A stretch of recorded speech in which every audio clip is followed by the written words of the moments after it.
Your next comedian goes by the name of Pedro Valenzuela. Pedro Valenzuela, right out of the bucket. Poor Hawks. No one wanted to kiss him. Yeah. And what the fuck is up, Vulcan? Who's trying to turn up tonight? Let's go. Last night I got so turned up, I didn't even turn up to my Narcotics Anonymous meeting. Come on. Let's go. You ever done a bunch of cocaine? But you only use one nostril? So one half of your brain's coming up with business deals?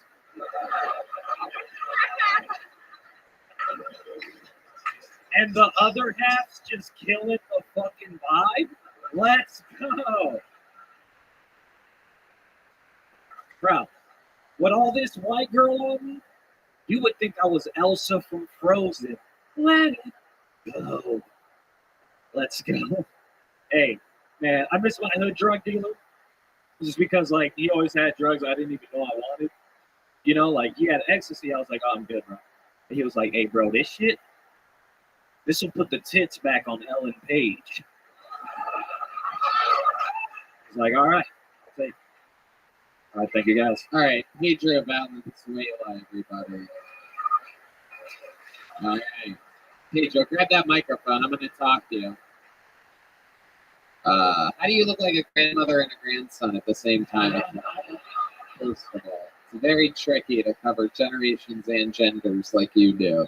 Hey, it's incredible. You look like if Napoleon Dynamite, if the dynamite went off.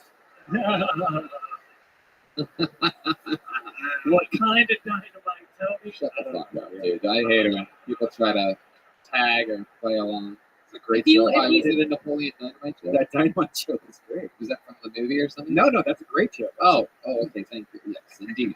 Yes, I know. I know that my jokes are great, right, man? Thank you so much. I literally didn't know what you were talking about. Thank you for the validation. Okay, so let's talk about it, Pedro. You've been on the show before. Remind us what we know about you. I was on the show before. Yeah. Okay. Are you about to freestyle rap right now? Is that what's going on? I was on the show before. Knocking at the door. I knew you wanted more. If you were a rapper, your name would be Fenty Wap. Anybody got some Fenties though? God, I sort of hate. It's incredible on the show with so many unlikable people that I can also. All right. Pedro, what do you do for work? Deliver for HEB Pharmacy. So it's like, just I give pharmaceuticals to old people, and sometimes they're really happy, sometimes they're like kind of angry at me because they're like why did it take so long? You know, you ever lose it? You know, you lose some of the. It's like it's like when you eat a fry. One time I delivered to this guy, and he was like, "Oh, thanks for my morphine dinner." Jesus Christ! This guy's on acid. Yeah. Are you on something right now? Are you always like this? A little bit goofy, like Lenny Kravitz with a brain injury? Heavily concussed Lenny Kravitz. After the show, maybe. Okie dokie. All right. This is an episode where I want to ask everybody, are you okay? Like, it's a very interesting one. Every once in a while, it makes you wonder, well, what's going on in the corner of that room? If there's some kind of like black mold over everybody or something, where they just come up here and they're just fucking, everybody's all googly-eyed like this fucking guy. Look at those glasses. Just I remember you once said that he looks like Uncle Junior from The Sopranos. That's my favorite, that's my favorite joke you've ever made. While we're complimenting each other's jokes. All right. But you know, I know that. You said you have the eyes of Uncle Junior. Most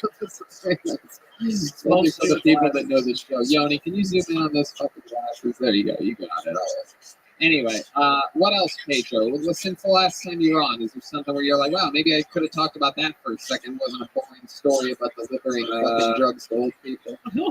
Okay. Well, at the beginning of the pandemic, I moved to LA, and I lived in my car for a while.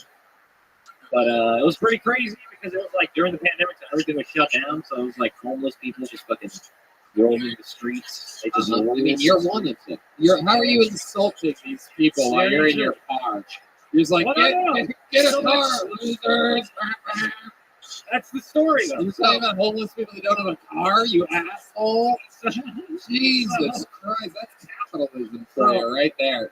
Just people right at the bottom just shitting on those just barely beneath them. So I was parking my car because I live in my car, and then I parked like in front of this tent. Parked in front of this tent, and this guy came out and he was like, "Hey, you can't park in front of my tent." And I was like, "You don't own the street," you know what I'm saying? So he came, he grabbed a golf club and he like smashed my car window in. I bet he fucking did. Yeah. Also, guess what? That guy owns that street. He did. After that, I was like, all right, bro. You imagine if you don't have a car and someone pulled their fucking muffler up to your tent. Oh my! What would you do? Yo, dog. I mean, I know that you owned was a golf club. He thought I was in the. He said, "What's good, yo?"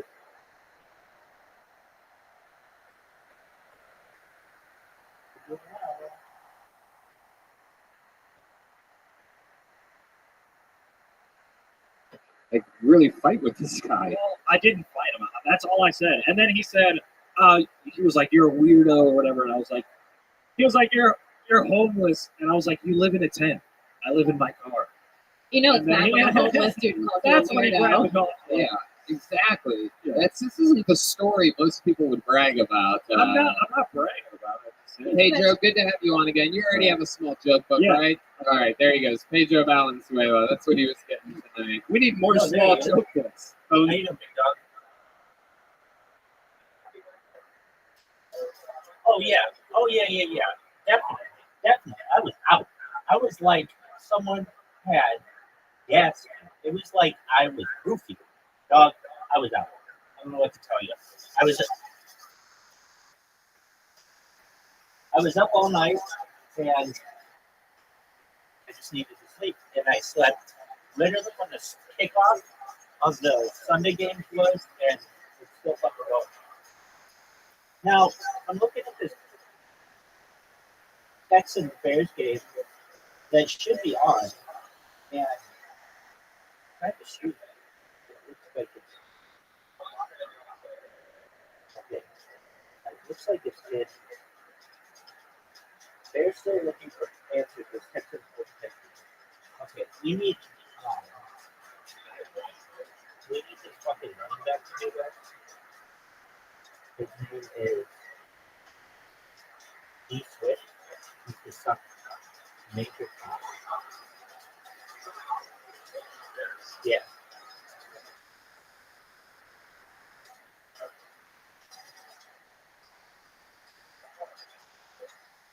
Right.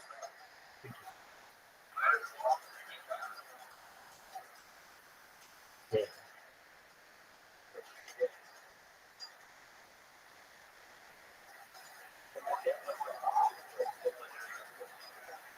What's going on with him? Okay. What is that in layman's terms? Like a blood clot in the leg. Oh, wow. So he had to go to the hospital.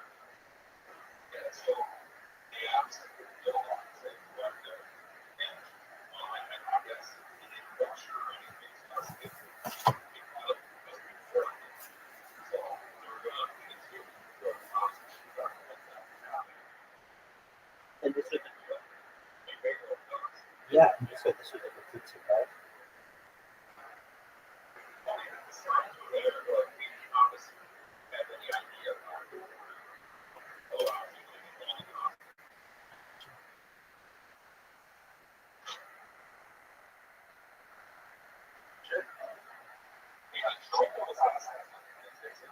Shut up.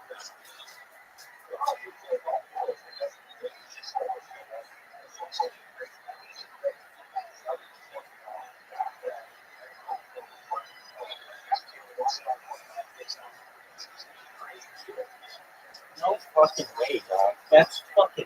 Did they take a shot at him? You're absolutely right, dog. Did they take a shot at him?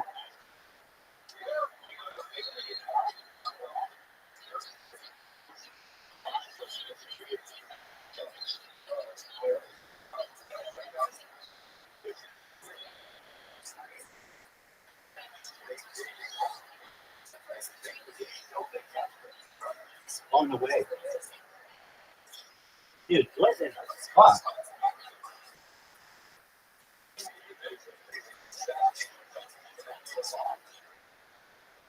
Another one?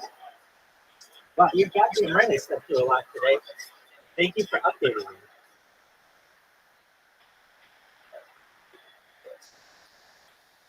Dude, what's up with this fucking Secret Service? They dropping the ball. Alright, here we go, Bears. Come on, you fucking cunt. What do you think of these orange jerseys?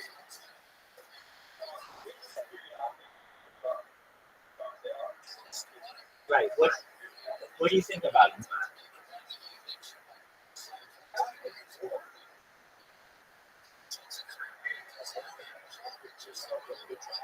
Yeah, I like them. Did you say blue and yellow? Blue and orange? Yeah. I like them. I really like the Bears away jerseys. I like those white ones. Yeah. And I also like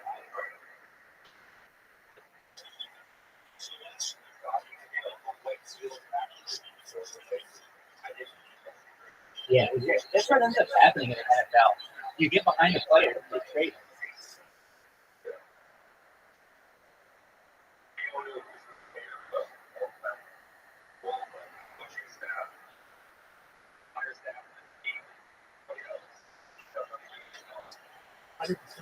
When I was a kid, you didn't have to worry about like Barry Sanders being traded, or Walker Payton being traded, or Emmitt Smith being traded.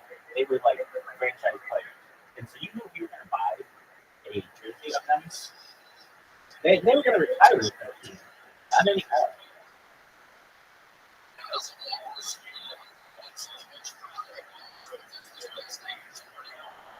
Right.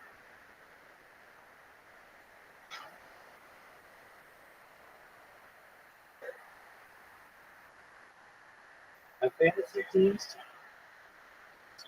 I have a 65% chance, 64% chance of winning this week, which is good. It's more than 50%, but I need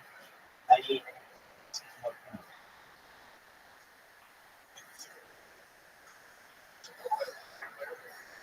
Right, and I had a bunch of players who just didn't do well. Like who? Travis Kelce, who is some absolute dog shit this year. He has no touchdowns.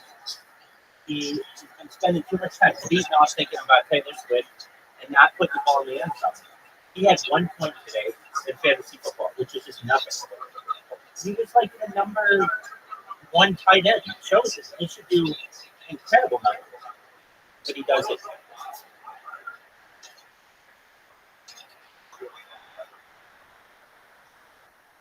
I've had a lot about this one.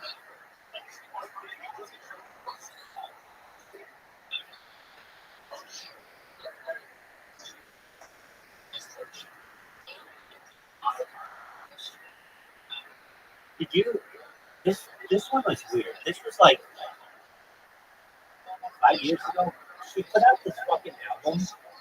And, okay, so she used to have like this innocent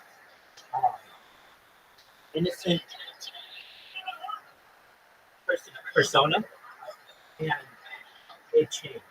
And there was a rumor. Everyone was serious around that she had been killed. This was 5 years. I have two. So it's like, okay, what's the third year? It was, she used to have this party with all her friends every summer. And like, even though she did it really big, she still would have all her friends from like high school come over to Nashville, and they'd have a really big party every single year. And it was been done for like 10 years. This started when she was like a nobody. And then every year she'd invite her girlfriends over there to make some bonfire and stuff. Great. Well, the first thing that was off is that she didn't have a family. And her close friends were hungry. We had this event 2 years in a row. Then there were all these pictures of her that were essentially the same. And then we can go have you.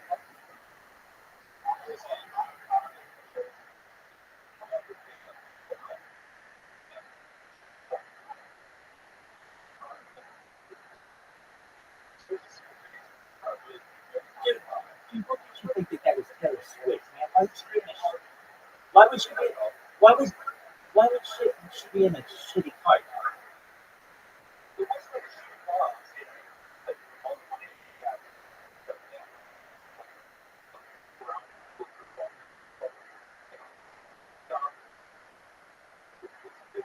Doug, you don't think that could have just been?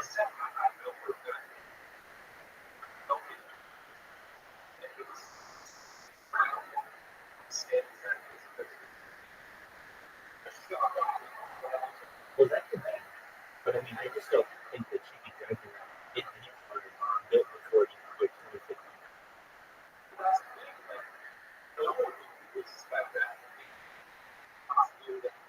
Couldn't it have, couldn't it have just been a hot blonde? You know,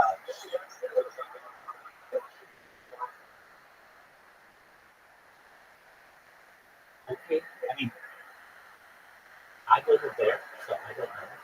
But it's just much higher probability that this was just someone who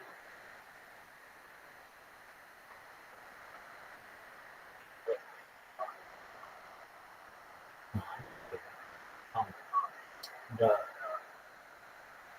thing about Taylor Swift is she has now become like a weapon. Yeah, yeah, exactly. And I don't really believe her in some of the things. When she was a kid or whatever, not a kid, but like a young adult, she didn't sing about a lot of stuff. It was much more personal.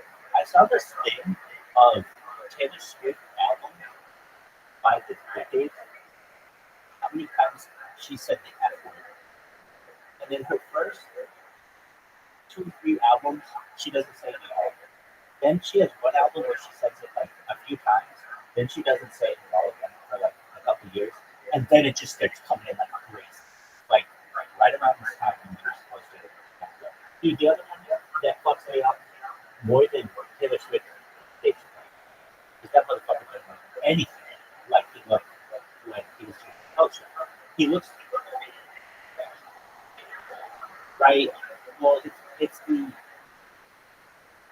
testosterone and the steroids. He got huge, but like he even has friends of his who are like, who was it? Jim Brewer. You know Jim Brewer from SNL, and they didn't have fake teeth. And Jim Brewer, who's a legitimate comedian, has said, I don't know if Dave Chappelle today is the same Dave Chappelle that I made happy. Doesn't seem like the same guy. He has said this. And it's like, okay, well, this is a close friend of yours who says it doesn't seem like it's the same guy. That's interesting. But then you get guys like Joe Rogan who are like, yeah, he's going to say it all the time, et cetera, et cetera. I mean, I don't know.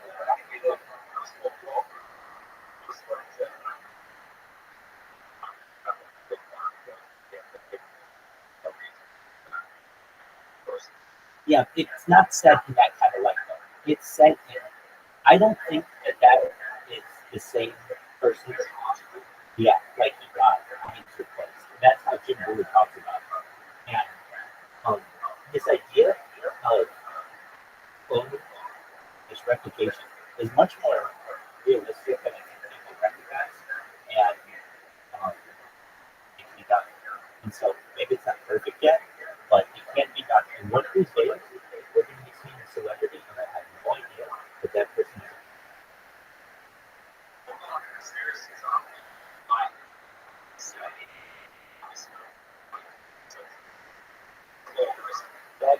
If you've seen the Mission Impossible movies, exactly, that's exactly.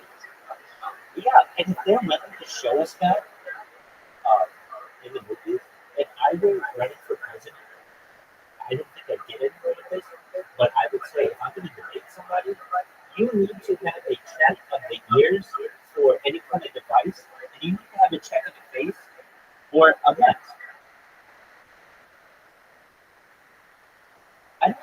I don't see why that's ridiculous to ask. When they put it in our face all the time in the media, hey, we've got all this technology that makes it indiscernible to a regular human that this may be impossible. And then to think that they don't ever use them is very strange.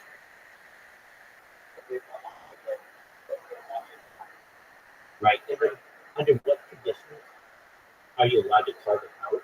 They don't have press conferences. They don't have. They don't take questions from the media. I mean, did you see this one extremely weird one on right after Biden stepped down or whatever? I guess he didn't step down, but exactly. And how tall he was? He was like 6'5", 6'6", and he was far taller than any other Biden we've seen. I heard this on Twitter, and I understand that Twitter may not be the best source, but I've also come to learn that CNN and CBS News and ABC and BBC are not the best source either. So, for as much as they shit on independent news, it's like, okay, well, these little people are giving me another take. Another take that they gave us was the Ashley Guinness story. Not just that she wrote in her diary, but that's like in her diary. That's proof. I mean, that she was abused. But on top of that, there was a rumor. And again, you can't really hear, but it's really interesting that I believe it was one of the Biden granddaughters said, my grandfather, Joe Biden, died around 2019 from prostate cancer, and this guy who they have up there is not. Now she put this on. She put the photo is so interesting. And she put this out in like a tweet or something, and it's one of these things. They got to her. She had to delete the tweet. People took screenshots of the tweet, and they were like, "What the fuck is this?" And then it didn't go. But it's just something that I always kept in the back of my head that this is the worst.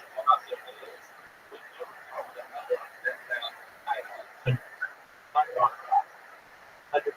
They did everything that they can to make sure that we talked about it. And so, what do I think happened? Well, same kind of fucking shit around the time I was inaugurated. Somebody put on a Reddit or something.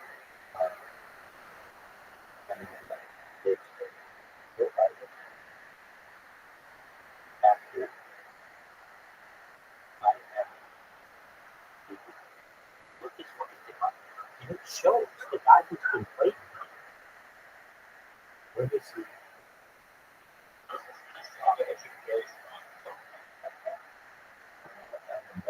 It actually showed on his IMDb, on this one actor's IMDb page, this guy looks exactly like Biden.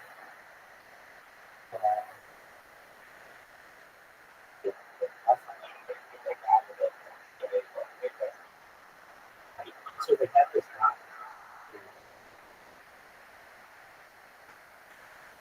It's so hard to finish shit.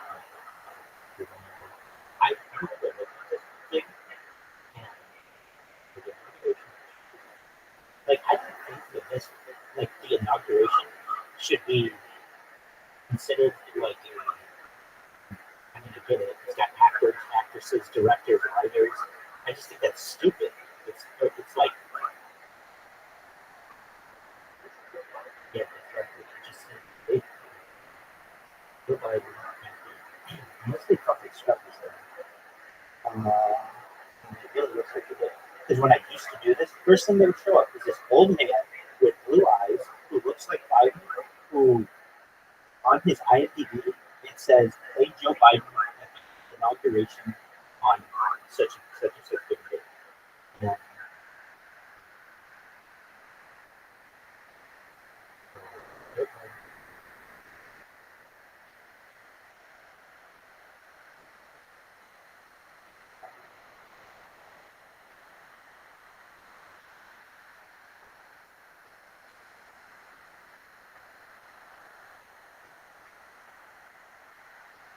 It's so sad.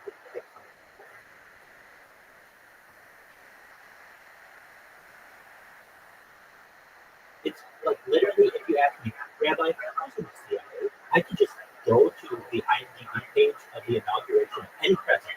It could have been Trump, it could have been Biden, and I just have to read that.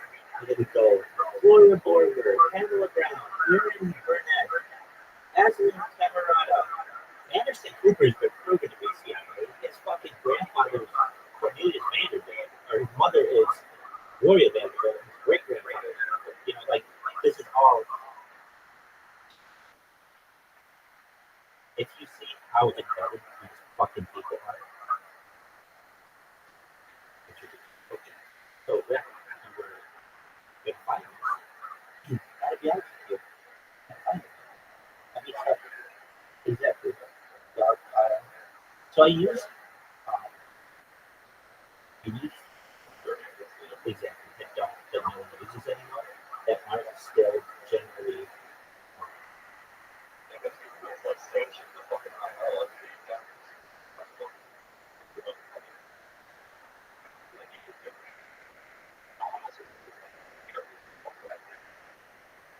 That's true.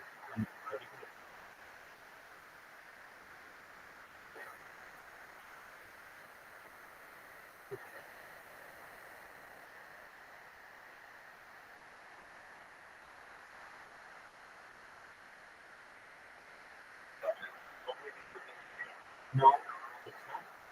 It's, I don't believe it. Oh, this guy. I found it. Okay, this guy's name is After Robin.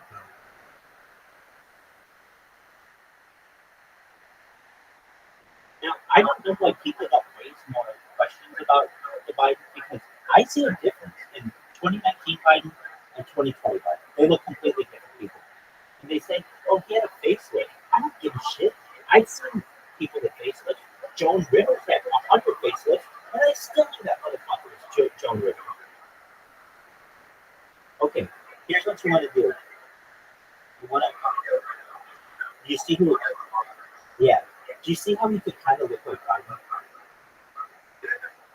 In fact, to me, this guy looks more like Biden than the other Biden.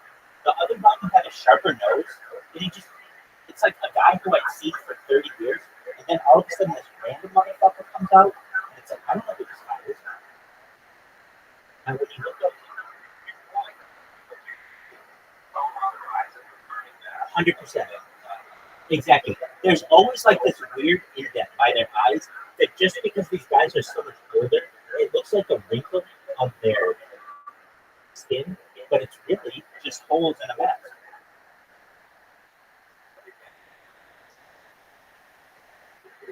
Exactly. Yeah.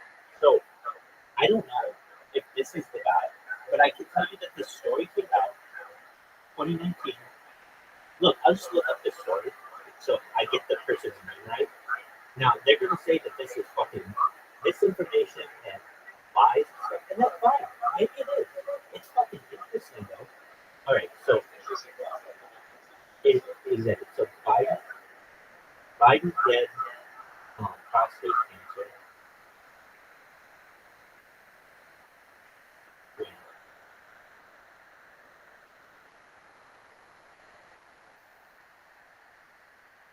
okay.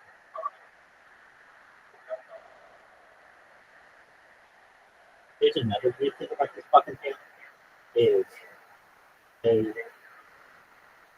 hunter had a child on a roadblock with a stripper in Arkansas, and they won't let the daughter, the new baby, go by the last name Biden. And they had some kind of settlement. She'd get enough money so she doesn't have to worry about it anymore, but she could not legally go by the name Biden. And I think that's horseshit. Exactly. If you look at fucking Hunter Biden's laptop, it looks like it is. Right. Dude, he's having sex. I have two. He has sex with like Sasha and Melania Obama, or Sasha and Malia Obama on camera, and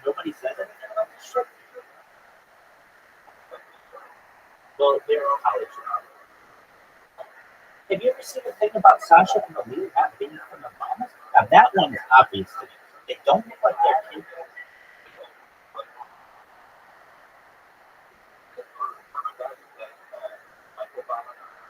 That's a different one. That's a different one. And if you want to go down that road, you certainly can.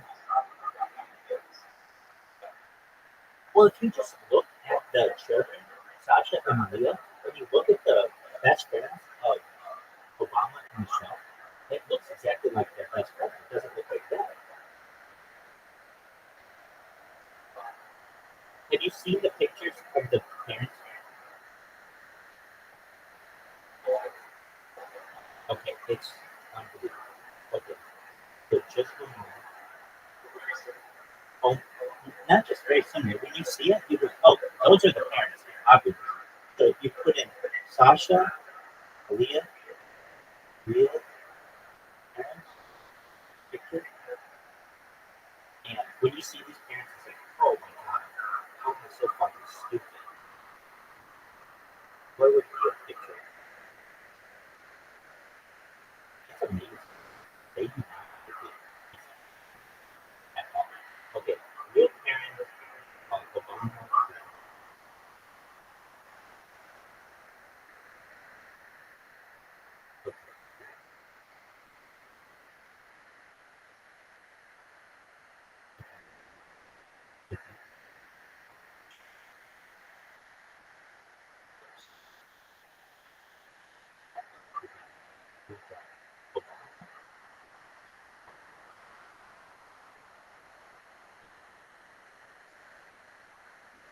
And these girls had everything that they wanted. Look, you still get to see your parents because the Obamas are best friends with them, so they'll see them all the time. You get to go to Harvard. No one's ever going to worry about you don't have to worry about anything for the rest of your life. Exactly. And now they get Hollywood. They're gonna. If you don't know this, the Obamas really want to get into the media. They already started their own production company, and they want their kids to be.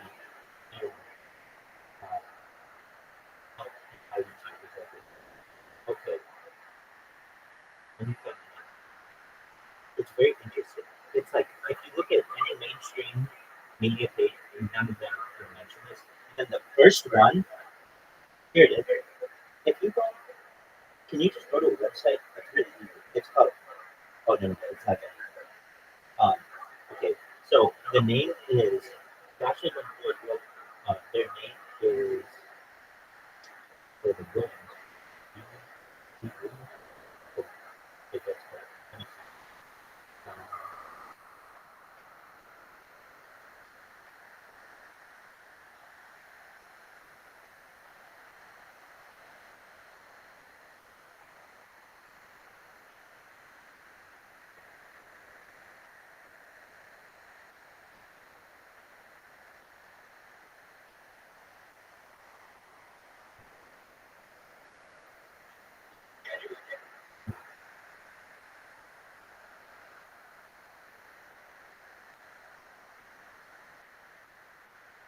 Okay.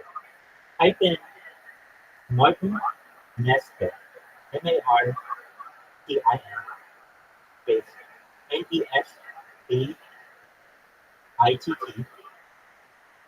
and Nesbitt. Yeah. Look up Martin Nesbitt and exactly.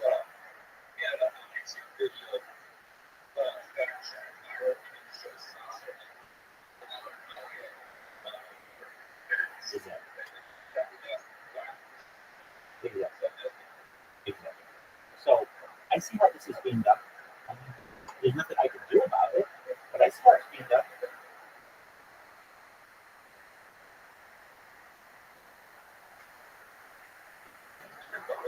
It is pretty fucked up. Now, let's say it's not true. Okay, that's fine.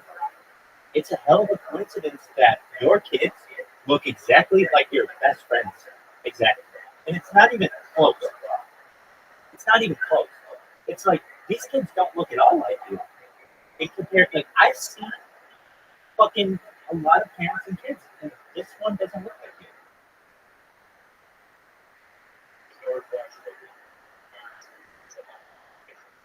Exactly. Now, as for the Michelle thing, it's one of those things that's like so crazy, it's hard to believe, but crazier shit has happened. Um, there's one.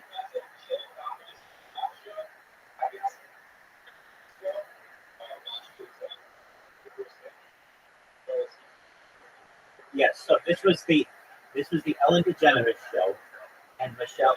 This has happened a lot of times, and if you know Ellen's show and her relationship with Little St. James Island, her stage was uh, built to reflect Jeffrey Epstein's island. If you look at like the stripes on her set, it reflects the altar or the temple at Little St. James. Anyway, I don't believe any. I don't believe it does. It does. It's that temple that they had at Little St. James with the blue and white stripes. They just take those and they just put it on the elements. And there's all kinds.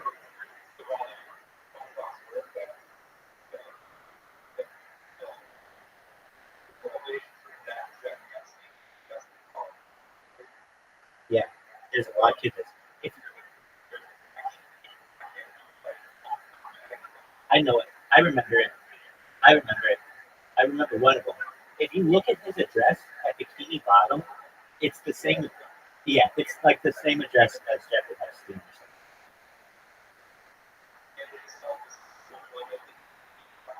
Exactly. And they use 100% exactly. And I, to be honest with you, I never really got into SpongeBob. I was a little too old for it. And so it was one of those things like I was anti SpongeBob as a child, so I never really got into it. But I always felt it was a weird show. Like there was another weird show like that, Ren and Stimpy. It was not like normal. It was like it was not and, like they kind of like normal shows were great. They were like there was always something weird about the show when they're eating snot or they're just doing a little something to break down.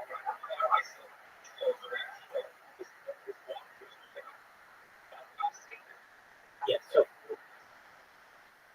well, wait. Let's get this straight. If you're talking about the same person who I think you're talking about, which is most likely, his name is Dan Schneider. And he's not necessarily a Satan, but he is a moon. And he has a very serious, like, I don't want to say serious, it's not serious, but he has a very, yeah, exactly. He has a very public foot.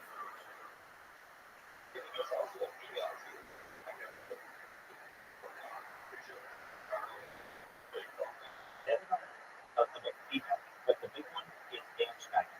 He has a company called Schneider Bakery that put out iCarly and the Wizards of Wizardly Place, and he put out Anime Hannah and all that fucking shit.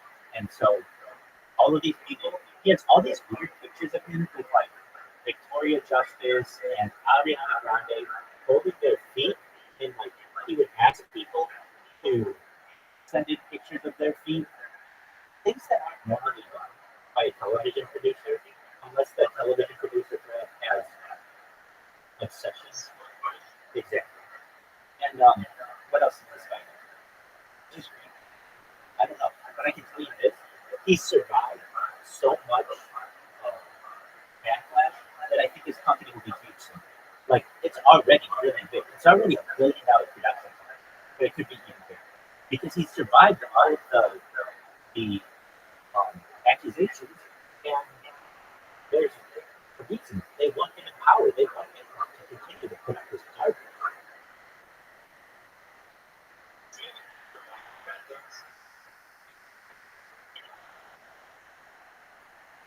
I know this guy. I don't know a whole lot about him, but his foot fetish is so public that his house has a pool that is this shape of a foot. So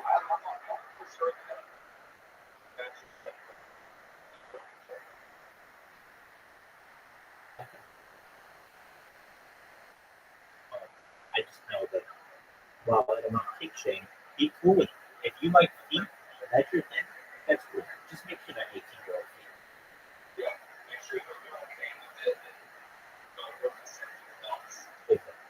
But these parents are like so desperate to get out of that.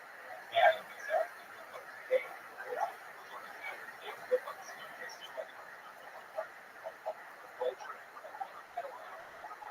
right. I saw this one. Do you know the show Nathan for You? Dude, I think you'd really like this show. I don't know. The reason why I say it is because you and I have a lot of the same interests. And, it's a hidden camera show, which I really like hidden camera shows. And it's yeah, yeah. And so it's by this guy named Nathan Fielder, and he's from Vancouver. And what he does, since he's not well known in the United States, he could go to like it's like Canadian. Well, it's not Canadian. It was shown on Comedy Central, but it just has a Canadian stuff, and there's a lot of Canada stuff involved with it. But most everything takes place in the United States. So, like they have shows like Candid Camera and all that other shit. It's different than that though.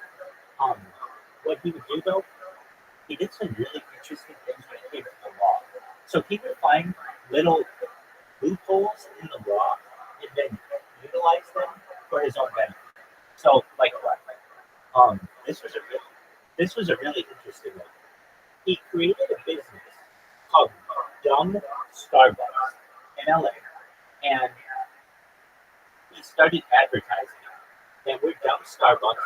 We're just like that other company, except we're dumb. That's it. We make coffee. We charge money for it. It's exactly the same as you're going to get at the other place. We just have the word dumb in front of our name. This motherfucking coffee shop was the most popular coffee shop in the city of Los Angeles for 3 days.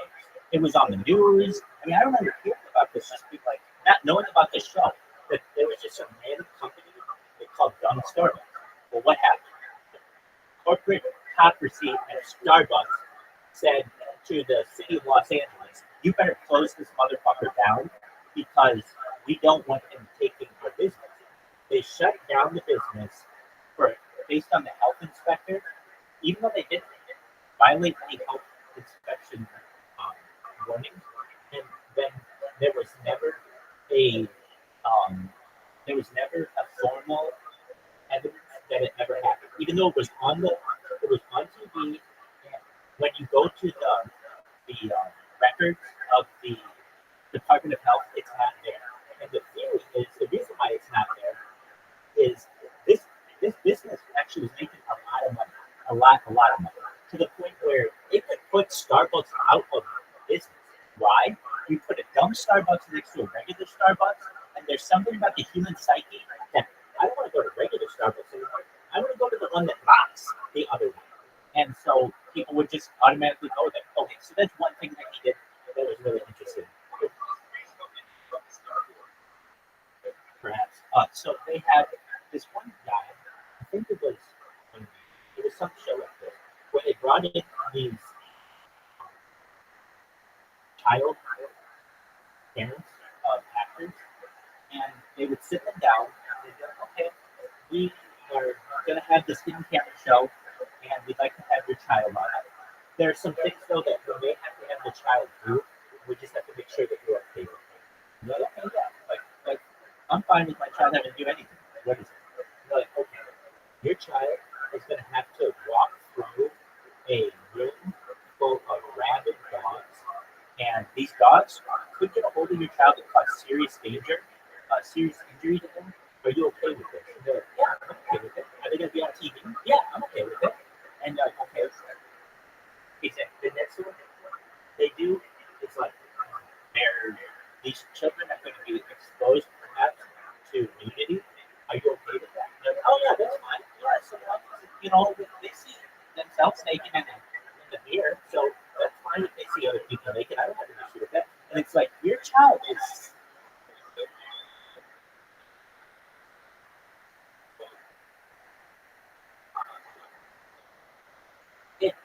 it all turned out to be a ruse. How much could we push parents to advocating for their children? And it turned out that basically some of these parents would do anything, where they were like, you know, we're going to take your child away for up to 6 months, and they can be abused over the course of this time. And yeah, no, I understand. They're a tough kid. They'll be fine. It's like, oh wow, it's just really sad. Overall, really sad.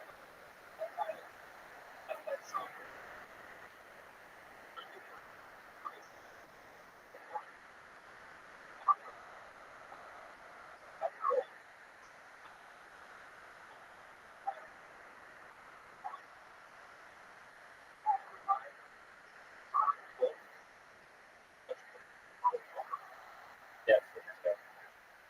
Oh,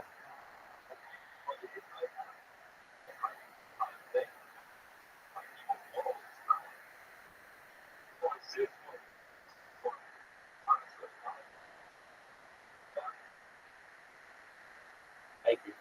I would always see this picture from the Great Depression of this mother who's selling her children.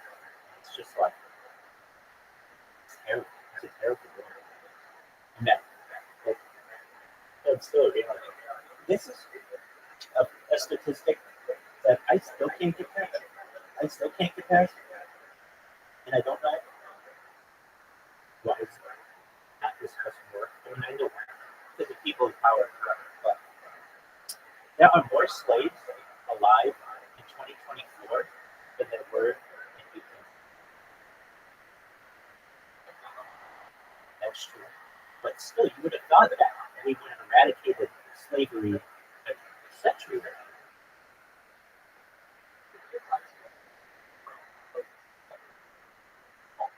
No, it's straight up slavery. Meaning, if you go to Libya, they have open air slave. Oh, no. That's different. No.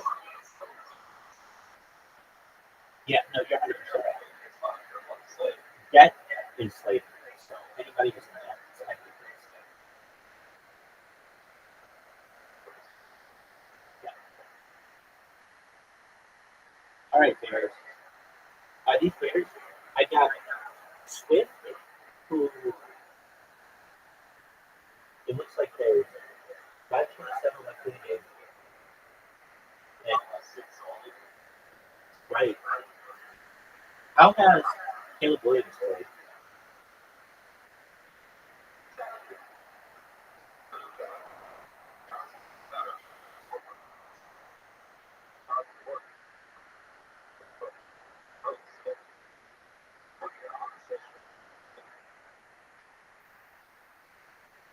I did that thing where I put cold, I skin, and I can, so my strategy is I'm just going to do it on one of my own for like a week and see the difference. I can tell it's small. Like, yeah, exactly. Exactly. Did you ever see that Family Guy when where Quagmire learns about online porn and he comes exactly. Exactly. That's exactly what it's going to look like. But I can definitely tell it's smaller. I weighed myself; it was much higher than I pretty close to that 245 mark. But I know that it'll come down by just putting cold on my skin, and it comes down. I might be. I think I was at 237 when I weighed myself, and by the end of the week, by just putting cold on me, if I do it a lot, I'll be down to 250. Like at least 7 pounds, just without even fucking trying. But it's about putting the cold on you. It's really fucking uncomfortable. It's so cold. But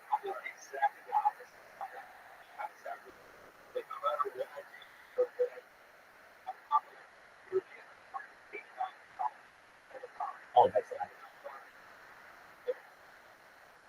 I mean, I kind of was like that until I did the 24/7 streaming, where I just don't exercise that much because I got to do it. Yeah, it's just not that easy. I mean, I don't have rooms and things where I can just lift and things like that. The best I can do is probably do push-ups in here. But like if I like the way that I normally exercise is just by going on a walk or on a run. I don't have the ability to do it. I don't have the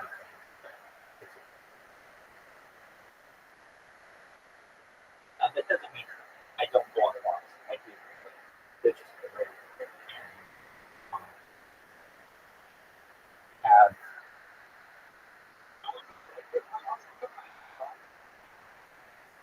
yeah. No, you're 100% right on that too. Right. No, I think you know. I have found that I can lose a ton of weight in 7 months. If you ever see me from bottle pump, and if you see me comparing, like I can hold the skin on my one arm. Um, there's more fat on my right arm than there is on my left, just in the spot where I'm at. Did you see it in this Bears game that it's just interception?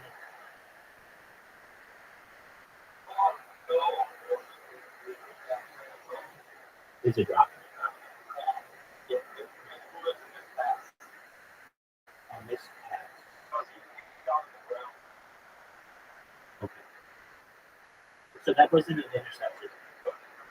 Oh, okay. There you go. Do you think they're gonna win?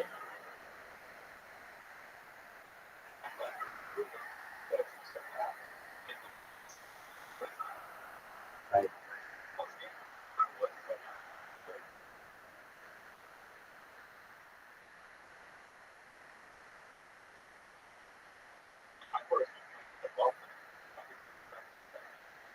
Dude, you're 100% right. The way Buffalo played Miami on Thursday, they looked like a Super Bowl caliber team.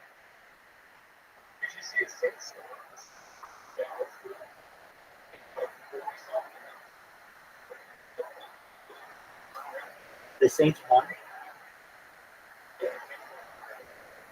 Very cool. I okay at the beginning of this year, I had the opportunity to take the Dallas Cowboys defense and their kicker, Brandon Aubrey, and I chose not to. I chose to take Justin Tucker of the Baltimore because he's like the best kicker, arguably in the history of the NFL. He has the longest kick and he has the best percentage. The comedy between the other. And then the defensive kick was the 49. Looking at the scores now, where the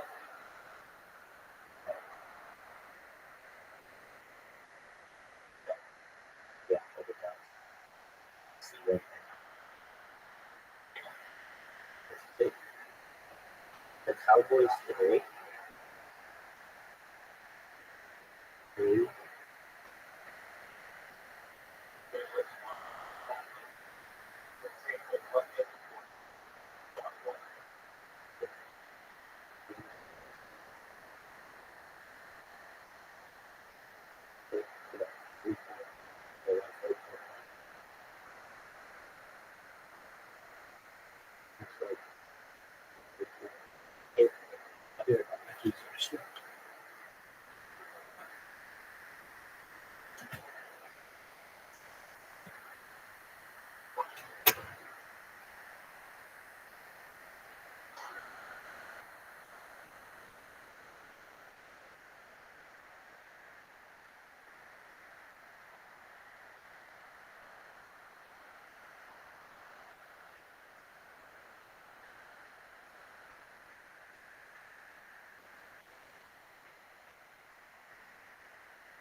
Marie, I'll remember that one. What do you like? Lock your hands behind your back, or you do sort of like a Houdini I would straight put- jacket style? I would put handcuffs on.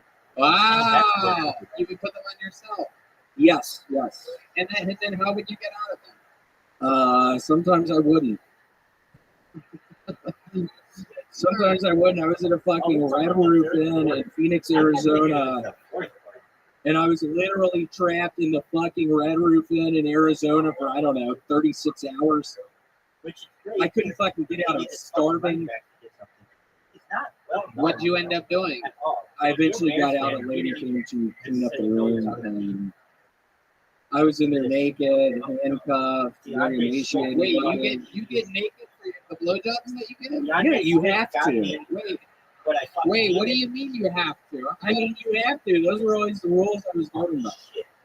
Would you sometimes get these blowjobs with your butthole?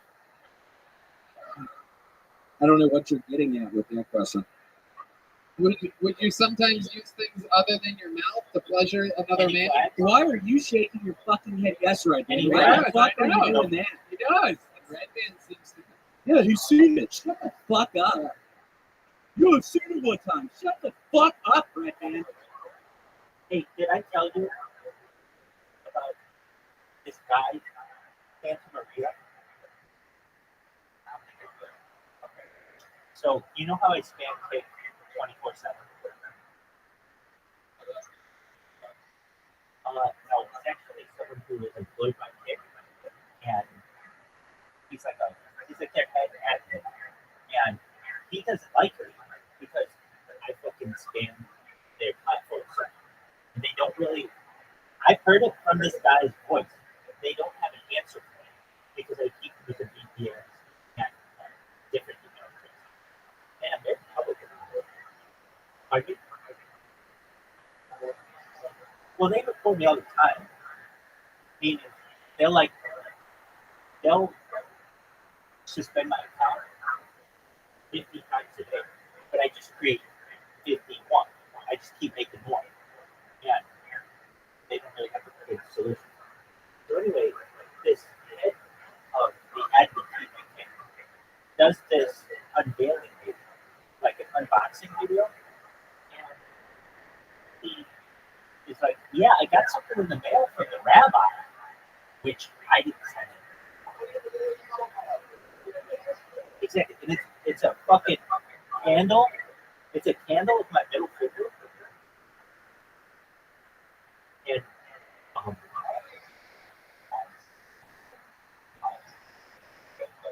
oh no, you're 100%.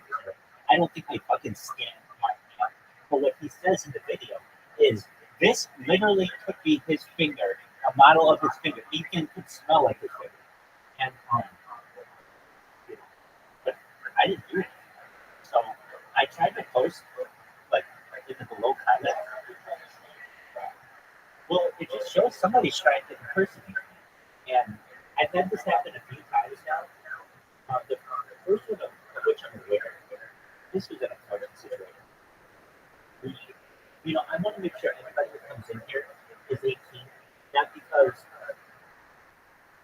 we talk about being adult, but I want people to have the freedom to not have to worry about watching what they have to say because of the opportunity that a child could be. And also, even though I like kids, I've been a teacher, I like ensuring that they're educated. I don't have anything to do with them if they're not 18 because I don't want to be accused of being a groomer or any of that. Exactly. So to just 100%. So to just completely separate myself from that, even though, like I said, I do like children and I think that they're our future, and I don't have anything necessarily negative against. Like I like playing catch with kids and things like that. I don't have anything to do with nothing. Or in person, if I don't know their parents. So we have this person in here who they wanted to help me, and they were really, really good at helping me. Meaning they created the robot on their computer and had it going. That like I walked up to them on this anyway. Like a day goes by and I heard them say something in the school, and I said, "Hey, what? I heard that you said something about school. Are you 18?" And the person, I think the person said yes. And then the brother in the background said, "Tell the truth." And they're like, "No, I'm not." And then I'm like, "Okay, you can't. Sorry, man." And so I totally cut things off with that person. But they still were going around impersonating me, but not just impersonating me. They were like being mean to people. Like they would do things that I would never do. Like what they would spam people to the point where they were getting mad. Yeah, and then they were using racist things. Like they were using the N word and things like that. Things that I would do. And so I had to go back and say, apologies, somebody is impersonating me. I don't know what's going on here. Apologies. And so I think that was like I knew who was doing that, and I was able to stop them. But this other one, somebody sending that handle on a little finger, that's beyond me. And I even wrote to this person. Well, I think it's more like this. It's like all the kids knows that I fucking spam this platform all the time, and somebody knows Santa Maria, and they wanted to play a joke on it. And so what they did was they sent him this middle finger, said it was from Rabbi, and knows that it's going to get under their skin, and it might cause Kik to get really pissed off with them. In reality, I had no idea about it. In fact, when I saw it, I'm still in shock. Like, does that person actually think that I said that? And it does seem like they do.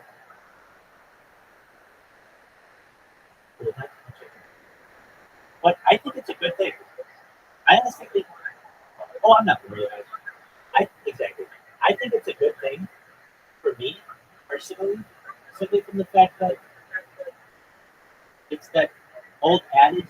I don't care what they publish about me in the newspaper, so long as they spell my name right. Exactly. And that's kind of how I feel as a scam Kik notoriously. There's this girl on there. I mean, these girls, they all know about me, and they're all.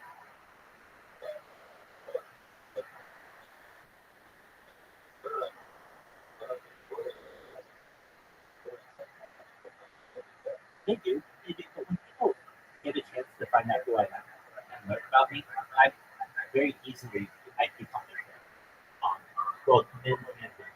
And then they become an advocate about it. And then when I see my bots in their stream, I'll not spam them and I'll write W creator or whatever. Or like, great trader. I'll type this stuff so it's organic. And it's hard to hate them. Why does everybody else? Why do you spam for both these? It's like the best fucking defense you've ever needed.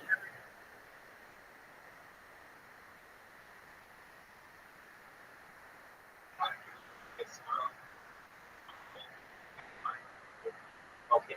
So your stream is a little bit different. Are you able to watch it like a cable box or something? Yes. Okay.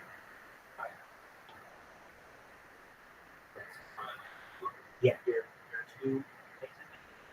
I think so. It's currently 1910, correct? Okay.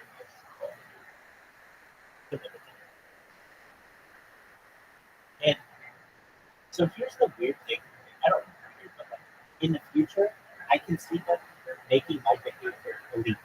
Like, if you did this in the future, the police would come to your house, or your ISP would cut off your internet. But that's the future. But that's the present. So I'm going to do this as much as I can while I can.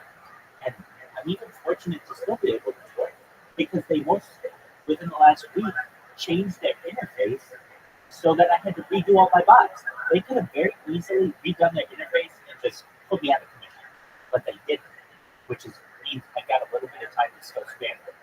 The best thing that they could do is if they were able to find out my ISP, but I use it VPN, so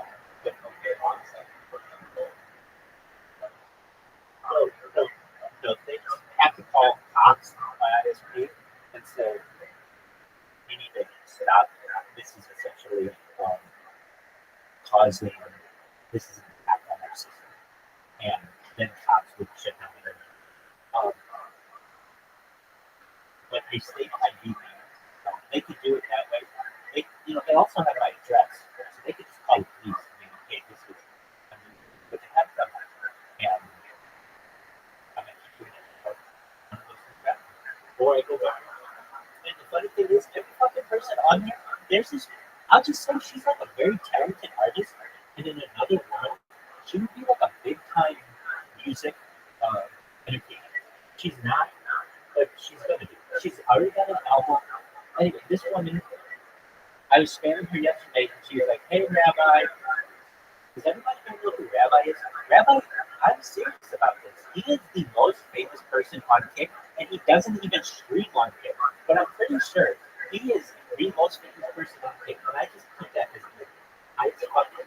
Exactly, I took that as the highest fucking compliment. It's an amazing power. It's like, truthfully, all the power in the world that you need when people know it. What do I mean? Like, if you were to go up to a celebrity and you say, "Hey, do you know who I am? I want to tell you all about my project," they're not going to pay attention to you. But if they already know who you are, they give you much more power. Exactly. So these influencers aren't celebrities per se, but they're mini celebrities.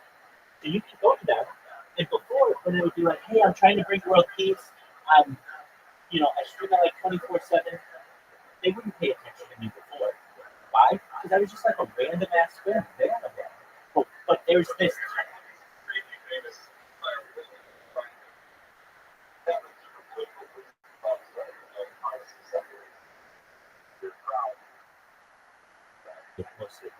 But I think if you were to ask people honestly, without any influence, they would agree with 95%.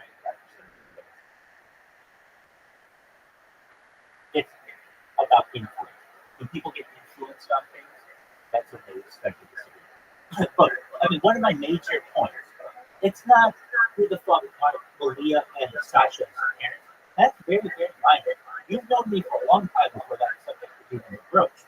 What is important to me and much more important are ending world wars, ending world hunger, ending world thirst, ensuring that we inject technological discussions into the future of humanity on the topics of antimatter, anti-gravity, dark matter, dark energy, faster than light travel. I mean, this is what I want to talk about.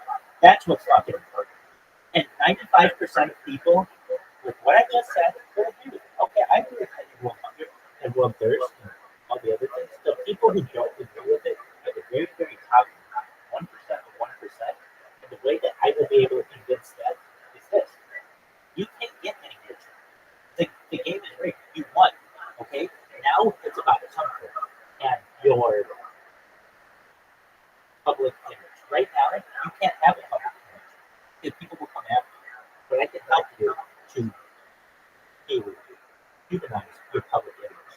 And so that if you have children who want to be in the movies or in the head of a more public philanthropic organization, or they just want to be able to live their life normally and not be attacked because of their family, I'm going to be able to help you. So, exactly. No, it's not. But it's slowly. So, one thing, wow, I just saw Caleb Williams get away from it. Oh my God, they throw another interception. Oh, okay. Hold on a second. Did they throw another? But you said they threw an interception, right? Another one, right? Two. Oh God. He's honestly doing what I thought he would do. Because I didn't think it. I honestly didn't think it was that good power. Well, here's the thing, and I think I make a very good argument with this. If you are the Heisman Trophy winner, by default, you're basically the best player in college football. Yeah, there are exceptions to that, but generally. Okay, so if you won it as a junior, you were the best player in the league as a junior, why the hell wouldn't you win it as a senior? You were already the best player, and you still had another year to mature and to get better. And so, to me, if you win it as a junior, you almost must win it as a senior, and it never happened. Right? The only person that ever won two is Archie Griffin with Ohio State. But basically, like, then it just tells me you're not that good. Because if you were that good, then your whole senior year, you would have been shining because you were the Heisman Trophy winner. You were. Your team was kind of a joke last year.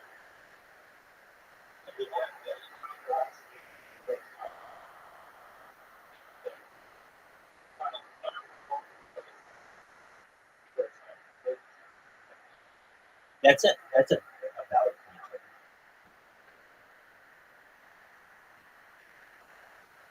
All right, so if Houston just okay, so I'm at the point where you said the Bears got a sack, so I'm like way behind. But they did get a really nice sack.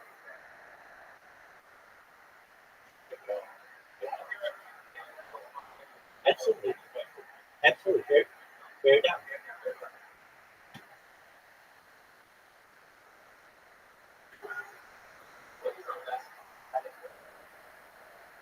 I can't hear it, but that's okay.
There you go.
Okay, and is it the Bears' ball?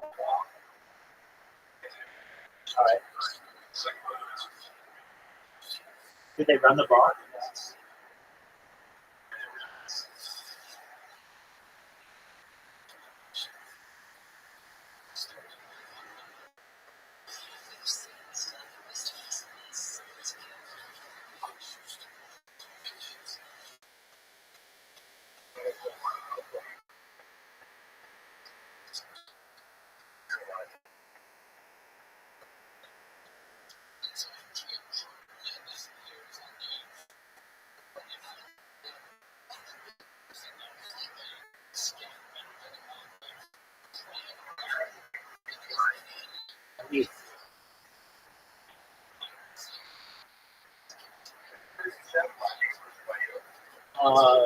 This is gonna be a funny question.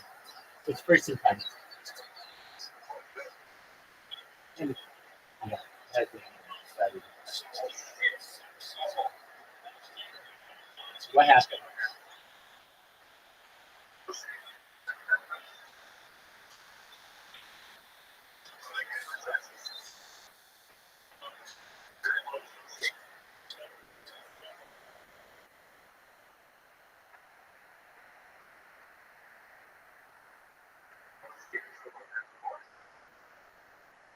Was it Swift, the running back? Okay, Caleb.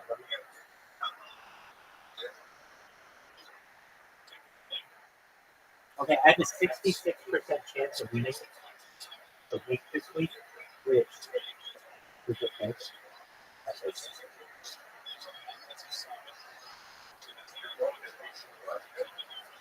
Yeah, man. Dude, last week it was nuts. I went from having an 18% chance of winning to having a 70% chance of winning, and I ended up losing on the last one.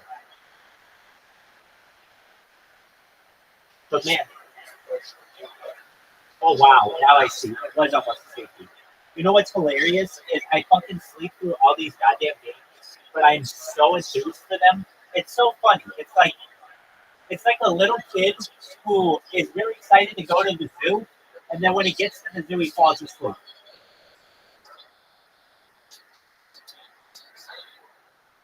Yeah. Oh shit! What happened to Keenan Allen? Do you know what happened to Keenan Allen? Oh, he's out, and I didn't start him, so I fucked myself.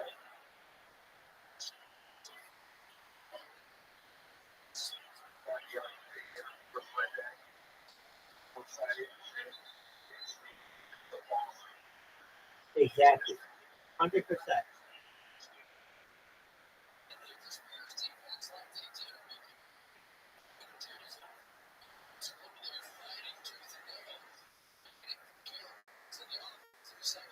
Damn. No wonder I could have fucking won. I would have easily won this week, but I literally didn't play a fucking play, which is really, really bad. But I was asleep. There's nothing I could really do. I mean, dude, I still have a 66% chance. We'll see.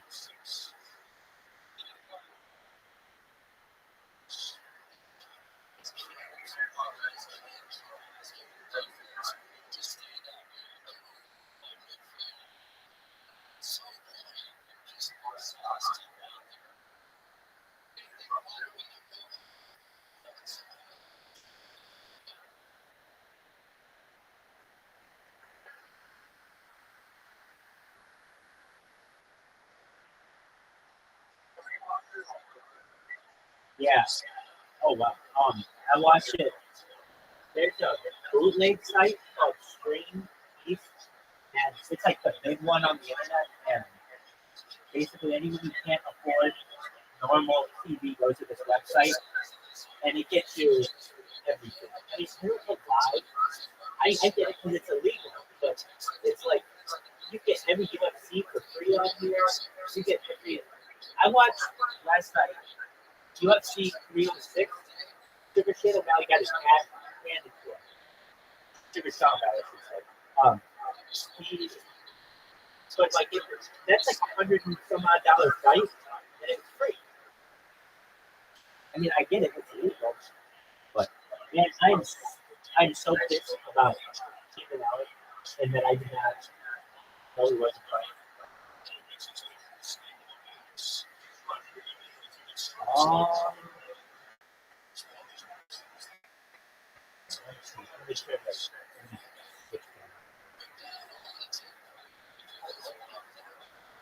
Yeah.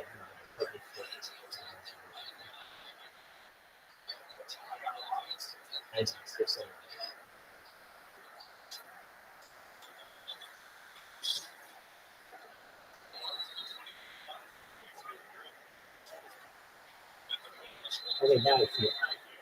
Can you change the angle a little bit? So, hold on. Maybe not. Maybe not. You're good. I got it. Perfect. So maybe not.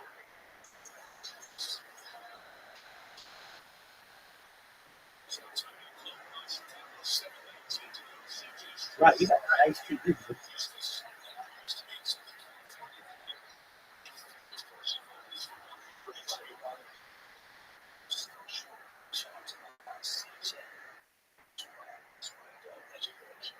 There you go.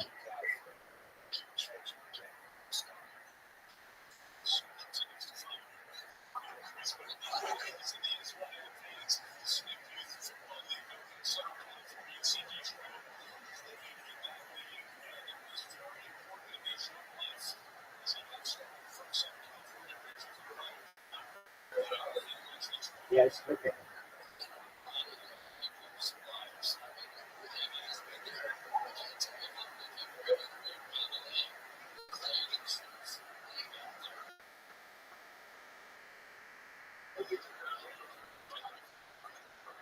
You're good. I see the Bears are saying they got the ball, right?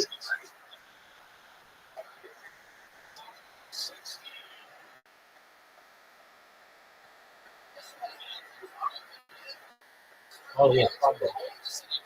That ball is out, my friend.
You should get, I mean, do whatever you can do. I'm going to tell you what. You got three really major things that I don't think you're. I get it. It's like, hey, I'm on an NFL team like I had in Chicago. And I get that. But there are three things that you have that I just want to make sure you. No, it's none of them.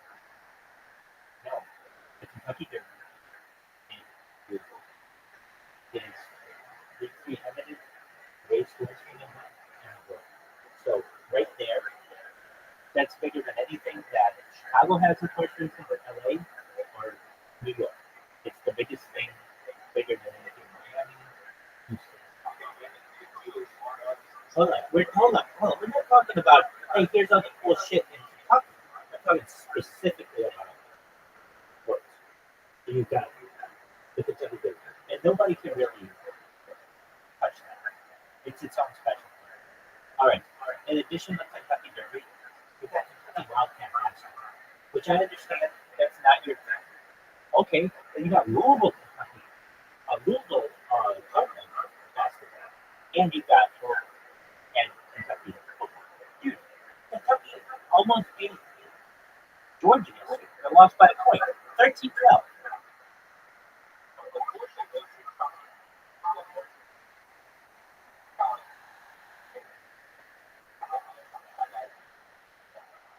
Yeah, yeah, but it doesn't mean you can't root for the teams and watch them. But I understand. But I'll tell you what, if you're interested, uh, there's this website. It's called Stream. Well, you've got fucking cable, so.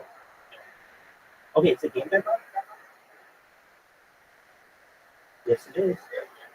Okay, Caleb Williams throws the ball, almost intercepted, right? Yeah.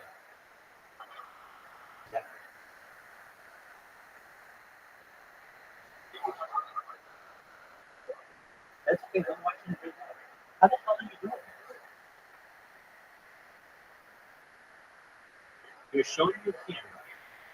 You're saying I can't hear it because you're outside. Oh wow, you are so cool. I couldn't even tell I was walking into a house. So I take it you don't. Oh, okay, look. Damn, you got really good one. Okay, so let me get this straight. The camera's inside. You're outside. How am I able to talk to you? Oh, boy, you're tricky. You're tricky, man. Okay, very cool. So are you able to? You're able to see through the window your camera, okay, or your TV, I should say, right?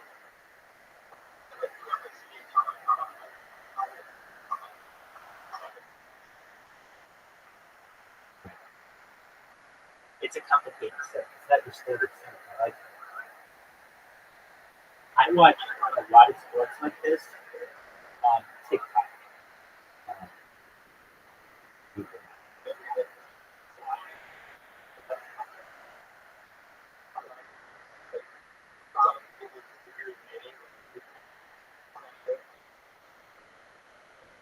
Right. So let me give you this website. Let me give you this website because it has everything and it's very, very well organized. What do I mean? It has every Sunday, every single game that's playing. So you just click the Chicago game, and then all the streams are there. Um, if you want a college game, it has all of that. It has UFC. So the name of the website, you have to take it down. It's Streams. It's STR. And Streams. And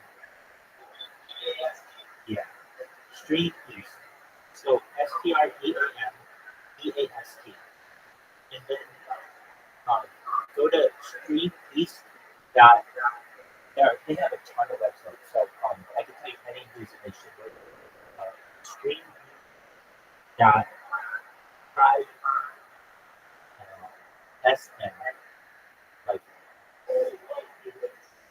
you get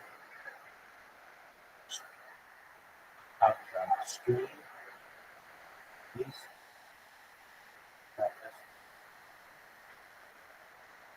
So I go to Stream East.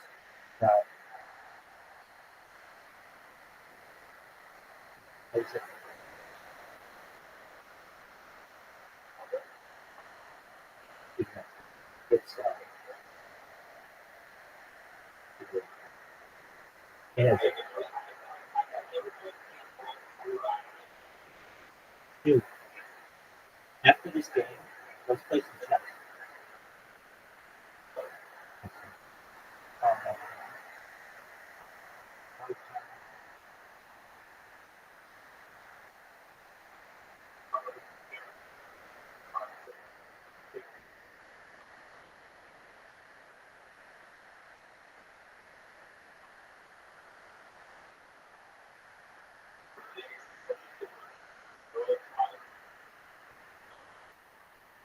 right. Well, it's streameast.co. So not com, but co. And then that, if like ever that site goes down, they have like 100 different sites. It's pretty well organized. Meaning you shouldn't have to search around for things. So I've had to do that too.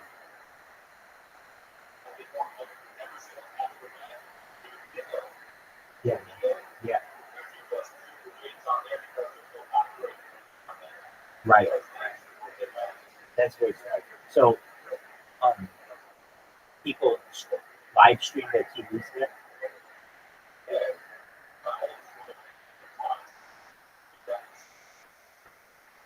I think that's a great. It was years ahead of its time in its intercommunicability, being able to like share your camera with someone and talk with them with a group of people. We must be a different person. I didn't really experience any of that, but I'm not saying it's not. I think that I've always described it as like a. It's like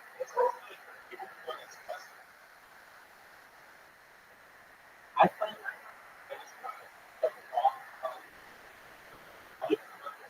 I find that it's the people who have been banned from TikTok, and oh okay, and then they go to KIK, not KICK, KIK, which is another. Now KICK, they're pretty strict when it comes to what you can. Yeah, well, here's the thing: since they don't have all kinds of bots that can automatically detect it, they have to pay people, and the people will just watch your stream, and that's smarter than having a bot. Because you could trick a bot by like reversing the image or playing two sounds at the same time. That's all. But when you have somebody who just comes in there, and they're just like, yeah, you're showing the Chicago Bears versus the Houston Texans. This is we're warning you. What they do is we're warning you that this is a bot, like a video that we're not going to be able to save, and also they just need to know that you're not allowed to show this stuff. And so some people have been like, "Fuck it, that's it. I'll just keep showing it." And this is the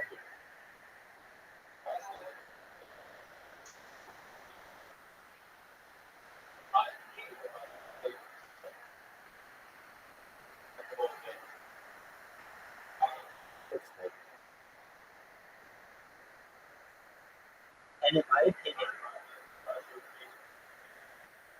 my opinion, it will always be a cat and mouse game, and it's almost impossible to stop.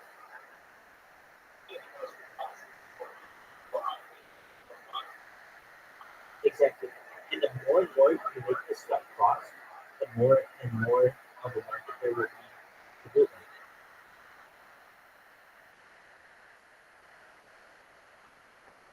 You know who hates food big time food? Dave White. Because you know how much money he could make so much more money, but for the bootlegging thing.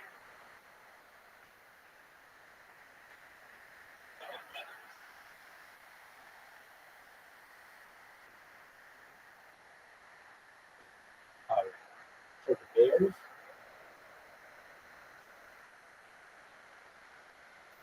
they're going to take a field.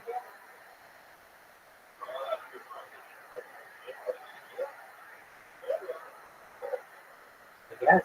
I mean, that's really. And then, onside kicker, you just hope that maybe the defense gets moved.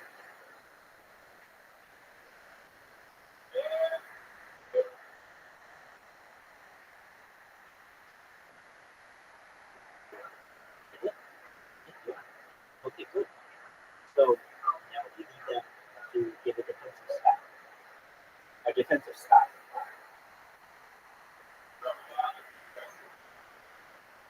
Yeah.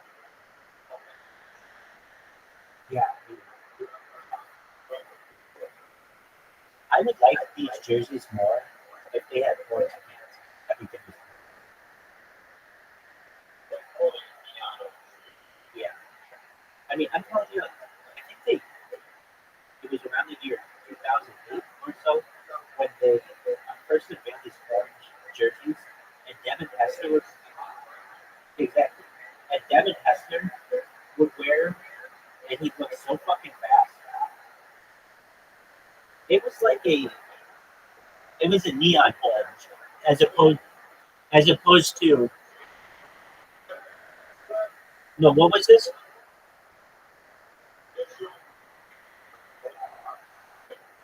Oh, hilarious! I did see that. I didn't really put it together. That's hilarious.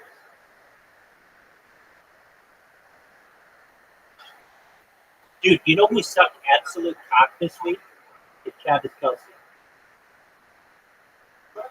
Travis Kelsey sucked absolute cock.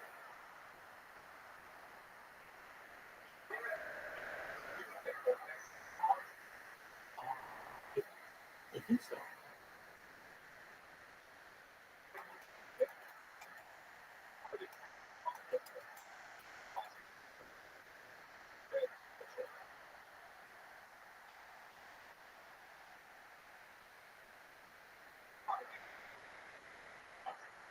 No, I am a Travis. I am a Travis Kelsey fan because I fucking took his ass in the. He's on my fantasy team, and he has just done absolutely nothing. And dude, I'm telling you, this fantasy team that I drafted was maybe one of the greatest fantasy teams in the history of mankind. I know. Oh, now I see it. I see it on another computer. On the really delayed. Okay. Yeah, but that's exactly. Okay, but now I'm watching it on yours, and I see that there's 2:22 left with the clock here on. The Bears. These are so wild. It's like an universe. Right. Stop him, dude.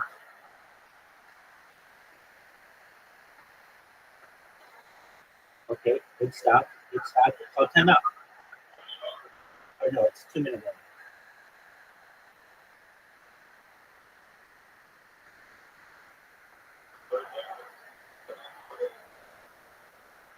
They have one timeout.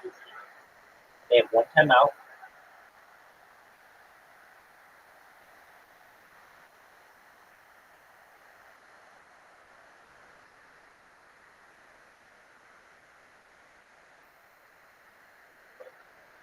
No, that's perfect.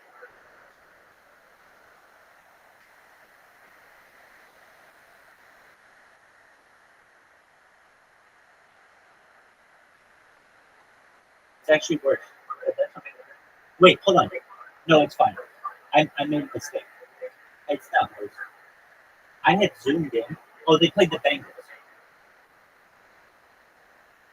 The Chiefs played the Bengals, but they beat them. You know how you were asking, did the Chiefs win? Can you hear me? You were asking, did the Chiefs win? And they did. And they beat the Bengals by 1 point.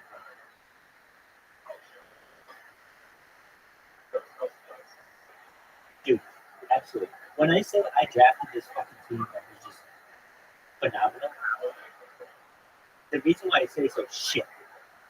Oh, flag. Nice. Good call. Is I got the number one receiver, Tyreek Hill, in Miami. I had the number one kicker, Justin Herbert. I had the number one defense, San Francisco 49ers. And I had the number one tight end, Travis Kelsey. All of that is like, how would you fucking win? And, well, by not playing the right players, that's one way. But another way, it's just absolute dog shit performance by Travis Kelsey. All right, I got to. Oh, here we go. So what was the penalty?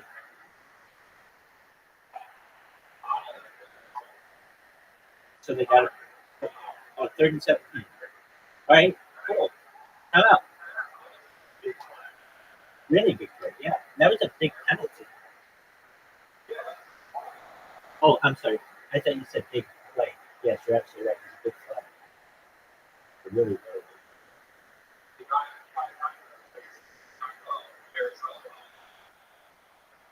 But that's not.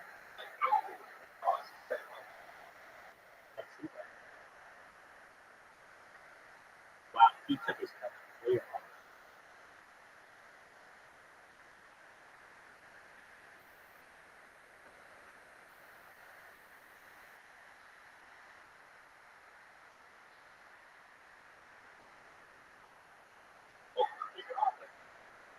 Hunt?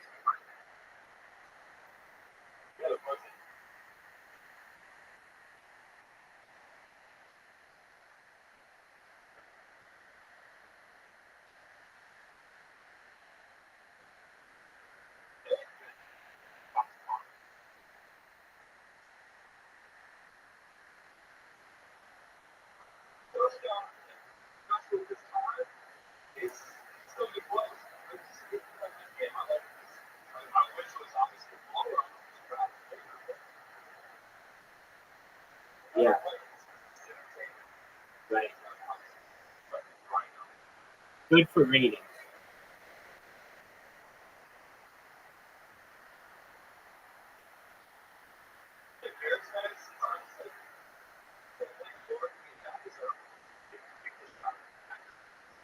That's correct.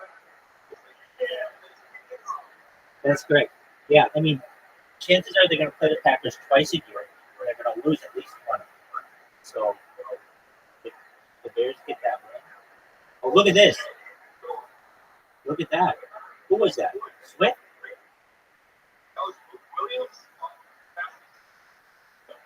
I don't know. I hope it was Swift. He looks small. Maybe I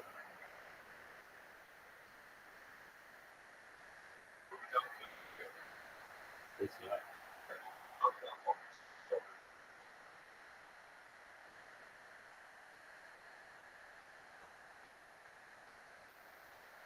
Chiefs and Falcons next Sunday. Yes, sir.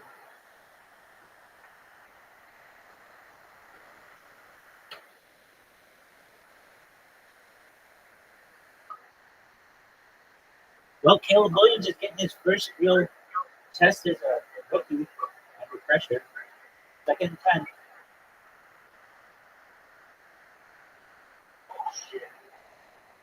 Get up, get up, get up, get up, get up. His line should be helping him up. Oh, what the? What happened with that? Big oh. Right. Get him up, though. They're taking too long.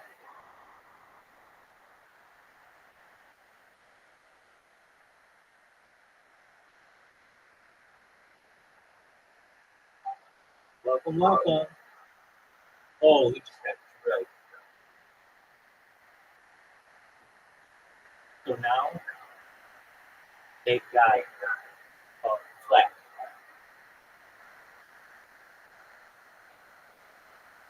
Do you see the flag?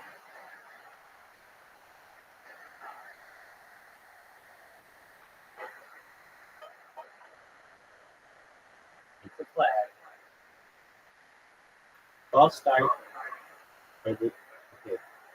On the offense. Penalties decline. Okay. Yeah, Brody's covered deep. Right. If anything, it may allow Caleb Williams to use his legs a little bit. But these guys are just faster than the pros. You can't just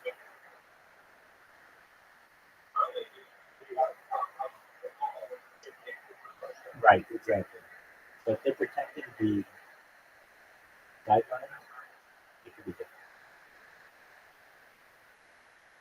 4th and 17. Here we go. Here's the game. Follow on this.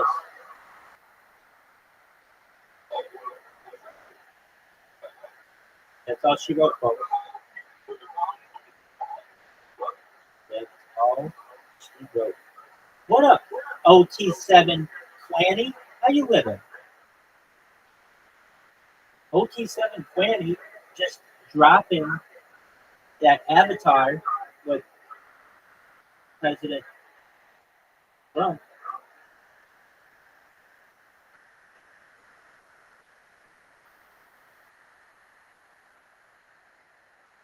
Wow. You know what?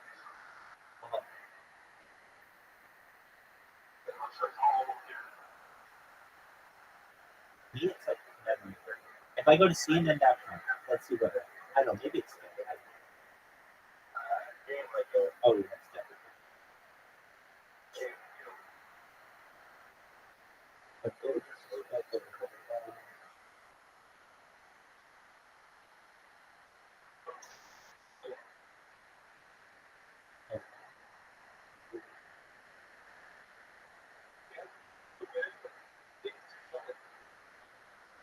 I'm going to tell you what, that is classic Chicago Bears right there. Like that whole game. Losing to just a fucking, just shit, not shit. Houston's okay. But, I mean, just basically playing to their competition and losing at the end. that Chicago Bears football.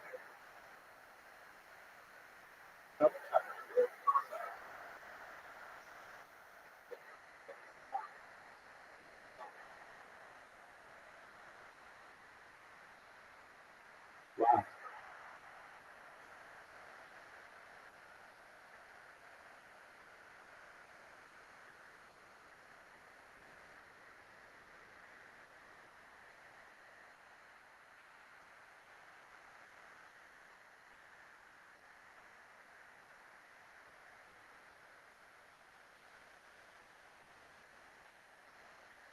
right.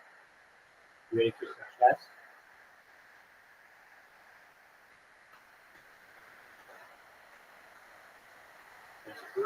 Okay, excellent. Excellent. I'm going to grab my bottle.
Donate it to the campaign.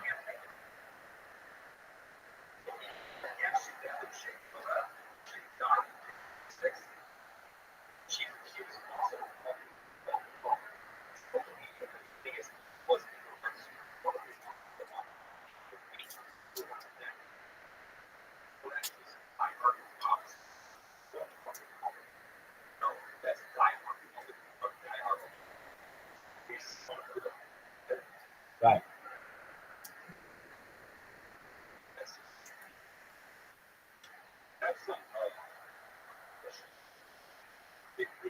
Where's that?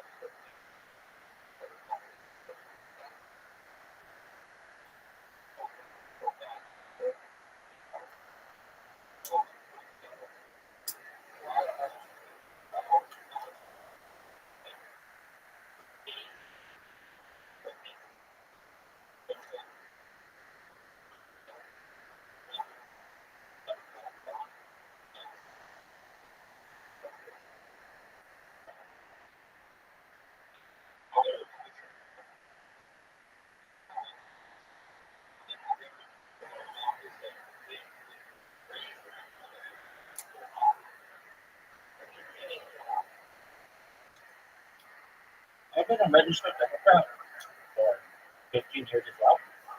Just the opposite. But I lost on.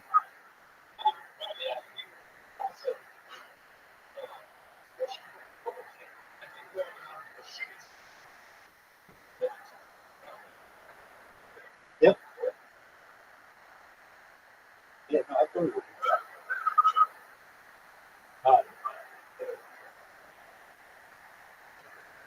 All right. Oh, fuck, man. Oh, my God, that was so cold. Holy shit. My God. Also, all right. Just one moment. I gotta adjust this.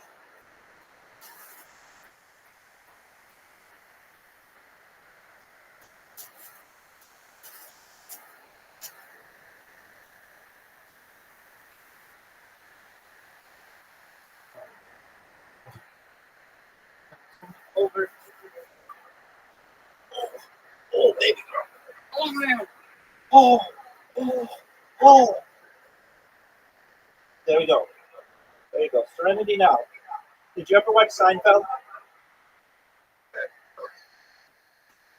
Serenity now. Serenity now.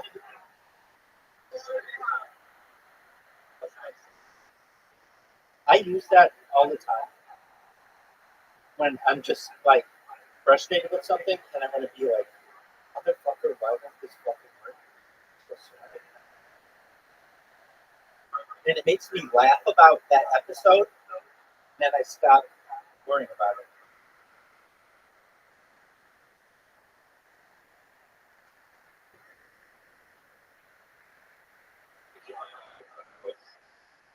Yes, sir.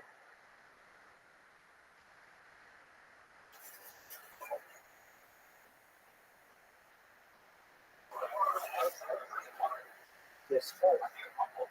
Yeah, I got that written.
Yo, dog, how are you?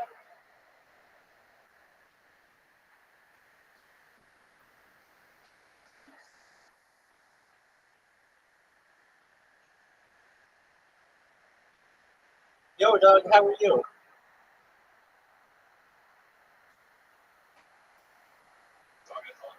Yeah, good, good, good man.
Oh no.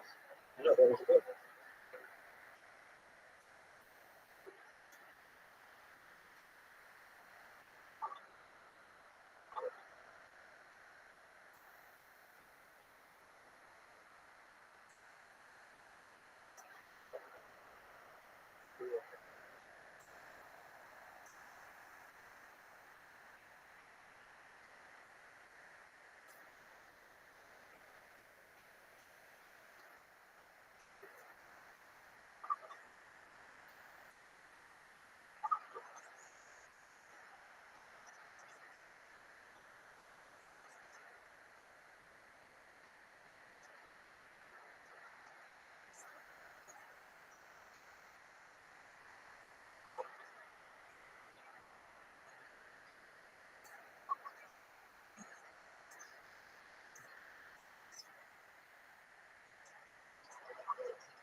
Yeah. So generally we don't we don't celebrate.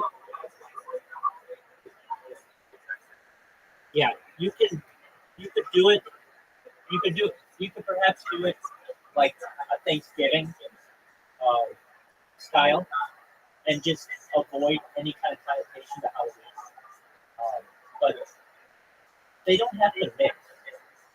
You can just do whatever you want for Israel, and then do whatever you want for the fall. You don't have to put that together.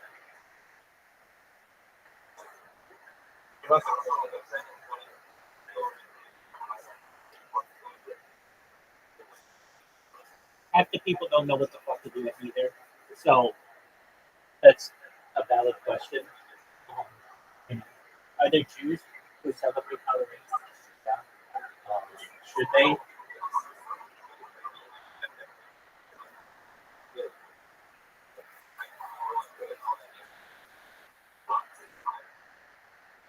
Yeah, I mean, if you want to do that, you could certainly support.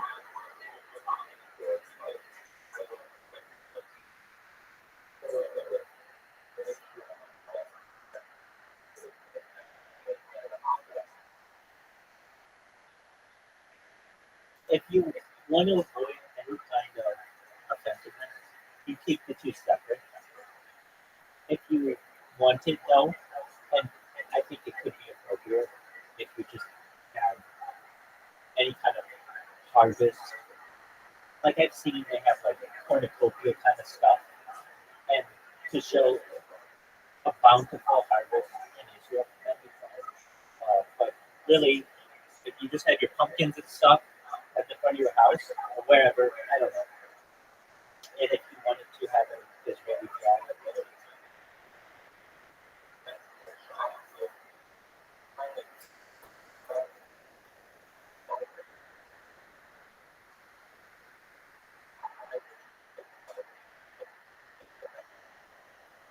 yeah, no, I understand.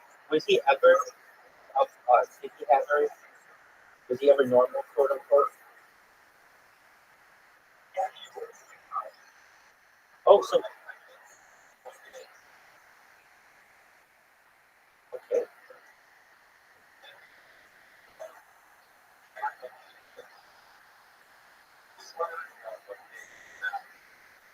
I think you had told me that. Yeah. So it's just, I understand. Right.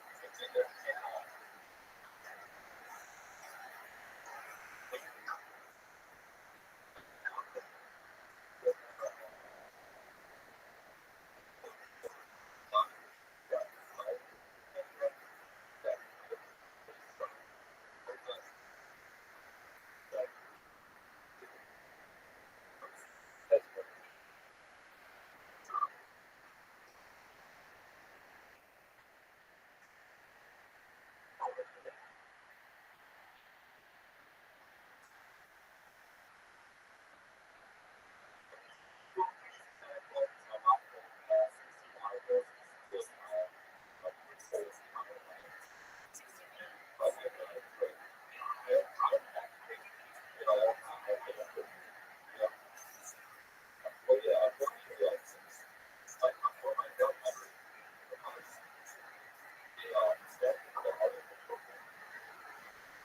Well, it just shows that they're African good.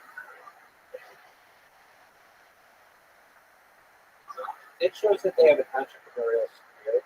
There's nothing inherently evil about that.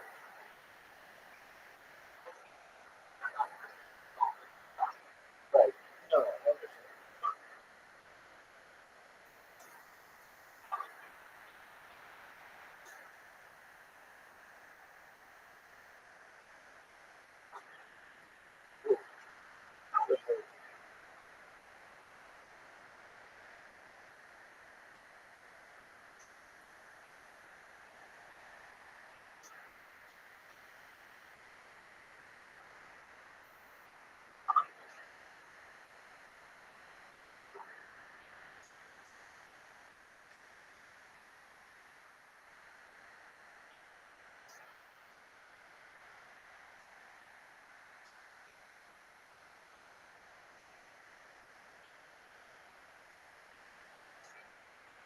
Interesting castle, huh?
Oh man, excellent move, dog.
Fuck. Very, very good move, though.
That was a good one.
No, stalemate. Good job.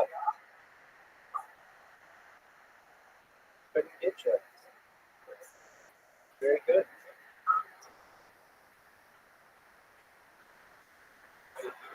No, you didn't. Stalemate. Very, very good.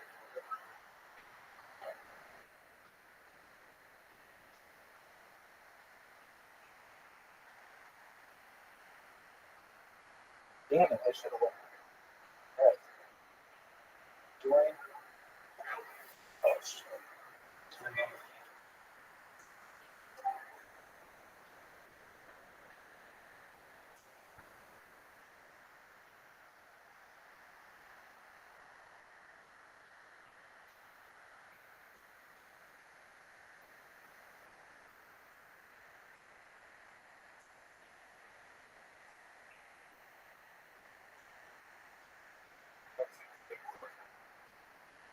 This one,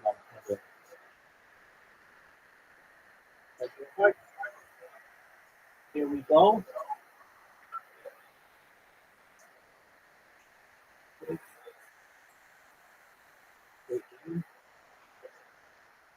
We're going to change it to hidden.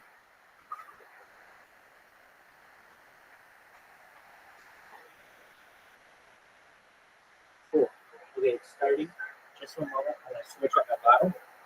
And I will be right back.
All right.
ever done it? Is it something in which you're interested?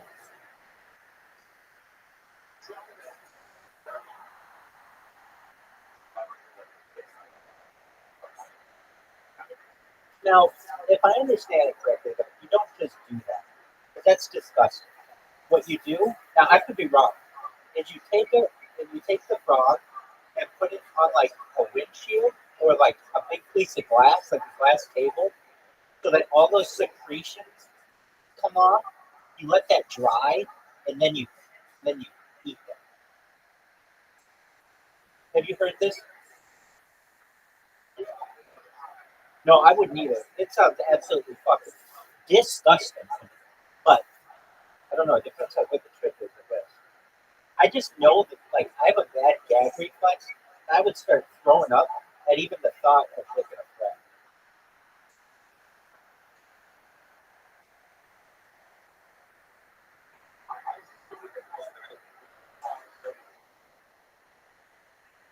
Uh,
good move.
nice castle.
Oh man, what a good move,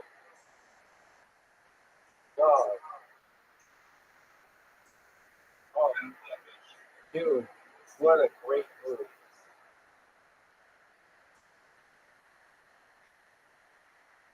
What a great move. Great.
Dude, I can't believe that.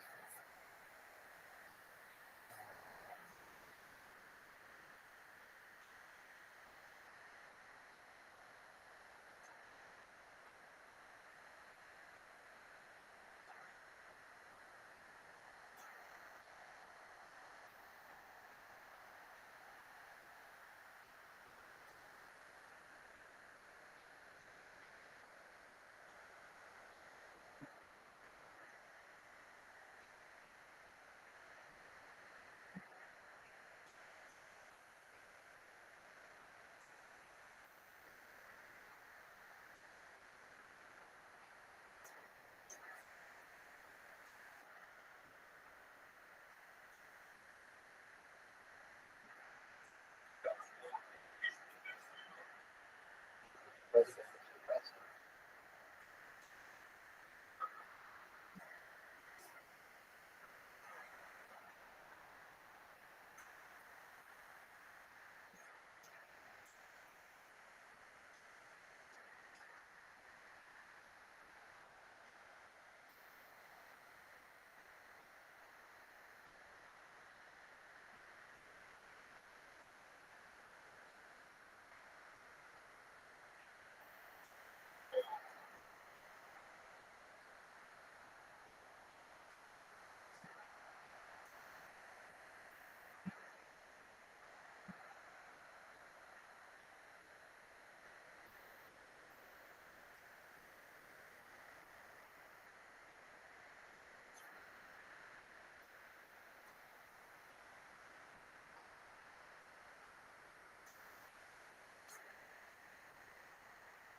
Man, you were difficult to beat today, dog. GG, man. You're getting better and better. I love playing against you. You're a lot of fun. You're smart.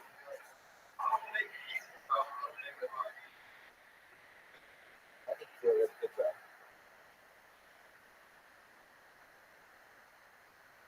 GG. Excellent. Well, this was fun. We watched the Bears bear down like we normally do. We played chess. It was a lot of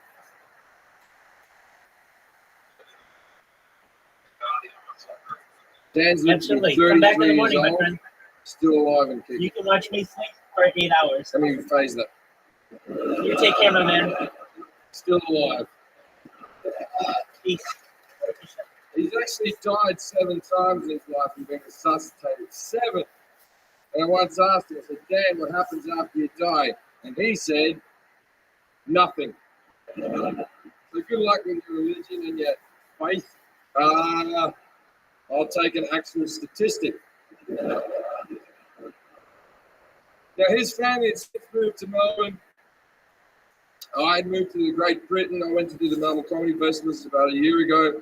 I hadn't seen him in all that time. His brother Andrew came to see my show, and then Andrew took me to see Dan. And I went in to see him. I'd never seen him live this long with his disease. He's laying on a bed. His eyelids are a muscle that he can't keep open anymore, and he's just squinting through these little things. Has a breathing mask on him to keep his lungs working because the lungs are a muscle that he can't keep pumping. He has a heart monitoring machine in case he flatlines in the middle of the night and someone has to resuscitate him. And as soon as I walked in and saw this guy that I used to run around with as a child, I burst into tears. There's nothing worse you can give anyone in this world than pity. You know? I went in the corridor, felt like a right prick, and I was fucking wiping my eyes off.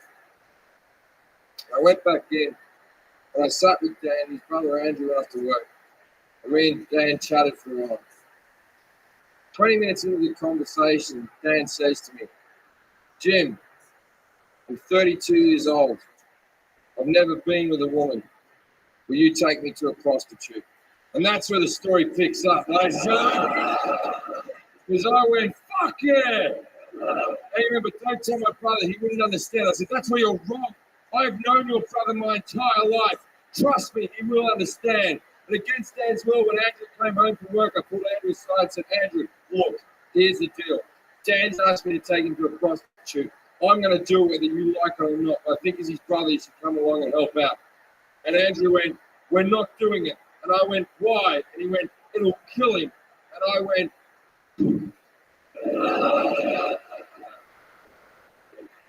he's going to die soon anyway. This is a good way for him to go. Like, sure, we'll have to answer a few questions. And he said, we're not doing it. And I said, why? And he goes, Mum doesn't like you already. And I went, your mum's never liked me. That's why I'm the right guy to kill your brother. And he said, all right, we'll do it, but he can't have full sex. Full sex will kill him. He can only have a blowjob. And I thought that was fairly reasonable. So we went back in and saw Dan. He was where we left him. And we said, Dan, here's the deal. I know you told me not to tell you, brother, but I told you, brother. Me and him are both going to take you to the knock shop tomorrow, mate. But you can't have full sex. You can only have a blowjob. And Dan went, I want full sex. And his brother Andrew went, Dan, you're in no position to argue with anyone ever. Then Dan reluctantly agreed. Now, prostitution in Australia is legal. So I spent the rest of the afternoon going through the phone book trying to find a brothel with wheelchair access. Best afternoon ever.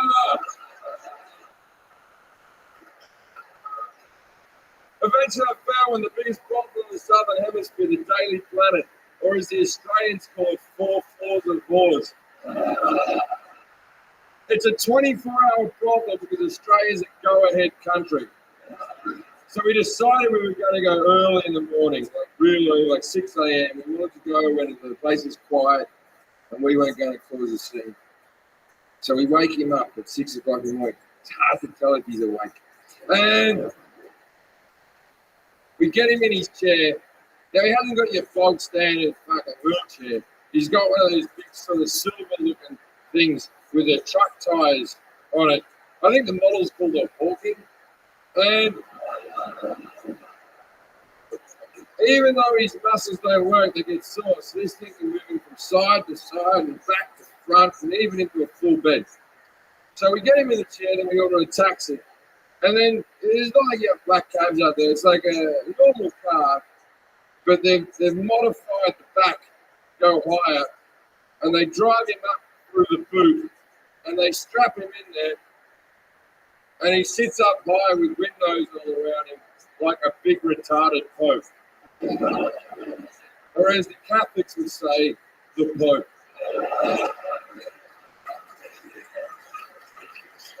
And we drive off to the problem. Now, when we get to the problem, it takes 10 minutes to get him off the taxi. I see this as my window of opportunity. So while they're getting him off the taxi, I run into the brothel. Now, there's two ways the brothels work. Either the prostitutes stand a row in their lingerie, and you just pick the one that you want. Or they'll stand around in a bar in evening gowns and high heels.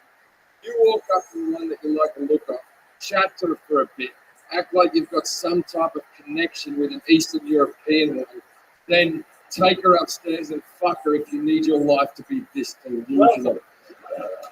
This is one of these situations. While they're getting down out of the cab, I run into the brothel and go, "Everyone, quickly, gather round! I haven't got much time." And these 14 amused hookers shuffle over, and I went, "Look, here's the deal. I have a severely disabled friend with me. If you're not up for it, speak now or forever hold your peace." And one of them went, "How bad is he?" And I went,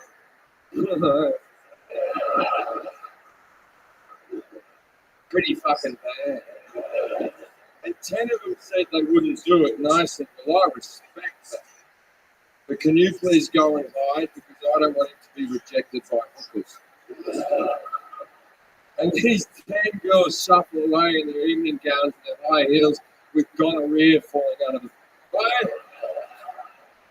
I'm now left with 4 girls, the best looking one by a mile stays. Dan rolls in, looking like Jabba the Hutt, breathing like Darth Vader. 2 of the girls run away, and I'm like, "Are you fucking kidding me, sluts? I just asked you nicely." So I'm now left with 2 girls. The best looking one's there, the other one's a fucking troll. Now, out of respect for the ugly one, I go to Dan and go, "Dan, there's only 2 girls working today, mate. Which one do you want?" And he said, "The one in the green dress." Now, neither of them had a green dress. I stand up and look at Andrew and go, "What the fuck is all this about?" And Andrew went, "Oh yeah, his eyes are fucked as well." Now, it turns out that Dan's colorblind. It's not part of the condition, it's just unfortunate. So, I start with the hookup. Now I'm going to pay for everything. Now, the reason I'm going to pay for everything is simple. I told Dan and Andrew that I would pay for everything as long as I got to tell this story to hundreds of thousands of people in the future. And they said, "Of course you can, Jim, but be respectful and change our names." Which sounds like the right thing to do now, doesn't it? Now, I haven't changed their names. Their names are Andrew and Daniel Connor from St Kilda, Melbourne, Australia. I would have liked to have changed their names. It is the right thing to do. But I look at it this way. Even if I changed their names and their parents started watching my comedy, they'd be like, "My word, doesn't Randy and Steve sound like our kids?" Didn't Jim grow up with a lot of people with muscular dystrophy?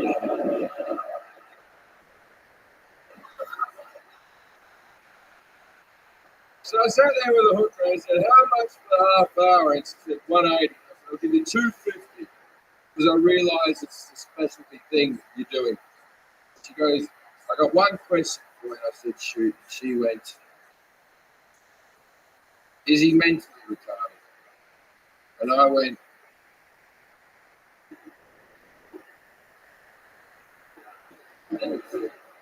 oh yeah, that's what I do. I find mentally retarded people and take them to prostitutes. I'll be masturbating in the corner. He doesn't even know he's here. And she went, okay then, but if there's two of you, well, no, he's not mentally retarded. It's his choice to come here. There's a good chance he'll die. And she went, what am I meant to do with him? And I went, I don't know. I've never been a hooker. But I'm thinking, give him a bit of a show, dance around a bit, rub your tits in his face, then suck him off. But don't sit on him or fuck him. It'll kill him.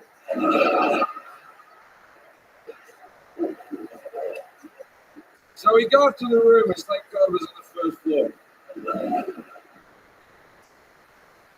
And me and Andrew look at Dan like two proud parents watching our child go to school for the first time.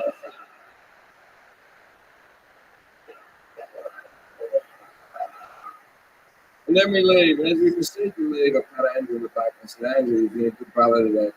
He said, thanks, mate. And we had a hug. Then we had that moment after a hug that Australian men have where we go, oh, get out of this for you.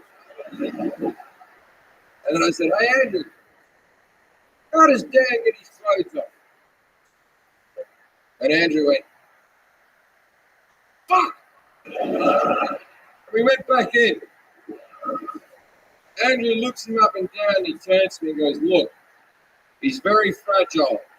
I know how he likes to be picked up. I'll lift him up, you take his pants off. Andrew gets behind, lifts him up by his armpits like I couldn't have figured out their magical hole. I'm on my knees taking Dan's tracksuit pants off. He always wore tracksuit pants, never got into fashion. And as I'm taking his tracksuit pants off, what many of you are wondering is, can Dan get an erection? And the answer is yes. Even though none of the muscles in his body work, the cock is not a muscle, the cock is a bit of skin that fills with blood. If he gets aroused up here, blood will rush to there. Now, what nobody knew about this 32-year-old virgin is that Dan's packing heat. I'm talking 9.5 inches of disabled misery. This cock's so fucking big, I think that's why the rest of his muscles didn't work. I take the pants off, this thing springs up and hits me in the mouth.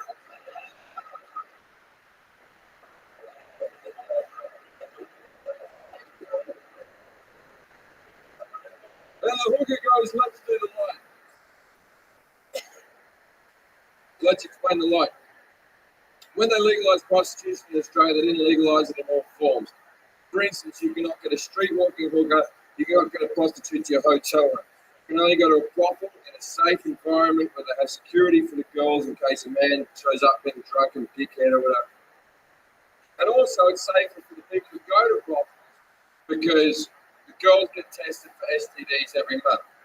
So, arguably, you're better off in Australia fucking a prostitute than picking up a girl in a park. But I'm not going to have that conversation again. I'm like, you try explaining that to a girlfriend, it's a fucking minefield. But also, they make it safe for the girls. If you're a guy who goes to a prostitute, you have to undergo the light. Let's explain the light. It's very simple. Sounds like what it is. You put your cock under a very bright light, and they look around the shaft to see if there's anything untoward. Then they get a magnifying glass out, go through your pubes to make sure nothing's running around. It's not a big deal. I've been rejected heaps of times. Now the chairs here, there's a bed here, there's a hot tub there, lights over there. Now we try to get the chair past the bed in the hot tub. We can't get it through. So me and Andrew walk over the hook and we're whispering because we're like Dan to hear. We're like, we can't do the light thing. But she goes, if you don't do the light, I'm not doing it. And me and Andrew went, come on. He's a virgin. What's the worst that can happen? But she whispered, actually, I'm more concerned about its cleanliness. Then his brother Andrew said loudly and proudly, I washed it before we came out. Now you may think you're a good brother, good sister, good mother, good daughter, whatever the fuck you think you are in this world. But you're nothing until you've washed your disabled father's cock and taken to a prostitute. That is love, ladies and gentlemen. Tangible fucking love.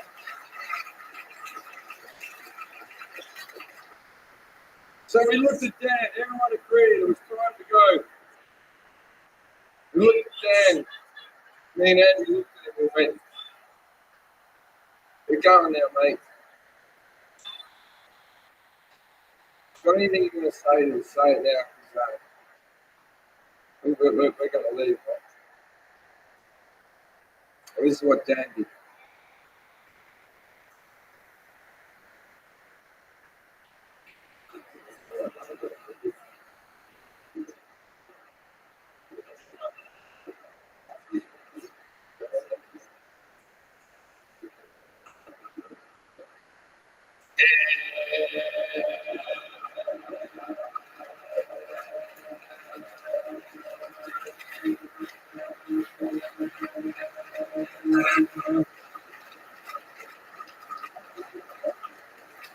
Leave!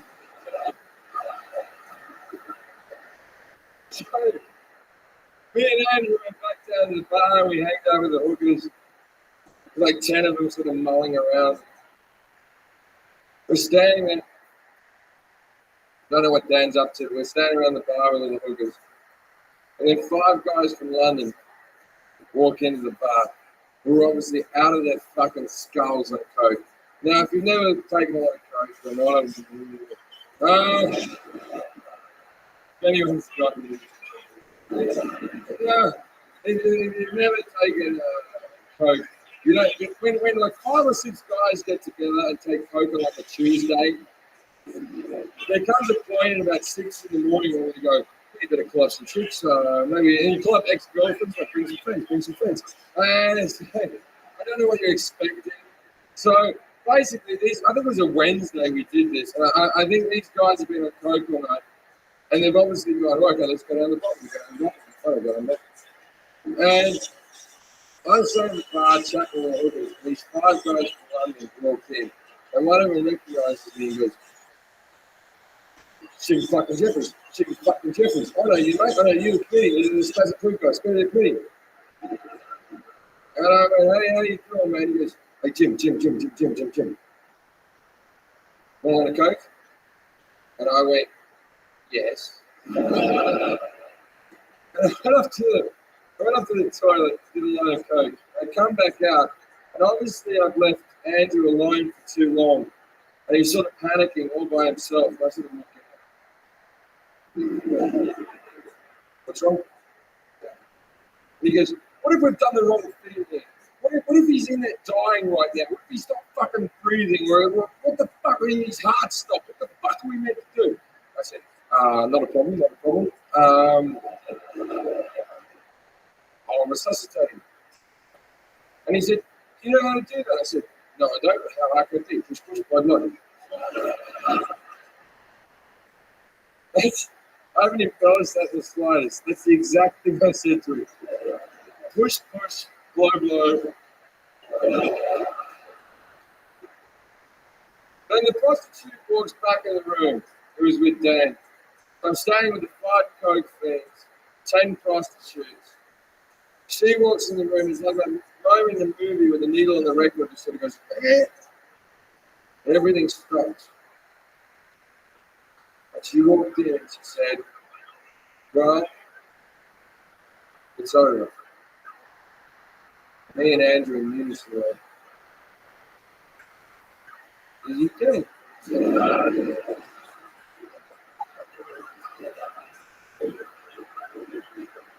Her exact words were, "I didn't check that."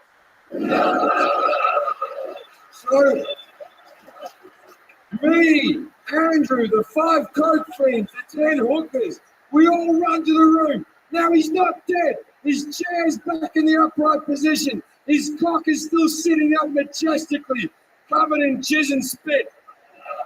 But for a man who an hour ago couldn't lift his eyelids, he was sitting there like this.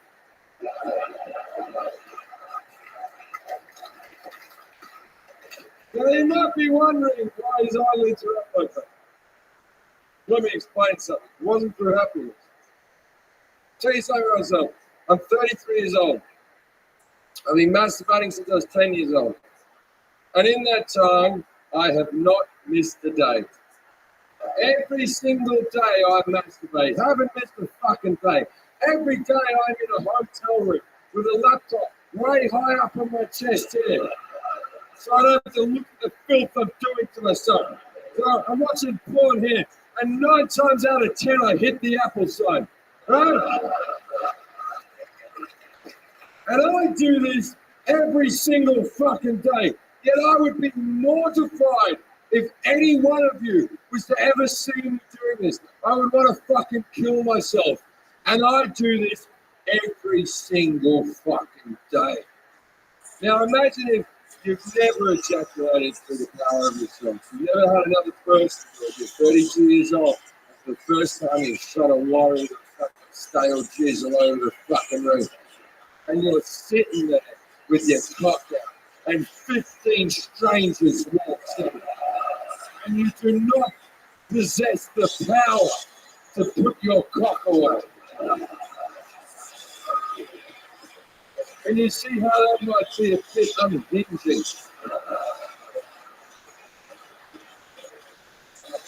So we had to get him dressed quickly. But he's come everything. And this time I looked him up and down. And I turned to Andrew and said, "Andrew, I don't give a fuck how fragile he is. I'm taking the top out this time." And we lifted him up. And we put his pants on. And we proceeded to leave the closet. You know, as we left the closet, I turned to Dan. I said, "Dan, hate the story. Please tell me what happened." And he said, "Well, she danced around a bit, rubbed her tits in your face, and sucked me off." This is what I asked her to do. It's so nice to be a disabled sex puppeteer. But even nicer than that, I used to have a preconceived notion of what I thought about people such as prostitutes, man, but I was wrong. That woman treated him with dignity and respect and made him feel like a sexual being for the only time in his life. You can't put a price on it.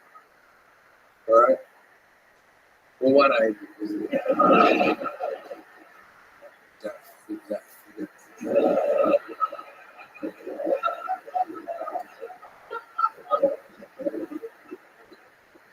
Then we go up front and we go to call a taxi. And the taxi driver who drove us there is still sitting out the front in his car. And he winds his window down and looks out and goes, "I'll drive you home for free. I just need to know what happened." Thank you very much, ladies and gentlemen.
Hey,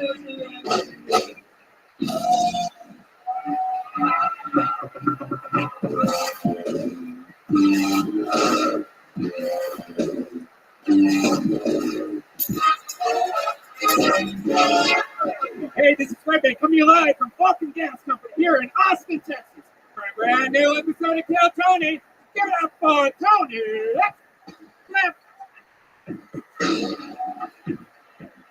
Austin, it's Monday night. You have to make more fucking noise than that. Let's do this shit.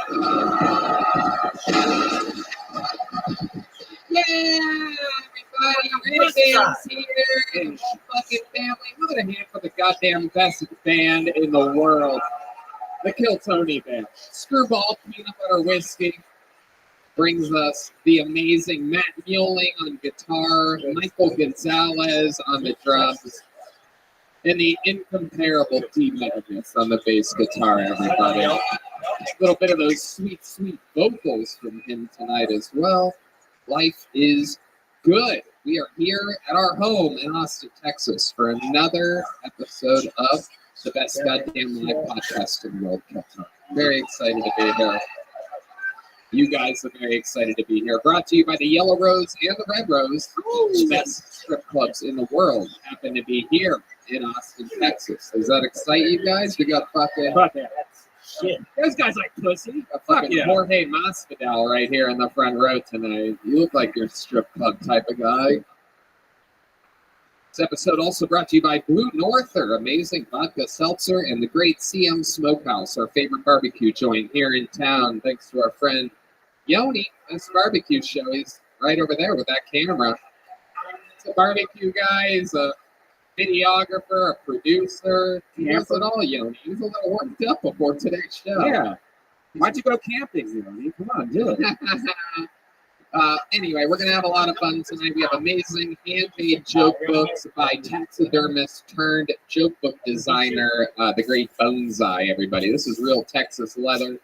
Kill Tony joke books, one of the people that that impress us tonight, and little tiny joke books for people that just did less than mediocre. And for the holidays, you can get him to make a custom one. Yeah, just go to like Instagram, Yeah. Bonsai, Bonezeye. It's that easy. Get your holiday Kill Tony joke book. We're going to have a lot of fun tonight. Before we start tonight's episode, here's a little bit more from the amazing sponsors that made tonight's episode available for you here, right now. Hey, y'all. When the moment for intimacy arrives, you need to be ready. Roman ready. Whether you've been in a relationship for years or just getting started, having the confidence that comes from preparation means you're free to enjoy the moment when the moment comes, if that moment comes for you, podcast fan.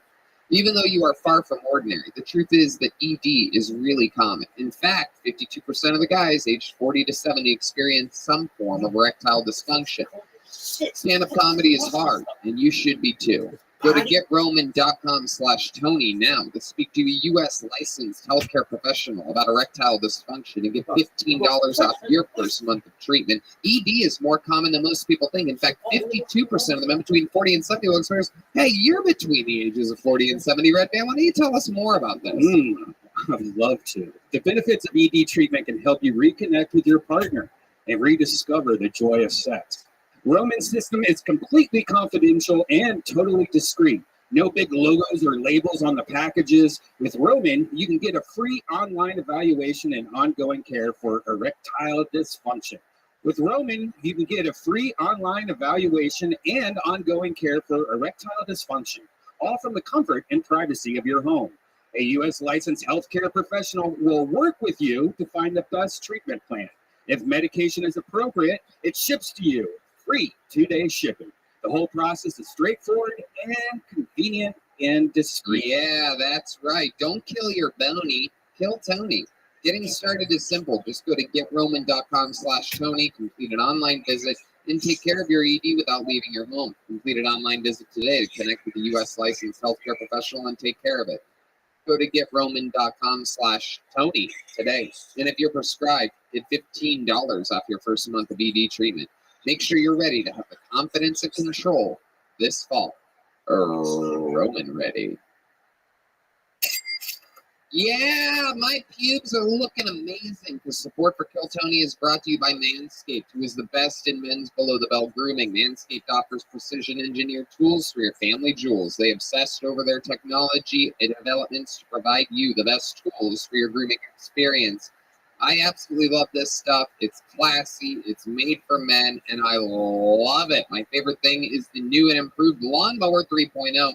Their third-generation trimmer features a cutting-edge ceramic blade to reduce manscaping accidents. Millions of balls are about to be nick-free thanks to Manscaped's advanced skin-safe technology. Right, Dan? Manscaping accidents are finally a thing of the past. When I tell you this is premium, I mean premium. The battery will last up to 90 minutes. You can take a longer shave. Ooh, that's a long time. The water-resistant technology allows you to groom in the shower, which is really cool. One of the coolest features is the LED light, which illuminates your grooming area for a closer and more precise trimming. Wow. Do you use that LED light? Do you look under your belly at what you're doing down there? I can't see anything.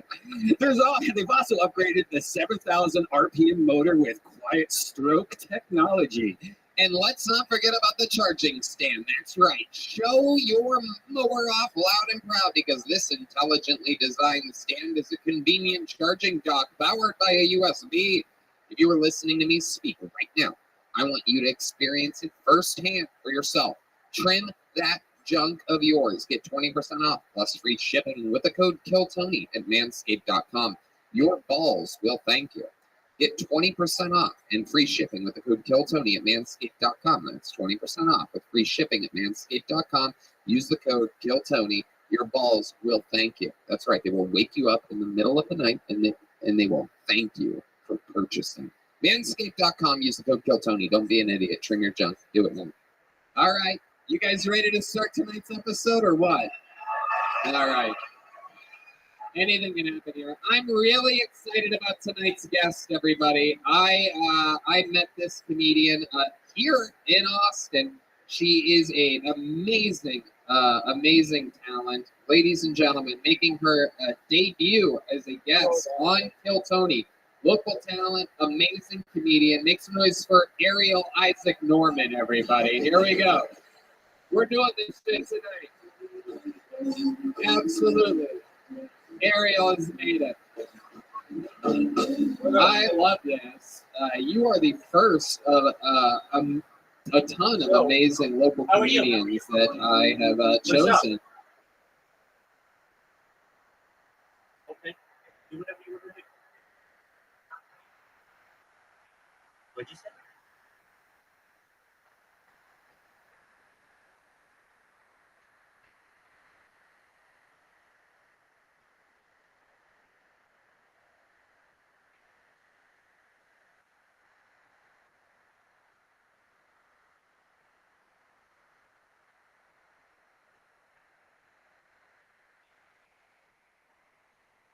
Has the amazing podcast Wrong Questions Only. Follow her on Instagram at Ellen DeGenderless. Oh, hell yeah. I like that. I'm happy you're here. I also used to have shorter hair. I think it would have hit even harder. Right. I love it. It's good to have it's good to be joined by yet another lesbian here on Kill Tony. That's I'm calling myself a lesbian there. I don't know if that came across clearly. Whoa! I thought you were gonna. How you living, Tim?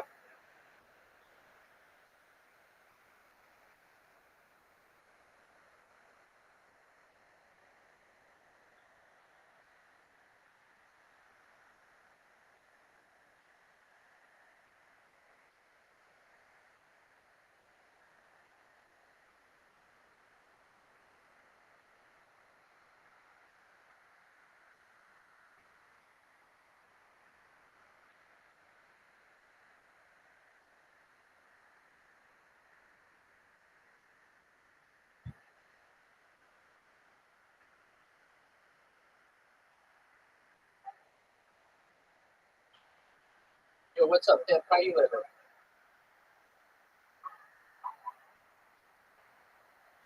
Pardon me? Just a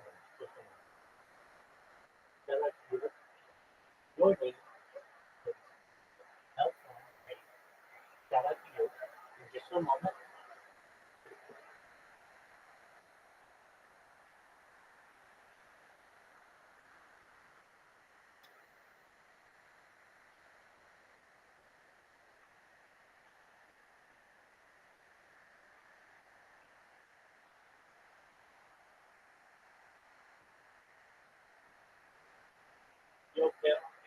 Can you hear me? What up? Yo. Dude, the biggest thing in global history. I stream on like 24 hours a day, 7 days a week, 365 days a year for world peace. I've been doing so for more than 3 years. This is the most amount of data that any single individual has ever uploaded on the internet in global history. Welcome.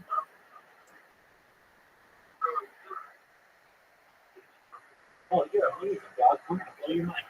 Some of the things that we discuss on this stream that aren't normally discussed in general, that we're trying to inject into the conversation of the world, are technological discussions like anti-gravity, antimatter, life extension technology, dark energy, dark matter, mind uploading technology, de-extinction, fission energy, fusion energy, faster than light travel. These are just a few ideas. This is about world peace.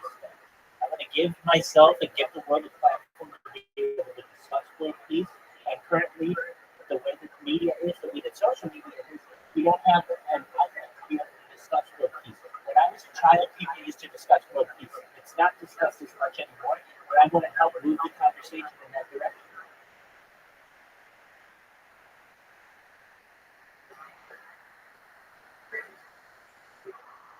Great question. I stream on more platforms than any person ever. You can see a complete list in this Discord. Just for a moment, and I'll read it to you.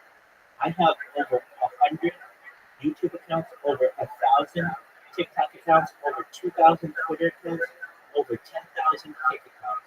Here we go when it comes to on what streams I'm streaming, because I don't just stream, I multi-stream. So I'm on many different platforms. I have more data than any person ever. We're live on at least 8 different YouTubes. I spam hit. Did you find out about me from Kick?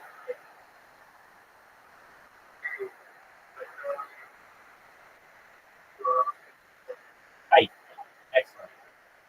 So I've been streaming for like over 6 months straight now. I'm live in Twitch. I'm live in Rumble. I'm live on Twitter. I'm live on TikTok. I'm live on TV. I'm on Instagram. I'm live on Discord, obviously. I'm live on Billy, which is huge in region. Just for a moment, somebody just came in one of my other channels. Hey, Ass Munch, get your ass to the Discord right now, ASAP. I got some friends here. Come here, please. Excellent. We'll see you soon. You'll get to see this body. We're live on Billy, which is huge in China. We're live on Vaughn Live. We're live on Telegram. That's what just contact me. I'm live in Telegram for cryptocurrency. We're live on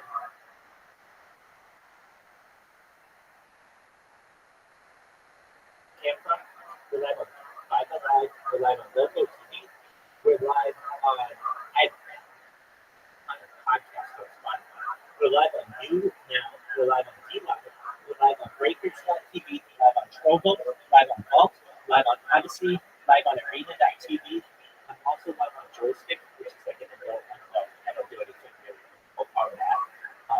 But yeah, so I'm multi-streaming on more platforms than any person ever, creating more content. I've essentially created the world's largest podcast. Because back to the pandemic, we've seen the death of the queen, the birth of AI, the coronation of the king, and everything in between. I've watched now in totality, I've watched 3 Olympic Games, 2 summer, 1 winter. We've watched multiple Super Bowls. We've watched multiple NFL seasons. I'm huge into fantasy football. Welcome, Bitcoin as much. This is my friend. He'll be dude, that's what people say, and it's true. And I'm going to help the whole world. So we're going to help with developing the world. If every person is helping along the way, I'm going to make sure that your friends and family won't have to work again. I'm going to make sure that everyone you've ever met who you can help will be able to. You'll be able to spread your own philanthropic organizations. All you have to do is tell people about this. Data is Earth's #1 resource. Bill Gates coined the phrase in the 1990s, content is king, and Rabbi Rothschild's making it real in 2024. In 2018, The Economist magazine stated that data had overtaken petroleum as Earth's #1 resource. Rabbi has more data, specifically human data, on themselves than any person ever, and it's all available to the world 24/7, 365,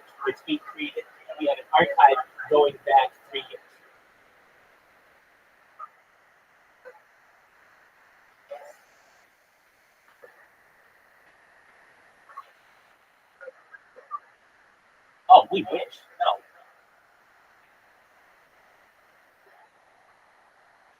Yeah, we will be. And cryptocurrency is the future.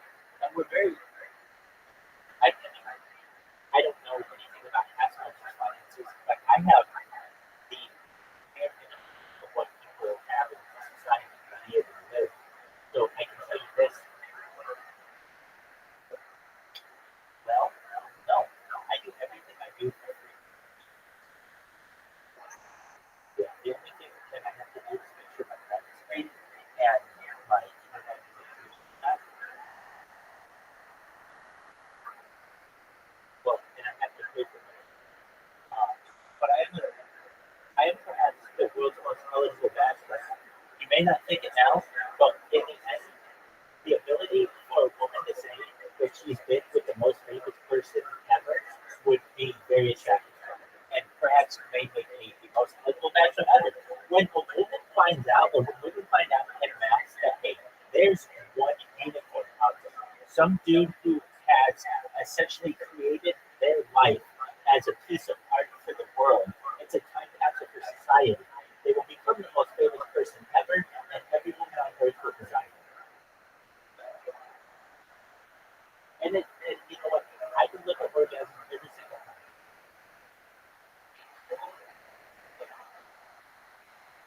Just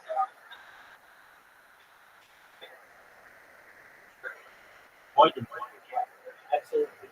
On multiple platforms, on 33 different devices. I'm live right now. When's the last time? Saturday. Oh, if you want to count that, then today. But I've been girls just staying here at home. So we have some who are on here, and they come in. Certainly, we have made their acquaintance. But yeah, in general, see, you don't understand. You haven't even seen like the big thing that allows me to get famous is this. I'll show you with my phone in a second. Okay, I'm going to turn on my phone, and I'm going to show you my computers. I created 4 robots that are taking over the world. The way that they're taking over the world is they're spamming Kick. That's why I asked you, oh, did you find out about me from Kick? Why? Because just about everybody finds out about me from Kick because of my robots. Because they're just essentially the most powerful communication, like we'll say the most powerful grassroots or guerrilla form of communication any individual perhaps has ever utilized on a platform in global history. What am I saying? I'm saying I'm the biggest troll of any platform ever. Okay, so what am I saying? I'm going to flip my camera on. And what you're going to see here in a second is you're going to see this follow button here.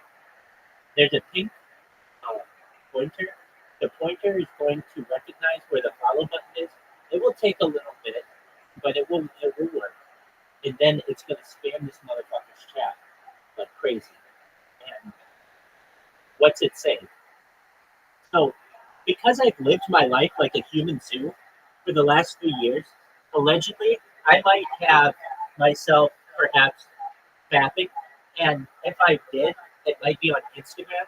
And Instagram may have taken down like dozens of my accounts because of this, but not necessarily all of them. And one of them is still up, or at least one of them. So what am I saying? Basically, I have a sex tape up there voluntarily. It's hilarious to me. And nobody else has this sheer confidence that, look, I'm going to put out my own sex tape. I'm going to make it for free for everyone on Instagram. And I'm going to spam everybody on Kick about it. So what does it say? It says,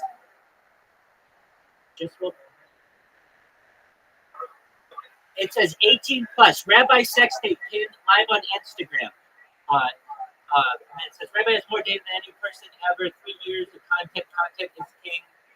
And then it talks about anti-gravity, antimatter, alien disclosure, de-extinction. Do you know what de-extinction is? Yeah. Wow. I'll be like the most famous person ever. And look, I'm not saying that's why I do it. Why am I doing it? Literally every fucking day, I wake up, listen to the radio, and it's like 7 dead in such and such country, 14 dead in such and such country, 3,000 dead in such and such country. I'm so fucking sick of it. I don't think we need to kill each other anymore. And I'm going to stop that. I'm going to wait to a day where perhaps the country can say, oh my God, there was this song by Nickelback, Nickelback. I like Nickelback. They're probably not good last year. And one of the songs they have is called They talk about nobody died. We need to work towards that as a society.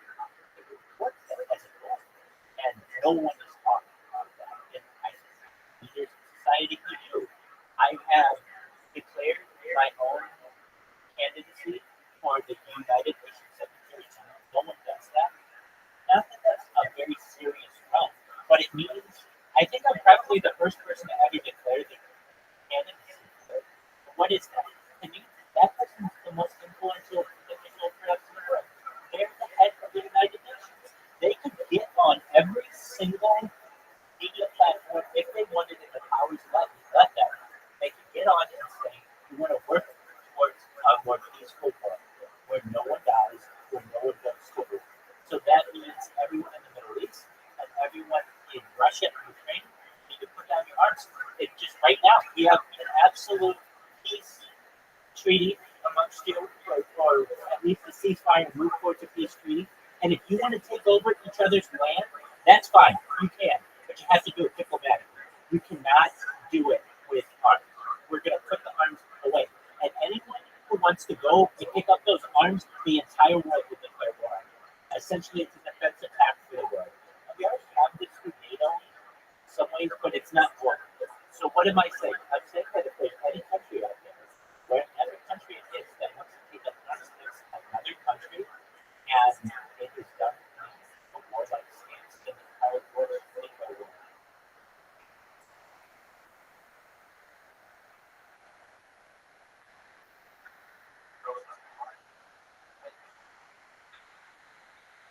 I appreciate it. I think I'm going to be the first children. I think I'm going to be across the world. Think about how do we be able to do this new currency. Here's the funny thing. I've been at the heart of the crypto world in the last year and a half, and I don't even really know. I'm very engaged in crypto Twitter, which is the heart of where cryptocurrency lives and breathes, and it's specifically on spaces in Twitter. And very well known there to the point where if you type in Rabbi Rothschild or Viral Rabbi into Twitter, you'll see all the people who have complained about me for spamming, but also people who say very good things about me as well, and that they are great for my mission, etc., etc. So a lot of people know me in the crypto world such that I've been able to live within one of the communities. It is a Bitcoin, the Harry Potter Obama Science email community for more than a year now. So I'm very well invested in this community to the point where I'm in their fantasy football league. Like we're very close. And anyone in that community can come in the program just like Bitcoin actually, just to see what's going on. And that's how you get in here. But basically, that community has a resource 24/7. I consider myself almost like a cryptocurrency concierge, where people come in, they're like, what is this? And I explain this. Et cetera. It has 100 exits. Its start. It's currently worth about 10 cents. I've seen it 10x in my time here alone. And people get interested. And if they want to talk to a staff or back with each other, I can point you in the right direction. It's really unique from a cryptocurrency perspective, what we do. And thus, when, let's say, all that is going to need to happen is for one of these influencers to see what I'm doing. They already do. I mean, you already see. I mean, in Rothschild, and he's been in my stream. He was on my YouTube. He's in my YouTube channel. I showed him my ID. I showed him my credit card. I showed him everything he wanted. Another very honest person. And where do we live? Did I get that? No. Yeah, I have a credit card around. still live. He brought in like 30 people to the YouTube. You see, I have many different cameras going at once, and so I don't always see who's typing. But I saw one of my cameras, the furthest one away, and it's very high in the air. It had all of this chat, and I got him on a stool, and so I'm like, what's going on? And they're like, hey, Aiden Ross wants to talk to you. And I'm like, who the fuck is this Aiden Ross? And they're like, Aiden Ross from Kick. And they're like, you're streaming on Kick right now. And I'm like, because I'm on so many different platforms, and so, of course, I know who he is now, et cetera, et cetera. But yeah, he got in the chat with a bunch of other people, and was like, okay, so you live stream your life? Yeah. He's like, is your name really Rothschild? I said, yeah, I'll shoot my advertising. So I showed my advertising. I'm like, I'll show you my passport. I got my passport. I don't know if I showed my passport, but I know I had it with me. They're like, all right, show us your credit card. And I had a credit card that was,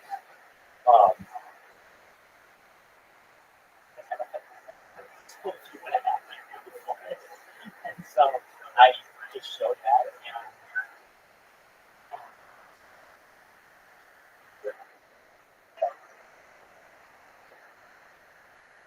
well, I showed like those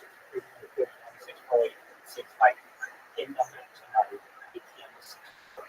Like I've literally gone up to the ATM with my card, showing what first person it would be, just so that even in the future will know what it was like to use an ATM. Because there are going to be generations that don't know what an ATM is. This won't always be a thing. There will be a different type of technology, and the ATM will go the way of the jukebox and perhaps the pull tab and some other. And 100%, yeah.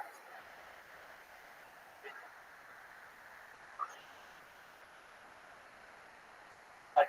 And I think I will become like a very wanted individual inside. Like women will be like, dude, like that guy. It's like, dude, I don't have enough time to do that. So the CRISPR technology, which is like gene editing, I think I might be able to be a choice in that. Meaning not be able to, let's say there's a huge amount of women who are going to be able to choose their sperm donors in the future, and they can choose anyone they want. Well, the way that I'm going to win the world is by telling my children, any of you, and if you're hearing this right now, in 100 years, you'll know the kind of foresight that your father had. We are declaring war on any other person who is involved in any of these types of genetic modification of human genes. So what am I saying?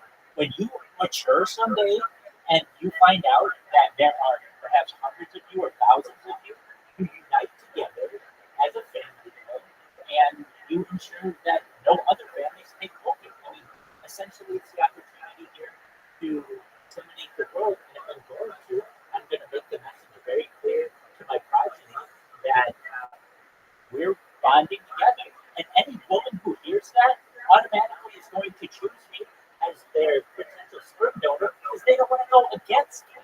Number one, I have all of my life basically recorded, so they want to get on board for that.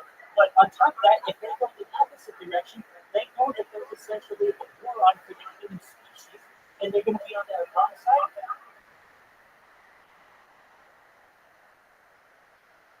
Does that mean I'm going to run the entire world? No, absolutely not.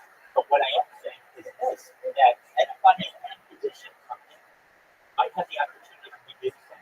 I know Elon Musk has like 10 different children right now. He's a multi-billionaire, and if somebody doesn't stop him, then they'll be the ones to do it, or someone similar. And yeah, in fact, there's been studies for these stories.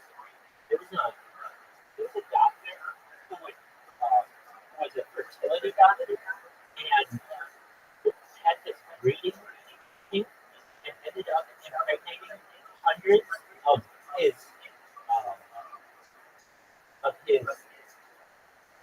patients with his own sperm. And now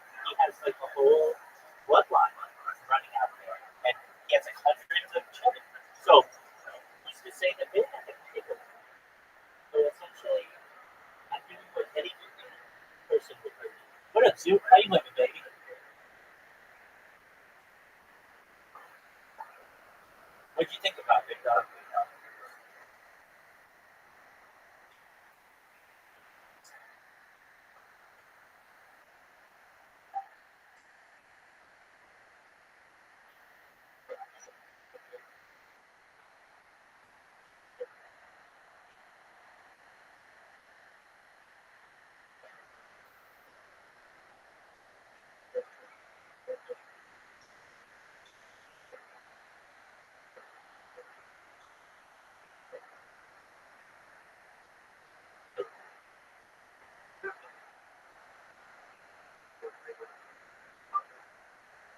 I didn't think what you said too.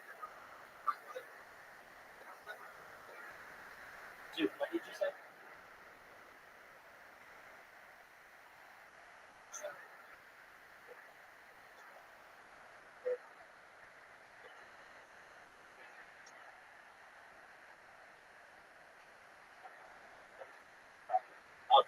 So, they how you needed someone to cook. Here's the thing.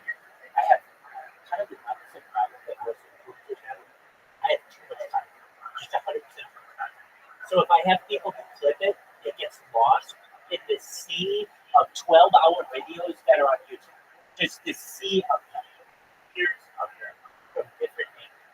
So here's what actually I've been doing that gives me a lot more positivity. I just use one of my bots and make contact with someone on Kick who maybe I have some knowledge. Like for instance, there's a female streamer, very popular, named Malibu Jam, and she loves chess. And what did I do? Last week we played each other in chess, and while I played her, I was able to talk about de-extinction, life extension, cryptocurrency, and mind uploading, and I was able to talk about geothermal power, and tidal power, and vision power, and fusion. I was able to just blow this girl's mind while also winning chess. And at the end, this should be you should you just explain it very clearly. It's really, really positive. And so those got clicked, and then those go viral a little bit. Now I got another thing that went viral within the last 3 days. So it's still kind of going viral. This is hilarious. Okay, so there's this guy. there's this. So I literally spammed the shit out of this fucking problem. I mean, to the point where people fucking hate me. But then they connect with you and they learn to verify. Oh, wait, you're gonna make us rich. You're gonna take care of our families, and you're about world peace. And you're not a bad person. You're just shooting. Okay, it's very easy. It's so easy for me to be able to take someone I've been spamming for 6 months and actually connect with them and talk to them. And I know all about their stream because I've been watching them for so long and spamming them, so that I'm very well connected with them. And I can basically show that I'm one of their biggest fans, if not their biggest fan. If you actually hear what I have to say about the culture of the world, you'll be very positive as well. I am 100 for 100 and converting people who I once was spamming to becoming fans, where they're on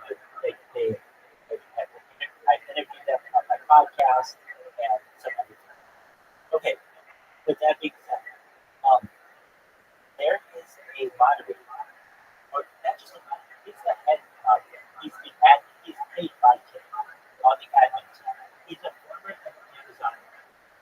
His name is Kim. He's like a very big guy or moderator or something. And tweeted this thing about me in the last 72 hours that he did an unboxing of a gift that I supposedly sent him, but I didn't send it. Did you see that?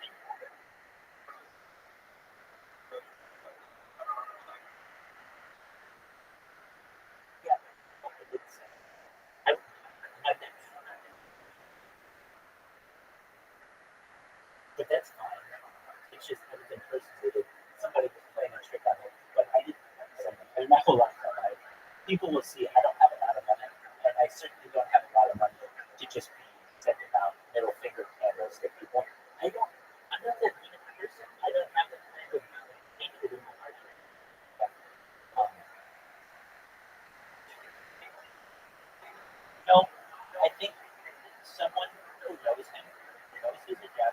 knows that I've been annoying the shit out of him, who wants something done about me, eventually was just like, you know what, I'm gonna play with my friend.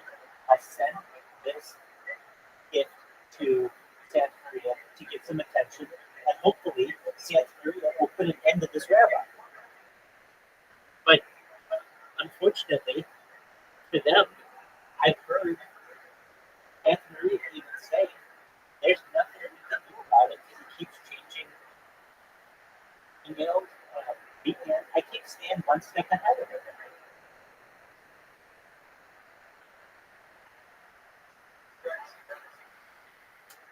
Yeah, but that is the craziest ways that I've ever heard of. Like, they recognize that in my spam, I say I'm doing it for one piece. And here's another cool thing. They allow me to be interviewed on their platform, even though I don't pay them.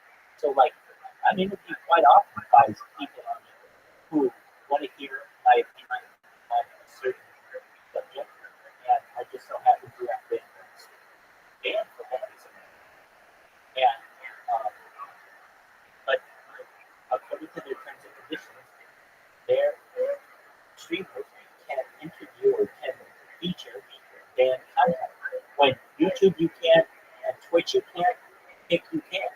So I'm like, I could care less if I'm streaming on Kick. Kick is just one of the 2 or 3 dozen different platforms that I need for. And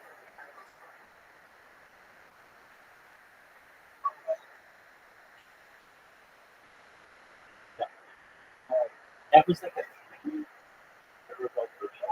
And yeah. Oh, I did this thing like 3 years ago to see how many times I could do it in 24 hours, allegedly. And like, I kind of think I have like an Olympic level refractory period, which means like you can have sex a whole bunch of times. And I was able to do it 28 times, 4 hours or something like that. Either 28 times in 24 hours or 26 times in 24 hours. And it was on camera. It was literally on camera. The reason why, like the way that I did this was I did it through deepfakes. It was actually pretty cool. So there's this website that way back like 3 years ago was really groundbreaking, deepfakes.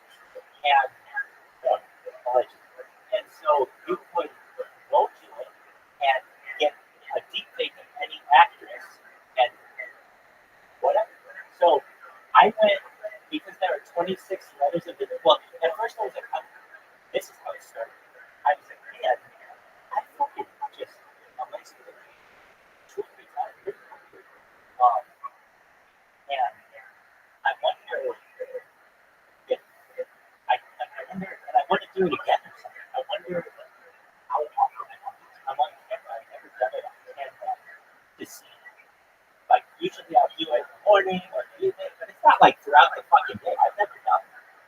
But I don't have anything else to do. And with this website, I bet I can go and take one hot actress for every hour and complete myself to them, essentially. And so I started, I had this kind of weird list.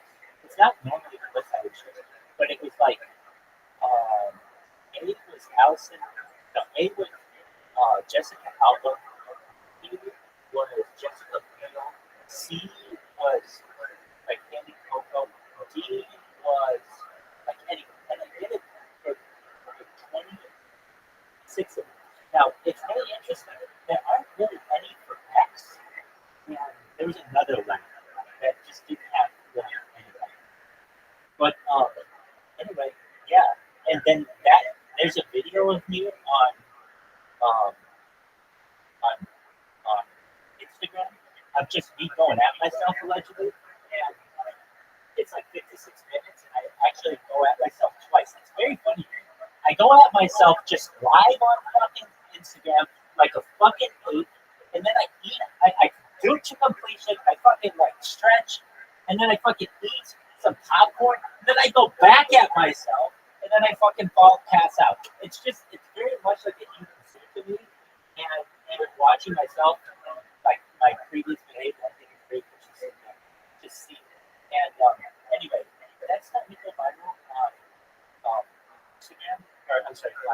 Kick because what ends up happening, all these people on Kick, especially the women, not all of them, but many of them, they're very hot and they sit there and they talk with their chat, but it's not like it's all essentially to promote their own interests. So they're there, and sometimes like, dude, this girl's hot. I wish I could see her naked. Well, dude, for $5, I can see her naked, and they go and they fucking subscribe to their company. Well, I don't have an OnlyFans. In fact, OnlyFans is the only platform for which I know that's rejected me twice. I put my ID with them. I sent them my social media. The reason they won't accept me is they want to one, something they don't want religious people on it because I go on their travel around and then two, they don't approve of my social media because it's so long. So, so I'm not allowed to OnlyFans, and I'm not trying to make money on this. This is what I want to have. Someone to be like, just post a picture of themselves jacking off, not just once, but twice, randomly, and then tells the whole world about it. He calls it a sex tape. That's not a sex tape. I don't know what that is, but that's not really sex. That's masturbation. You know, it's to be very, very funny. Very, very funny. But I call it a sex tape. But in reality, it's just it's no other person has this. Name another person of any person out there who has an entire video publicly of them masturbating. I'll wait. So it's like one of those things to be a catalyst. Like the way that Kim Kardashian became big, the big way that Paris Hilton became big, they had those tapes allegedly, and that was the catalyst for their first stuff. Is that what I'm trying to do? No, this is basically something though that I know is irresistible to humans. That look, even if you hate me, you want to watch me. If you like me, you want to like. It's just like it's out there and it's live on Instagram. What the fuck is that? And why did Instagram taking it down?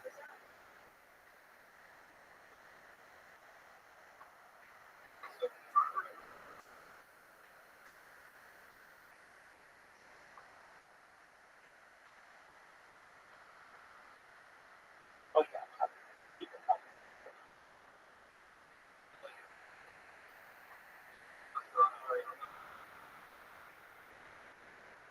no, it wasn't that. I wasn't talking about it. It was like it was just on his. I don't know. I can just tell you that 30 people came to my YouTube. The only time that ever happens is if an influencer comes in, starts stopping them. So I'm pretty sure it was happening.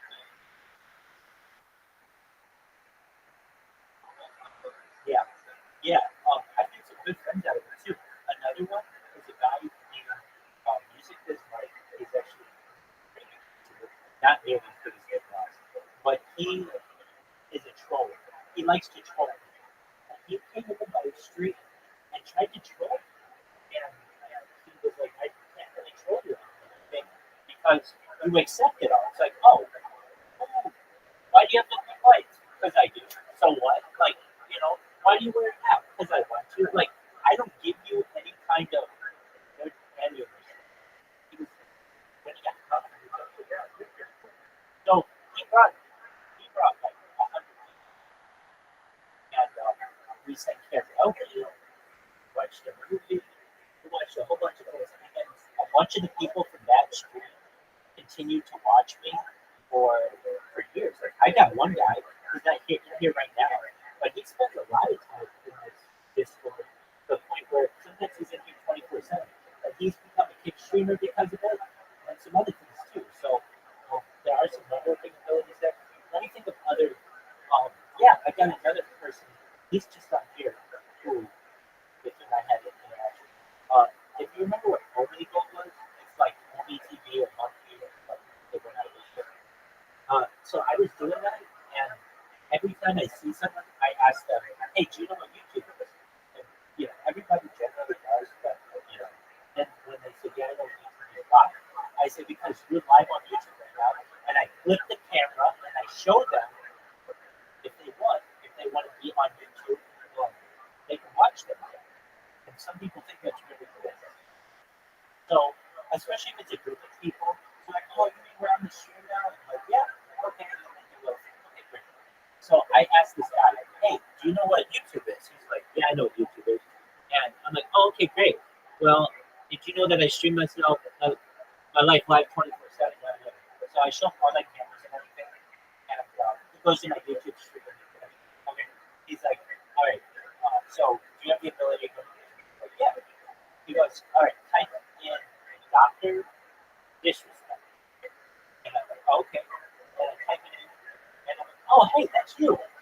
So I was talking to Dr. Disrespect on Omegle, but I didn't even know it because I didn't know who he was. But also, he didn't have this whole get up on. He just like had a mustache and hair and stuff. Yeah, no, it was totally. Yeah. I was like, oh, no, it's me. It's like, this was more than 2 years ago. I didn't know who he was at the time. And so, okay. Then there are other streamers. I mean, the biggest who I would have an impact on probably is Amber. That big titted redhead bitch. Anyway, so the reason why was she's like one of the top OnlyFans models, and Rabbi is one of the top spammers of the top OnlyFans models in the industry. If you go to the Amber, like I haven't even, I'm just checking random, but if you go to Amberman's clips on Kick, 50% of them will say Rabbi Rothschild and then have my link in it. The reason why is because I created a clip bot that automatically clips people, and then I just put my YouTube link in it, or not a YouTube link, my Discord link in it, because she's streaming live right now. If I go to her clips, the first one's fine, the second one's fine, the third one's fine, the fifth one's fine, the seventh one's fine, the eighth one's fine, the 10th one's fine, the 12th one's fine, the 14th one's fine. That's phenomenal advertising. And it's people tell me that. They're like, the spam bot isn't new. You do it better than anybody. There's no doubt about it. But the click bot, that's new. No one's really seen it because there's no way to defend it. Well, it's very difficult. On Twitch, they have a button that says whether you want to allow your click to be, or allow your stream to be clicked or not. But Kick is still in beta and it doesn't have all of the same features. So they just allow clicks to be made of all of their creators. And that means I utilize my bots on every single one of those people. And so all you have to do is look at their clips and you'll just see Rabbi Rothschild. And people find out about me all the time for that, especially in other countries. People randomly come in this Discord, random hours in the night. They'll be like, hey, I'll be like, hey, how'd you find out about me? They're like, oh, hey. And they'll show me the clips and how many clips I did on them or a friend or something. And sometimes it's like 50 in a row. I mean, because nobody else is making clips of them. So if nobody makes clips of you and you stream for a week straight and I am making clips on you, you'll have pages of my name associated with your brand. Now, when it comes to Emmerich, I stand her share. Probably more than anybody because she streams more than most people at the top of Kick. So, in just chatting. And that's where my robots come like the most. Like this person who just randomly came in, I don't know who they are, but in most Discords, you won't get this. Like most Discords, you have to tell somebody, hey, join my Discord, or you have to get a link from something. Mine is actively being advertised in all of these clips, and it's being actively spammed. All it says is you have to go to discord.com/rabbi, and you get a link to come here. So it's pretty easy to remember, and I'm able to spam that. So I have a blog. If you're interested in things that I say,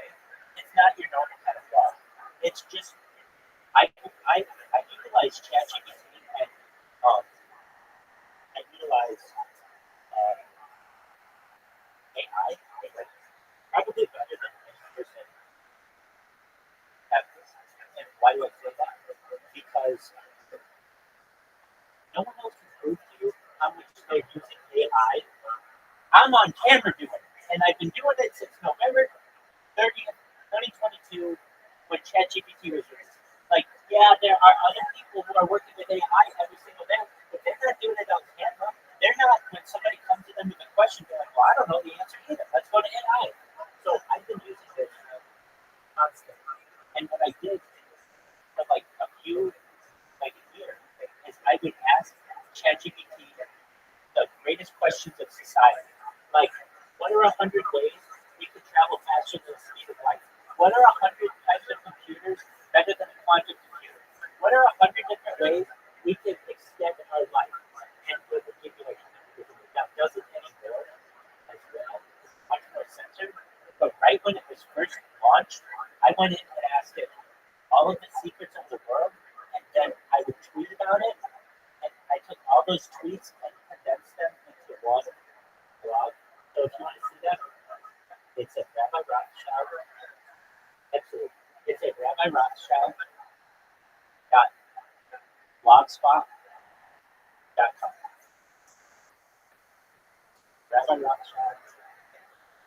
It's free. Anything I do is free. And ideally in the future, all of this data, you'll be able to go on YouTube and watch all of it. And any of the money that I make from advertising will go to not for profit. I don't even care to give a shit about money that I will make on advertising. I'll be able to do endorsements for companies at billions of dollars a year.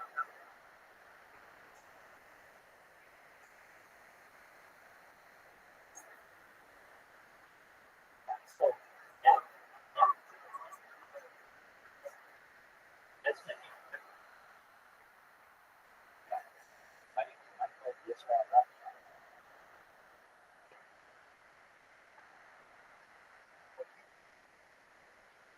it's more they're connected to my family. I can trace my lineage back to the Bible, to the chief architect of the Mishkan, whose name is Betzazel. I can trace my natural lineage back to the Bible, and some of their background is a little more illicit, meaning that I love children and some other things. So, and they changed their name to Rothschild 200 years ago. So, 250 years ago. So, really, if anything, they joined my family, and I'm united with their family and the other major families of the world. And if you really want to get into specifics, I name names. This is what's fucking different about this than anything else. Is I name names. I'm Emma Rothschild. The people with whom I'm uniting the world when this goes big are right here. There are 13 of them. The Astor family, the Bundy family, the Collins family, the Carnegie family, the DuPont family, the Lee family, the Reynolds family, the Russell family, the Rockefeller family, of course, my own family, the Van Dink family, the Vanderbilt family, the Wahlberg family, and the House of Windsor. With that group of people, I can take over. So all I have to do is convince them that we're getting the band back together, and we're going to protect all of them, and we're going to explore space with space tourism and interdimensional travel over the course of time. See, here's what's much bigger than any of this, and I can't believe I mentioned it, but I didn't tell you that. I think in much different terms than the other person that you've ever met, and here's why, one of the major reasons. We are in a time of life extension technology where you'll be able to use, with enough money, but you will, through cryptocurrency and data and just you, my friend, and other influences, you have to understand, you're the top 1% of people right now because of how involved you are in social media. Most people on this earth can't afford electricity, let alone have a thriving social media presence. With that said, there is something called life extension technology that will utilize technology like stem cells and human growth hormone and ambrosia therapy, where you use perhaps the blood of younger people for older people to extend life. Additionally, cryonics, cold shock therapy. There are go into all of these things. But you're going to get to a point where you can't live any longer in your body. Basically, your body's going to have broken down. And that's where we get into this other type of technology that's very, very important and really helpful. Probably no one's ever told you this, but I don't think here's why. There's a type of technology, and we're at the precipice of it. It's known as mind uploading technology. Where you scan your brain into the computer, knowing the exact position and velocity of every atom in your central nervous system. We upload that data into a computer for later download into an avatar, an android, a cybernetic being, a cyborg, a robot, an ethereal being, a clone of yourself, an avatar, whatever you want to be. And you'll be able to live forever within reason. Because eventually you may get so bored of living thousands, billions of years that you just want to die and that you just want to start over. But until then, you may be able to manipulate your body, eventually to have super strength, perhaps even have children someday. And what do I mean by this? It's currently an emerging technology, but it's known as male egg and female sperm. There's a way for men to create eggs and women to create sperm. And perhaps given 150 years of technological advancement, you may be able to utilize that, and many, many other types of technologies as well. Now, you may say, Rabbi, I don't want to. I just want to die at age 80 when I thought I would have when I would have started this trip. And that's cool too. That's absolutely fine. What I'm saying to you, though, is that you may have a way to escape some of the things that previously were inescapable. And if no one's told you that they don't think you're going to die, now someone has, and I very much believe it. Holy fuck, it's right.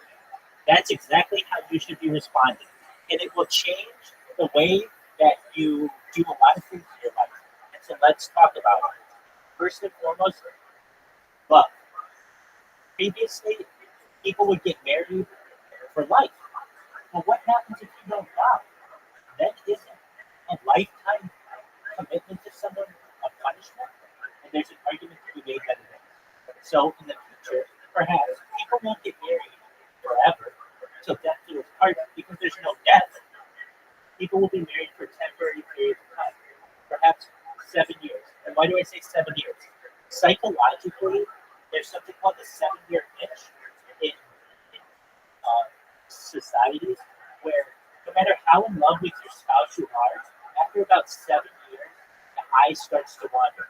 Yes, you may continue to be committed in your relationship and never cheat for 20, 30, 40 years. My parents have been married more than 40 years, thank God. And to my knowledge, I really feel this. They've never cheated and they love each other. They're still very in love. But if that were to be forever, truthfully, that would be a punishment. And people like both don't necessarily want that. So what do I mean for you? Well, if you know that you're never going to die, then perhaps there were people in the past with whom you were in love and you're no longer, or they were in love with you and they're no longer, and you can come back together. And that's a really beautiful thing about love, that this changes. So imagine this. You found your high school sweetheart. You guys were married for 7 years. You can continue to get married. If every 7 years renew your marriage vows until you're bored. But eventually what I'm saying is you'll get bored. And you'll say, let's take 7 years off. But that doesn't mean you can't come back together after another 7 years or 14 years or 21 years. If you're going to live forever, it's a really beautiful thing. And then you can keep falling in love. Lovers can keep finding each other, which is almost an entirely new type of love that no one's really foreseen. Because usually love has been temporarily constrained to 80 years. But now if you look at it 800 and 8,000 years, of course you're going to free fall in love with all of those people, perhaps, if you're living in their life.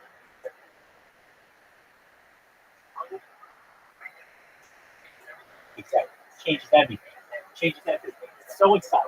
It's like burst from the seams exciting. It's why you can see I dedicated my life to it.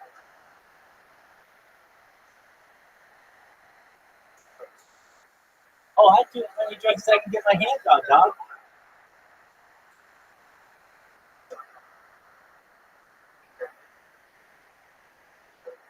Yeah, I mean, I smoke a lot of weed on the street, so don't think that I have problem. I'm an advocate for 420 culture. I'm a trailblazer for 420 culture. I had a medical cannabis card in the state of California when it was legal. I was here on the date when it became legal. I absolutely, I'm an advocate and a trailblazer for it, and I advocate for the other states to eventually. I mean, I'm happy that it's a level 3, but I want it to be decriminalized and eventually legalized, and I look forward to that day. But when it comes to drugs, I'm an advocate of decriminalization across the board. I want to reform any convicts who are behind bars for non-violent possession and of narcotics, any kind of narcotics offenses, and they should be allowed back in society and allowed to help with the reintroduction of cannabis in society as a legal plant again, like it has been for a majority of the length of the duration of this country. For most of this country's duration, marijuana that have been, it's only been like really like prosecuted since the 1930s. I mean, heck, the Constitution and the Declaration of Independence were written on that paper in Canada. The etymology of the word canvas is cannabis.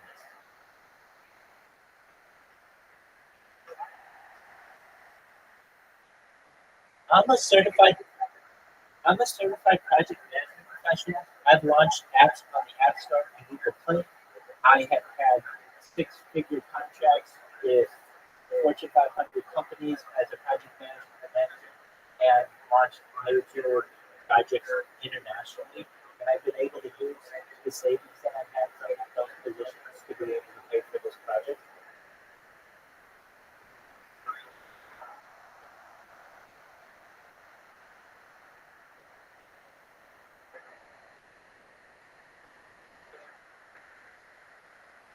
But put my cards here and hopefully more.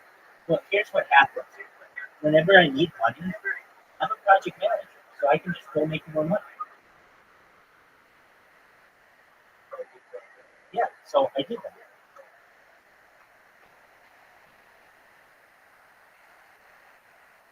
So have I run out of money on this? Yep. But then I just go make more money.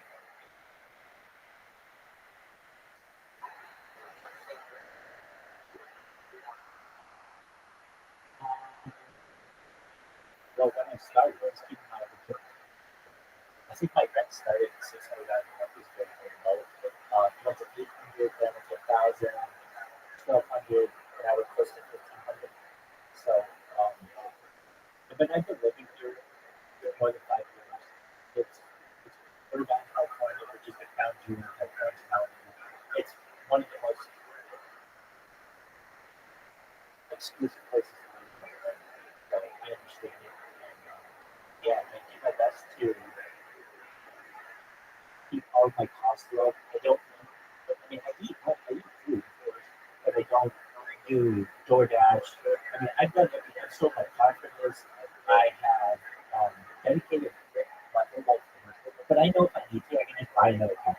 And I know if I need to, I have the ability to make 6 figures. I can make 6 figures a month.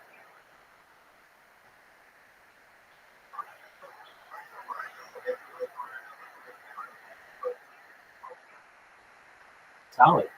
As you know, though, if you fuck up and Amazon blacklists you, you gotta find a new way to make money. Oh, dude, I deal with this all the time when it comes to this company and the monopolies that they have. And I know the monopoly that Amazon has on essentially logistics in the United States, but specifically consumer goods. Dude, I have nothing to do but study this shit. this is a great question. Okay, so it all started.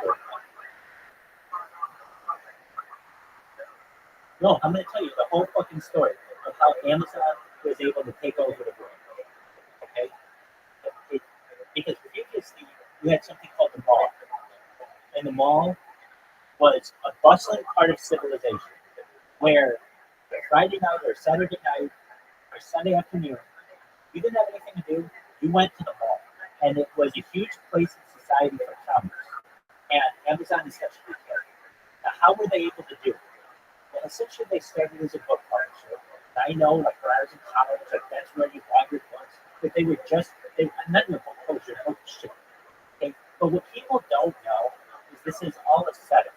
Okay? They think that Jeff Bezos started Amazon from his garage, and that's what he wants you to think. But in reality, people don't know that Jeff Bezos' grandfather was one of the heads of DARPA. DARPA started the internet. So basically what I'm saying is Jeff Bezos' grandfather started the internet. Okay? Now, DARPA also invented things like GPS, global positioning satellites. They invented things in addition to the internet. They invented the firewall. They helped to develop Patriot missiles and the F-35. Okay, it's essentially a wing of the United States government that arose during the 1950s. So Jeff Bezos' grandfather was the head of that. Okay, yeah. So all of a sudden he shows up out of nowhere in the mid-90s, and if you ever see some of his old interviews with like Jay Leno in 1996, there's a famous interview of him, and Jay Leno's like, "All right, so you've started this business, Amazon.com. It's losing millions of dollars a year. How are you able to stay afloat?" Now, this is a comedian asking one of the most powerful eventual CEOs of the world how he's able to keep this afloat. And in reality, this is all being essentially bankrolled by the bankers of the world and the hedge funds of the world and the people who helped his grandfather. He comes out and says, "Oh, it's about the customer, and you have to have a focus on the customer. And we understand that we're going to have some losses in the beginning, but if we continue with the customer at the heart of our business, we'll be successful." Now, for any other fucking business, they go out of business when they focus away from profits and all on the customer. There's a reason why Amazon did it. So then what happened? Amazon then expanded from books to other products. And the way that they were able to take over everyone was their use of sales tax against brick and mortar stores. So you would have a brick and mortar store, a mall, an Abercrombie and Fitch. Do you know what Abercrombie and Fitch is? It was once like the biggest store in the mall. They would hire people who were like models to work there. And what would happen is there was a markup on the Abercrombie and Fitch stuff. Then on top of that, because you were buying it at a store in California or New York or Florida or whatever, there could be sales tax on it. Okay, so then that meant sales tax is an extra 5%, 8%, 9%, 10% more. Great. So then people started to be like, you know what, I'm going to buy the same Abercrombie and Fitch stuff, but on the internet. And so they would go to the Abercrombie and Fitch website, and they would see it at a certain price. And they go to Amazon, and they would see it lower. The reason why they could see it lower is because Amazon had a deal, and they still have this deal, that if, and you probably know this, if you are going to sell on Amazon, you have to advertise the absolute lowest price for the product that you sell. So basically, if we go to your main website, you can't be selling it cheaper than Amazon. Amazon always has to have the cheapest price. And that means wherever you go on the internet, Amazon's always going to be lower than everybody else. So that was one way they were able to absolutely decapitate all of their competition. The other way that they were able to do it was the brick and mortar stores had to pay sales tax, and Amazon didn't. And then back in the day, you could just buy anything on Amazon, no sales tax. It would say it's $25. You pay $25, and it's at your house. So then the states started coming after Amazon and saying, look, we are owed tax on your online shipping.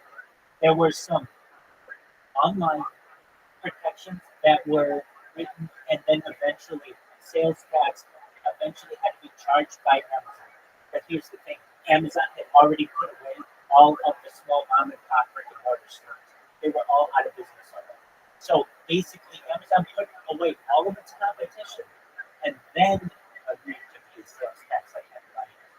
But it was too late for the mall. The mall was already dead. The reason why the mall was already dead is because, as you know, for you to have a business on Amazon, you basically can store your shit at your house or in a warehousing area, but you don't have to have a public face. You don't have to have employees. You don't have rent at a mall. All of that stuff becomes very, very expensive, and the price per square foot of the mall over the course of the last 20 years has increased incredibly dramatically, so that it has made it much more of the interest of a business to have an e-commerce website as opposed to a brick and mortar location. Does that make sense? So the way that Amazon was able to take over was through, in my opinion, they were able to take over through running in a loss, which most companies can't do. They were able to do it by not charging sales tax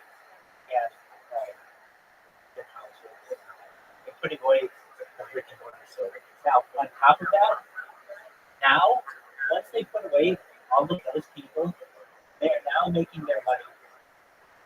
Arguably, a lot of it in the future will be less consumer dependent and more based on cloud computing, charging people to use Amazon Web Services. I have a certification from Amazon on Amazon Web Services, so I'm pretty well versed in big data. But I can tell you that essentially the Department of Defense, the United States government, there was a contract for this like almost 10 years ago now, and Amazon beat out Microsoft for it to be the basic cloud storage unit of the American government. And because of that, you have to understand the sheer power that they have over the American government. That, yeah. Yeah. So it's arguable now that in the future, like currently on the United Nations, like to have a seat at the United Nations, you have to be a Christian. But there's going to be an argument in the future that major corporations should do this. And you watch Amazon and Facebook, Meta essentially, will eventually get a seat at the United Nations Defense Council. They'll have the same power as a country like United States, China, France.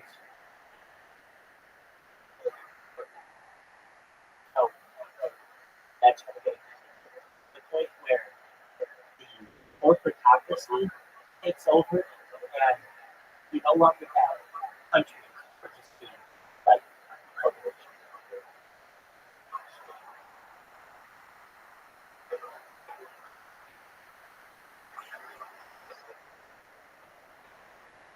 Do I ever look into the shipping? I can tell you this. Another way that Amazon is able to point a lot of people out of business is in, I believe it's called like last mile delivery. So normally Amazon would have to employ employees to deliver things for them, but they use loopholes for independent contractors so that they don't have to pay them as employees, which essentially allows them to put any kind of delivery company out of business.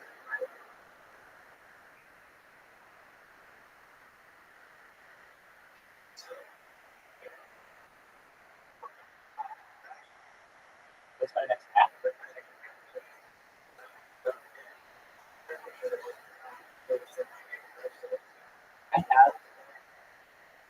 I have I don't think I launched the largest car wash app in global history. It's available on the App Store and Google Play, and it was available throughout the Sun Belt. I was in commercials. I wrote copy. We had Stephen A. Smith as a spokesperson. We had commercials, billboards, television. But it was an app revolution in Los Angeles around 2018, and everything was getting on the app. And we brought the car wash to you. Essentially, Uber for car washing. You press a button on your phone, and somebody comes to your house or work and cleans it. Cleans your car. And it's very, very convenient. So the state of California. Oh, totally. We would wash the Kardashians' cars every Friday. Like anybody, Quick 15, Brad Pitt, anybody in Hollywood used our service because you could just go to your phone, download the app, press a button, and somebody would come to you and clean your Ferrari, your Mercedes Benz, whatever. Okay, so it's called mobile wash. Now, what happened? The state of California on January 1st, 2020, passed a law, or went into effect, called AB 5, which changed how Uber drivers and Lyft drivers and car washers and delivery drivers are classified according to the state of California. And they were going to make Uber drivers, Lyft drivers, and all those people employees. Well, then they passed another law later in 2020 that made all the Uber drivers, the Lyft drivers, and the DoorDash people exempt, but not car washers. So car washers had to be considered employees. So at that time, I knew that the business wasn't going to have to. So I moved on to a Fortune 500 after becoming a certified project manager. The app itself continued and got sued by the state of California. The owner of the app was a very close friend of mine. Was murdered 2023 in Las Vegas. So basically, a lot of the leadership that we have collapsed after that. And so if you're wondering, like, this is what the article said. You can look it up if you want. It's on so the Las Vegas Review Journal said, well, this is what happened. My friend was in Las Vegas. He met a hooker. He wanted cocaine, which is totally the way this guy was. We launched one of the biggest apps in global history, well, in Los Angeles' history, I should say, and it was a high-flying time. And with that said, the hooker got him cocaine. They went to his room, and they had and got him.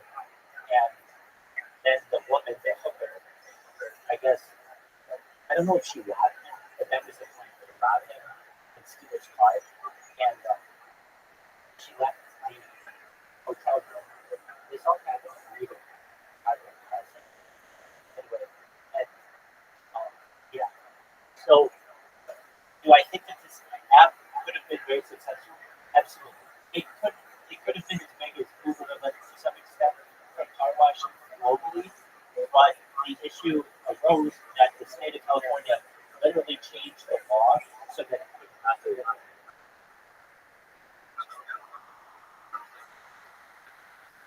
Exactly. I was the exactly. This guy,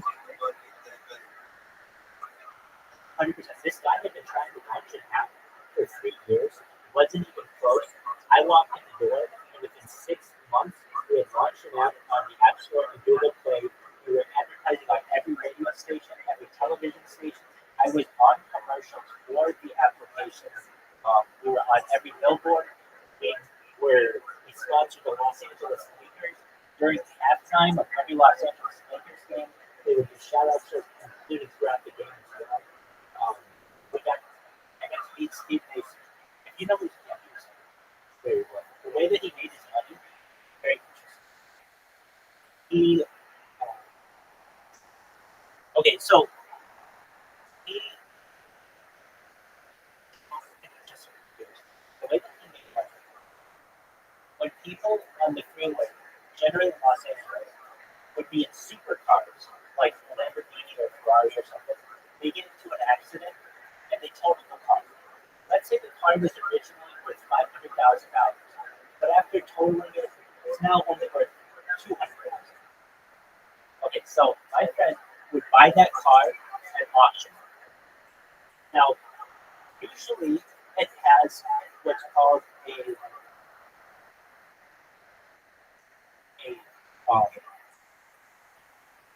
its title is just a moment. It's basically it can't be driven on the road anymore once its title has been chosen. Okay, salvage is what it's called. Salvage time. So what my friend would do is buy these cars and mix them up a little bit and then ship them overseas to Dubai, and Shanghai, and Singapore, where they don't have the same laws, and you can drive the car on the road again. So in the United States, you couldn't drive these Ferraris and Lamborghinis anymore, but in Shanghai and Dubai, you could. So he would, yeah. So what he would do, he would buy just really, really high-end cars, put a little bit of work on them in this body shop that he has, and then ship them to overseas, usually somewhere in Asia or the Middle East. And then he would make lots of money. To the point he made so much that he was able to start up his own company, startup, that became a huge player in Southern California, Acura, and I was able to have a significant part of this company. And it was really exciting. Now, is that how I'm able to do all of this? I'll tell you, the way I'm able to do all this is I'm just a go-getter who doesn't take no for an answer. And if I fail at something, I will do everything I can to figure out how I can get it the next time. So whenever I have dealt with any kind of challenges, I do my best to overcome them. That's why I'm able to be live on so many different platforms. I've had so many different YouTube accounts banned for whatever reason. Some of them are purposeful, where I'm live streaming the Super Bowl and I don't give a shit. I know that they're going to ban my account. Some of them are accidental, where I fall asleep in the middle of the night, part of my pajama bottom falls down below my butt cheek, and I get nailed for nudity. Totally accidental. I didn't do it on purpose. It's just what happens. I've seen it from both sides. Normally, people would have given up. I didn't give up.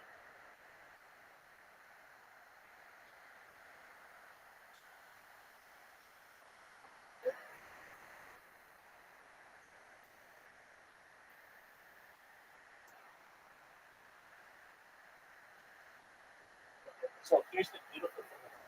It'll be 8K. It will be better than the human eye can discern in the future. And why? There's technology out there that can enhance low quality video to high quality video instantaneously. It's just not available to the general public yet, and it will be in the future. So that by default, even though this is shot in 720p or 1080p, it will all show to an end user at 8K. Actually, even better. There's, I think, 16K. The human eye can no longer differentiate, and then you don't need to enhance it anymore. It doesn't even matter. So if somebody comes out and they're like, I got 32K video or 64K video, that's cool. The human eye can't perceive what it is. So it's not even going to be perceivable. Now, where would that be good? If you had to do zoom in on an area, perhaps. But if you're just watching it on a television, anything above 8K is in the same. So we're almost at the best quality thing.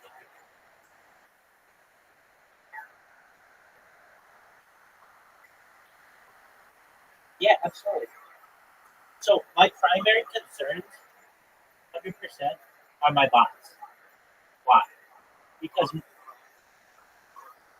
always. Well, I don't have to work on them now, fortunately. And the reason I don't have to work on them is they've been programmed so that usually all I have to do is press one button to start them up, and they will basically continue indefinitely until someone from the Kick staff bans me. So all I have to do is press one button, generally on each one of these computers, and it will create a new account. It will get the OTP, the one-time password, from a temporary email service. It will log in. It will go to the front page of Kick. It will organize it from highest to lowest. It will also shut off notifications, and it will get what it needed to spam. It will. This is all automated with the press of one button, and it will go into the user. Yeah, it's 4 computers that are pressing button. And so you can ask anyone on Kick, do you know who Rabbi is? And they will say one of two things: get that shit out of here, which means they're just so sick of hearing about me, or they'll say, yeah, of course I know who I am. It's everybody. Just try it. I mean, I can tell you this, like, very confidently. If you ask anyone in the top 100 streamers, there might be someone who, even people who just started though, I get them too. And here's why. 3 of my computers attack the most popular streamers on Kick, and one of the computers gets the absolute lowest streamers on Kick. So basically, people who have 0 people watching it. So I get people who have a ton of people watching it, and people who have no one watching it. And I basically sandwich them. The bots run through every single person until they kind of meet in the middle. But usually, Kick bans them after an hour or 2, and I just have to make sure that they go for the next round. Now, there's a question to be asked. Rabbi, can't you just moderate it so that you don't have to do anything? No, I have gotten it that way, but there's something about the software that I use that it breaks down after an infinite loop. So it's good for me to just keep an eye on the computers once every couple hours, make sure that the robots are working. If they're not for any reason, I just have to press one button and they start back up again. And the hilarious thing about all of this is, let's say Kick gets sick of me spamming them and they ban my account. The faster they ban my account, the faster I create a new account for them to activate. So it's like this cycle that they have to go through. Exactly. Right. All the time. They ban me over the course of the day, probably 60 times a day. Meaning they have to manually have somebody search my name and delete these, suspend these accounts, which is a lot of work.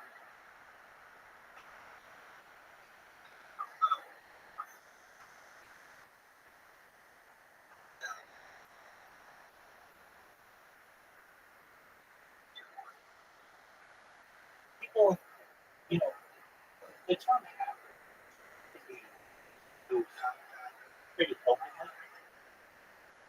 Like, I could say, yeah, probably people would consider it this, but here's the thing: I generally consider hackers who do something illegal, and what I'm doing is at least considered gray hat. It's not black hat. There's black hat hacking, which is totally illegal stuff. There's gray hat hacking, which is what I'm doing. But then there's white hat, which is where you do everything above the law, or above board.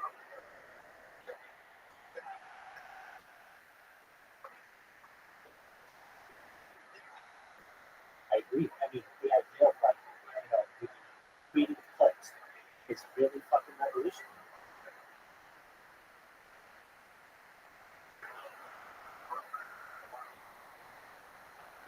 Absolutely. I'm live all the time. You can always watch me. We're going to watch Monday Night Football tonight and Kill Tony. Do you know what Kill Tony is? Okay, excellent. Well, we're going to watch Kill Tony tonight, or Monday night, along with Monday Night Football.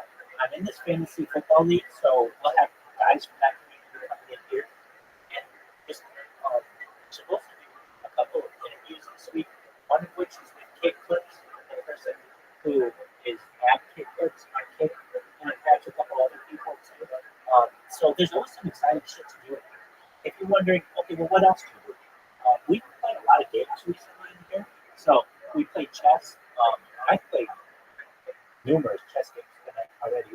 But I do like chess. And if you know, there are some other streamers on Kick who like chess. One of them is Malibu Bailey. So I play her with chess with her. And well, so just anybody who comes in and you know how to play chess, I generally would play with them. There are also some other games that we play. It's whenever I want. This is the interesting. A lot of times I'll get talking to somebody and I'll be like, all right, and we'll be talking about the secrets of the world. People will be like, Rabbi, what?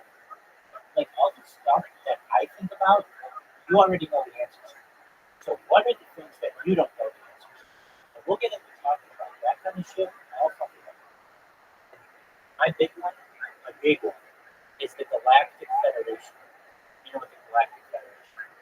Basically the United Nations of space that currently exists, and humans are not offered a seat at the table yet, but we're moving towards it into a type 1 civilization. We're not even a type 1 civilization, but essentially we're moving towards that. Once we do, we'll be able to mature in a intergalactic setting. And that's what fucking fascinates me. So I asked ChatGPT a lot of questions on that. And this isn't me just making this up. There's a guy, Simon Noel. He was the head of Israel's space program, who said that there's a galactic federation and that we're in contact with them here on Earth. And I mean, this would be like the head of NASA and the United States saying that we have contact with alien beings. But it was just Israel. His name, and he also talks about perhaps they may do some kind of alien base on Mars, which seems really, really wild. But the thing is, this isn't just some random fucking Israel program head. This is the head of the top Israel space program, who has nothing to do. He's been in it for 40 fucking years and he's retired, so they can't really touch him. And he's willing to say this is really fucking interesting. So, what is this motherfucker's name?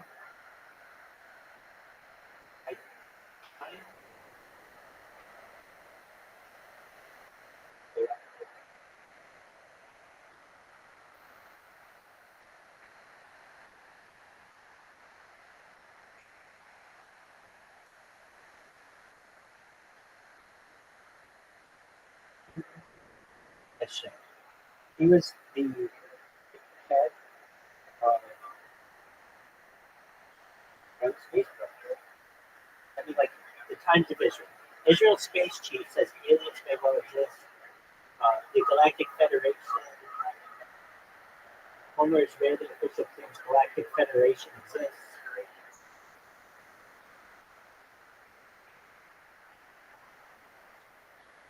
Okay, so I mean, whether it's not or true or not, it's fucking really interesting to me, and no one's talking about it. No one's talking about alien disclosure, and these are things that I talk about all the time. Right now, I'm listening to Coast AM, which is the largest overnight talk radio program in the Western Hemisphere, and I've been on it a couple times, and I'd love to talk about alien disclosure. Yeah, I've covered it.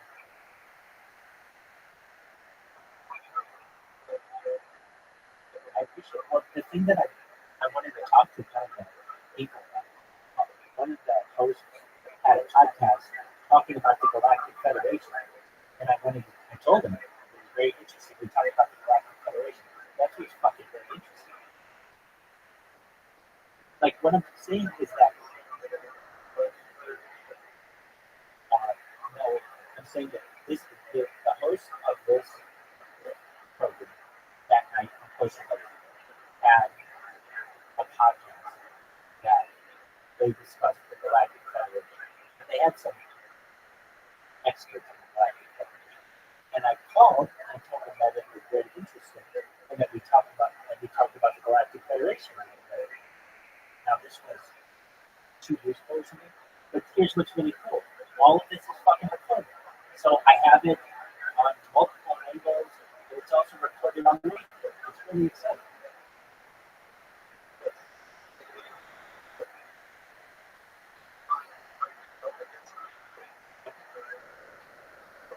Excellent.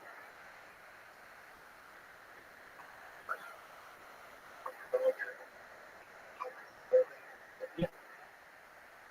If you want to just tell them, it's discord.me/Rabbi.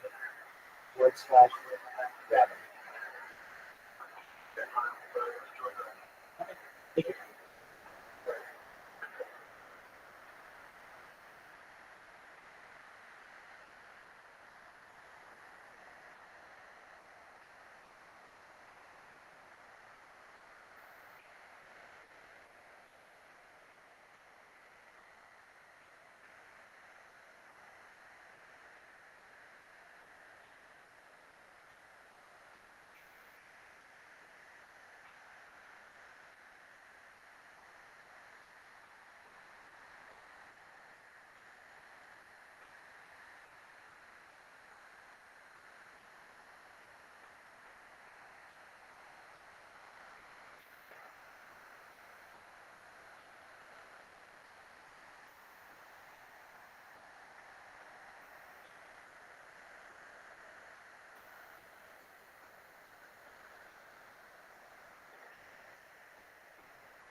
The same hat shop on Congress and thinks they're original. I love it.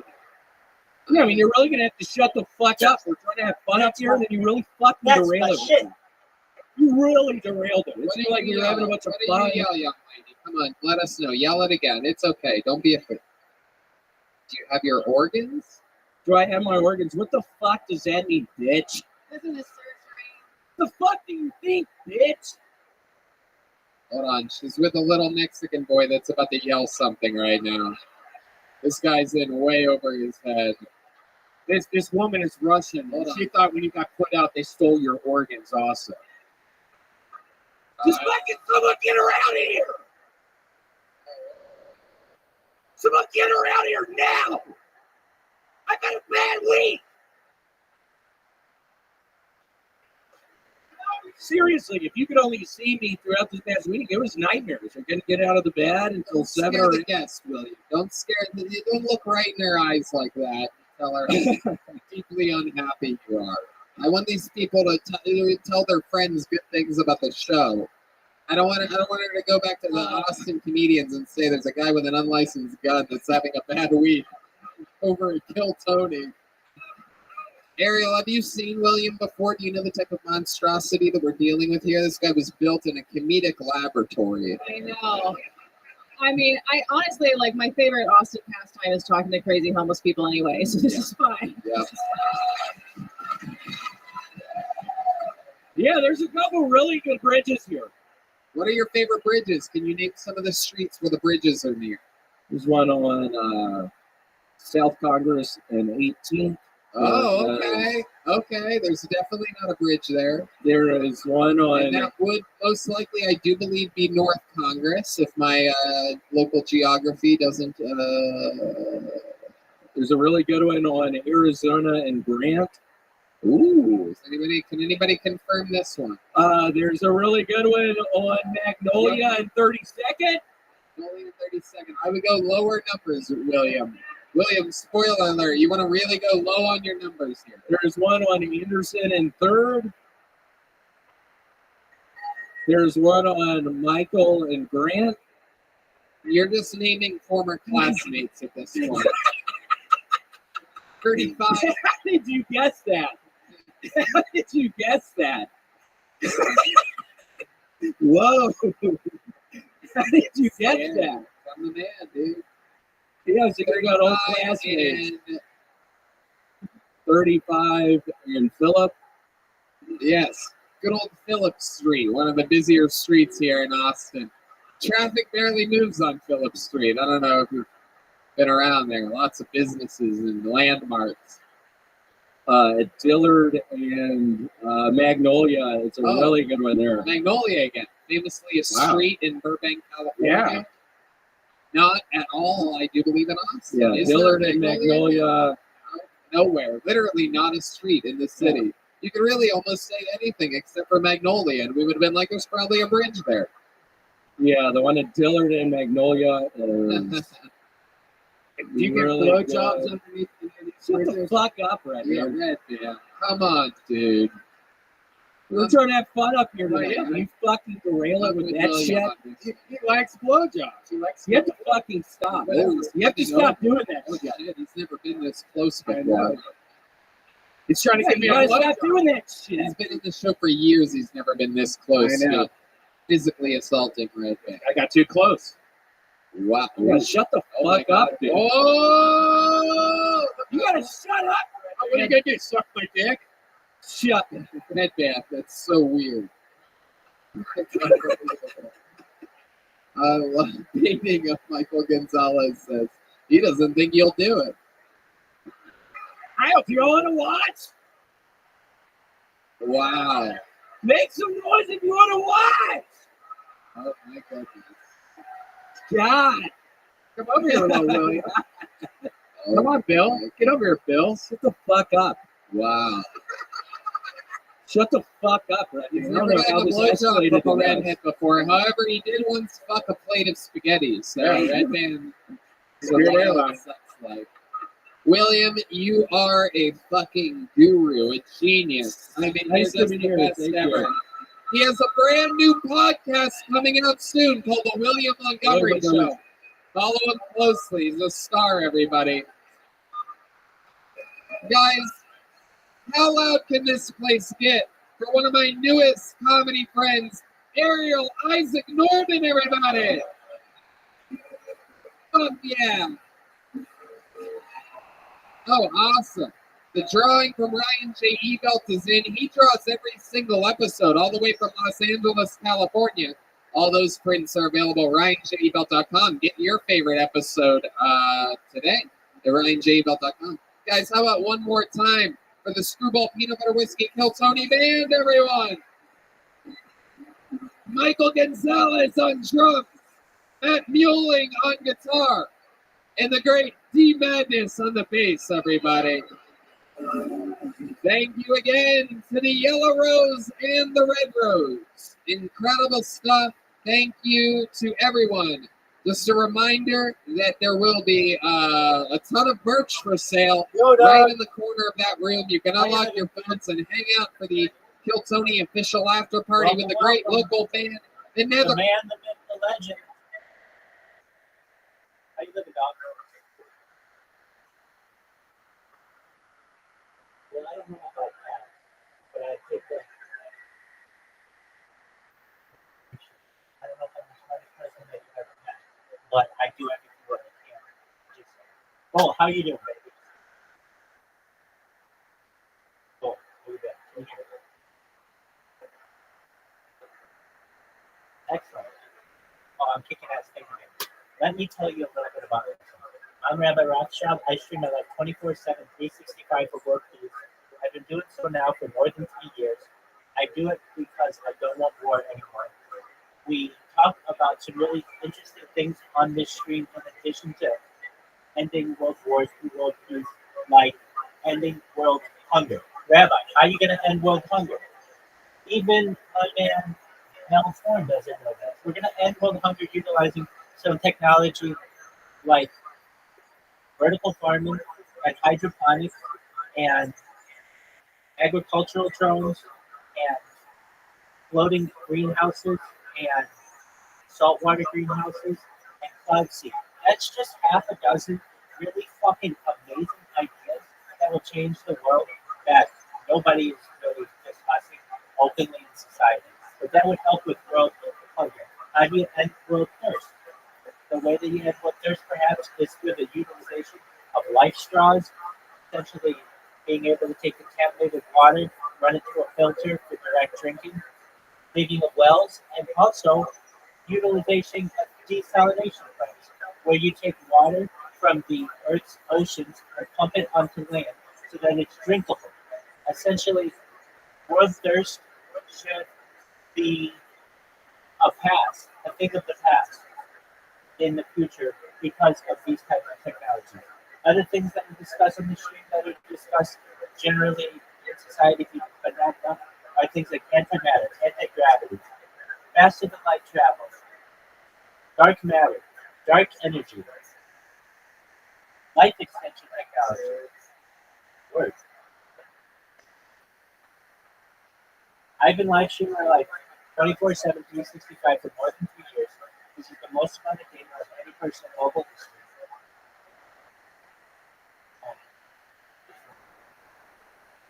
I'm on 33 different devices right now, 33 different platforms. Let me read them to you.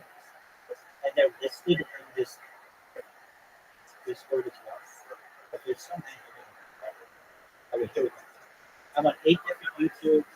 I'm on Twitch, 8 different Twitches, 8 different. Just, I'm not gonna say 8 different every fucking time. Okay, just 8 of all. Twitter, TikTok, Africa TV. I'm on more than Instagram. I'm on.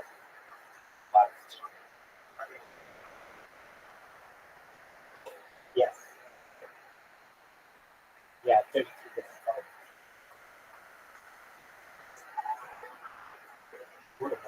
You can even see it. Do you see any of my camera? Wait a second. You should do it. Okay. We're live on Discord, obviously. A bunch of different Discords. Because I'm not just live in this Discord on 4 different cameras or whatever. I'm live in Aiden Ross's Discord. I'm live on Slightly Homeless's Discord. I'm live on Wall Street Bets. I'm live in a bunch of different Discords.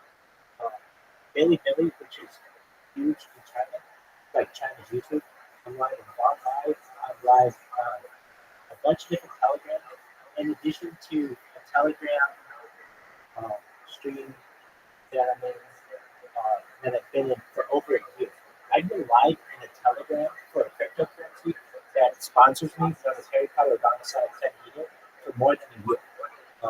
So anybody in that community who's been able to come to me, talk with me directly for more than a year. I'm live on Facebook, I'm live on Camfrog, Ego Live, Local TV, Nemo TV, Nono Lives. I have my own.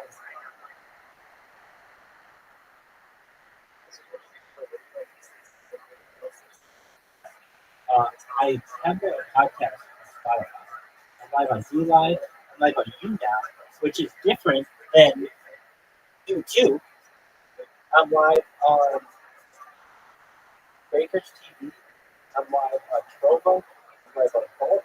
I'm live on FCT Live. I'm live on Reader TV, Joystick TV, and That's others that I don't know. Do I make money off this? No. Could I have? Yeah. But, I mean, I make a little. I shouldn't say I don't make it. I do. And I've started to make more. Each one of these streams makes a few pennies, a little bit. And since I'm on so many, they all do rack up a little bit of money. But could I have been a lot bigger? Yeah. I mean, I've had YouTube accounts with tens of thousands of people, but I get them banned. Why? Because I fucking watched the Super Bowl. We've watched 3 Olympics on this. I've watched every major motion picture since the 1930s, 1928 actually. We've watched every major motion picture, including every Oscar winner since then. And I watch generally all of the Oscar Best Picture nominees each year. I mean, I just do my best to make art a part of my life. So I listen to every major audiobook, every major music album, every major. You're good. Take care of it. Absolutely. You do you.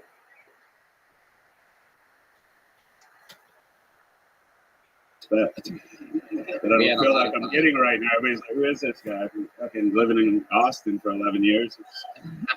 Thanks, man. The true fucking, that's what I mean by local legend. This guy can get you up and down Cesar Chavez Boulevard very easily. See, people around the country, they don't know what we're talking about because we have a local legend on it. Local legend is what people in LA call petty cappers. That's what I'm got you guys. I love petty caps. I'm addicted to them right now. You into petty caps? You do it? No, hell no. It's like the most dangerous job ever. Yeah, But, I like it because it's like modern day slavery. You know what I mean? You pay like $40 and you can get them to do whatever you want. You ever been in a petty cap? I'd imagine. I don't even know what that is. To wheel your ass. No. Oh, you get sorry, busy. You're Yeah. there already. Yeah. I have to tip extra. I always tip extra though. Red Band tries to get him to take the hills. All right. Why would I do that? Wish I never said petty cap. Fucking shit. It is. No, I love it. I get in the back of those petty caps. They're like, where are we going? I'm like, San Antonio. Oh, Let's get the fuck out of here. All right. We're going to have fun tonight. Over 100 people signed up for the opportunity to get pulled out of this bucket and get an uninterrupted 60 seconds on this stage. Perhaps it's someone from the audience visiting from a faraway land. Perhaps it's one of the amazing local, but not yet legend comedians that are waiting in the corner of the room. You guys ready to start tonight's show or what? Oh, yeah, you know, 60 seconds was a kitten. Yeah, sounds like that, a kitten. Yeah, that's how you know their time's up. I'm going to take a break from the bear this week. Put him back in his cage. All right. You guys ready to start tonight's episode or what? I'm going to get to this in a second. Instead of saying the name I just pulled out, we're going to save that for a second because I have a special treat for you guys. This guy was made a regular here in Austin, Texas. He's a monster. Kills every single week. It's unbelievable to watch. Here's a brand new minute from the great Hans Pym, everyone. Start tonight's show with a bang.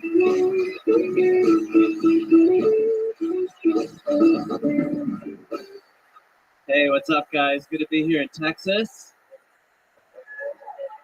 I love it here because there's so many big booty Latinas here. Asian women don't have that big a booty. It's like, damn, have you never picked up anything off the ground before? Not even a paperclip? It's interesting, you know, it's like we're doing squats now. It's 2021, get with it. But I do love the ladies. I think it's weird that I'm dating in my 30s now. Dating in my 30s is weird because I'm like, oh, hey, look at that girl. I can imagine hitting her in 5 years. You know, women, they're all about pro-choice until it comes to deciding where to eat for dinner.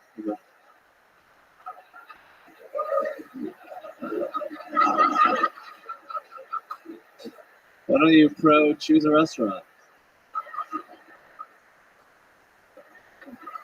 Hey, I'm done. Thank you. Wow. Was that a fake setup there at the end? Did you even have anything you wanted to go to with that mayo? Yeah. What were you gonna say?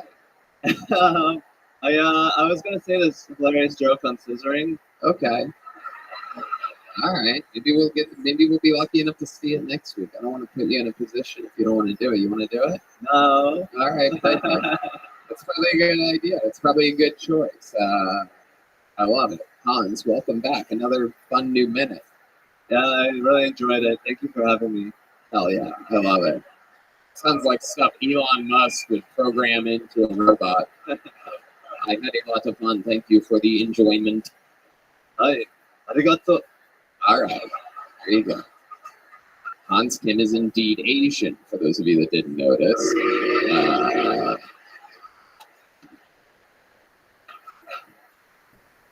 What's been happening this week, Hans? Give us an update of your life. Your real life is always so much more interesting than anything we can imagine. My real life is pretty fun. This weekend I went to Dallas, Texas to do a little comedy. Met a beautiful older woman. Whoa, you said older twice there, dude. Older malfunction, old. Jesus Christ. How old are we talking, bro? Because right now we're thinking fucking like 130. Well, she looked it. Whoa. Oh, shit. She was about 43. Oh, shit. Wow. She had a couple strokes. A couple strokes? Yeah. Holy shit. When you were hanging out with her? No, Oh, my God. I'm not that pale. Jesus. She had a couple strokes. Do you think that affected the way that she looks at all? Strokes can leave people with facial structural damage. Yeah, definitely. I mean, she kind of abandoned me in the middle of Dallas, so I'm kind of pissed at her. Wow. But she was very, she was there. All right. And she abandoned you. Was this a date? How did this happen? I met her after the show. She went to my show, and then I was like, come to this other show. And then she came, and then she was like, I'll take you to a second location. I was like, I can't. My friends give me a ride. I don't want to abandon. And then she was like, I'll give you a ride back. And I was like, okay. And then she was like, I'm not giving you a ride back. And I was like, Wow. You must have fucked up. What did you do? I touched her thigh a lot. Whoa, Hans. The way you said that, super creepy. I'm willing to bet he didn't touch that thigh. I'm just assuming. It was pretty real. Was she driving when you touched her thigh? No, we were in the back seat. Her friends were in the front, and she would like cross her legs. And I put my hand like right here. Oh, Whoa. that's very forward. And I'd imagine you were probably sitting next to her in the backseat of the car, and I picture you sort of looking at her in the eyes while you do that. Am I right? Yeah. So your head is turned at a 90-degree angle. Wow. Yeah. While you're sort of right in the region of, I guess we call it slightly molesting at that point, right? I think she was into it. It was pretty hot. I was man-spreading, which is a no-no, but it was sort of like a forward move and a sexual advance. Wow. Would 43 be the oldest woman you've ever hooked up with? No, I actually hooked up with a 58-year-old. Oh, Disgusting. damn. Hans is into like reverse pedophilia or something like that. Some fucking kinky shit, Hans. What'd you do with a 58-year-old, bro? What the How old were you when you hooked up with the 58-year-old? Like about 26, 27. Whoa, damn. Cool. It was really hot. She did this thing where we were having missionary sex. Ooh, missionary sex. I love that. That's when you go to church afterwards. And then she sort of put her legs together, and then I was still having sex with her. Like, Oh, that's called rape. Pretty sure that's where the rape referee would throw a flag. Like, we got a rape on the play. We got it. Raping.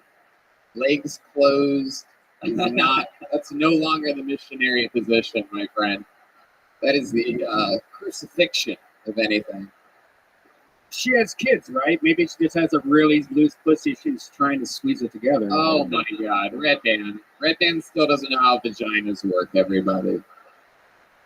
So she closed her legs. And what was that doing? Was that like making it? it changed the angle. It made it tight. It was just a totally different Was it experience. not tight before? It was adequately tight. Doesn't seem like it's that tight. I wouldn't trust that screw in my wall if that's how you described it. Like, you sure we can hang this up on this? It's adequately tight. Give it 4 months until you hear a bang in the middle of the night. Adequately tight. Wow. Yeah. What else did you learn hanging out with this older woman? 58 to your 26, you said? I learned that just because we have sex once doesn't mean that other sex is guaranteed. Like, it was. Did she die? Did you murder her? Because that doesn't mean it's not guaranteed. It is always weird when you have sex with a chick and then she dies from natural causes. Oh, no more? I didn't even get half her belongings in a marriage. I learned that women very very mysterious. They have a mind of their own. Well, yeah, they do, dude. That might be the most insulting thing ever in the history of the show. Did we all just witness Han saying that He's just canceling himself within a minute set? it took a 58-year-old Also a pussy? convicted child molester. What else was there? I think that's how Asian men treat Asian women, though. Isn't that like kind of like a part of the culture? No, they're great people all the time, all the way around, no matter what. Anyway, wow. So you realize all women have their own minds. Oh my God. I mean, they think differently than us. Wow. Yeah. Hell yeah. Hans, you're a fucking machine. I love it. What else has been going on? What else did you do this week? I hung out with my friend Phil Garcia's house. Met his mother. We heard the power. Oh shit! Look Fuck, out! did he Oh just- shit! Oh my God. Keep your moms away from this man. This is the 58-year-old fucking dragon slayer over here. This fucking guy. All right. What else? You do any shows? Any fun shows? I did some fun shows in Dallas Comedy Club. I did this show at LG Tap for a bunch of Latino Mexican Americans. Very interesting audience. Very fun. Very vivacious. What does that mean? Big Mexican and shit, just looking at me. It was weird. Vivacious. Wow. Big butts, right? That's what you mean. They were like shouting out. They were participating. They were exchanging energy. Like having a good time or some shit. Yeah, it was weird. Like they didn't do their math homework that day or something. What the fuck? I love it, Hans. You're absolutely fantastic. We love every week having you on the show. We'll see you again next week. Hans Tim, everybody. Living legend right there. The icon, Hans Tim. Wearing his glasses again. What? He's wearing his glasses again. Remember, he's been. Oh, yeah. That was an interesting time. Sahad Masood is next on Kill Tony. Sahad Masood. All right. Pulled out of the bucket. Oh, forgot about that name. We got Sahad coming. Is the movement back there? Anybody see anybody coming? No? All right. I'm going to go with this first name that I told earlier. Emilio Babot. Emilio Babbitt. From the audience. Here he is. One more time for Emilio, everybody.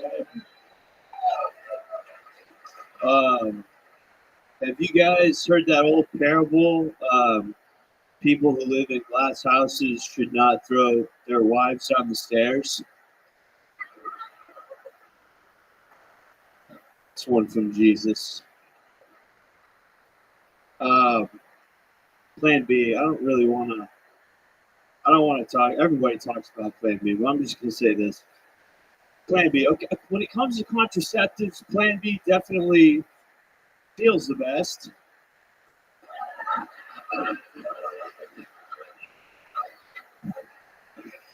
You know, because it means you dropped on deep. You know, what's going on, dude? Give me some. A couple weeks ago, I found out that a roundabout's not the same thing as a human trafficking ring. my buddy was like, "It's not my fucking sister. She's in a huge trafficking ring." I was like, "What? She's fucking stupid. Turn left." Okay. Fuck yeah. Emilio Babbitt, am I saying that right? Yeah, it's Yeah. Welcome. How long you been on stand-up? 2.5 years. 2.5 years. Yeah. All of it here in Austin, Texas? Yeah, all of it. Oh, in sweet. Austin, yeah. I love it. How's it been going for you? Pretty good. Yeah, it's been pretty. What do you do for work? Oh, shit. Yeah, that probably clears it up. Yeah. What field do you work in? Well, I was a busboy. Okay. I'm on a TV show right now. Oh, shit. But Okay. I actually haven't seen a check from it yet, so All right. it's been. Is it that new reality show on Netflix where the people live in a house together? I actually applied to that one, but I want an even worse TV show. Really? It's a cooking show. It's the reboot of Walker, Texas Ranger. Oh shit! No, that's a good show. I know that guy. It's so I- Jared Padalecki. Yeah. He's my boy, but it's the worst TV show. Oh But my I don't know god. where the camera is, but I'm sorry, Jared. What's your role? What do you? I play Texas Ranger. Wait, Walker, you're Texas you're Ranger? one of the Texas I play Rangers? Texas Ranger. I thought Yeah. you were a fucking pedophile victim or something like that. Or the pedophile. I guess you could get either role, really. No, You yeah, I play a Texas Ranger. His name's Haas could- right. Lovelock. It's like the Deputy Dewey character, Yeah. sort of, right? I'm the young hotshot ranger who's he's a wisecracking. He doesn't follow the rules. Cool. How long have you been acting for? Have you ever like? No, it's like maybe a month. Oh, jeez. Yeah. Look at that. It's not good. It's incredible. Yeah, I'm a bad actor.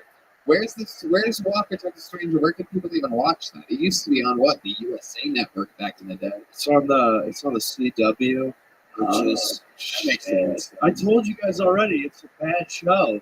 You're dressed like the old frog mascot, you see. You remember that guy? I know. Yeah. I love that. Where do you get a turtleneck like that? I'm a big fan of turtlenecks. I want to know. Where do you get one like that? I buy this myself, but that has gifts from grandma all over. That's a fucking girthy turtleneck. It has to be a gift. That's my theory on it. It makes Has to my be. eyes pop, okay? It makes my, can you see? Doesn't it make my eyes pop? No. What the hell is happening? Who told you that? Non-popping eyes. You're a Nice. big boy. You ever play any sports or anything like that? How old are you? 25. 25. Yeah. Used to play football or something? Oh, yes. Of Yeah. course, yeah. The Texas guy. What sound effect is he trying to do on me right now? Nothing. No, there's Come on, nothing. give me a good one. No, relax. You're way too comfortable up here right now, Amelia. He's giving So me what do you do for fun? We're trying to find out more about you. This is the part where you go from for being you're like a fun. guest on a podcast. mostly sex, I think.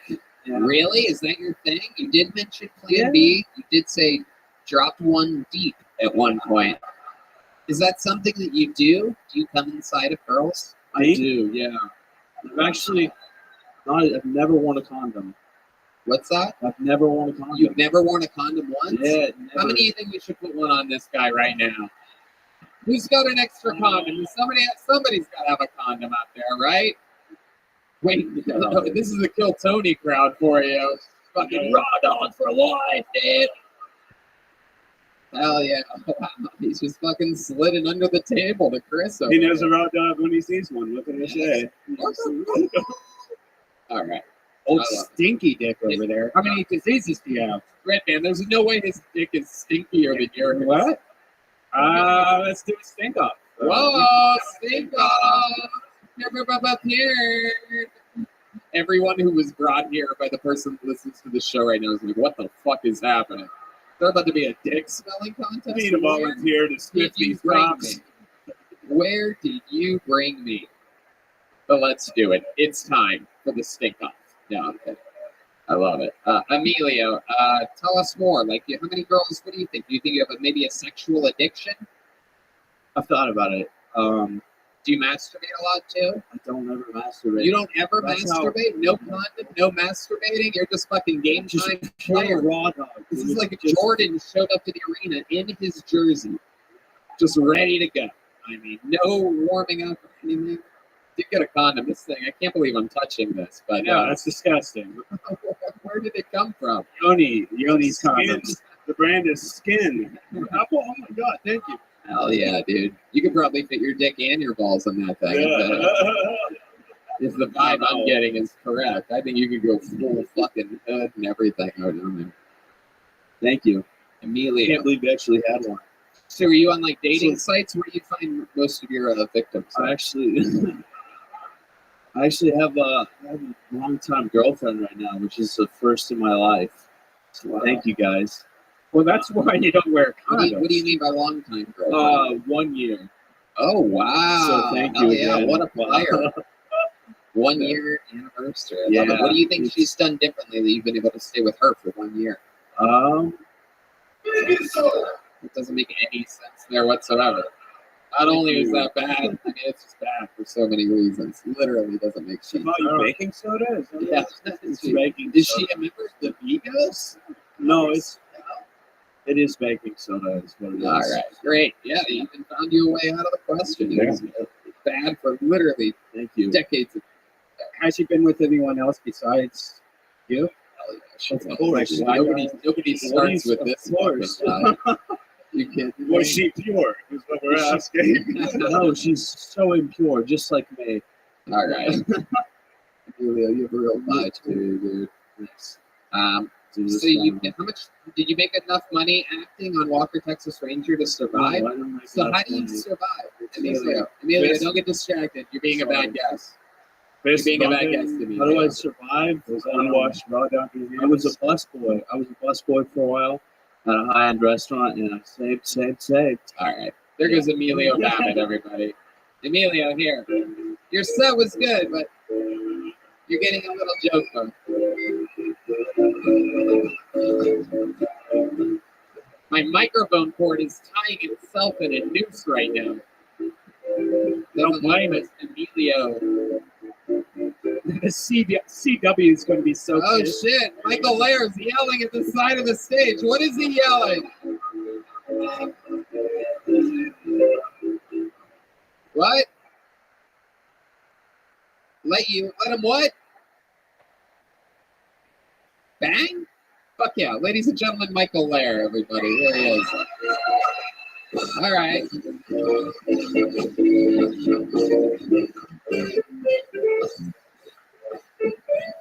Michael Ladies and Lair gentlemen, the guy that retired.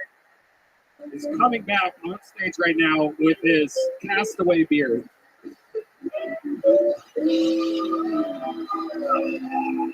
Guys, give it up for Michael Lair.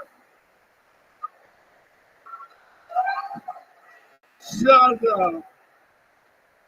Thanksgiving's here with the season of cultural appropriation.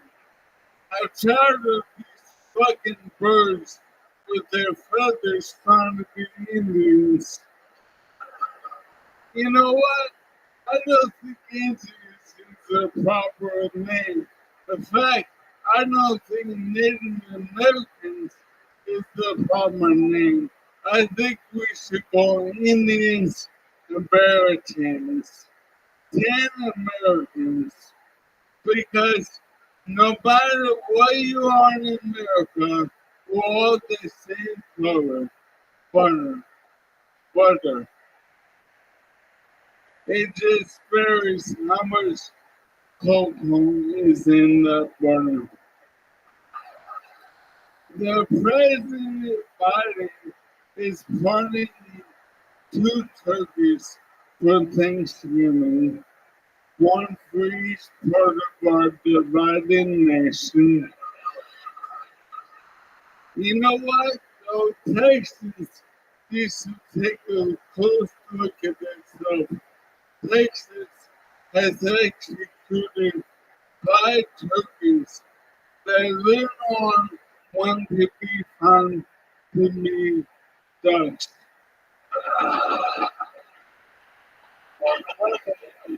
Look, hey, we need to come together as a country, but then we'll come with seeming people for the white privilege.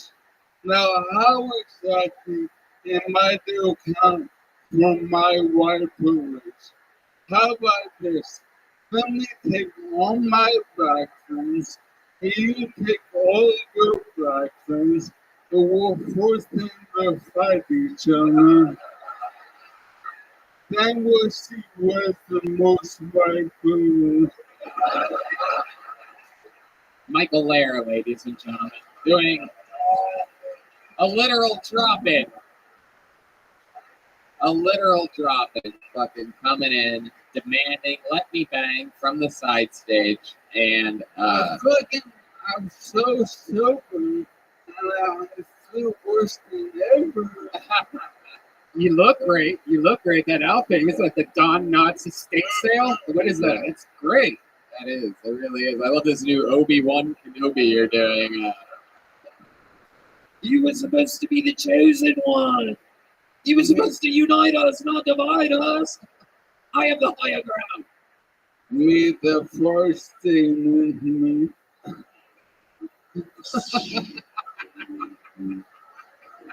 His lightsaber's out. For those of you listening to the podcast, Michael has pulled out a lightsaber. An actual, we've never seen this technology before. We're going to put the CGI one in on the YouTube video. I love it. The Jedi, Michael Lair. I wanted to do my communion. Yeah, I love it. I know. Yeah, well, okay. I mean, yeah, what are you saying? I don't get to call you Obi-Wan Kenobi when you come up looking like that? I'm not a sci-fi fan. Oh, you're not? No, I like All right. Okay. Michael, I love this. What I love about this show is that this is the kind of chaotic show where you're like, wow, did I just watch a dying man come in, demand a spot, go up, do whatever he wanted for any length of time, and then literally do it, and then demand to leave right afterwards? Yeah, this is the show that you're at. It's a live podcast. Michael Lair has the eternal platinum. You've heard of the golden ticket. He's the only man ever to have the platinum ticket. You left out the part where I kind of. Oh, yeah. Oh, absolutely. You destroyed. You're always unbelievable. Yeah. Yeah, that goes without saying. Michael Lair is amazing. I love it. Your unbelievable performance. I love you swinging by. You're always more than welcome here. How loud can this place get for the great Michael Lair? Everybody? Come on.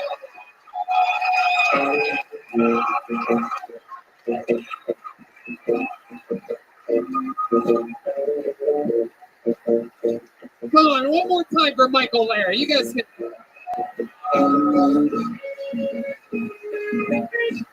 Former regular.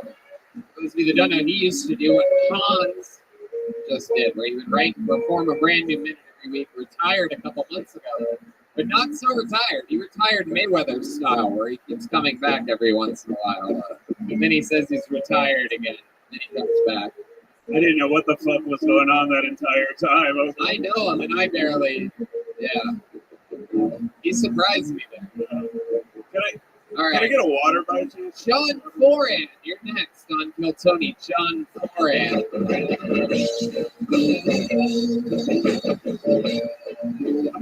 There he is.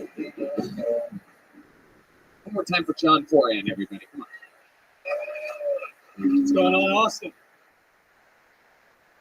Wisconsin is so fucking irrelevant. They're trying to start the next Civil War. I don't know what's attracting these agitators, but it's just in time for the holidays. Like, oh, come all ye hateful. From Kenosha to Sheboygan, that is a coastline of lunatics. But you know who's really salty right now? That dude from Making a Murderer, right? He's like, that boy got two? But I think this is just retribution because for like 30 seconds, that guy actually convinced us he didn't do that shit. So I don't know about you guys, but I was just picturing his two lawyers fucking each other the whole time. So maybe that's why. So, but yeah, do not go to Wisconsin unless you don't want to get an STD, because that's all they have there, really. And the Bucks. And that's all I got. Thank you. All right, John Foran. I love it. Hell yeah. You're like the opposite of Emilio from earlier. I can tell. You're just pure. This interview's going to go good. I can just fucking tell, dude. First of all, let me tell you, after that performance, I must say you're one of my favorite cisgender comedians. Thank you. Without a doubt. I think I'm using that word right, I think. Welcome, John. How are you? I'm good. I'm good. How long have you been with stand-up? This is my first Time, everybody! And I'm guessing you're from Wisconsin. Oh, hell no. Hell no. Philadelphia. Really? Yeah. You just come here, talk shit about Wisconsin, and then fucking... I got no problem with that, but I'm traveling. You born and raised in Philadelphia? What Yes, are we sir. talking about? Right outside Villanova. Wow. Oh my goodness. Wow. Another white suburban lady over there. I'll take it. I love it. Wow. So that's where you're born and raised. Have you been to Wisconsin? Oh, I got some cousins there. Is there any truth that on the playground is where you spend most of your days? Playing chess, am I right? What a nerd. All right. Stupid. How long are you in Austin? Did you just swing by and decide to do fucking? I'm like fresh, 24 hours. Today, did you decide to do stand-up for the first time? Yes, sir. First time in Texas. Fucking love it. So, Wow. where'd you write your Wisconsin bit? Like, I mean, that was just from the heart. Yeah. It's like, I mean, it's a tragedy, unfortunately. That kind of spurred some creativity. Thought. I fucking hate to say it, but I wouldn't just call it that. But Very it's just like just curious. Oh, yeah. We should get together and listen to Weezer sometimes, right? Weezer. Right when you walk up, I was like, Rivers Cuomo does comedy now? John, what do you do for fun? Everybody wants to know. So I just quit my job. Yeah. What was your job? And why did you say that like you're on a game show right That's now? like the new thing you do, right? You quit your job. Yeah, right. So higher or lower, higher or lower. Nobody has a job. What was your job? I was working at the Aria in Vegas. Oh, wow. I know the Aria. Yeah. Interesting. What were you doing there? I worked at the pool. Whoa, look at the pool boy, everybody. Fuck yeah. Cisgender pool. Ladies just out there squirting when you walk by. Look at this fucking. It's hard to quit. Yeah. Look at that. Fucking Harry Potter, the pool boy over here. I get that a lot. That's why I never read the books as a kid. Were you doing drinks or were you just like doing towels? There's a big difference. I was the receptionist. Whoa. Holy shit. So you could get in, but you had to grease me up a little bit. Wow. Damn, I bet they did. That's interesting. What did it feel like taking a job from some woman out there that could easily be working the receptionist I was the only job? man. I was the only man. Yeah. What do you do for fun though, John? I'm trying to figure it out. Like, you know, what do you like get out and do? I've been playing disc golf recently. What else? Yeah, well, I used to play Ultimate Frisbee. What This guy's going to kill somebody for sure. What's something like, you seem like such a good person, John. I'm trying to figure out something a little bit rebellious that you're into. What's something that you do that, what's like the naughtiest thing you've ever done in your life? The naughtiest thing I've ever Come done. on, think about the honest. Don't look at their fucking smiling faces. I want you to look deep inside your soul right now. And tell us the time. Maybe you committed a crime and got away with it. Maybe I didn't get away with it. All right. I on your taxes. Possession, which is like the most comedic, like fucking thing to be charged Possession with. of what? Marijuana. Pennsylvania. They don't have it. They don't have it here either. What else other than marijuana? Come on, there must be a time you did something, right? I'm a little white You once- bread in terms of You once killed an innocent animal. Oh no! You shot a bird with a BB gun or something like that. Fuck, man. I used to let people. I was the VIP receptionist, and I would let you in if you fucking gave me money. I would get in trouble for saying that, but Whoa! yeah, so people like you were spending big money, and I was letting in the fucking peons if they gave me a little chip or something. What's a little chip to you? $50, $100. $50. Yeah, I'd let you in because people were tipping like $5 anyway. So to get in, really up it up. You're my favorite NBC analyst. Crazy times. What's your love life like, John? Talking to a girl back home. What? talking to a girl back home. Talking to a girl back home. What does that mean exactly? Step before commitment. All right. So what is that? Like third base or something like that? I don't know. We're out of the park. We're in like we're in the World Series. Really? Yeah. What's sex with John Foran like? Can you describe it for us? I feel like it starts you come in like a Rocky robe or something like that, like boxing gloves on. I'd like to think I consider people's needs. I bet you do. I'm not one of these guys that just rolls over, you know, and I'm not a fucking brute, nothing of that shit. What's the longest you ever ate a pussy for? If you had to guess, we a go. ballpark, give or take 10 minutes. 10 minutes. 10 minutes. 10 minutes? That's it? I cap out at 10. Yeah. Really? What's going on after? You and your weak That's a tongue lot. over here. Jesus, John. More? You said you think about their needs. More than I don't need more on the other than 10. But we know you don't. Everybody in the room knows that you come right away, dude. John's the kind of guy that comes putting the condom on, like, oh, fuck. Oh, too much pressure, fuck. I'm really sorry. Do you have another condom? I'm not a million. I don't wear condoms during blowjobs. Right. But you seem like you would wear a condom during a blowjob. You know that, right? You seem like, real quick, there are some things I can spread. The lightsaber's out again. I can't believe Michael left it up here for this young lady to pick it up. John, how old are you? I turned 26 last week. Wow. All right. And you've never really done anything rebellious. You've never fucking... I worked on the Andrew Yang presidential campaign. Whoa. How was that? It was pretty cool. Wow. All Good right. experience. Yeah. Be the receptionist. I might as well. Did you get to talk to Andrew Yang a lot? Yeah, I got his number. You got his number? Well, we all. How many do you think we should call Andrew Yang? Come on! I mean, it only makes sense. Why Come not? on, I'm sure he would love that. Come He would on. litigate. You don't think without any warning we should call a guy that literally thinks he could be president of the United States? But then he went the mayor route. I wasn't with that. I don't know what happened. Wow. Has he ever held, like, what does he do? Has he ever held an office? What's he, a congressman? He was a businessman, like an Just a entrepreneur. regular businessman, He right? provided jobs. He saw a vision. He tried. He tried to unite us Where do you think he failed? in the presidential one. Yeah. I mean, You it was think he should- Iowa. So it was Iowa. So white. They were like, I'm not coming for Asian. They didn't care what he stood for. I'll come in any state. I guess that's what I'm coming for tonight. Right. Wisconsin, Iowa. I don't know who's next. Sounds like a tourism ad for Iowa. If you ask Iowa me. was nice. Just kidding. All right, John. Well, I gotta be honest with you. You're a fucking little charismatic fuck, but you have no substance to you whatsoever. I mean, I really have tried to like find something compelling about you, but you seem like you spent most of your life like watching cartoons in your parents' living room. I'm traveling. A vagabond. You gotta be more wild. I'm still trying to. There's some guy that's gonna beat the shit out of you after this. That's the vibe that's going on. You're about to get bullied, dude.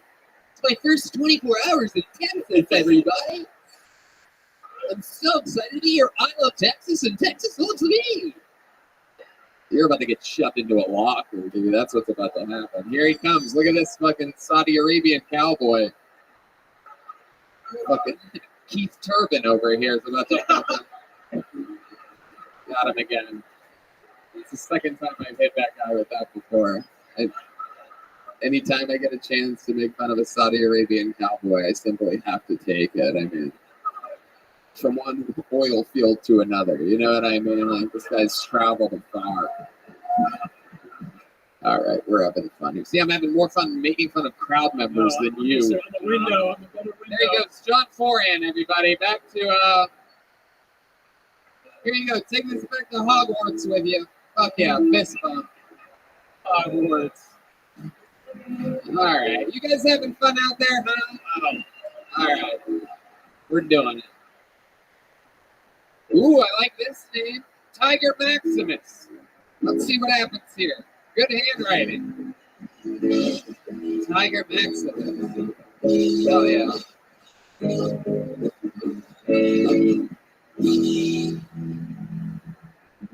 What's up? I just got to Austin about 2 weeks ago. I came here from South Florida and RV. We had a tire blowout every 200 miles. When they said I could be busting the rubbers across the United States, I was picturing something different. I saw a lot of cool stuff on the road to Austin, though. I saw a cockfighting ring, and I was going to go, but I chickened out. My cock still hurts from the first time. I had to leave my girlfriend back in South Florida, but it's not the worst thing I've done. She lived with her parents, and I moved in really early into the relationship with her, so her dad was always busting my balls during sex. But I lived with my parents too, so I can't really talk shit. When I told my mom I was coming here to Austin, she said, Tiger, comics are a dime a dozen. Are you going to pay your rent? I said, no. I will suck dick if it comes to blows. I believe that is the way. I'm Tiger. All right, Tiger Maximus bowing out at 55 seconds. I love it. Welcome to the show, Tiger. How are you? Very good. You are Exceptional. How old are you? Are you Carmen San Diego? What's going on? Listen, look, you look like you just inherited a bunch of money and don't know what you're doing. I'm playing up, but you just started dressing yourself. Like you ran away from your parents' home and you're like, I want this hat and this necklace, and I'm still gonna wear my school uniform under that. Not too far off. Those came in a stocking. I'm playing up my ethnic ambiguity. What is that? What is your I'm ethnicity? Hawaiian. These are shells from Hawaii. Okay. I'm African American, Puerto Rican, and Portuguese. So. Wow. Look at that. That's a hell of a college application you have there. Cambridge, where you at? That's it. How old are you? 20 years old. 20 years old. Yes, sir. Holy shit, that's young. Yeah. And you moved here from Florida a couple weeks ago? I came here specifically to watch Kill Tony, and this is my To watch Kill Tony? and participate. But this is my very last day. I found tomorrow. I can't Wow. believe it. What are the odds of this? Incredible. So you're just a fan of the show. Huge fan. That's incredible. Yeah. What else are you into? You're 20 years old. Tell us more about Tiger Maximus. Okay. You're already more interesting than the last 9 minutes of John Foran. Thank you. Tell you Well, that. I was a singer for the first decade of my life. You were a singer for the first decade? I was Okay. a little bit tipped out. You were like a fucking Hawaiian Michael Jackson. What's right the there. deal? A lot of people That's say. funny. My 9 dad minutes made ago. Joe Jackson, like, methods, Nobody's introducing the watching. song. That was was Joe oh, Jackson. shit. This Hell yeah. backhand plays. Joe versus the volcano over there. Yes, so spend a lot of time singing. That's what I currently do in Key West. I sing with my lover. And Wait. What was that you just I did? sing with my mom. Your mom? Why'd you go like Just because. you fucking your mom, dude? It was weird. Am I the only one that saw that too? You guys didn't notice? Fucking mother. Mom, you know what I'm talking about? Like what? What's going on over there? Not much. A lot of alcoholism. Okay. Like, you guys perform live together? And, Wow, the whole family. Yes. Okay, and you were a singer dancer. Less of the dancing, more of the singing. Okay, just a singer. You stood in one place? Yeah, I've actually moved around a lot. I sang a lot in Hawaii. I sang a lot in Vegas, and I've had to support my family quite a lot. Let's just say they said I'd be buying while my brother and I had to pay the rent. So the first 10 years you're doing that, and then what happens? Let's just say I was told to come to Austin by some mushroom that I took, and then just in case You took come to mushrooms and then Kill listened to Joe Rogan's podcast, and then Tony. I listened you to ended up here. the number one live podcast in the world, the Kill Tony podcast. Okay, so all right. So what have you been doing the last 10 years when you weren't in the nothing. band? Honestly, that's been my entire life. This is like my first escape from having to. So you went to high school, Most of the whole life specifically to do music. homeschooled your entire life. Holy shit! What's funny is that I audibly said this guy has good handwriting after I said your name. May I say And something? compared to really everybody that signs up, your handwriting is amazing. And now that I know you're homeschooled, it's extra amazing. Well, thank you. I actually like how disciplined your parents were on you. You know what I mean? I can tell that you were beaten just by how good your handwriting is. Incredible. Absolutely incredible. So, what else? Tell us more about that life. You speak close with your parents? Do you ever communicate with them? So my parents got divorced when I was about 13. Okay. Long story. My father found a Hungarian woman, currently my age, I believe. At the time, she was like 20. Yeah, he's like 50 something. So Yeah. shout out to Dad. Yeah. Oh yeah. Did a little So break. he found a younger Hungarian woman. He sure did. Yeah. Bye bye, mama. That's go ahead. So, broke her heart a little bit, and then, my brother and I spent a lot of our time just in Key West kind of consoling our mother and helping her, singing with her, and paying those bills, y'all. Key West, not bad. All right. Okay, what are you gonna sing for us tonight? Let's fucking knock this shit out of it. Okay. I'm sorry, but after all that, I'm gonna be your dad. And if you don't sing, I'm gonna beat the shit out of you. So now I know I can fully take advantage of you, Tiger. You homeschooled fuck. Okay. I had a plan. I'm a huge fan of Phil Tony, so I was anticipating some of the famous Phil Tony questions, like talents and sexual stuff. Okay. But anyway, as far as talents goes, I wanted to say, as far as singing being my profession, I'm mediocre at the guitar, and I would like to conjure some guitar for you guys. Wait, you're requesting the guitar after saying that you're a singer? Yes. Well, I mean, that's completely up to Matt Mueling. I don't know how he feels about Hawaiians, Puerto Ricans, Africans, or Portuguese, but I mean, all together, it sounds like a real pro. Well, honestly, the first 4 weeks I was here, John Dees wasn't here, so if you can play easy like Sunday morning on that, I will sing that. Okay. All right. Anytime. All right. Here we go. Come on. Sing it like your father's behind you with a belt. Okay. Come on, everybody. Put your hands together. He has to leave tomorrow. Yes, he had 2 weeks in Austin. He got pulled out of a fucking bucket. That's awesome. A little nervous. Well, I'm leaving you tomorrow. Shake it.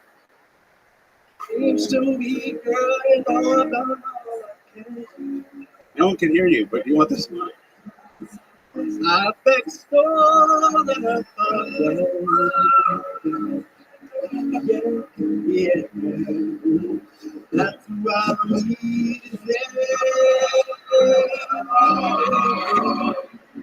I'll be like something more. Very shaky, I'm sorry. Oh, it's about years I'll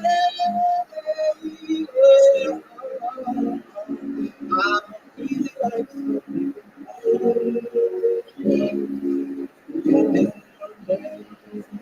All right, there you go. Tiger Maxson. All right. That was good. Guys, give it up for the band. How fucking awesome was that?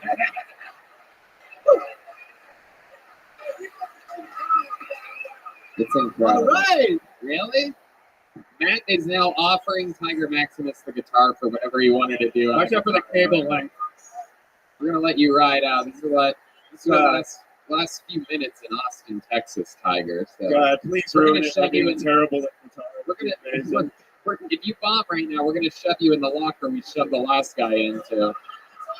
And it's a tight squeeze for two in there. I don't know if you've ever been shoved in the locker before. Still in the rivers, I'm sorry. Briefly.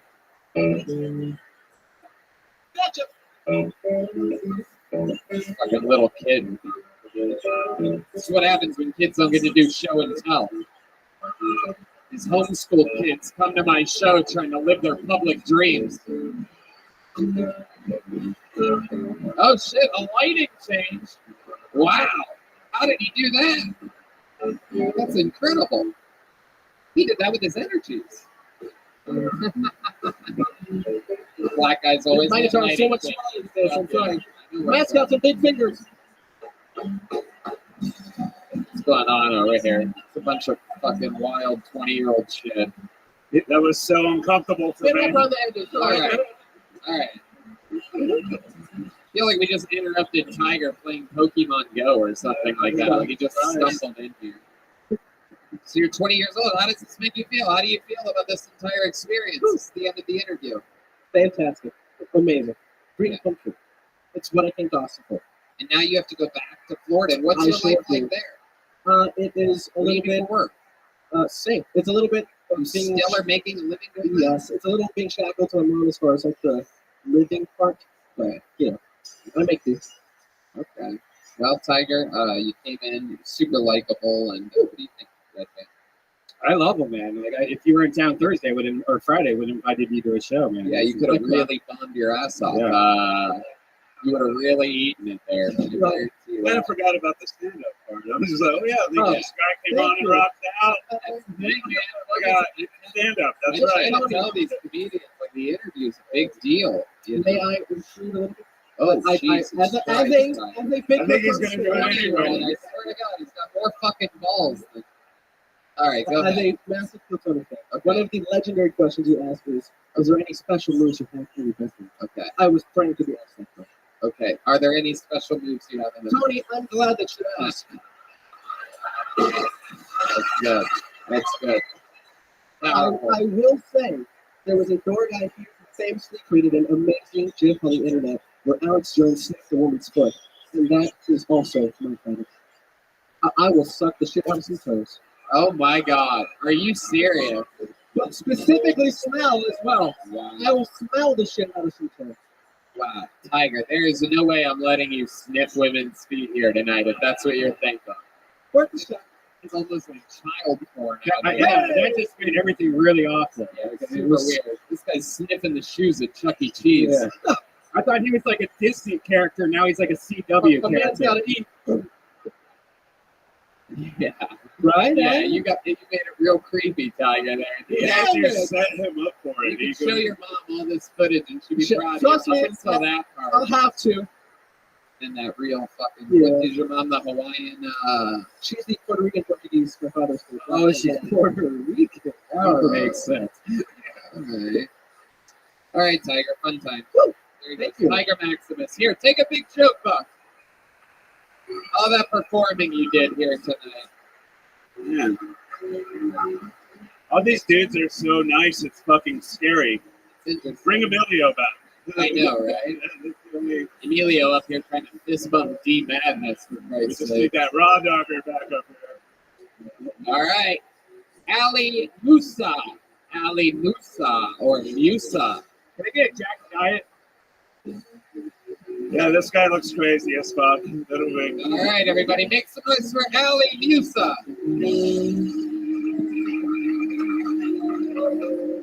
How's it going, guys? Have you noticed homeless people are getting too confident and brave lately? Like, especially in this city, there's like a new level of not give a fuck I've noticed since the pandemic started. I was trying to leave a CVS recently, and there was this shoeless woman sitting on the floor, blocking the exit. I'm trying to leave. She looks up at me and goes, "Hey, can I get a ride downtown?" I say no, and I just walk over this bitch. I'm walking to my car. She's yelling out a bunch of shit. And then she says something that causes me to stop and turn around. I swear to God, she goes, "Oh, come on, man. I'll suck your toes." Suck my toes? Whatever happened to sucking dick? She skipped right over dick and went down to toes, which is way more disgusting than sucking dick, let's be honest. Like, it's objectively grosser, guys.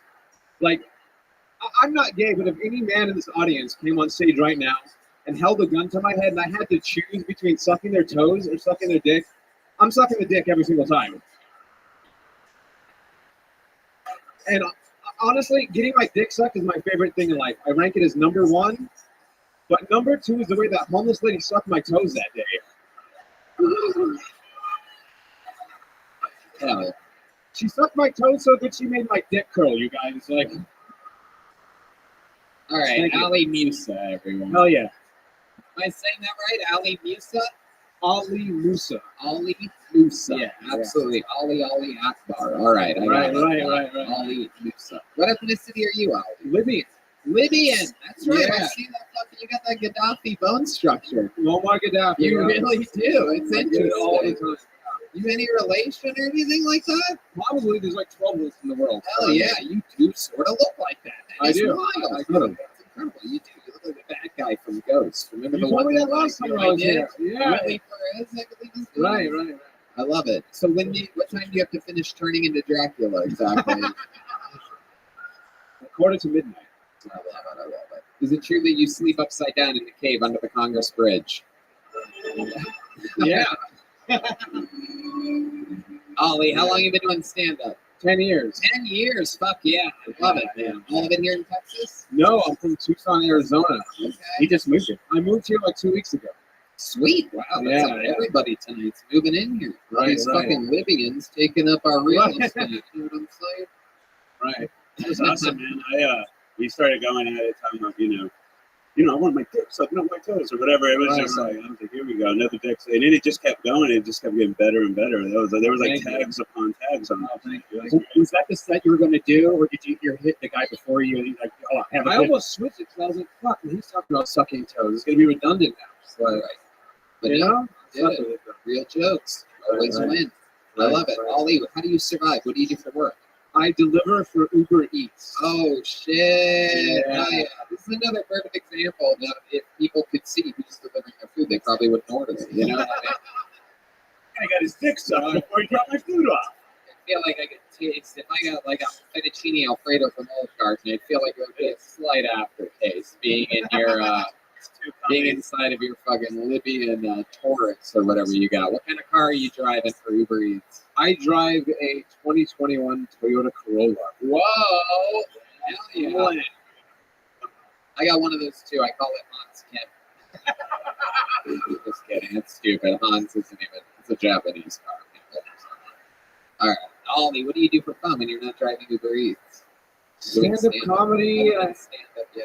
I mean, I live stream and do commentary over movies. Oh, that's fun. But I kept getting banned on Periscope and they just ended the whole app. So I'm on some Russian app now called the OK Live. Oh, shit. Pretty sure my identity is stolen twice already. Like, just you and Trump on there. Right? Do you do like recent movies or like old movies? I take requests, and it's usually old movies, bad horror films. I just talk shit over it. That's Okay. What's your love life like, Ollie? it's nothing right now. I just moved here. Nothing Are really. there Libyan girls out there looking for a guy that looks like you? They all look like me, so I don't think I'm not interested in that. That fucking laugh. Alright. That's fun. Wow, Do you have that's any wild. special skills or talents? The last guy was beaten into being a singer for most of his life. You have anything like that? I mean, You besides, seem like a guy that knows a few fucking magic tricks or something like that. right. Turn into a bat and fly away. Like, That'd be sweet. are Are you jerking off right now? Is that what's happening? Oh, yeah. How'd you see that? I don't know. I do some impressions. Okay, I'd love to see an impression. I've been working on my Stone Cold Steve Austin. Okay, You can tell me if it sucks or not. there he is. Stone Cold. My name is Old Stone Cold Steve Austin. Welcome to the Kill Tony podcast. Give it up for Kill Tony, the one and only. Give me a hell yeah. That's good. All right, that's pretty good. Not bad. Hell yeah.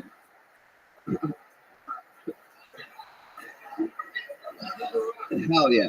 Did you do a Danny Trejo or something like that? Or Anything in Danny Trejo earlier Impression too. is everything. Wow, you nailed it. That is Danny Trejo. That's incredible. Who else can you do?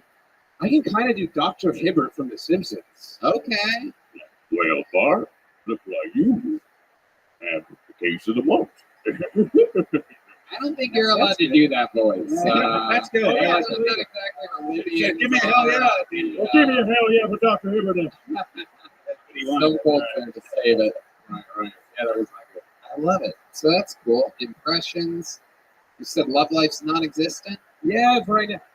You on any dating apps or anything like that? Like fucking. No, not right now. No. What's your dream girl like? Is she Middle Eastern or I like tall women for some reason. tall women of any shape or size? Yeah, I guess. Taller than me.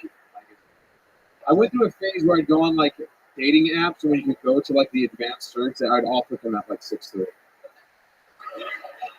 Yeah. You'll put that you're 6'3"? No, I'll put them at 6'3". I'll search for women that are 6'3". Whoa, damn. Why do you think that is? Is I your have mom no a taller idea. woman? What's that? Is your mom a taller woman? No, I'm trying to figure out the psychology behind it. Are you a leg guy? Is that why? Yeah, I guess so. Yeah. That's hang your arm on somebody. Right. Just like, exactly. I want to feel safe. You know. You want to be the little spoon. I like that. All right, Ollie. Well, fun times. I mean, just a great set. Have you ever gotten one of these joke books before on the show? I got the small one last time, yeah. Well, guess what, my friend? You've been upgraded to a big one. Yeah. Absolutely. Ollie Noosa, everybody. We're going to keep it moving along here. It's a wild one tonight. Different shapes and sizes. Brett O'Brien is next on Kill Tony. Someone who's perhaps been waiting all night for this moment. Hey, those are my friends from the Great Bar Latchkey over there. One more time for Brett O'Brien, everybody. Give me some energy.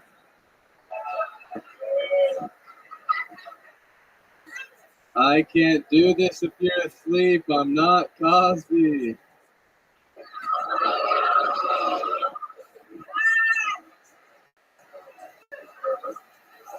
I get it. You don't like me slandering an innocent man.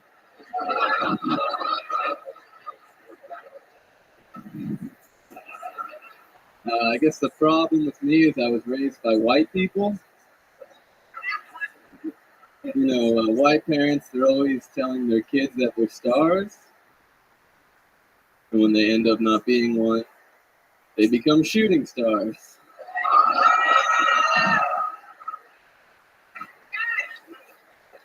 Or worse, a comedian like me. We're not that different from shooting stars. We're both liars. We're both looking for crowds.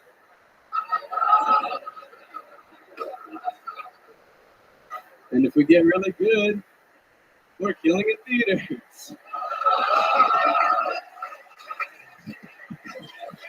Wow. Brett O'Brien. Hell yeah. On a show filled with school shooters that look like Harry Potter, you take the cake, my friend. It's incredible. And that's what you talked about the whole time. My goodness, I love it. Luckily, here at Vulcan, we put all guns inside of those little bags that you put your phones in. So I see you have two things in bags. Am I right? Did you bring two phones with you? Wait, are you pointing a gun at me right now? Look at this guy. You did great, man. That was awesome. Yeah. Fantastic. Brand new regular here on Till Tony. Unbelievable. Brett O'Brien. There we go. Oh, there it is. The water bottle shake gun, everybody. Oh, look at it. It's an explosive. All right. Brett, welcome. How old are you? 22. 22. Wow. This is a fucking young buck episode of this show. This is a special Kyle Rittenhouse episode of fucking Kill Tony. All these kids bringing weapons over state lines. This shit is wild, man. What is going on? Are people reposting the show on TikTok or something like that? This used to be a show with esteemed businessmen, like this fucking guy with a nice vest. And now we have a bunch of these young punks coming in. What an invasion. Look at this. So what's going on? What are you doing here? I got a job here. Just moved here from Dallas. Okay. What are you doing for work? I sell tech shit. You sell tech shit. It sucks. Absolutely. What do you You're like going to to kill all those people, aren't you? like Dell? What do you do for fun? You seem like a real fucking glass of ice water, so I want to figure it out. How many pairs of binoculars do you have? Just got one for Hanukkah. Just that one? You got one for Hanukkah? Last year. Yeah. Wow! Someone bought you binoculars for Hanukkah? 6 months behind. Wow! Your mom bought you binoculars? Yeah. Wow! Did she get you a bunch of little kid shit for Hanukkah? Because that seems like at your age, because you're not hunting or anything, right? No. What did she say about them? Your Jewish mother was just like, I got a deal on them. No, I was like, turns out they're out of season around Hanukkah time. Yeah, she was like, these are cheap. Is that really what happened? No, I asked. Oh, you asked for them. Wow, the juicy truth comes out. Someone made a little list of whoever your Santa is. What do you use them for? I mean, when I was a kid, my mom bought me binoculars, and it just made me a pervert. So all I did was just spy on people and That's what made you a pervert. Absolutely. The old chicken or the egg. It was the binoculars that started Red Dance downward I got spiral. Herbie. So what have you done with these binoculars? I really haven't used them, but I want to. Why'd you ask for them? I went camping once, and I'm like, I wish I could have seen things. Whoa. Damn. Jewish camping? What are we talking about here? I've heard of this before. It doesn't end well. No, like non-Jewish camping. Oh, party time. Not Jewish camping. Give it a review.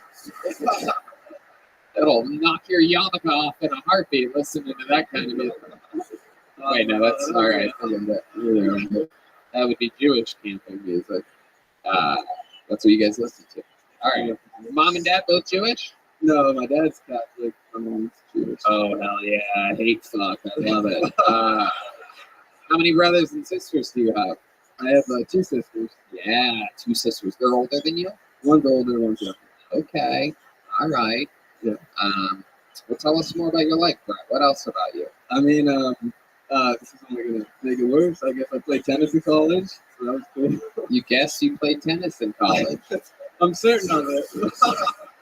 Hell yeah. Yeah. What school did you play tennis for? I played for Austin College, which isn't in Austin.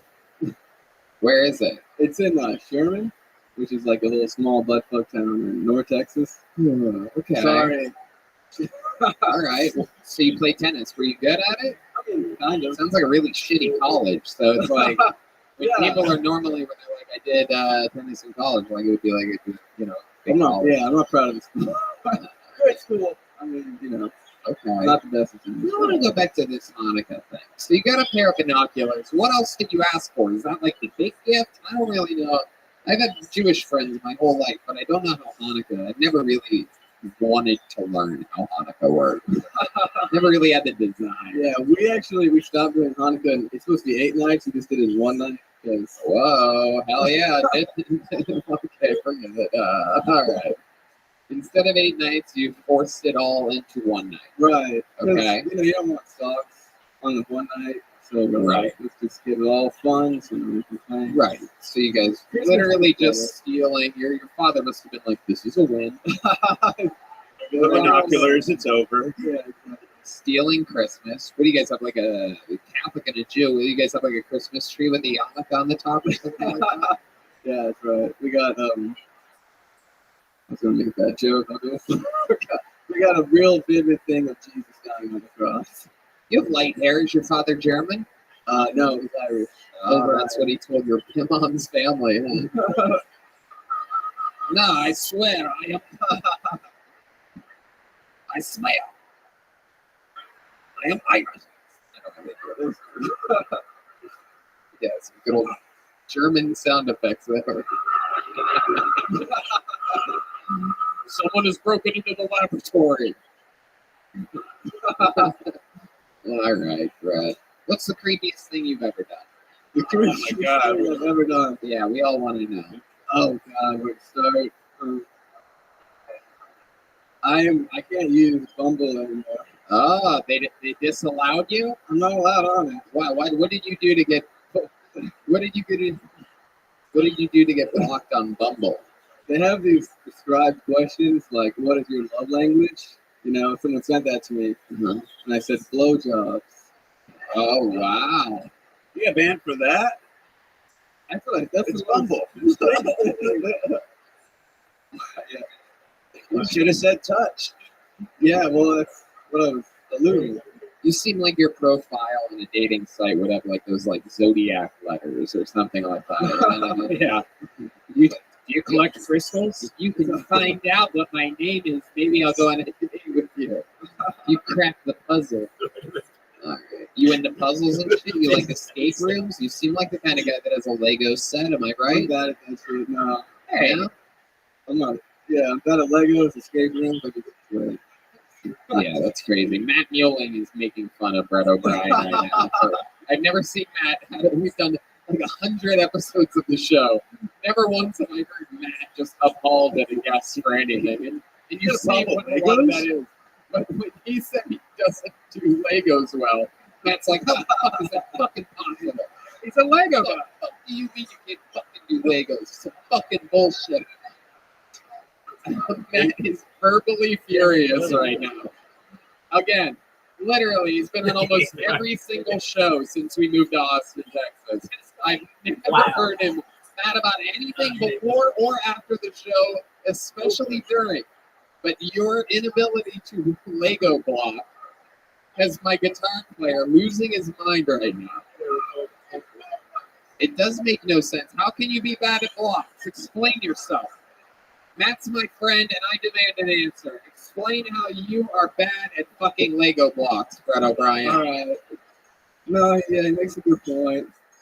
I don't know. I mean, even Deep Madness is like, how the hell are you bad at Lego blocks? How the fuck is this possible? There's so many that he's like, get your fucking life together.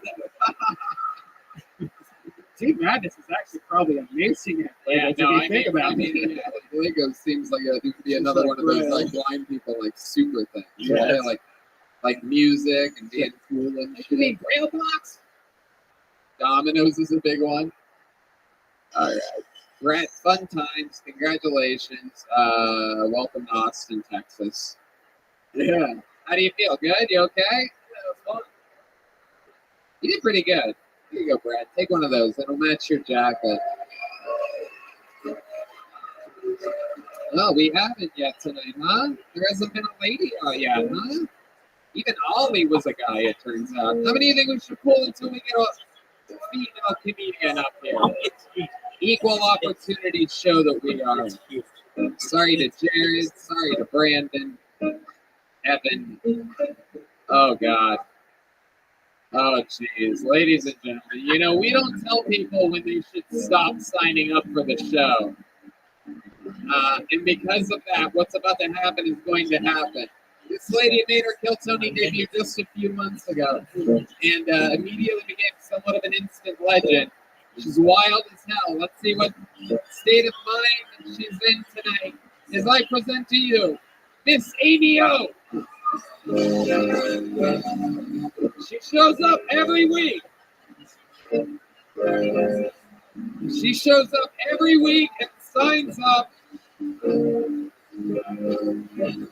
Here she is, everybody. One more time for Miss Amy O.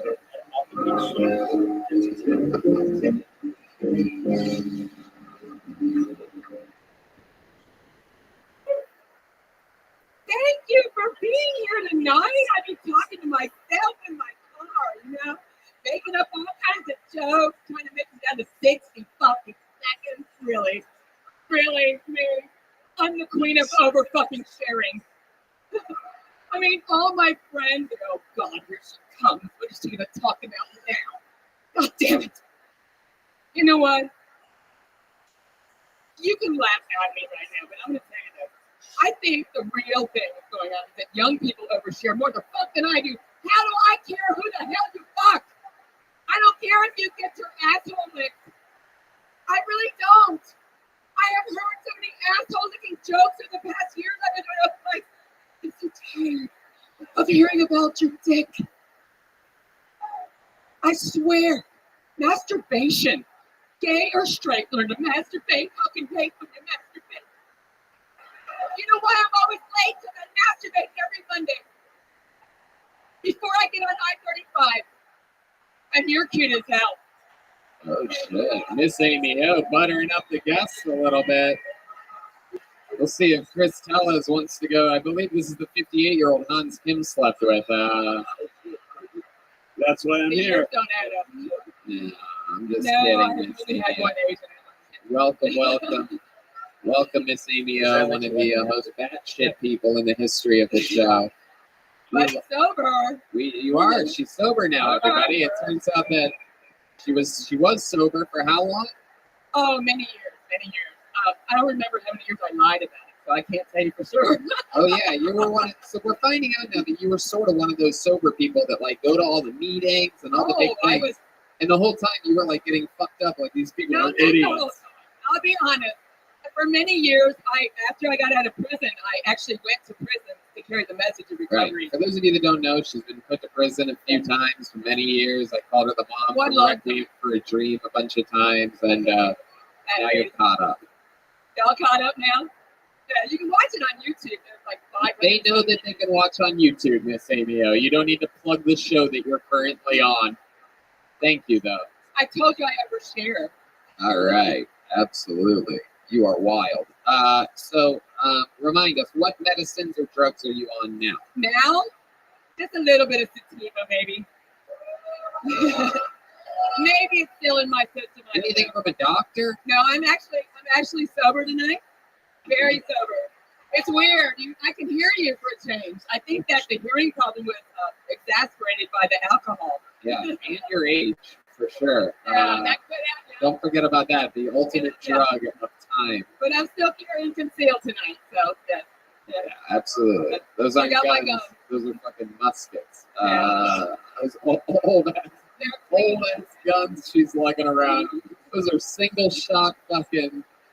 You have to fucking shove a pipe in there and fucking clean out the barrel of that fucking musky ass musket that you got. Look at those. You got your winter boots in for the fucking. It's gonna be down in the 40s tonight. Oh Yeah, we're shit! in And you're gonna be down in the 70s. I love it.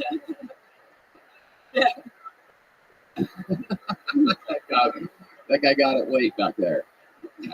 I love it. Miss Amy O, so tell us, what else you've been up to? What do you do? Did you get to see the Rolling Stones? The Rolling Stones are in town. No. You seem like one of those people that probably seen them about 35 times or something This like is that. the biggest crowd I can deal with at one time.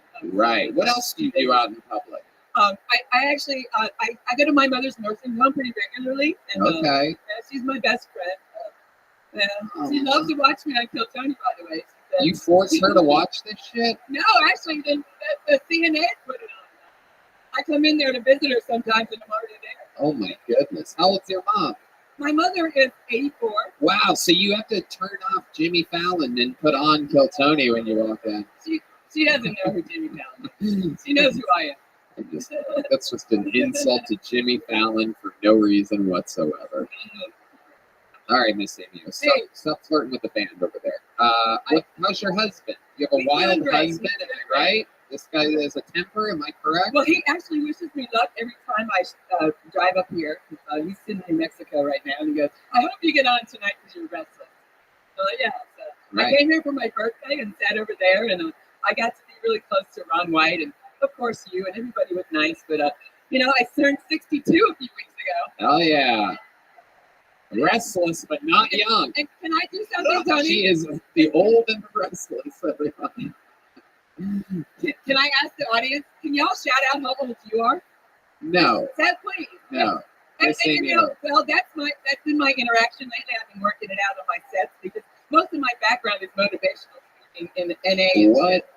Well, I went to prison pretty regularly. I went every Thursday night to the Kyle prison on I-35, and even on Thanksgiving nights, I bring a panel there for 400 or so. I think they still play your comedy sets at Guantanamo Bay. So. I didn't get that. Scared straight kind of thing, right? Well, sort of. Yeah. No, but actually, my message was basically is that you can make parole and become an entrepreneur because the entrepreneurs today are the felons of yesterday.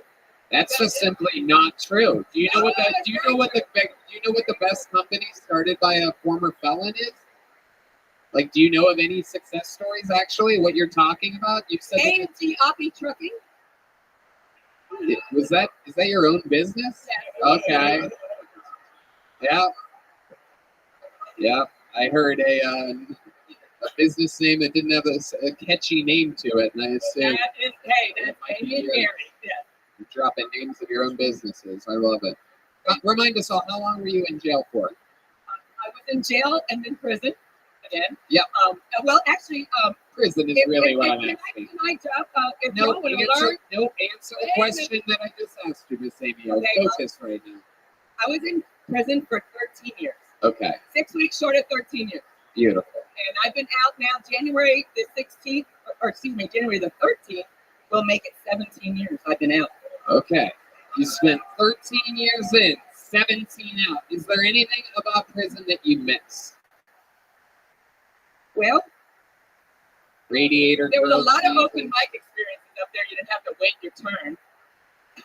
What the fuck's that mean? Well, I used to, no, seriously, I used to write music and, Used to write music? and when I would help set up the bands and whatnot at the prison, they come. Can we get a little more volume on that microphone somehow? Go ahead. When they had people come in, like the Mike Barber and whatnot, I used to set up the stage and the sound and everything, and I get to know the people. And so At prison? yes, Okay. they would come to prison to perform, and it was a way to get out of the cell. And a lot of times they'd let me get up on mic, and I had a few songs I would sing, but I'm not going to sing here because that was before my tinnitus, and I would never sing in public since. All right.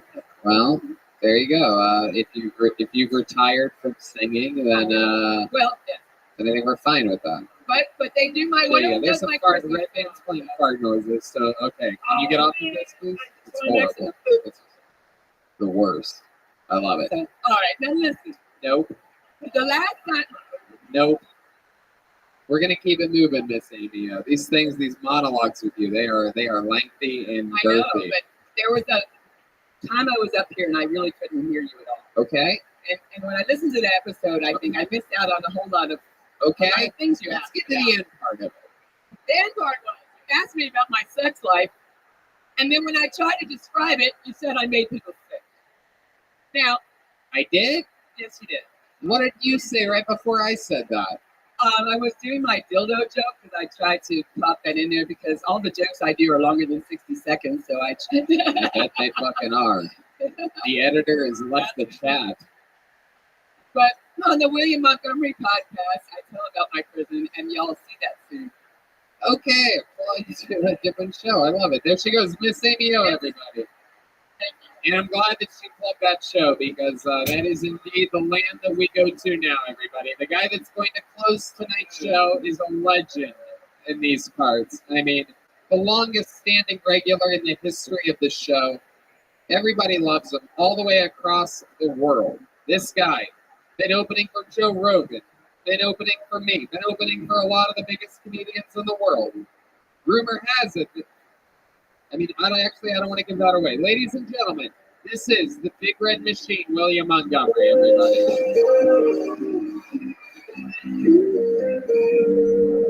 A brand new minute every single week.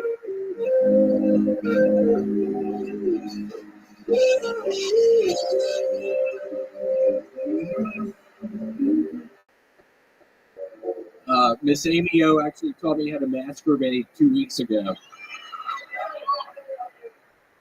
I currently have a hemorrhoid. I show y'all that Instagram keeps taking the picture down. I really do have a hemorrhoid, and my girlfriend was about to put ointment on it, and I turned around in time to see what she was doing, and I was like, bitch, you better take that glove off. Funny how when Trump was president, we wanted to fund the police. Now Biden's in office, and we want to put people in jail. I recently watched Lost in Translation for the 12th time. I still can't speak Japanese. I call my Mormon side chick Nerf because she's a super soaker. I'm looking into getting a Discover card to no one I've ever met. What do y'all have Discover cards? I thought that was going to go much better. Okay, that's my time. William Montgomery. How are you, Tony? I'm good. Good to see you again, sir. You're actually looking a little bit slimmer. Are you losing weight? Yeah, I actually, the hemorrhoid thing is true. I think it's because of all that fucking bread I've been eating. I sit on the fucking toilet for like 45 minutes at a fucking time. I can't do. I'm straining Is that the what whole happens time. when you have hemorrhoids? You can't go number twosies? Yeah, I think I was sitting on the toilet literally for 45 fucking minutes every time I was on the toilet, just pushing real hard, and it formed a hemorrhoid. Oh my goodness. So what are we talking about? It's like on your butthole or in it? Or Internal, external. It is halfway in and out. I thought I had a fucking tumor, but it turns out Oh shit. I looked up hemorrhoids on the internet, and I could immediately tell it was a hemorrhoid. Wow. It looked just like the pictures I was looking at. Oh my God! How did you get to see a picture of it? Did you take a? Did you? No, I can bend over and look in the mirror. Wow! Really? You made it through that cavernous red asshole of yours? I did. I have to really spread it open, but I'm able to. I'm able to bend down and look at. I look at my butthole. Poinsettia Christmas plants down there or something like that. Bunch of red. It is. It's real red down there. All right. Real So how red do you down treat that animal? I have been getting my girlfriend to put ointment on it nightly. Whoa! Why are you having her do that, poor lady? What do you think? I'm supposed to Yeah, you put it on your finger, you Fucking push it back talking about? in. Redman actually knows about this because he's been unhealthy much longer than you. Did it pop? No, it hasn't popped yet. It's going to pop? Is that what happened? That's what Redman was telling me. I don't Jesus know. Christ. You guys are fucking disgusting, man. No, That's, man period. Once a month or so. that's how often you get those? No, like every 2 months. But Oh, Ari Red Shapiro Man. gets it like every week, and it's pretty bad. Yeah. So I've been having to start. I've been drinking a bunch of prune juice, and that works really good. Wow. It doesn't seem like that does good. So how did you Yeah, lose it does weight? fucking do good. What do you mean it doesn't seem like? Doesn't prune juice like make it hard? Okay, forget it. No one wants to picture you guys shitting. All right? Jesus Christ. Save it for the green room after the show. How does it appear that you're losing weight, though? Or am I just wrong? I don't know. I mean, I've literally been spraying shit out of my ass for the past week and a half now. Week and a half. I think it's good for you. I know. I'm thinking I'm just going to keep doing that and keep on trying to lose some weight. I think I might try to start some sort of a diet thing. What type of diet are you thinking? Just stool softeners, prune juice, Raisin Bran. I've been eating Raisin Bran a bunch. A bunch of stool softeners, these little red pills. That's really good. I know, it's pretty exciting. I literally couldn't shit for like 2 days, and it scared me to death. I was thinking my insides were going to rupture, and ate some stool softeners, and was drinking the prune juice and eating Raisin Bran. Okay. Are you joking about your girlfriend applying the ointment, or is she really doing that? No, she's very sweet. I will bend over, and she will stick her hand in there. I literally made her take the glove off. It creeped me out her wearing a glove. Are you serious? Yeah, I made her take it off. It seemed like, I don't know, it weirded me out. Wow. Holy shit. You prefer no glove? I prefer just skin to skin. I don't want to. I gotta ask. That's something that you can do by yourself, right? Yes. But you That's just poor lady. prefer someone else to do it? Yeah, I'm not trying to do that. Oh, okay. Just clear that up. You just look at it. You just put your head between your legs and look at it. I will. Yeah. Very Just- interesting. Yeah, that's what I've been doing a lot this week. Just a lot of butthole stuff. Wow. Seems like that would take up most of my time if I was in your situation as well. It has. It's weird. It literally takes up the majority of my day every day the past week. Just looking at my butt, sitting on the toilet, drinking prune juice. That shit's fucking expensive. Oh yeah, you're living a life of luxury over there. Oh my god. You're looking at your butthole a few hours a day? That's like 30 minutes. Are you binge watching your own asshole? I'd say 30 minutes a day. I'm looking at it. Wow, that's absolutely incredible. Well, I sort of can't fucking stop now. I pretty much got fucking addicted and looking at my own fucking asshole. Seems like I can't fucking stop. I love how my asshole looks. Very passionate about it. What if someone told you that you had to stop doing it? What would you say to them? What are you fucking saying to me right now? I have to stop looking at my fucking hole because you're fucking telling me to stop? I'm not going to fucking stop. You really think I'm going to stop looking at my asshole just because you're telling me to? The fuck are you talking about? I'm going to keep looking at my asshole. I don't care anymore. I love you. All right. Well, That almost made me have to start shitting again. I had to stop. Whoa. no one's got more passion up here than you. tell us more about this podcast you have coming out. When is that? What is that? On Wednesday, it's the first episode. This was the William Montgomery Show. Yeah, please watch it. The William Montgomery Show. We'll see how it goes. I mean, quite frankly, it is a bunch of just butthole stuff. Wow. It's pretty much me talking about the entire fucking time. So I'm praying to God people like it, people keep watching it. I just hope they don't get tired of it. I'm a little worried it could end up becoming tiresome. So, my goodness. Well, I guess we did it again. This has been another episode of Kill Tony. I'm going to hand for the great William Montgomery, everybody. With the William Montgomery Show debuts this week. Oh, yeah. It's just Chris. The house artist Ryan J. Evo drew an amazing picture of Chris Tellers. Wow. Super cool. I love it. All those prints are up at RyanJEvo.com. How about a hand for our guest tonight, Chris Tellers, everybody? Thanks, guys. You can catch him every first Monday of every month. So if you guys can't get Kill Tony sold out, which it is until next year. Such love by Austin, Texas. Incredible. But the first Monday of every month, catch him at the Spider House Ballroom doing his show, Shit's Golden. He's been doing it for 10 years. The first Monday of every month here in Austin. One more time for Austin's own Chris Tellers. Guys, how about one more time for the Screwball Peanut Butter Whiskey Kill Tony Band? Matt Mueller, Michael Gonzalez, D. Madness, and the return of John Dees tonight, everybody. We love it. Lots of fun stuff happening. I'm about to, oh yeah, we have a drawing from Chris Rogers as well. Check this out. It's Local hilarious. artist Chris Rogers made a drawing during tonight's episode as well. It is of William Montgomery. Look at his nails. His beautiful nails. Ooh. Who knows? He might be auctioning it off after the show. Anything can happen.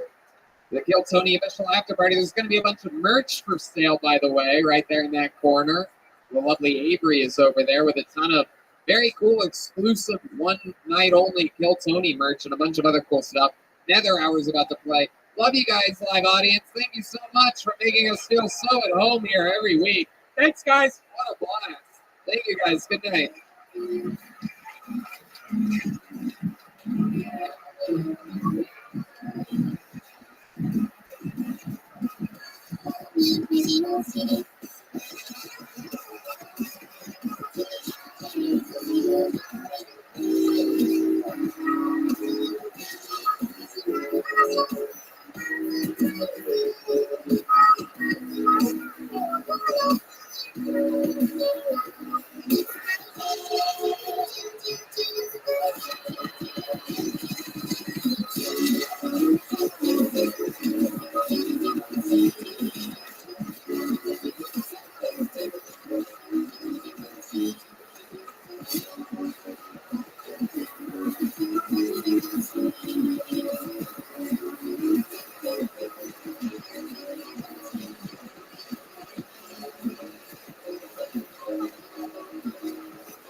President coming to you live from Vulcan Gas Company here in Austin, Texas, for a brand new episode of Kill Tony.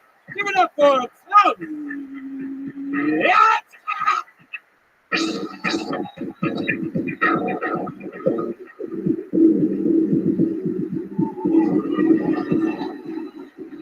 Come on, Austin, Texas. This is a real life podcast. You guys ready to do this shit tonight? Hey, y'all. How about a hand for the band, everybody? Come on. Am I right, guys? Red Band. Can you believe this? I do. Chaos. These are our friends Matt Muling on guitar, everybody. The great Michael Gonzalez on drums. And that is our good friend D Madness on the bass guitar, everybody. They are the Screwball Peanut Butter Whiskey Kill Tony band. This is Kill Tony, brought to you by the Yellow Rose and the Red Rose, the two best strip clubs in the world. Just happen to be here in Austin. Isn't that amazing? Oh, shit. Where's Waldo's in a construction zone this week, everybody? Come on in. Right. Come on in, late folk. Hell yeah, this guy coming in from Buzzmill Coffee, just fucking, wow. Hey, what's up? Well, heard this show's cool. Come on in. Hey. Fuck yeah, welcome. Right on time. Nothing better than 8:24 arrivals over here. You believe this shit? D Madness is the only one not disappointed right now. He's like, what? Why is he harassing these people? Fun stuff, everybody. We have fun here. How many of you have been to this show before live? How many of you, this is your first time like this? It's a real couple right here. Did your son bring you out tonight? Are you guys family? Is that what's happening here? You guys don't even know? Something like that. Love it. Cool thing about Texas is like, you can tell when someone drove more than like half an hour to be in Austin. You know what I mean? Like, the guy's got like one of those rodeo vests on that only like real men wear. It's like fucking Yellowstone shit going on over there. You know what I mean? Just fucking gotta be a real man behind them. They always keep their shirts very well ironed somehow. It's impressive. It's like when you're at the mall and you're like, how is J. Crew still a store? That's how. That's it. This fucking guy. This Eddie Bauer motherfucker over here. All right. This isn't even how we're supposed to start the show. You're so goddamn charismatic. You got me sidetracked there. I love this shit. We're going to have a lot of fun tonight. Before we start tonight's episode, here's a little bit more about the amazing sponsors that made tonight's episode available for you here right now. Hey, y'all. When you use the bathroom, you always close the door behind you. You don't want random passers-by looking in on you while you're taking a little daily. So why would you let people look in on you when you go online? Using the internet without ExpressVPN is like going to the bathroom and not closing the door.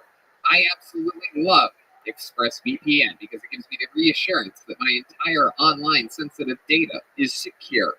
You know about this, right, Dan? Yes. Did you know your internet service provider knows every single website you visit? And what's worse is they can sell that information to ad companies and tech giants who will use your data to target you. ExpressVPN puts a stop to this. It creates a secure encrypted tunnel between your device and the internet so that your online activity can't be seen by anyone. I use ExpressVPN on all my devices. It works on everything, phones, laptops, and even routers. So everyone who shares your Wi-Fi can still be protected even if they don't have ExpressVPN. Yeah, I've been going on the road a lot. You know, I bust out my iPad at the hotel and I get a little bottle of hand lotion and a hand towel and I sit the iPad up against the pillow and I get ready to get naughty. But the first thing I do is I go to ExpressVPN and turn that on. I'm just some guy in France.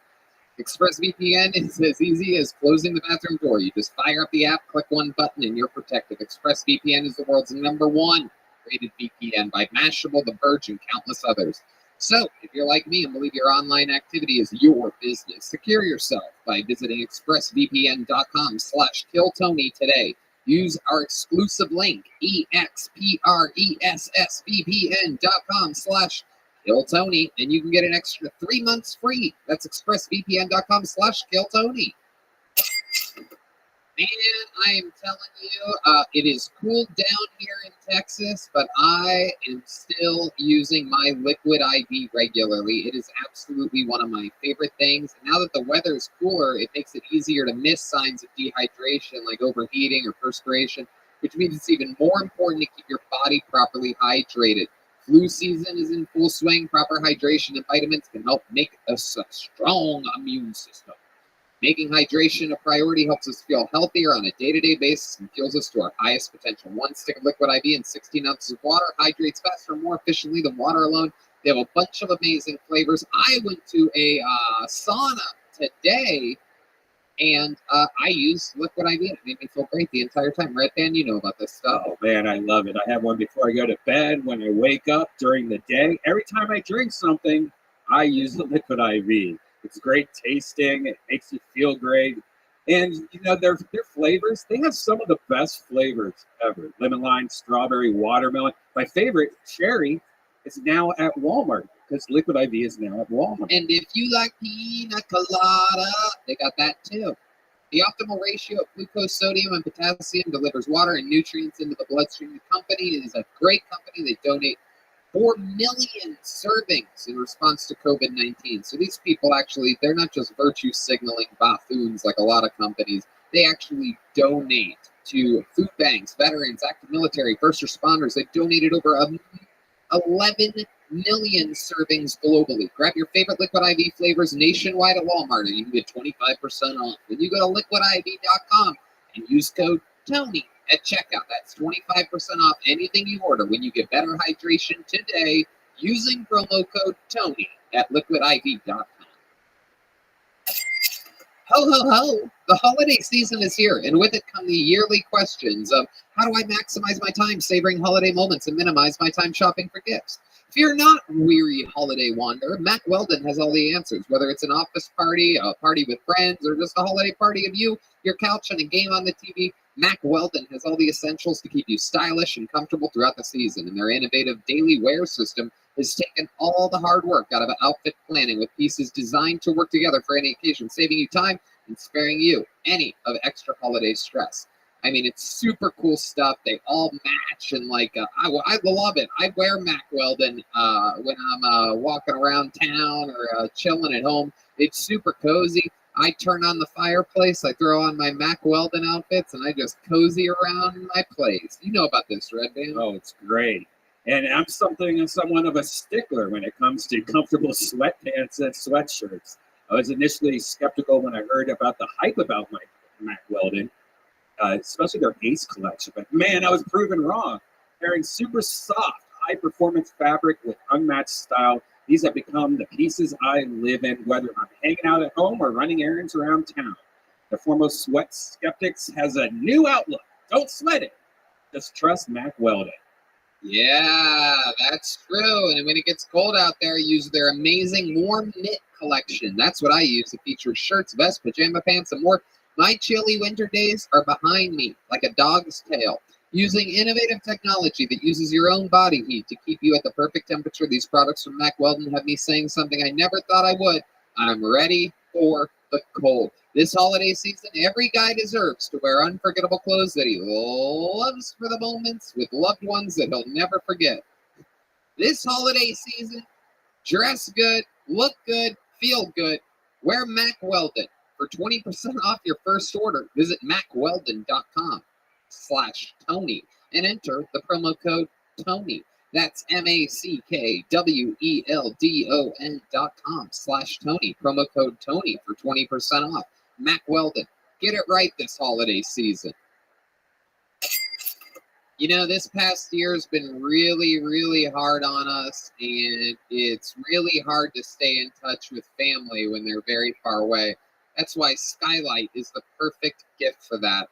You know, if you want to give the gift that will make your mom, dad, grandmother, etc. feel like he or she is right there with you during the holidays, this is the perfect gift. Skylight Frames is a photo frame that you can update instantly by email from anywhere. It's a great way to feel close to those you love, even when you're separated. I uploaded a bunch of pictures of my grandmother and my mom. It's a great way to feel close to those you love, even when you're separated. It sets up effortlessly in just under 60 seconds. Just plug it in, use the touch screen, connect to your wireless network, and enjoy. I have one in my apartment in LA, one in my apartment in Miami, and one in my apartment here in Austin, Texas. And I send photos to all of them because it's easy. Skylight is effortless, and it's easy to update. Multiple people could send photos to the frame, so it's a great way to keep large network of friends and families in touch. As a black frame and a white mat, it actually just looks like a picture frame. It's so cool. Skylight Frame has a gorgeous 10-inch touchscreen. It's touchscreen. You can swipe through the photos with your finger and even tap on it with your finger to see the person you want. And it has a 100% satisfaction guarantee. If you don't like your skylight, then they'll offer you a full refund. Ooh, that's amazing. Now, as a special offer, you can get $10 off your purchase of a skylight frame when you go to skylightframe.com and enter the code TONY. That's right. To get 10% off your purchase of a skylight frame, just go to skylightframe.com and enter the code TONY. That's SKYLIGHTFRAME.com, promo code TONY. You guys ready to do this shit or what, huh? Come on, Austin. You guys, you're here. It's a Monday. Trust me. Chaos will ensue. Your guest tonight, one of the best comedians in the entire city, a regular here on Kill Tony normally. This is his second time ever as a guest on the show. And of course, we're very excited about it. Ladies and gentlemen, this is Kill Tony legend, Hans Kim, everyone. He's going to sit up here with us tonight.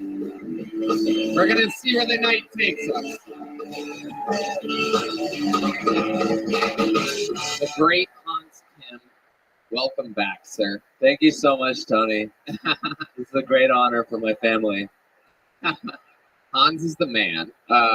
Made a regular here on the show a few months ago and absolutely killing it. We had an episode with you a couple months ago. Went so goddamn well. I said, let's do it again. I don't know what I did, but I'm glad I could have helped. I think it was mostly you, Tony.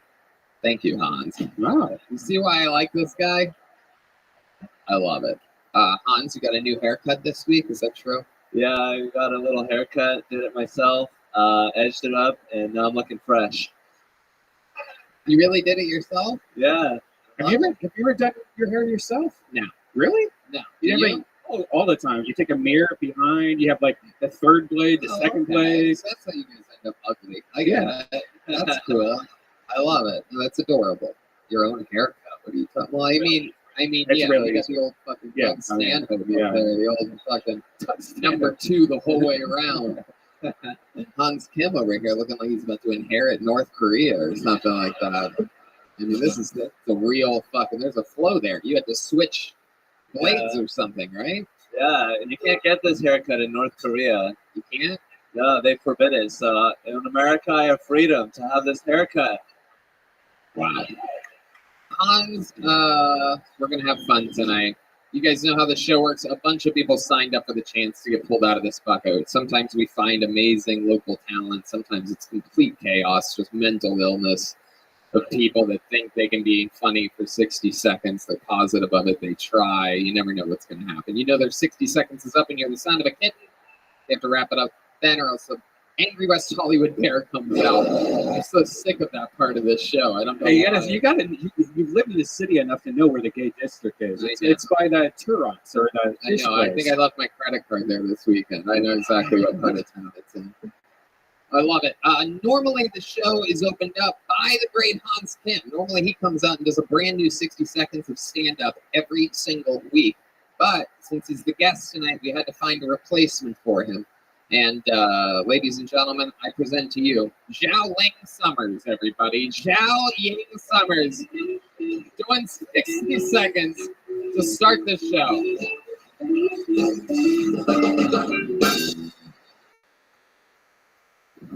Hans, can you keep my purse here because you still chopstick one, so do it. He's Korean, they actually steal chopstick from Chinese people, so that's his duty to keep my purse. Guys, I'm sorry I brought my purse here. I know it's not professional, but I spent so much money on my green card. I'm here to stay. My name is Zhao Ying Summers. Americans cannot pronounce Zhao Ying. They call me Julie. Jolie. And Joanna. Joanna. Do I look like a basic woman to you? Do I look like I give a fuck about the pumpkin spice latte? Do I look like I neuter my dog?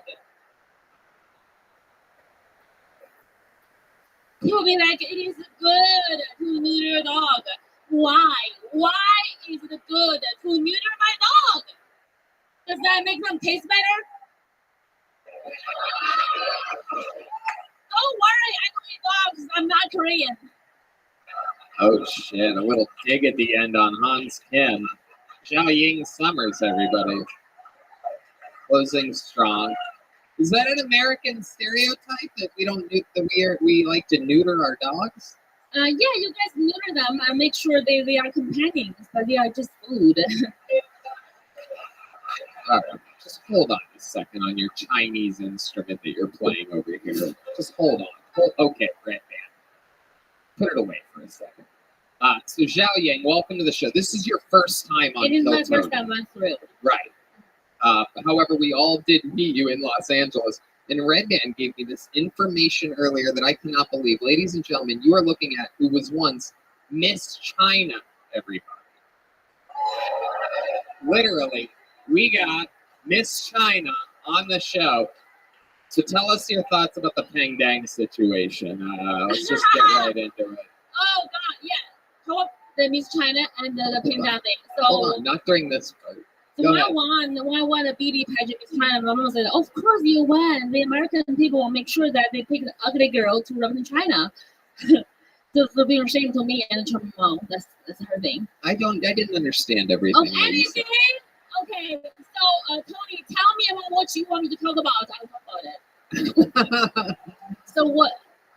Okay. Okay, so First of all, this is your first time. How long have you been doing stand-up? 2 years. 2 years. What made you want to start doing this? I can't get an audition callback. I go to my mom. What's wrong with me? She said, honey, you failed as an actress because you are unattractive. I said, maybe I can do comedy. Mom said, honey, just because you're ugly doesn't mean that you can do it, because not all ugly people are funny. So after that, I'm like, you know what? I can do comedy because, like, what's worse? So confusing. It's like some hypnotizing poetry or something like that. I feel sort of dizzy anytime I try to really pay attention to what you're saying. It's like, Hans, did you decipher any of that? Did you get that? Yeah, I think she just disrespected the whole art form of comedy. I love comedy. How long were you trying to act for? How long were you going on auditions? I went to a horrifying acting studio 2014, and the future 5 months was me trying to act, and it's not working. So how long did you try to act for? 5 years. 5 years. They don't like my accent. Did you get an agent or anything like that? I have a good agents, and I go to the fresh of the boat. They said that you're not right for fresh of the boat. You're too fresh off the boat Yeah. for fresh off the boat. Your accent was thick. You literally can't even make this shit up, everybody. You just Your accent got was that one. thick. How about Crazy Rich Asians? Did you I audition actually for them? auditioned. They were like, you are too fat. They said you're too fat? They See, did I not auditioned for tell the you cousin. I wasn't for the cousin, the Singaporean cousin. that. I didn't Yeah, actually she watch plays that it. movie, She's believe like- it or not. So I don't know the exact She's a character. giraffe. So in Asia, if you look rich, you are 6 feet tall. So she's like, you're too short, and you should grow. All right. Crazy rich Asians, more like crazy bitch Asians. So stupid. This is what I love about this show. It's like a real band just backed that joke. Like, you never see that on the Tonight Show. Crazy bitch Asians. Fucking Thank you. jam it out like that. Jimmy Fallon's hack band would never give that the respect that it deserved. What would Jimmy Fallon's band do? That? Hit it. Just do it. So stupid. Unbelievable. All right, back to this amazing AC/DC cover band over here. That I love it. So, how do you make your money, Zhao Yang? I was able to trap a rich guy, so I just don't do shit. You have a rich husband? Rich American husband? Chinese. Oh, okay. That doesn't make sense. Did Thank you very much. Did you meet him here or in No. China? I took two American producers for a film in Shanghai Film Festival, and my now husband was introduced to me for a coffee date. But he saw my photos because I Photoshop. I put makeup on, so he think I'm hot, and so he want to impress me. Stop, right, man. He took like we were supposed to have coffee, but he took me to his yacht. All my friends saw his yacht. Oh shit! You got fucking yacht baited. Yeah, baby, yes. Oh shit! When you think you're just gonna get coffee and a guy takes you on his yacht and you realize your life previous is over. Yeah, I just like, okay, if a broke guy is gonna fuck me, a rich guy gonna fuck me, I choose a broke guy, whatever. And I don't care. Like, they're gonna both cheat on me, so. All right, I think I maybe understood 3 words. That right, you know that, Tony. They both fuck you, why not? So the guy took you on the yacht. Did you immediately give it up? Did you hook up on that first date? No, I didn't because Chinese men hate me. They think I'm too dark for them. I'm like, fuck you. This is the difference between Chinese and Koreans, by the way. The Chinese guy takes her on a yacht. When Hans wants to hook up with a girl, he brings her back to his van, everybody. Actually lives in a van. Yeah, we're not as rich as the Chinese, and that's why we're so much more less bitches than. Oh, whoa! What the fuck? Did it again. Where's the band when you thought that? All right, this whole thing is chaos. Xiao Yang, what else should we know about you before I let you go? Any fun facts about you? You have any special talents or skills? Like, how did you win Miss China? Tell us about that. What did you have to do? Well, I raised all money from China. I sponsored the whole fucking magazine. So they're like, yeah, she's ugly, but hold on. Just talk a little bit slower, Xiao Yang. This is literally a podcast. People are going to be trying to listen to this with headphones. Me like, speaking why? good English. Come on. Just go slower. Just go slower. Yeah. Me speaking no good English. No, don't say that. Don't say that. It's too hilarious. That's racist. It's just racist. You can do your own race jokes. It makes us all look bad for laughing at her. She looks like a strawberry wafer. Okay. Hans, you are not having a date with Rebecca. Rebecca is not gonna fuck you. I'll make sure that she knows that. Oh my God. Okay, I don't even understand it. Oh, is there this new race All in right. between Hans? That's funny. If they, Xiao Yang, did you have any special talents when you did the Miss China thing? I can cook. Okay. is Perfect. that one? Perfect for show business, Xiao Yang. I love it. All right, there she goes. Xiao Yang Summers, everybody. We're going to get into it. Time to go to this fucking bucket. Are you guys ready for this shit? The bucket of destiny. Let's see where it takes us tonight, everyone. All right, your first comedian is Dallas Van. Dallas Van, perhaps Palace Van. V-A-N-N. Here we go. Dallas Van, everybody. Hey, Austin, Texas. What's up, everybody? How you doing? Shut up, I don't care. All right. I was doing a show here the other day. There was this lady. She was blackout drunk at the back of the room. She was heckling all the comics, and I was doing a joke about my dick because, like, I'm not good at comedy or whatever. And she just yells out, "My pussy's on your fucking dick." I know when the audience turns on themselves, I have no chance, but I'm quick. I was like, "Bitch, fucking prove it." And she did. And like it was by like a whole lot. This bitch's pussy looked like a fucking urinal.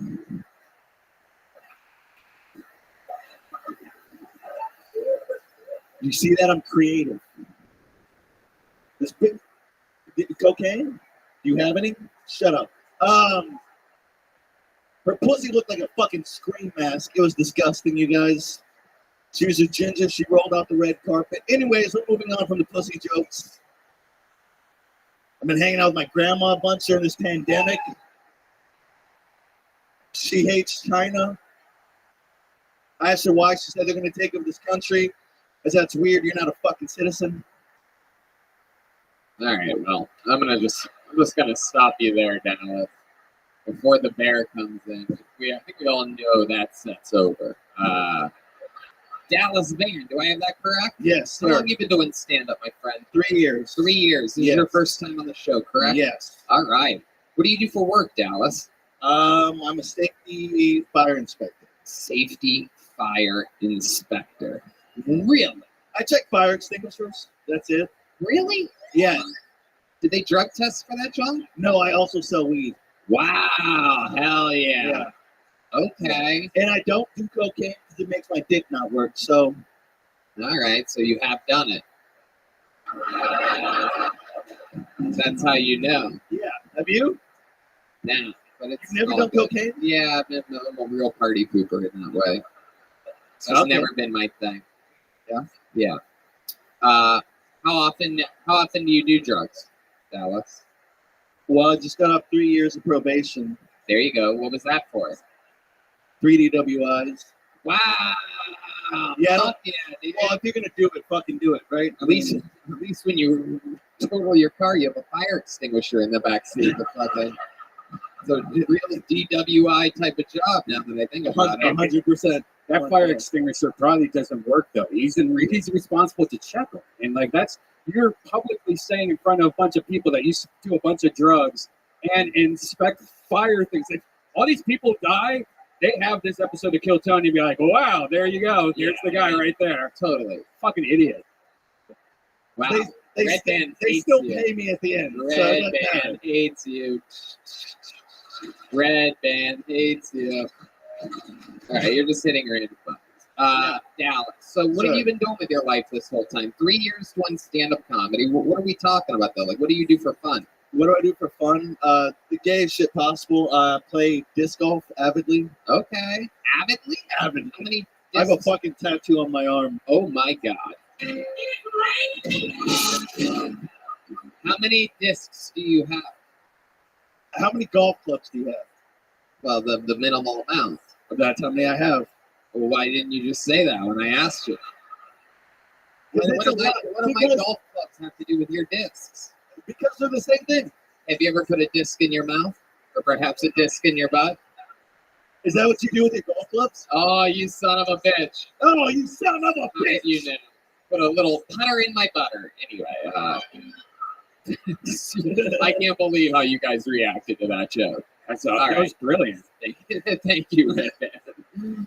All right. Lifetime Achievement Award goes to me for that joke. Yes. Fantastic. Dog shit.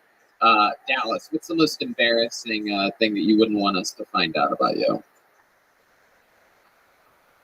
You have like a daily routine that you know you sort of shouldn't do. Which hooker do you want to talk about? Oh, you're into hookers? No, I'm not anymore because one yelled at me. Yeah, because I was all fucked up on coke. Yes, I did coke that day. Shut up.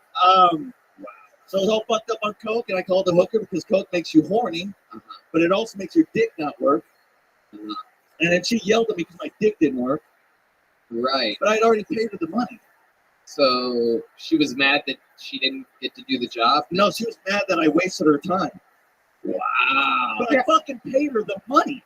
You paid her the full sum? $150, which is what she was worth. What were you going to get for $150 if your dick? I don't know. I wasn't thinking about that. I was too horny. Hold on. Okay. Stop trying to be funny. Just focus. Dallas. Yeah. Just focus.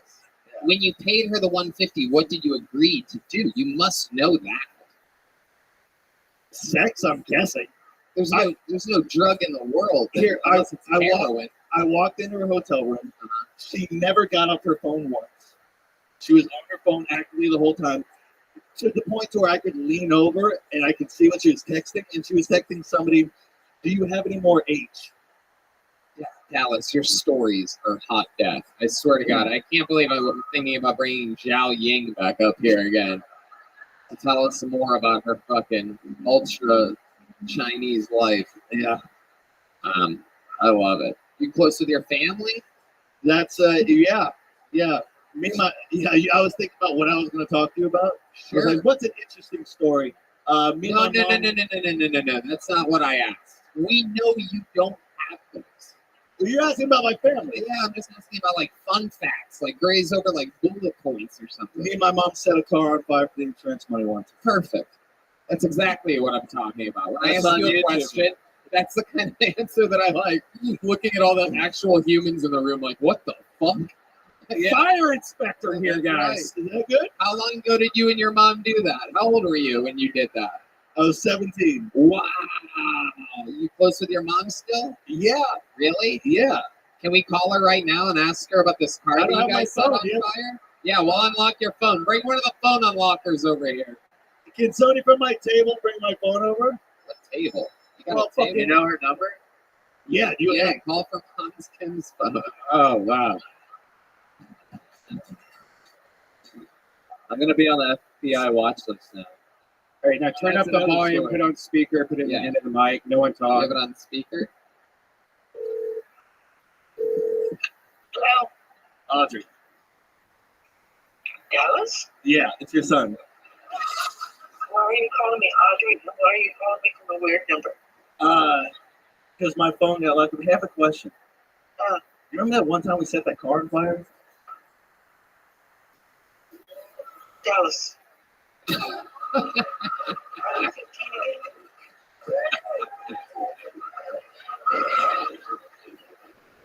Some gay dude in a black shirt told me I didn't have any good stories. And so I brought this one up. He said, I'm stoned. I cannot handle this. That's good. That's priceless. Let her off the hook. She's good. She's good. All right. Hang up. You'll call her later. That's She good. definitely hung up. That's good. She fucking heard you. You have a Who cool would've mom. thought? You have a cool mom though. How old is she? Too old for you, apparently. Not really. All right, Red Band. She's I girlfriend. wasn't exactly going to rush into how old your mother is there. Yeah. That was incredible. I did think that she would be funnier than you, and she is. And she is. Blatantly. It happens. All right, Dallas. Thanks for coming up here. Thank you Dallas so Man, much. everybody. Here's a joke book for you, Dallas. Bonsai makes these. Get your first Kill Tony joke book, a little baby one there. And this is a big one. Yeah, you get a big one, too. I wanted to see if he would admit to any other crimes on air. I think we were just getting started. I said bullet points. He's like, with me and my mom lit a car on fire. Let's go.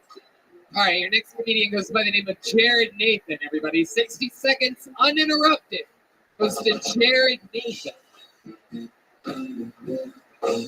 Hell yeah. You guys having fun out there?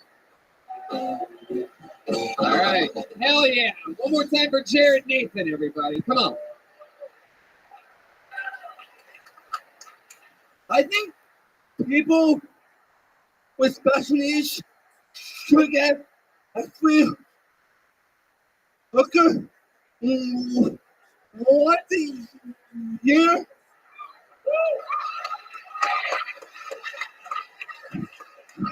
It's not that I can't get pussy. I'm just tired of paying for it. In case you're wondering what my diagnosis is, I'm one puffed up dude. Check this out. My mind has autism. My face has Down syndrome. My body is holy. And I scuttle like a motherfucking chicken.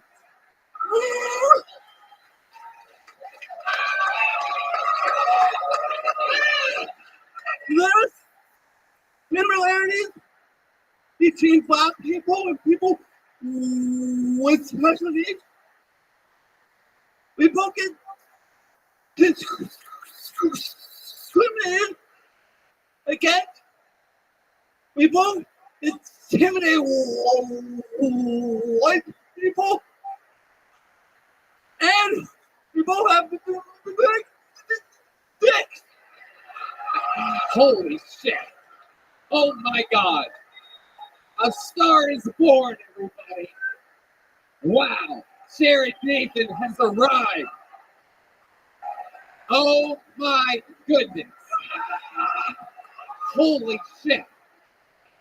Jared Nathan, welcome to the show that was built for you, my friend. Wow. This is what the people wanted the whole time. Zhao Ying in Dallas right now are like, you've got to be fucking kidding me. At least Zhao Ying is like that, I bet. Wow. Wow. Thank you. Yes. I love this. We got a fucking runaway Thanksgiving turkey here. Just fucking. This guy got pardoned by Joe Biden. He's like, first thing I'm doing, I'm signing up for Kill Tony. I love this. All right, I want to know everything about you. So let's just. How much time you got? We got a while. We got a long time. Let's do it. How does this story start? Do I have to be sitting at a park bench or something? Do we have to be at a bus? Do we have to be at a bus stop, like talking about chocolates or something to find out? Because I feel like you've lived a full life to get to this point. You were in the Iraq War at one point. You, as a cannonball. No, okay. All right, hold on. Let's start with you. You give me the actual story. I was stutter. Yeah, we know that. I was told I couldn't read or write or speak, and I loved doing everything. Hey, 1 out of 3 ain't bad. You know what I'm saying? I'm pretty sure you can speak. Yep. Read and write, that's a stretch. No, I'm just kidding. I love your style. Still rocking the Velcro shoes, even though you know how to tie those sons of bitches. I sometimes wonder about people like you. Like, I know you could tie your shoes if you wanted to, but you're like, fuck it, with a face like this, who gives a fuck? Am I right? Exactly. Yep. I fucking get you, Jared. We're about to talk for the next 50 minutes straight. Yep. Everybody else, the rest of the show for the rest of you that signed up tonight is over. Jared Nathan's here, everybody. We're going to find out Jared Nathan's life story here tonight. This is what we wanted all the time. We wanted to go full retard here tonight. I'm kidding. Jared's laughing, you white guilt pussies out there that are actually bad people oohing and awing. I just caught all of you. He's laughing at me saying that word. You're not allowed to get mad, you fucking liberal cucks. You fucking awful. This is the real party. Do you know the show that you're on? You've seen this All the time. I watch it all the time. For how long? How long you been a fan of the show? I've been watching for a year. How long you been doing stand up? 4 years. 4 years. Where at? I started in Winnipeg, Manitoba. Wow, out of all the places that begin with the WA, that's not where I thought you were going. I had Washington up there. West Virginia. Washington is a place I know of now because of the SUV that drove through a Christmas parade. You guys see that? Yeah. Waukesha, it turns out, folks, not a Tyler Perry film. Just a fun fact for you. It's a city in Wisconsin. Okay. Winnipeg, what did you say? Did you say Winnipeg? Yeah, I did say Winnipeg. Right. Yeah. That's a WI, which really, that's a big misdirection you threw out there. So Winnipeg, born and raised. So you're escaping from Canada right now? Yes. Wow. How long have you been in America? Since Wednesday. Wednesday? I love that. Yeah. Hell yeah. Hey, I fucking love it. wait. What's your favorite thing about being in America? They show me respect. Wow. How dare those Canadians not respect you? Hey, you're trapped here now, aren't you? Because of the new COVID variant, I think they closed all the borders. Good news. I don't want to go back. There you I go. want to be trapped in. There you go. We'll take you, Jared. We're going to adopt you here in Texas. We like you. You ever shoot a gun before? Yeah. When you love to go, who wants to go shooting with Jared, everybody? You're all crazy. You're crazy. That's the sound. Hey, someone gave Jared the AK-47. I wonder how this is going to go. That would be the assault rifle before the rail gun. Shooting lasers everywhere. I can't believe it.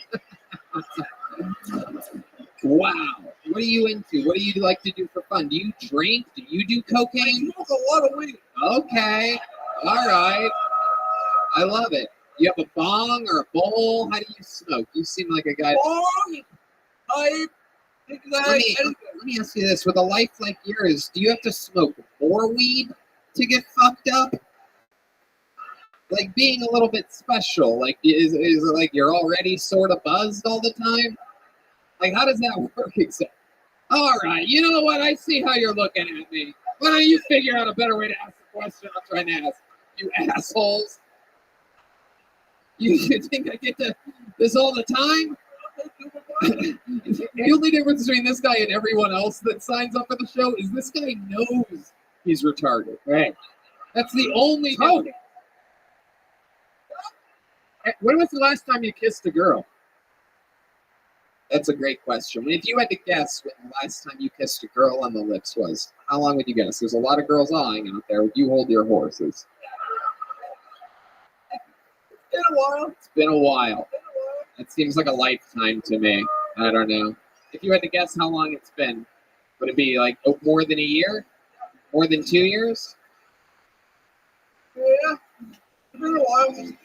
Is there a girl out there that wants to come up here and give Jerry Nathan a kiss? It's been a while since we've done this segment of the show. Let me just explain. If there's a girl out there with a, oh shit, whoa, wow, oh my God, an angel. This is the Kill Tony fan base, the best in the world. That girl gets it right there. But Tony, is there another girl that wouldn't want to kiss him? No. That's enough. This poor kid already came in his pants. We can't get another girl out here. Jared, what were you showing us? The hair on your arm? You had to pinch yourself to make sure that this is real. Grab that microphone. Grab that microphone, you son of a bitch. I love this man. This is absolutely incredible. Coming from Winnipeg is one of the most boring places in Canada. Oh, You yeah. spent your whole life there? How old are you? I'm from Toronto originally. I moved out there. Okay. I'm 36. 36. What made you move from Toronto, a real great city, to Winnipeg? The home of Winterlude, the capital of Canada. It's all a government city. I had to. Okay, yeah, it's good enough. You know what? I'm going to skip the tough questions. I love it. You had to move. All right, perfect. I love that. All right. And how do you they just give you money up in Canada? What's the deal? How do they take care of a guy like you? You're on disability. Is Canadian disability as good as American disability? Talk right into the end of that microphone. It's all right, I guess. But they get more money to drug addicts and alcoholics than they do to people with special needs. Right. But That's yeah, fucked. you know how it Hey, is. have you ever thought about becoming an alcoholic? Just really show them who's boss. Double your money. Double your money. Right. Double your pleasure, probably Right. too. Do you ever drink? So there's a lot more when I drink. So Really? I thought maybe that would be the opposite. Have you ever tried? that's weed, but yes, All right. weed helps. Weed helps you speak. Isn't that amazing? Isn't that something? These people. Meanwhile, one's legal, one isn't. Hans, He's more intelligible than Jillian Summers was. yes, he is. He literally is. I understand everything. Maybe it's the bass or something. I don't know, but it's incredible. What do you like to do for fun? Give us some more hobbies. We know that You're rapping? you like rapping. Rap as in the type of music? Are you talking about like rapping Christmas presents? What the fuck are you talking I about? freestyle. You freestyle?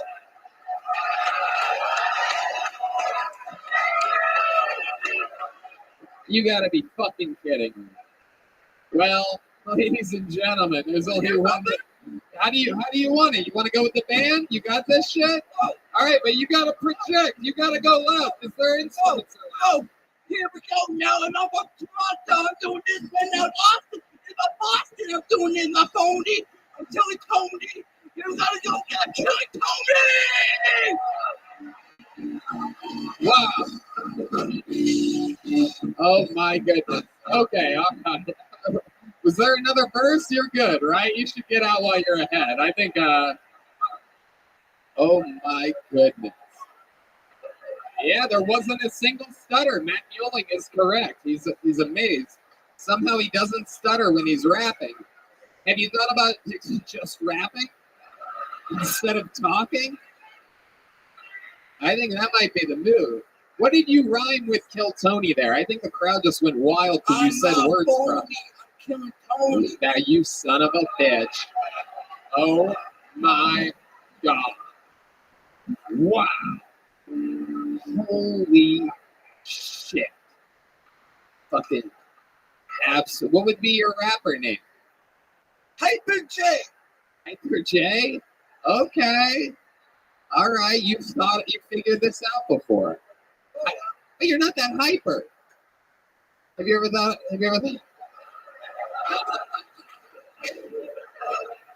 I like The old man. Used to be hyper. I think Jared Nathan would make a good assistant coach at a basketball team. Shoot the final shot. Okay, sorry. All right, Hans Kim. Hans Kim channeling his inner Zhao Yang, everyone. Still a little bit of that remnants up there. My goodness. Are you in town Thursday? Are you in Austin, Texas? You're not? Where are you going? You're leaving for Canada? Well, Really? if you're stuck here, you probably will be stuck here. But if you're stuck here, Red Band has no idea what current travel policy is. I would. I would love to have you on the Secret Show if you're here. Wow, everybody. Oh my God, look at this guy. Look at this guy. He kissed the girl. He killed on Phil Tony. He smashed the interview. And he got booked on a real stand-up show in the United States of America. Here's a big joke book made by local artist Bonsai. What a guy. What a comedian. What a story. I'll fist bump you. Very soft. If you're wondering, very soft fist bump by him. And it smells like applesauce. Incredible. He's pointing at the guitars. He's going in for a fist bump. Straight to Matt Muelling. Jared Nathan, everybody. Absolutely. It's not going to get better than that for the rest of the show. So we should just end the show now. Wow. Jared Nathan, what a force. My God. That's insane. That's insane. I might bring Jared back before the end of the show. We might not be quite done with Jared. No, you go sit down somewhere, Jared. I'm sorry to get you excited. Go back. I'm gonna pull another name out. I might have you back up later. See how much we could do for Jared. We should try to buy him a house in Texas or something.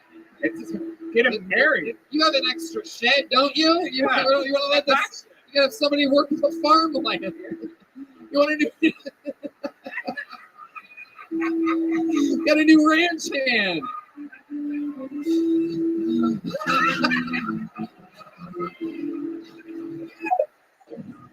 Hello. This is Jared Nathan. I'm in Austin. I'm a comedy shooting, and I would love your support. And please help my GoFundMe.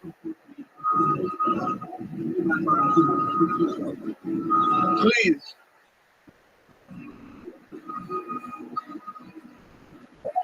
All right, this young lady's been on the show before. She's very funny. Make some noise for Christina Mariani. Here we go. Oh, it's so funny. Get better than that, so. No, it really doesn't. All right.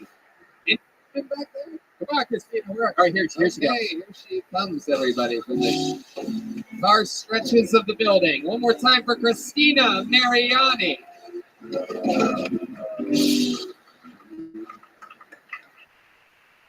Hi. I'm tall, so people can't pick me up during sex. I think that's why I like those videos where there's a cute short girl, and the guy can pick her up and nail her against the wall. But sometimes she survives.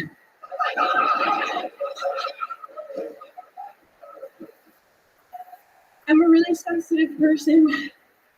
Yeah, I am. I'm really sensitive. I'm one of those people that cries during movies when my favorite character dies.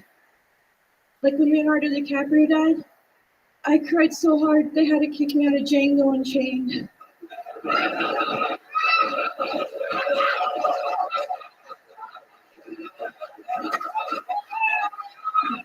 Christina Mariani, everybody. Great stuff.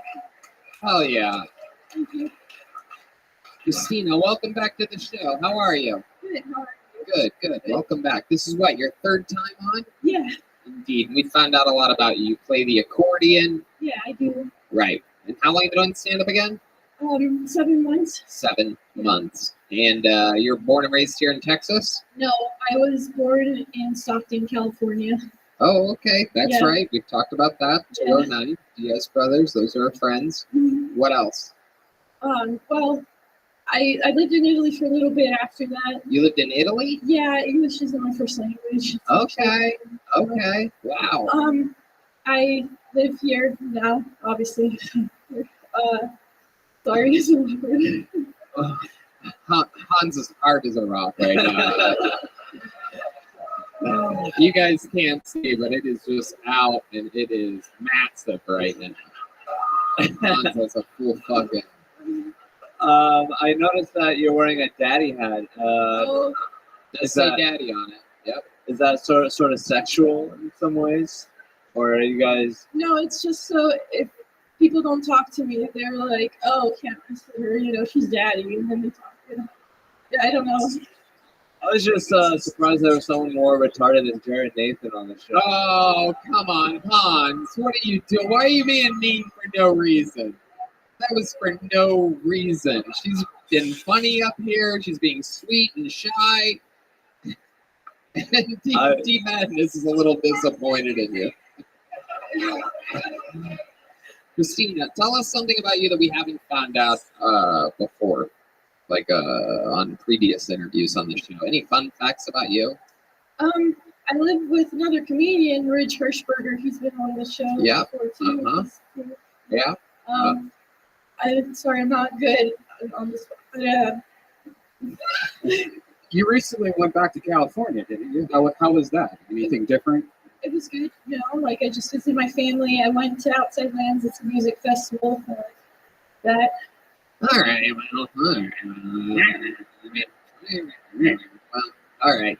We know that you play the accordion, but we've never heard you play on the show. There's no one close, is there? There's one in my car. How far away is your car? Creek in the cave. Okay. Yeah, it's a little. That's not that far. Why don't you go grab your accordion and we'll have you play a song later. Come back with it. Yeah. Okay. Yeah, just come back with it. Okay. There you go. We're gonna keep it moving. We're gonna have some accordion. Can anyone smell the big close of the show? Oh yeah. A retarded guy dancing to an accordion. Everybody. Adding up. Oh, you see how I write it in my head? You lucky fucks. You're going to have fun trying to half explain to the people at work tomorrow exactly what you did the night before. Went to a show. Oh, what happened? I'll have to take you some week. Your next comedian goes by the name of Wesley McElhaney, everybody. Wesley. This looks like a new name. I don't think we've had many Wesleys on this show before. The Mars Volta is using the restroom a lot tonight. I don't know if you guys noticed that, but there he goes again. Any movement? Nothing? Wait. Here he Someone is. coming? Yeah, here Is he that is. him? Why are people coming from Yeah, why are people upstairs tonight? upstairs? Taking too long. All right, everybody, here he is. One more time for Wesley McElhaney. What's up, motherfuckers? So, I read an article recently, and I'm not really sure how I feel about it, and I hope you guys can tell me.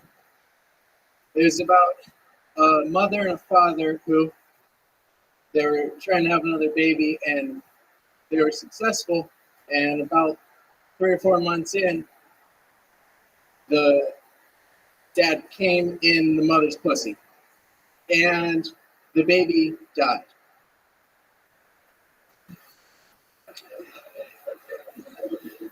If you are sad or upset about that joke, you might be pro-life. But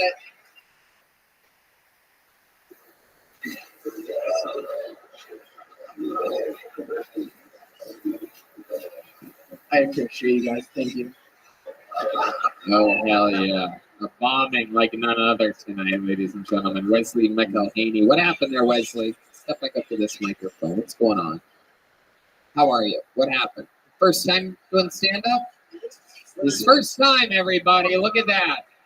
That's how hard it is. It took Jared Nathan 3 years to get where he's at tonight. Who knows? One day Wesley could be one of the top young special needs comedians in the world. Wesley, welcome to the show. How are you? It's your first time doing stand-up. Welcome, welcome. How old are you? I'm 24. 24. All right. And what do you do for work? I'm a machinist. Okay. What exactly does that mean?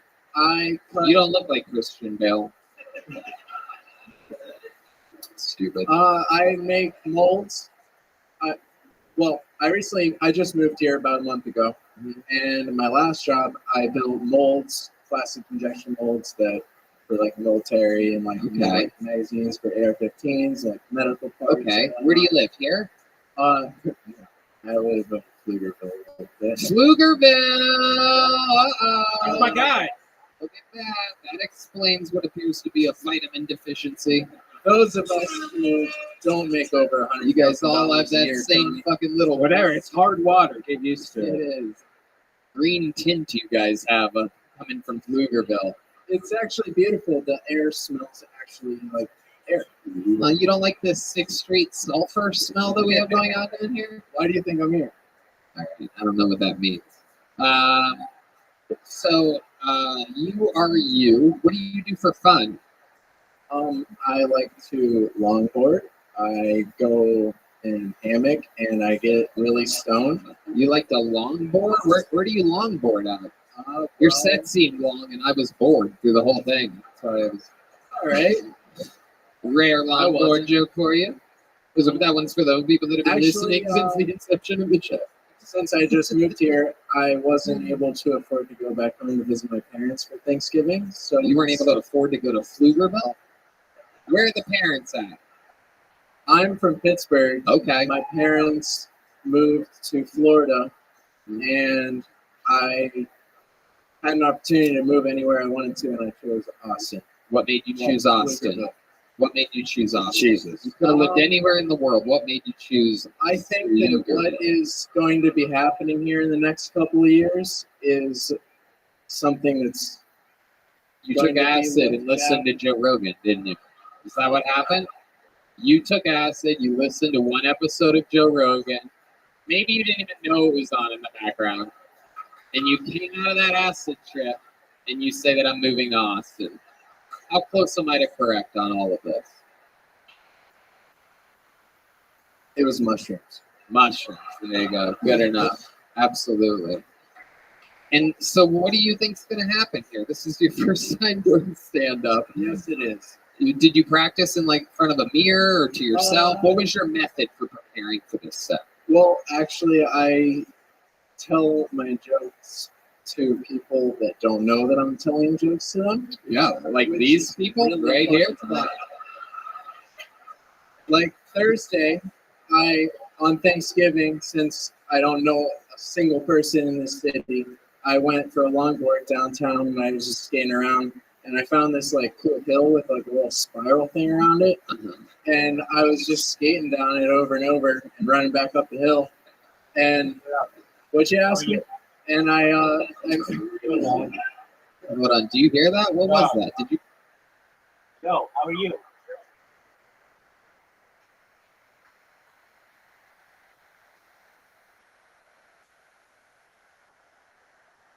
Yo.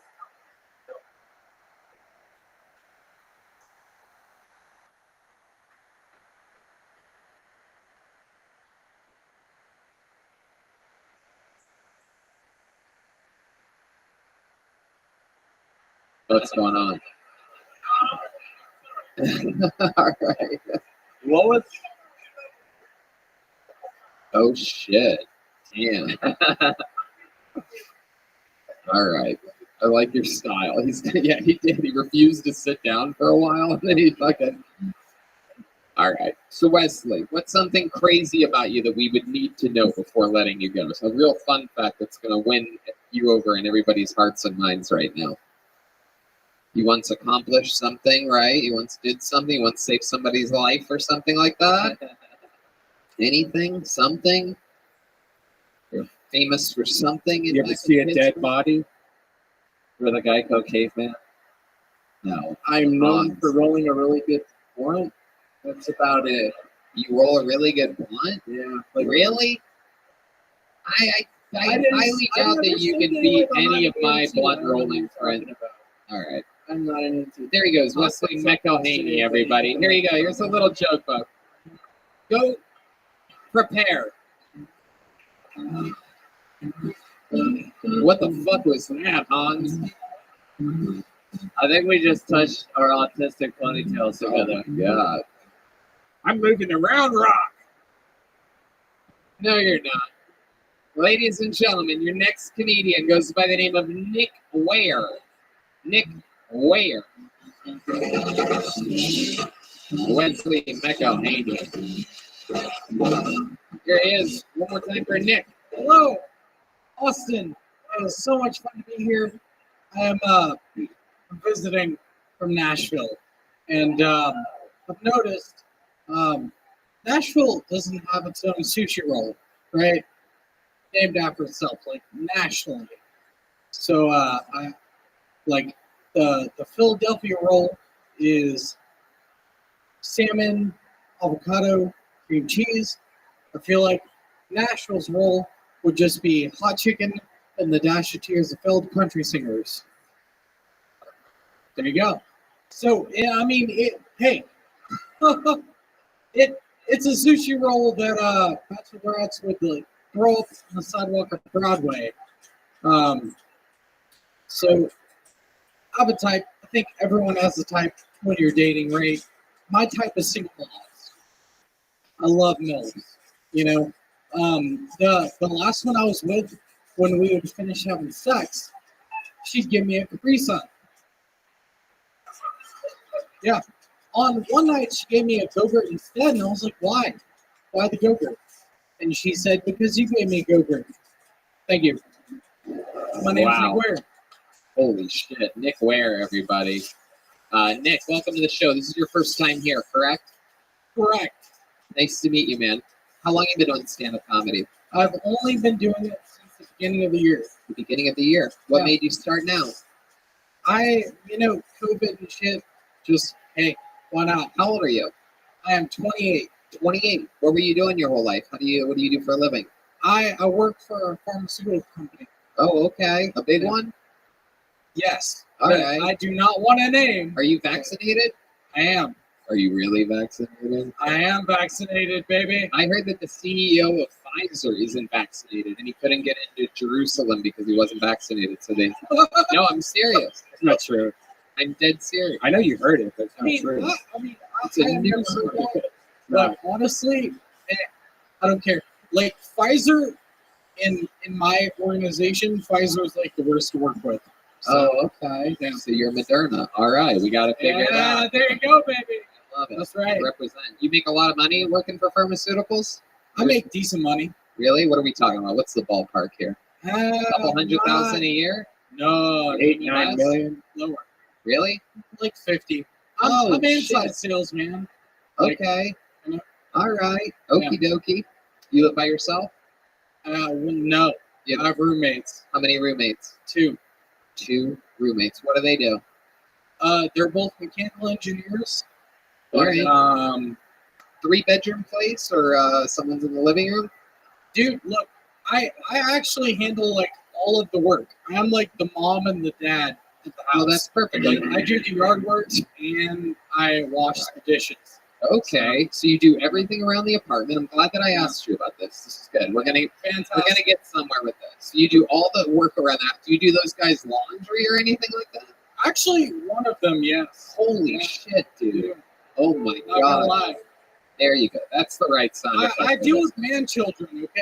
I don't know what Wow! to do. Wow! How old are they? Your age? Around, yeah. Right. Like And mid-20s. you're the responsible one. Yes. What ethnicity are you? I'm white, as Okay. far as I know. All right, Yeah. perfect. Just white. Just white. All right. Yeah. D-Man disagrees. Thank you. All right. Hey, he believes me. All So, right. hey, It works. I love it. Do the other two roommates, do they ever bully you? Do they call you names or anything like that? No. Do they make... Actually, I'm the one that bullies them. Yeah, you're like, fuck you, I did your laundry, you pussy. Hey, look, doing that in a way, it kind of makes you the alpha of the house. No, it does not. Welcome to another episode of No, It Does Not with me, Tony Hinchcliffe. Here we are. A great episode for you today, in which definitely in no way, under any circumstances. Tony, can I ask you a question? Nope. I don't take questions by guys that do their roommates' laundry, bro. Sorry. I don't take questions from anybody, but I'm definitely not taking your fucking question. What do you like to do for fun?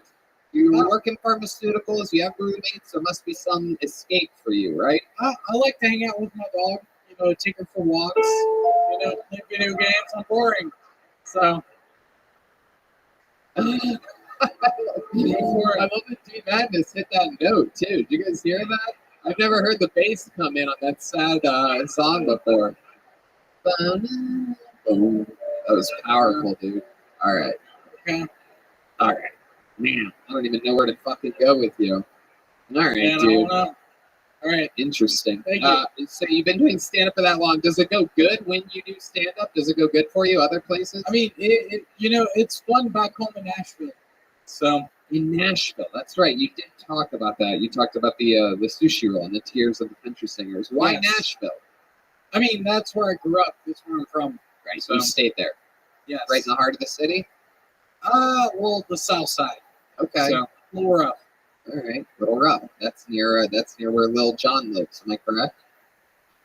No, I don't think. Anyway, okay. Right. Good. You might not know that part of Nashville. All right, Nick. All right, thank you. There he goes, Nick Ware, everybody. Nick, here, take a little joke book with you. Nick, catch this. Catch it. Oh, Nick, it hit you right in the chest. Oh, shit, dude. Shit. That's crazy. To think that this special needs guy stole the show tonight, it's just amazing, right? These other people are like, fuck, that shit's hard. Not Jared. Jared Nathan came in here. When you don't feel anything, you don't have nerves. Okie dokie. Ron Martin is next. The real Ron Martin, everybody.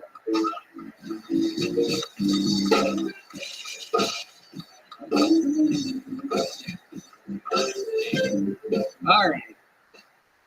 Ron Martin, anybody moving? If someone, no? Yes? Oh, here he comes, everybody. It's Ron Martin, everyone. Hell yeah.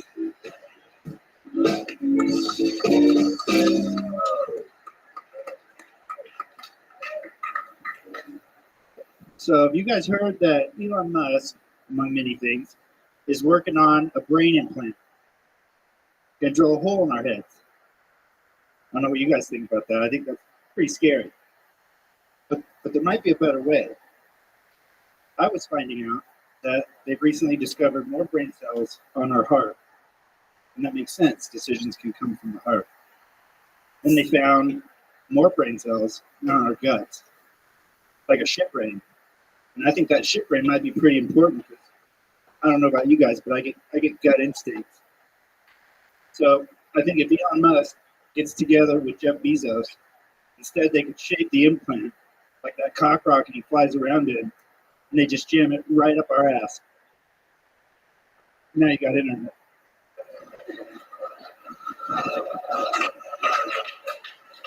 All right, he put the mic back in the mic stand. I like it. Took us a while to get there, but I guess we got there in the end. Ron Martin, fuck yeah, I like your style, dude. What's going on here? What are we watching? You've been doing stand-up a while? I've been doing stand-up just a little over 1 minute. 1 minute. So that was indeed your first time. Wow. Very exciting. What made you want to do this tonight? You seem like a very smart man. You seem like you're too smart for this room. It's just the glasses. The whole time I was thinking to myself, this is going to be good. Yeah. I was wrong, but like you have that on stage presence where it seems like something really great's about to happen. He's like an engineer. He's about to give like an Apple speech for the new iPhone. What do you do for work, Ron Martin? I'm an Uber driver. Oh shit, really? Damn. You do early mornings, late nights. What's your jam? Yeah, I do a lot of things. Uber X? Yeah. What are we, a Subaru? I have a Hyundai Sonata hybrid and an Expedition for doing it. So. Oh, you have an XL as well. Yeah. Holy shit! So you're a pretty legit driver. Yeah, and I like the Expedition because if I get enough people, I can practice my jokes. Yeah. Oh shit! So you're just bombing in the Expedition. Yeah, that's right. Yeah. When I get an Uber XL, I tell them to shut the fuck up. You know what I mean? Yeah. It ain't happening today, guys. Roll the window up. You don't have one of those windows in Uber XLs, but I say it anyway. It's my point across. Roll the divider up. So, Ron, how long you been driving for? About 2.5 years. Okay. What were you doing before that? I was putting windshields in cars. Okay. Yeah. All right. Okay. That's an interesting gig. Is that like the family business or something like that? No, just paying the bills. Okay. It was rough. All right. Hans Kim, what do you think about this whole situation? I like that he used to put windshield in cars, and now he has windshields on his face. Hans, I swear to God, I'm going to beat the shit out of you if you make another joke like that. How many of you think I should beat the shit out of Hans right now? No, I'm not going to do it. I'm not going to do it. The looks on some people's faces of concern out there, just priceless. Real humans here tonight. Ron, you're a real guy. Do you have like a family or something? You look so proper. Yeah, I got a small family. One brother, a cousin in Arizona, a cousin in Florida. Okay, that kind of family. All right, hell yeah. You a fan of music? Have you seen a lot of bands? Have you seen a lot of live shows? No, I've been coming here most Mondays, and I Coming where?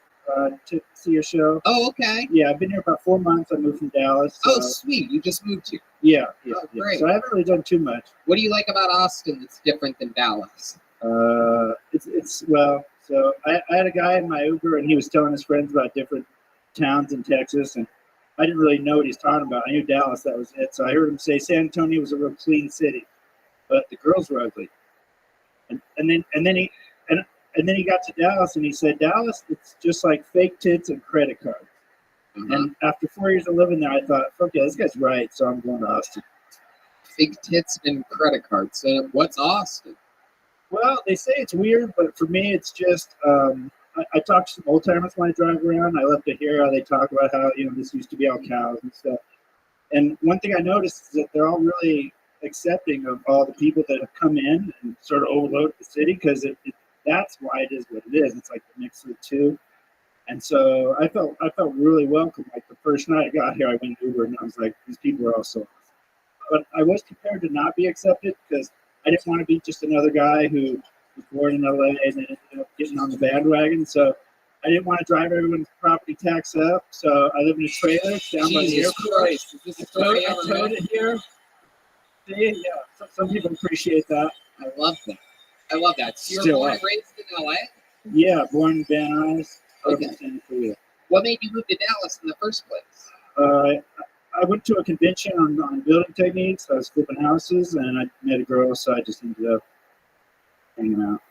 Right. You're not with her anymore? No. What happened there? She drank a lot, which is fun, but then she would drink a little more, and that wasn't.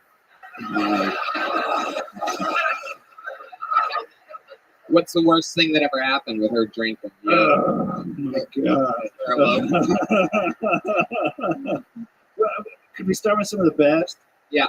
All right. So we like to go to the free concerts, and we'd stay late and just drink all the wine that we had, and sometimes some we found. And if you stayed late enough, everyone would leave, and then we'd just fuck right there out in the middle of the park. Wow. Frightening. You do sort of have a nudist colony vibe to you now that I think about it. The belly like that, that's the vibe that I'm getting. Maybe you're not that proper after all. All right. So that's fun. So you have sex? All right. What was some of the bad stuff that would happen with the drinking? Just getting locked out of the house, sleeping in my truck, sleeping in my truck because I just wanted to get like 2 hours of sleep before I went to work. So yeah, it's just making stuff. Wow. Yeah, that's a nightmare. That's bad stuff. All right, Ron. Hans? I mean, I sleep in my van all the time. It's not that bad. Good point. Okay, Ron, anything else crazy we should know about you before we let you go? Any fun facts about Ron Martin? I was the Honeycomb Kid.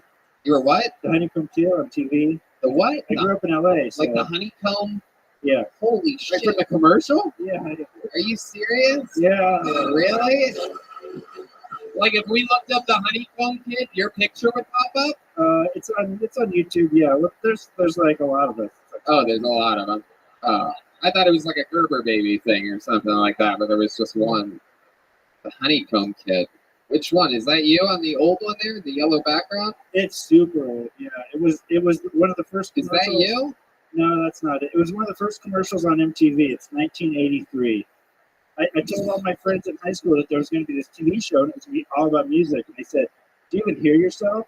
And so then, like a year later, it came out, and I was like, "See, motherfuckers!" And I was on it. But wow, yeah, look at that. Growing up in Van Nuys. This is you playing baseball? No, you can hear the music. No. It has cheesy music.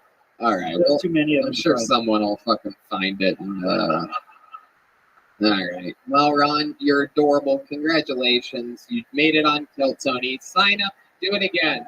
Take a joke book. Ron, take one of those. Put that in the expedition, my friend. What do you guys think? Should we go to this bucket again, huh? It seems like he sort of wanted to run. Yeah, we're going to get to that. Oh, we're going to get to that. Ben Bankus is next on Kill Tony. Let's see what happens here. There's a little pop from the comedian section there. That's usually a good sign. Here he is, everybody. Put your hands together one more time for Ben Bankus.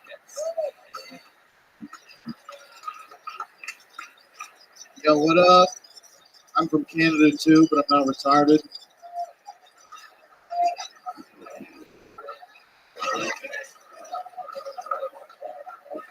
Sorry.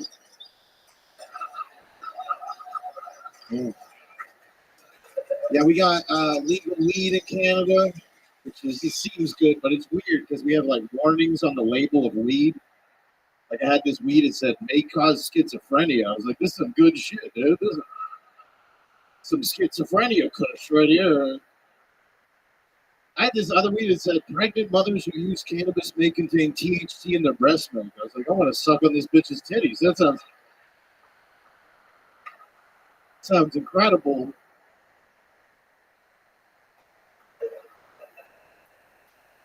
You guys ever get high and watch YouTube? You ever so high watching YouTube, you accidentally watch a 12-minute Toyota ad?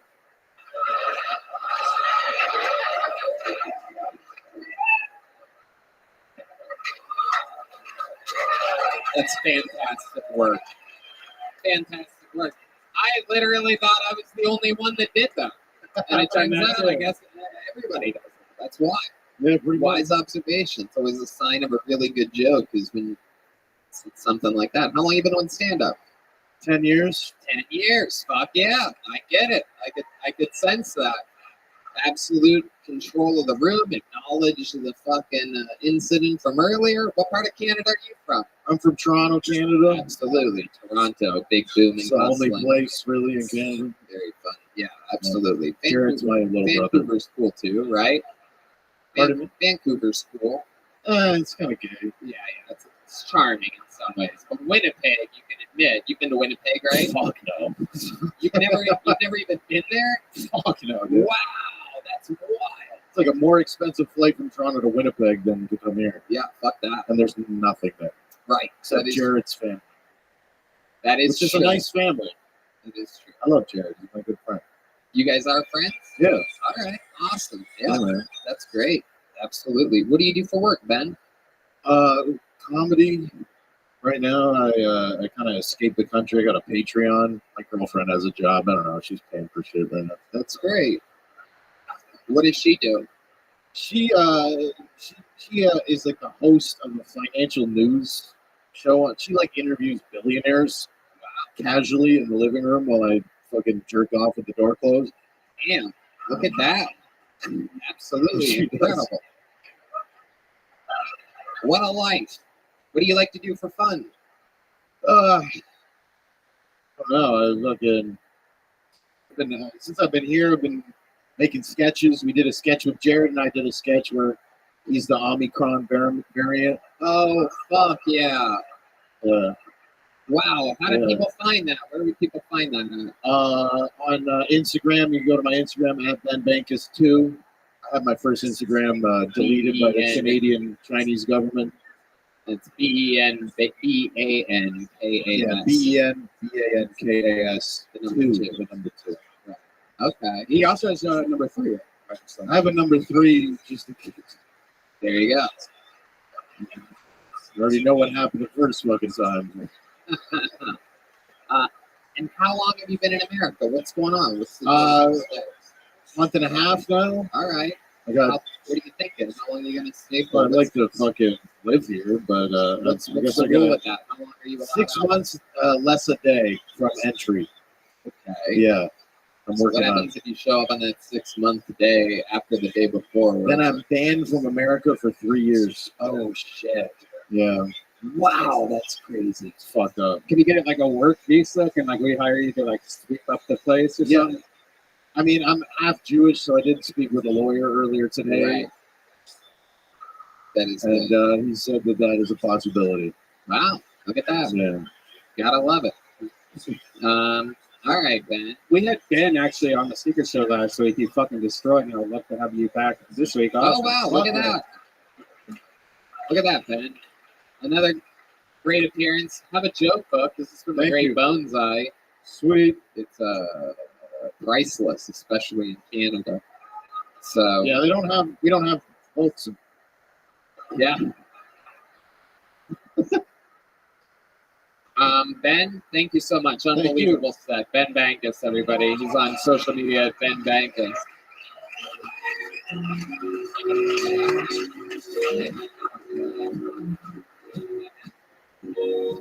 All right, ladies and gentlemen, it's come to that time where I have to bring up one of the regulars on the show, the only regular that will be performing here tonight. Ladies and gentlemen, he has the record for the longest standing regular in the history of the show.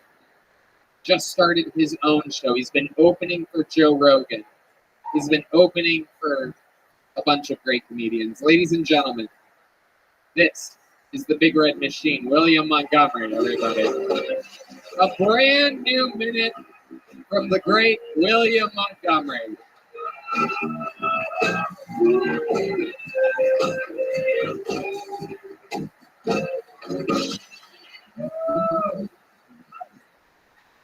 I recently took my son to the gun show. He could barely clench my muscles.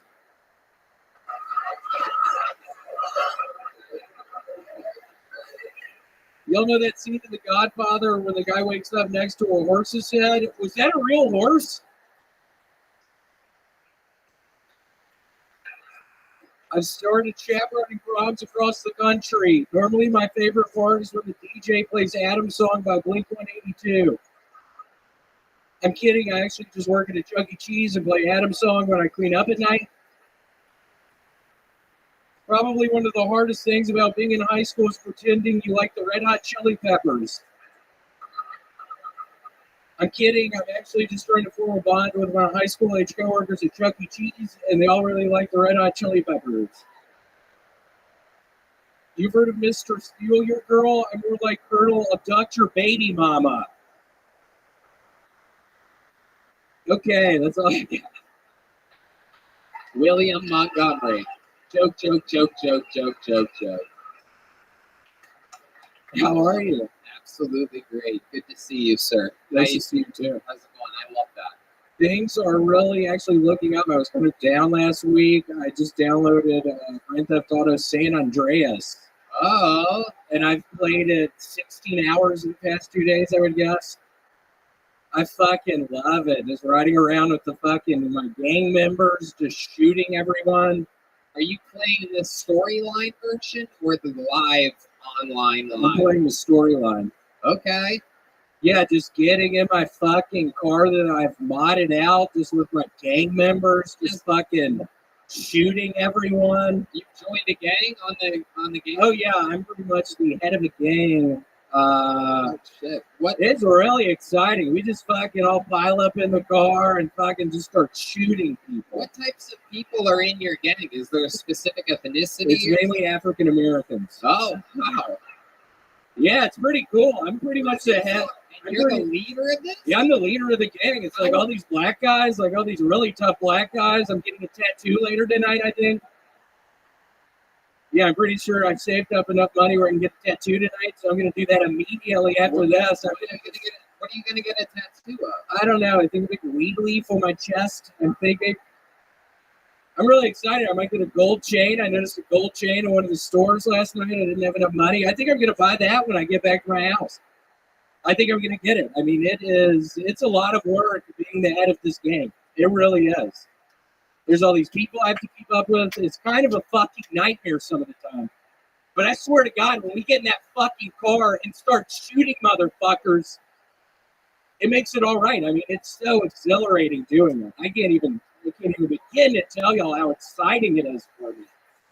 It's really brought some purpose to my fucking life. I really needed it. I've been in a point in my life where I really needed some excitement like that, and I fucking found it. Being the head of this fucking all-black gang. How were you able to convince these black men to let you be the leader? I point a fucking gun at their head and say, motherfucker, I'm gonna fucking shoot your goddamn head if you don't join the gang. And sometimes I fucking shoot them. Sometimes they don't join the gang. I have to fucking shoot them. I don't like doing it, but I do it. I shot 10 people yesterday. I don't like doing it, but I do it. I shot 10 fucking people yesterday. I couldn't go to sleep last night. Seriously, it haunts you. People don't tell you about that. You start murdering everybody, it haunts you. I can't fucking sleep at night now. I couldn't fucking sleep last night. I'm tired of shit right now. But yeah, I think I might get the gold chain when I get back.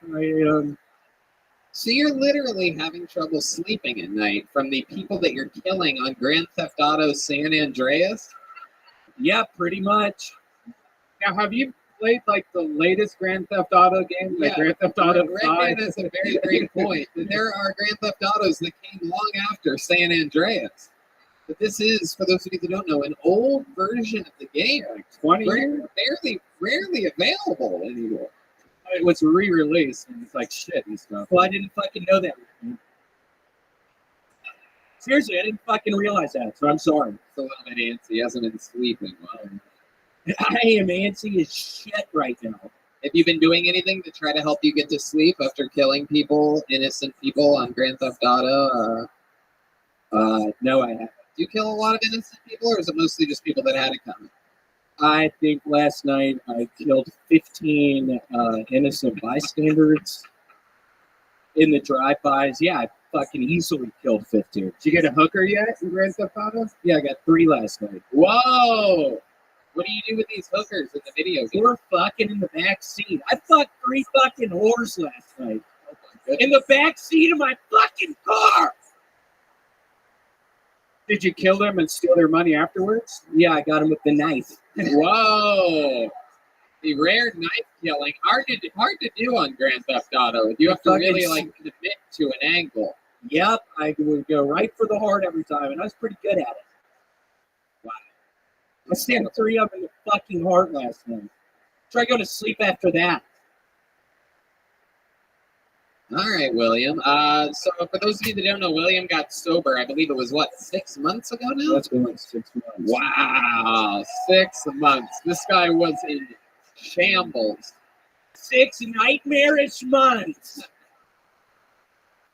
He got off the alcohol and became addicted to raisin bread. How much raisin bread have you eaten since last week? Since the last Monday's episode? Since my hemorrhoid issue, I still feel I felt it earlier when I took a shower before this. That's right. We found out last week he has a hemorrhoid problem.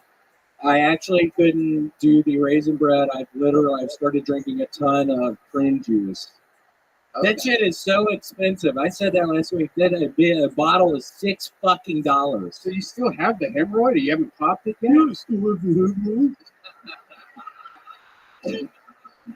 You still have it? You still have hemorrhoid in my ass? I still have a hemorrhoid in my ass. What the fuck are you talking about, Reggie? Seriously, I don't know. Why would you ask me that for all these fucking people? Wow. You gotta love it. Sorry, William. Thank you. Hans, William is your brother in crime. You guys have both been sharing duties. Cold opening for Joe Rogan, one of the biggest touring acts in the world right now. What's it like? Your life with William? William is such a nice older brother. I respect him and I love him to the utmost degree. It kind of concerns me that you're doing Grand Theft Auto. I just hope that you don't have any real guns because I think that could be a problem. I actually do have 2 unregistered pistols in my trunk right now. Oh, wow. Where'd you get the unregistered pistols? I think I told you I was under a bridge. I found this very nice van and bought 2 fucking pistols. It cost a bunch of money, but I need protection now. There was a second there I noticed that my ranch guy over here had a real serious look on his face. He was genuinely concerned. You're such a character that sometimes you can fool these newbies out here, William. You know that. You know what? You really think I have a fucking gun in my trunk? You think I have 2 fucking unregistered weapons in my trunk? I'm a felon.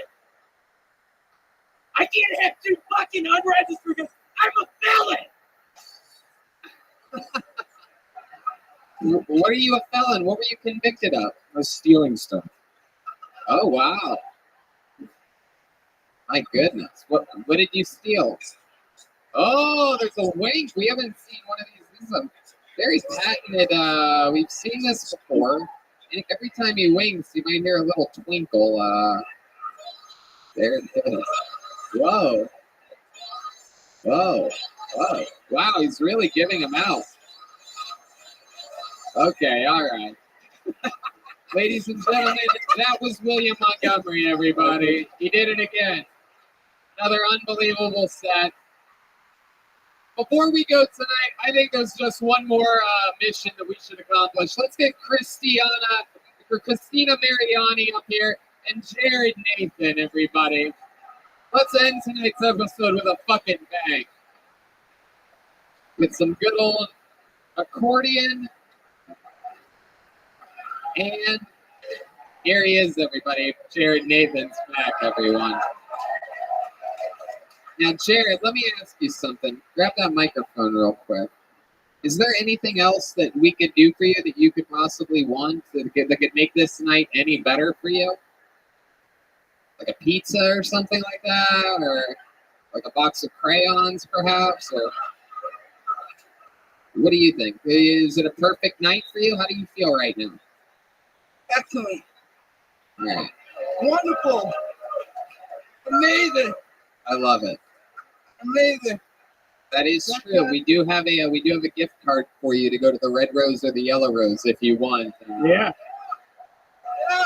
After the show, if Christina plays a little accordion up here, will you do some dancing to take us home tonight? A big episode. All right, Jared Nathan's gonna dance. Christina, is there any way to set it up, or you want to play with the band or anything? Is there any way to? All right, playing the accordion, Christina Mariani, dancing us all the way back to an end of an episode. Jared Nathan. Don't dance yet, Jared. Wait for the music, Jared. Wait for the music, Jared. I know you're excited, Jared. Christina Mariani. Everyone, go right ahead, Christina. Playing the accordion. Sold out. Token guest company.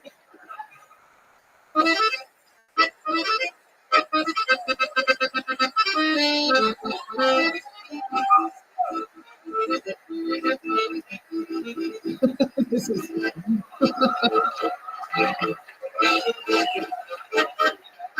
this is Kill Tony. If you're wondering what a perfect end of an episode looks like, this is what it looks like. This is what it sounds like. A little bit of accordion. A little bit of, oh, he's doing the punching bag over here. He's doing the fucking speed bag. Oh shit. Oh shit. Wow. Uh-oh. Oh, he's out of breath. Oh shit. The fake jump rope. Oh, the bow down. Oh, I believe he's smothering a woman, everybody. I think he's smothering the pillow over her head. If it moves. Oh, that's the peeking through your window. Oh, okay. Well, I guess that's that. We did it again. Christina Mariani. The great and brand new debut of Jared Nathan. Jared, one more question for you. Jared, what is there something you need back in? What are the odds of getting you to stay in Texas? What would it take to convince you? The guy before us earlier said that you get 6 months off if you want it. How would you get that? Do we need someone to send you a check from Canada? Call my mom. Call your mom? Call my mom. All right, that's the saddest possible answer that I've ever heard. I didn't think it was going to come to that. You take chances at a live show. Should we call your mom right now? What?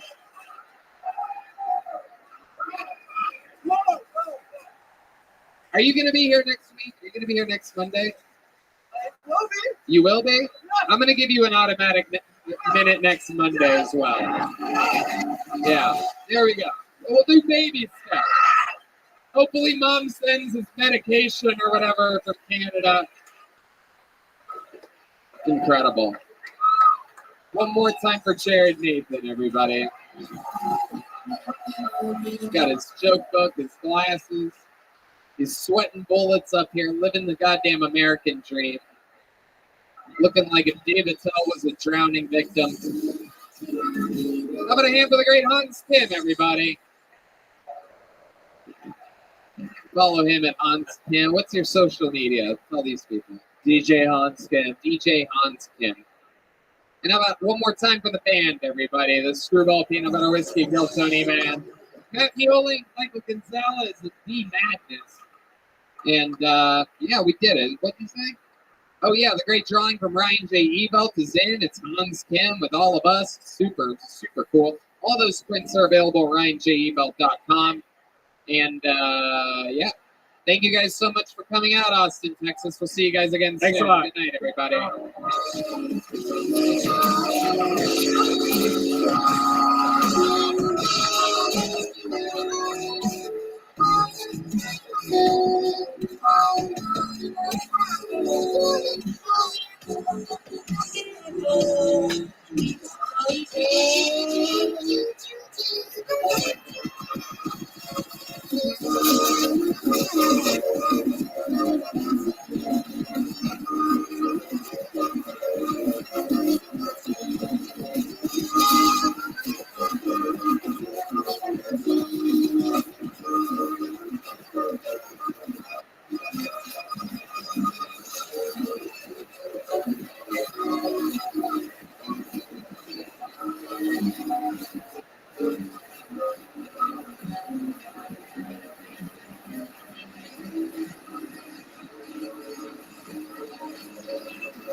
Hey,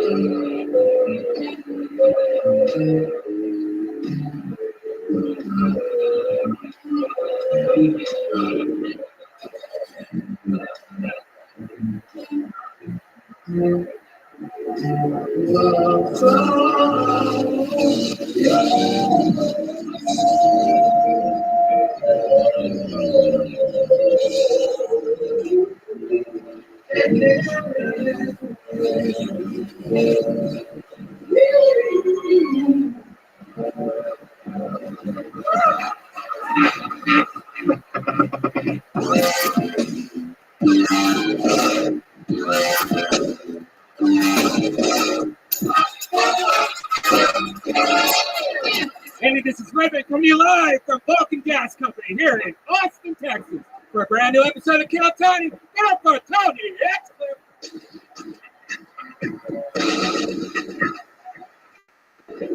Austin, come on, this is a live podcast. You have to make a bunch of noise. Are you guys ready to do this shit tonight? Fuck yeah!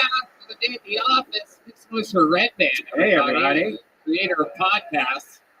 How about a hand for that amazing band, huh? That is the Kill Tony band by Screwball Peanut Butter Whiskey. The great Michael Gonzalez on drums. Our friend Matt Mueling on guitar. Pete Madness on bass. And the return of John Dees back from that tour life. I love that. He's got his own chants and everything. We're excited to be here. Another fun night planned in our hometown of Austin, Texas. And yeah, what else? You're looking really nice tonight. You have your little sweater on. Thank you. Turtleneck, yeah. Thank you so much, sir. Absolutely. You're teaching the audience to contribute. I like that. Yeah, no, this is actually the episode that's going to air on the week of Christmas. Yeah. All right, Jews. There you go. Yeah. Blibbity blah. Before we start tonight's episode, here's a little bit more about the amazing sponsors that made tonight's episode available for you here right now. Hey, y'all. When the moment for intimacy arrives, you need to be ready. Roman ready. Whether you've been in a relationship for years or just getting started, having the confidence that comes from preparation means you're free to enjoy the moment when that moment comes. Even though you are far from ordinary, the truth is that ED is really common. In fact, 52% of guys between the ages of 40 and 70 experience some form of erectile dysfunction. You can go to getroman.com/Tony now to speak to a U.S. licensed healthcare professional about erectile dysfunction, and you'll get $15 off your first month of treatment. ED is more common than you. Hey, Red Band, you're between the ages of 40 and 70. You have any idea what this stuff's about? Oh, I know all about it. And the benefits of ED treatment can help you reconnect with your partner and rediscover the joy of sex. How you living? What's good, son? Do you know who I am?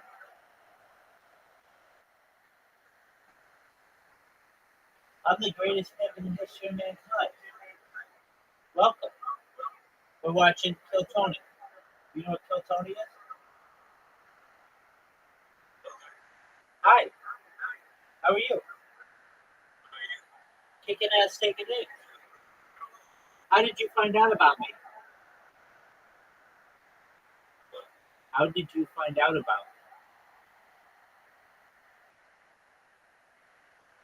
How did you find out about me?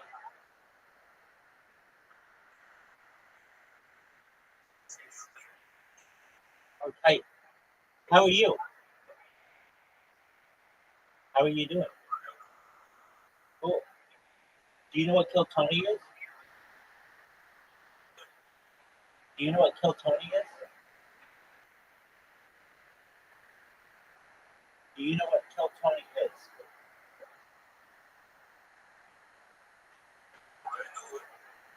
Do you know what Kill Tony is?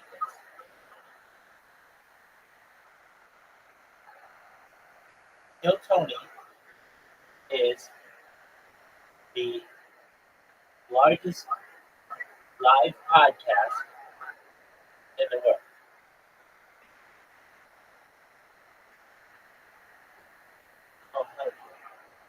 cult classic movie that I've seen many times. The Peacock original series stars Will Forte, Kristen Wiig, Ryan Phillippe, Sam Elliott, Lawrence Fishburne, and Billy Zane. Binge the entire season of MacGruber, December 16th. It's only on Peacock.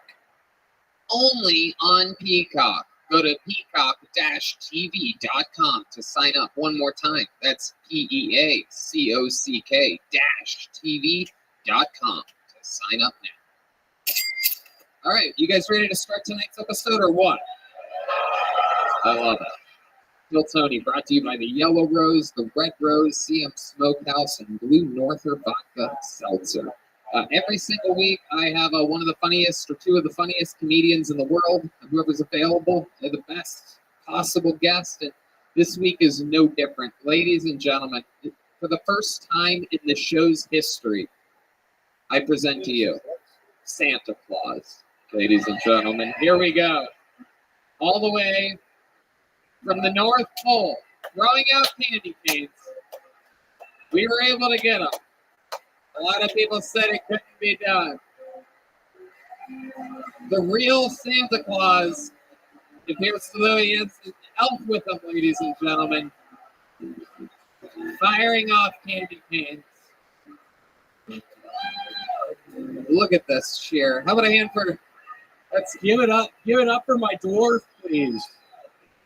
It's the real life Santa Claus, ladies and gentlemen.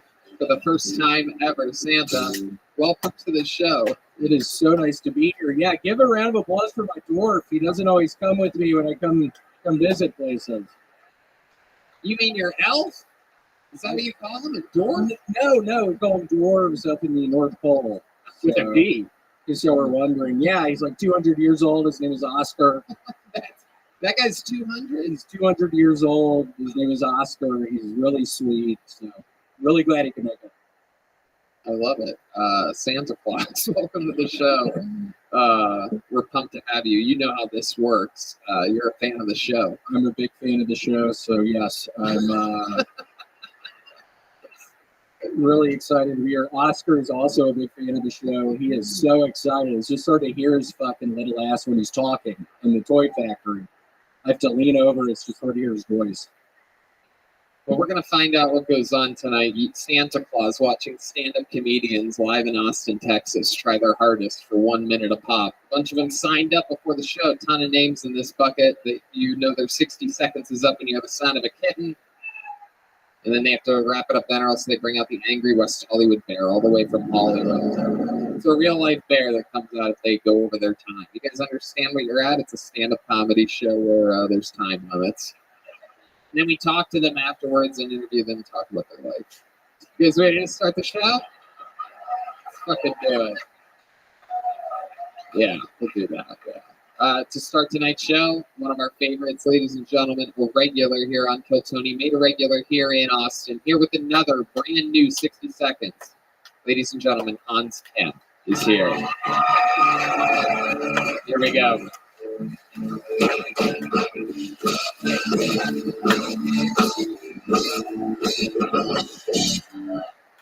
Hey, what's up, guys? My name is Hans Kim, and I'm pretty sexually active right now. Hey, why do they call it scissoring? I've never used scissors like this.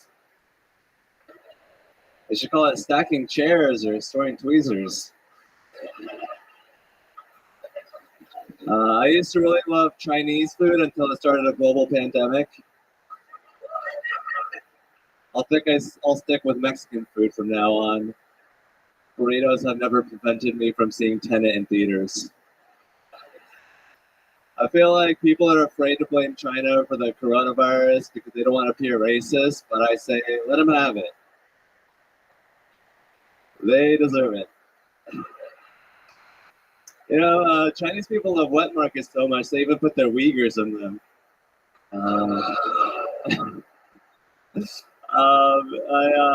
People are like, oh, look, China can build a hospital in 10 days. Yeah, if you're eating bats and pangolins, you better be able to build a hospital in 10 days. All right, thank you. Wow. Hans Kim, everybody, with a brand new man. That was pretty racist against Asians, if you ask me. What the hell was that? I love it. What do you love about it? Just the rawness and how it's so sharp and pointed, and it like gets everyone, reacting. All right, you just described a sword, which could be the most Asian thing you've done since you got up here. I love this well-dressed Hans Kim. What the fuck is going on? Thank you, Tony. I love this. It's incredible. I didn't realize they had funerals at Squid Games. It's like Reservoir Dong. Reservoir Dong? Is that what you said? Holy shit. Well, there's a reservoir in my dong because I haven't had sex in a long time. Wow. So I decided to make an effort. I love how you tried to use that as a segue. Well, it's funny you should ask, Tony. There is a reservoir in my dong. Haven't gotten laid lately. You think that's where cum piles up in your wiener? Eventually it all ends up there, right? I don't know. I mean, it doesn't really end up there. It kind of just uses it like a gutter or something. It doesn't really just go into your dick and stay there. Yeah, it's kind of a mess down there. What does that mean exactly?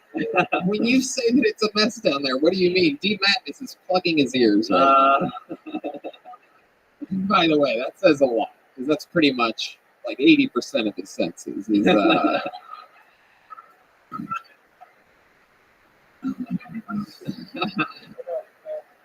I've been masturbating pretty frequently. It's seen a lot of action, but it's not like sort of the action that I want. So when you masturbate, do you use your cell phone? You're in your van. It has to be tricky, always being one other side of the wall from a normal human being just living their life. Actually, I think it's better than having a roommate because I can just blast the sound. Is that what you were gonna say? Yeah. The sound? I'm just blasting it on 6th Street. What? Oh, I see. You're saying blast the sound of a porno. Yeah. Okay. I haven't worn headphones to watch porn in about a year. I don't think I've done it for 40 years. So Well, you have a house. That is true. He got you. Burn. You have a house. I mean, I've also mostly had apartments and I'm an adult. Don't live in my car. So you just tell your girlfriend, don't come here, I'm going to be blasting porn. No, she holds the camera. Wait, why would there be a camera with you right now? That sounds like something no one would want to watch. OnlyFans will prove you wrong. I love it. Hans, Santa Claus, what do you think about that, all the dwarves and I, we're always watching the porn, right, man? Yeah. We love it. Yeah, we live in an igloo up there. We're just watching. It's a lot of porn of Red Man jacking off. It's actually pretty weird, but yeah, we watch it. The dwarves and I, we love it.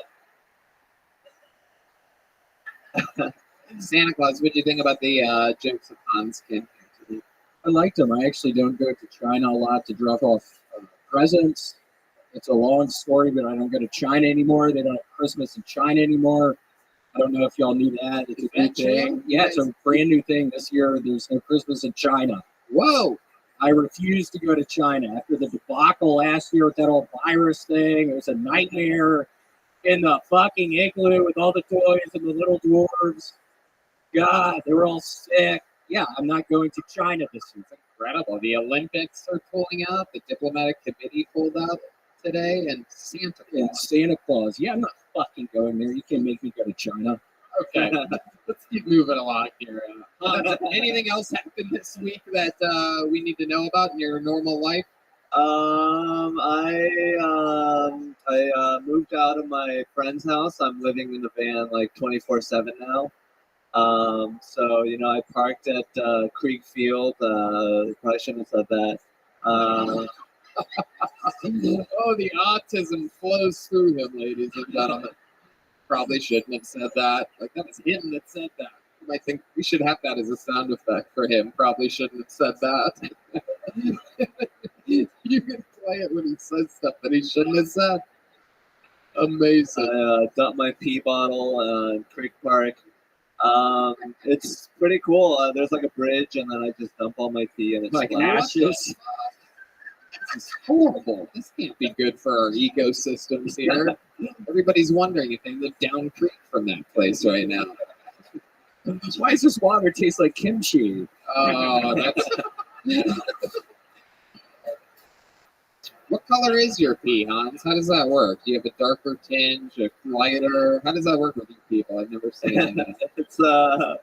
It's pretty yellow. I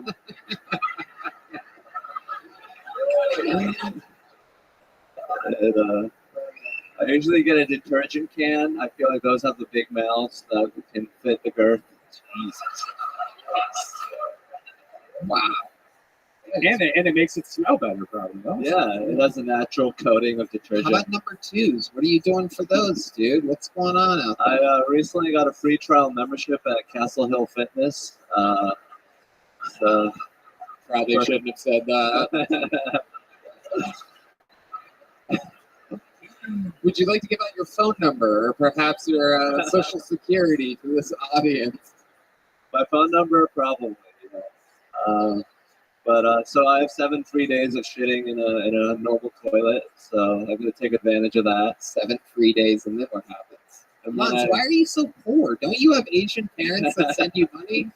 I like to save money, and I also like to just have independence economically, and it's just like I can do a lot of things that I might not be able to if I had a job, like tell people I dumped my pee at Creek Field.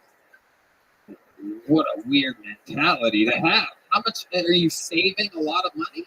Yeah, I have like $16,000 right now. You shouldn't have said that.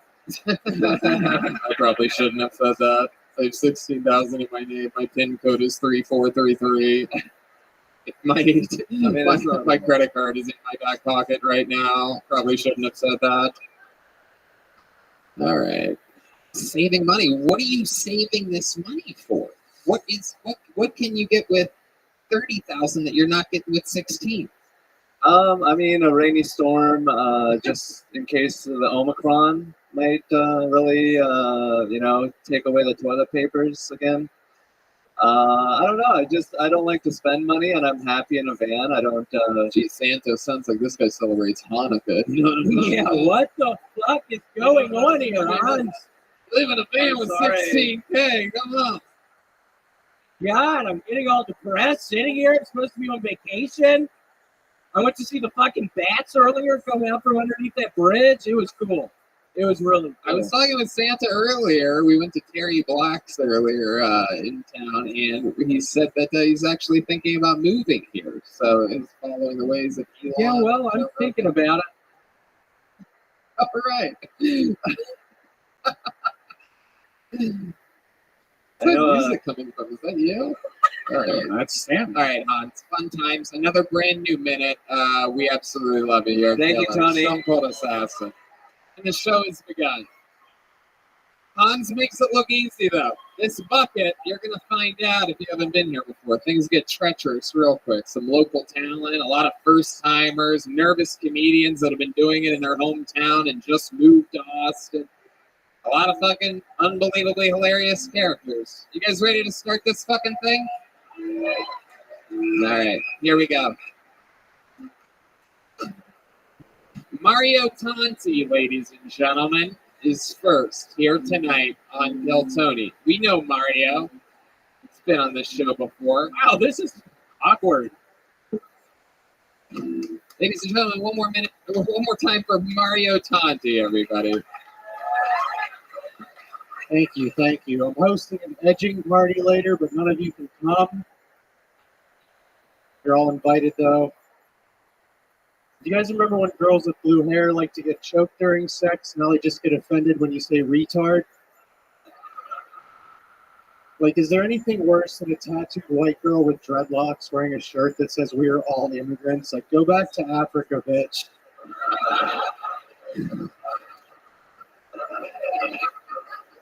I just moved here from LA. Everything's so woke there. Like, I just heard they're going to make a new non-binary version of Mortal Kombat.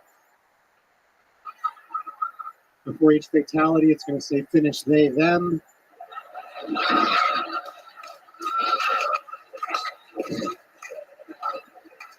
It's also not going to allow male and female characters to fight each other anymore. So now if you want to be a man in a video game that beats up women, you have to play Madden 21.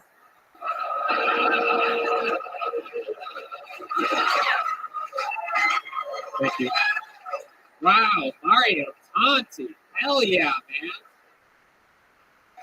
That was fucking great. Now, we knew you from Los Angeles. We've known you for years and years and years. And that seemed to be my favorite set I've ever seen of yours. Thanks. That was my best set, everyone. There you go. I love that.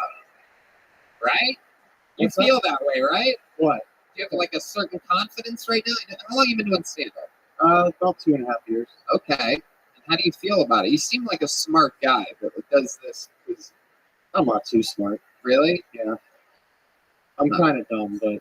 In what ways are you dumb? You can explain to us. We're just meeting you. That was a stupid thing to say. I don't know why I call myself dumb. I need to stop talking bad about myself. That was a great set. That was fun. Thank you. You were all fun. Don't clap. Stop. The attention makes me feel weird. All right, Mario, relax. Take it easy. 2.5 years. You seem like a polished comedian. You like the ons? Are you living in your van? What are we talking about here? What's your living situation? I just moved here a few months ago. I live with my girlfriend a little up north. Yeah, I just moved from Los Angeles, where it's How far north? Are we talking? 10 minutes. 10 minutes. All right, that's what Red Band says. No. What do you want for Christmas this year? $5,000. I need $5,000. Okay, we'll work on it. All right, cool. Okay. My Venmo is Mario Tanti. Thank you. Hans has enough money to let you borrow $5,000 He does. 3 times. He seems stingy with it, though. We should know that, but we do. You could ask him 3 times if you want to. Mario, how do you survive? How do you make money? I work at CM Smokehouse. Right Whoa, now. I love that. So I'm just here to plug them. That's all. Yeah, no, they're fantastic. I go there. Everybody goes there all the time. It's amazing. How long? What do you do there for? I make food. So if you've ever been there, I've made your food for you. Ah, all right. I love it. And this girlfriend, how long you been with her? Since that's going on 6 months now. Okay. So did you meet her in LA or? And I met her here when I was visiting back in March to scope out the scene, and we just kept hanging out. And Okay. now we're together. So. Okay. What does she do? Oh, Yeah, it's adorable. What does she do for a living? She's in hair school right now, and she's also a comedian. Oh shit! Comedian going to hair school. Look out, everybody! Yikes! It sounds like a wild one. I love it, Mario.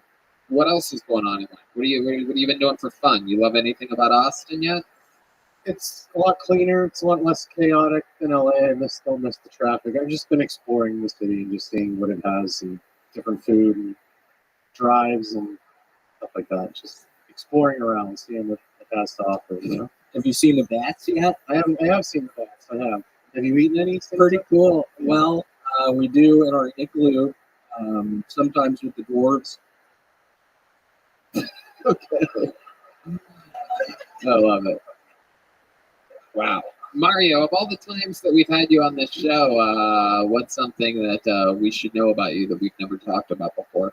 When I was 14, I sent my cum in the mail to a girl on AOL. Hell yeah! Wait a second. You sent That was a loaded sentence. I'm sorry. in the mail?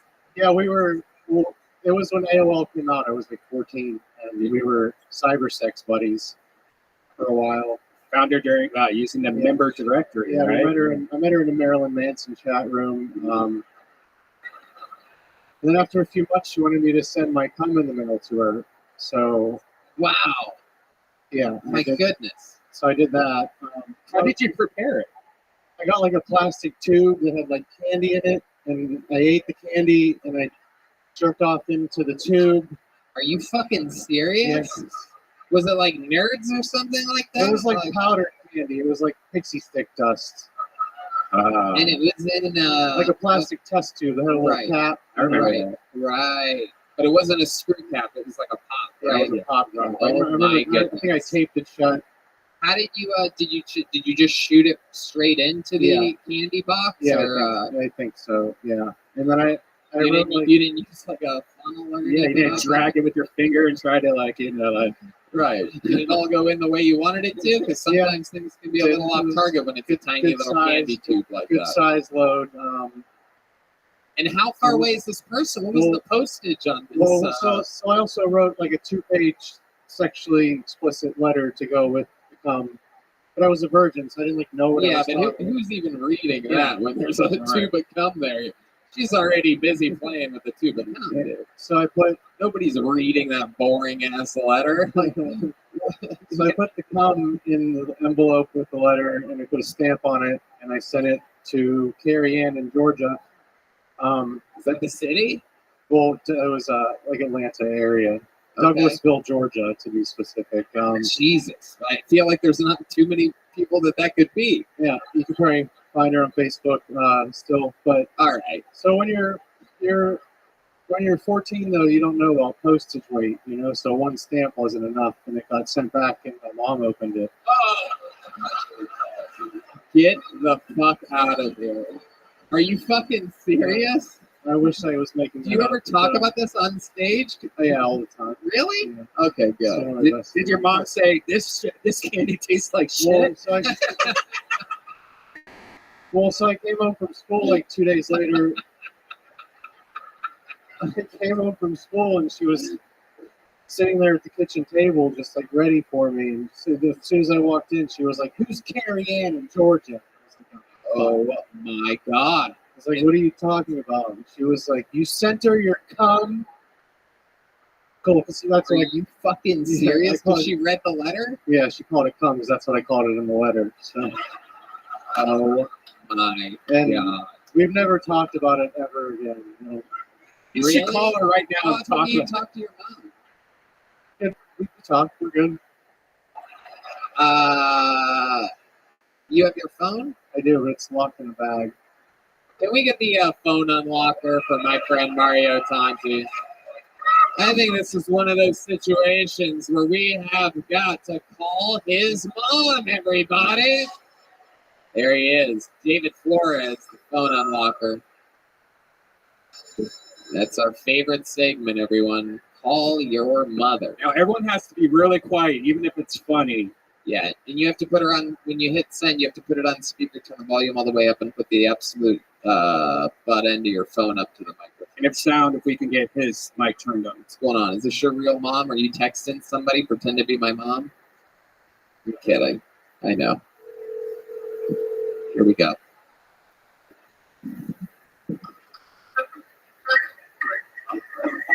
Hello. Hello.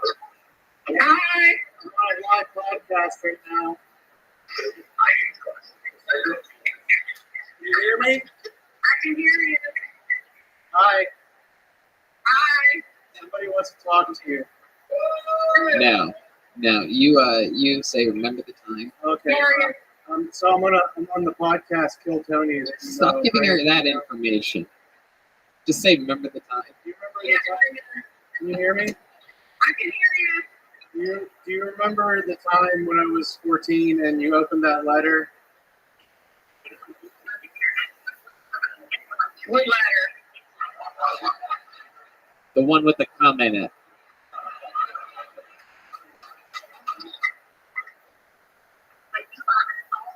Hello? I don't know what you're talking about. Oh, shit. Mom's playing hard to get about your cum story, dude. Mrs. Is it Tanti? Hi, Mrs. Tanti. It's me, Tony. I'm the host of the show that your son's on right now. Can you hear me? I can hear you. All right. So he just told us a story about him sending a tube of cum to a girl when he was 14 via the mail, and then it got sent back to where you live. And we're wondering if you remember this. Do you remember your son coming in a tube? He's the one that told us. What'd she say? Do you remember the tube of cum?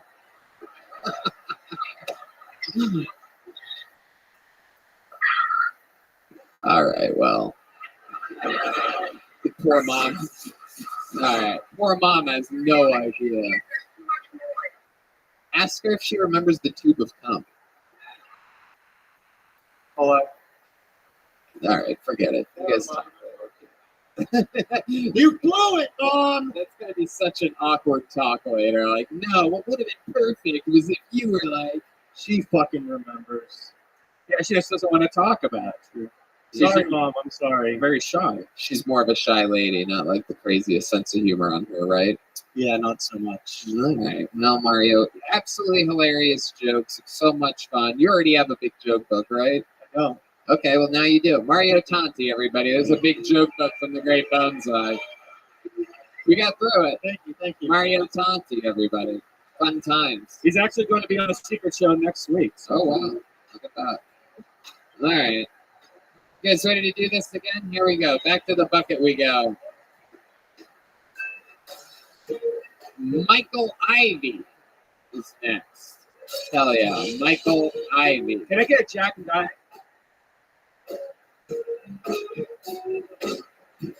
You guys having fun out there? You guys get it? Michael Ivy, everybody. My name's Mike Ivy. I'm a weird black guy. I like Magic the Gathering and collard greens. I know that trans women are women, mostly because they won't shut the fuck up about it. You're about to get arrested in this GameStop over a pronoun?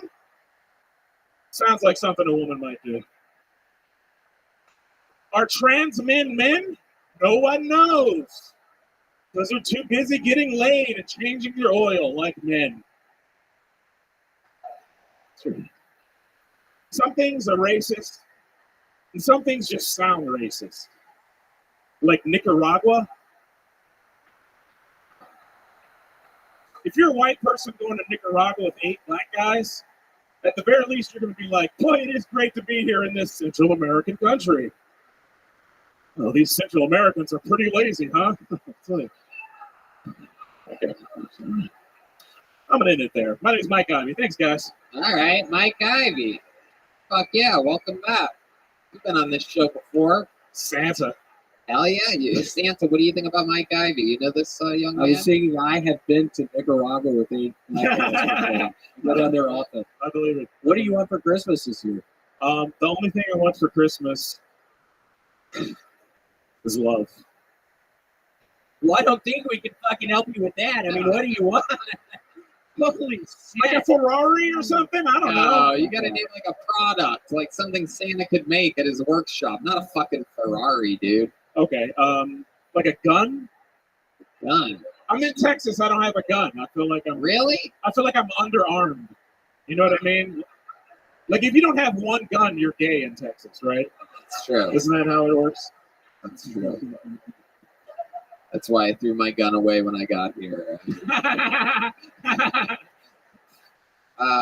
So, Mike, remind us, what do you do for work? Oh, right now I do security. I actually work the Ron White show, and I do DoorDash. Okay. And I work it. I just pay I have no overhead. You do security at a big theater? ACL. Okay, cool, yeah. Yeah. Awesome. Yeah. I love it. You seem so prim and proper. We found out last time you were on, you seem like a very white, black guy. Yeah, I'm telling you, the Magic the Gathering thing is true. At one point, I was ranked 24th in the state of Ohio in Magic the Gathering. Oh, my goodness. Spirit monger. Let me ask you this. When you get pulled over, are the police even mean to you?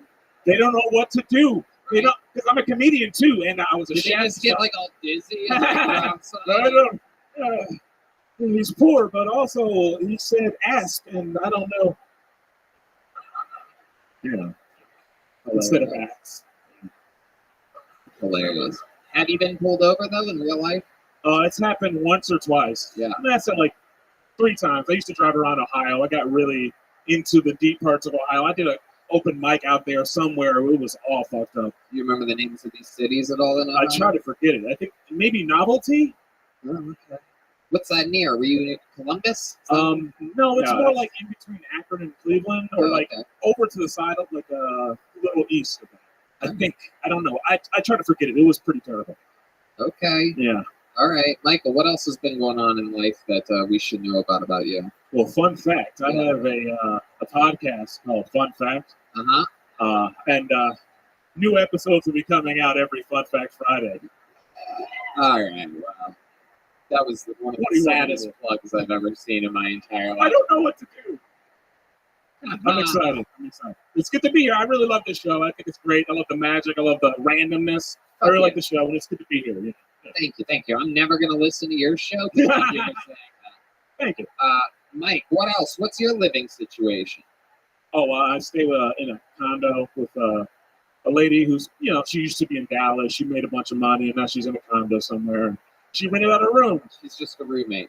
Yeah. It's like a driving Miss Daisy kind of situation. Okay. She's a little bit older? Yeah. All right. She like a sugar mama? She ever have you do any I washed her feet once, but that was Whoa. We're getting close. That's how it starts. That was for charity. What? That was for charity. Oh, okay. All right. White lady? Yeah. Very white. Shit. Blonde. Old blonde white She lady? was probably pretty hot when she was younger. You can tell. Like, she's like blonde and... Does she make you do like a lot of chores and stuff? No. You guys pay equal rent? No. I'm trying to figure out the power balance here. Don't look at me like you guys... I'm like I basically called him Django just then, but I didn't. I thought about it, but I didn't. Instead, she does make me fight naked black men in the library. I mean, it would be entertaining. Right, yeah. Okie dokie. That's a wild He hates physical humor so much. I love it. Mike, what did we find out about you last time you were on the show that's interesting? Last time, that I bought this, I drive a Scion XB, and you roasted the Scion XB because it's a terrible car. Right. Even D Madness would drive that into a fucking wall. It's true. I love it. All right, Mike. Well, I mean, you've been on the show before. I love that you keep signing up. It's great stuff. Another fun new minute. Show's great. There he is. Mike Ivy, everybody. Woo! Keep it moving. A lot of familiar faces so far here tonight. Nathan Guevara, everybody. This looks like a new name. How many of you like it when comedians do good on this show? How many of you like it when comedians do bad on this show? Ooh. It's a bloodthirsty audience tonight. Here he is, everybody. Make some noise one more time for Nathan Guevara.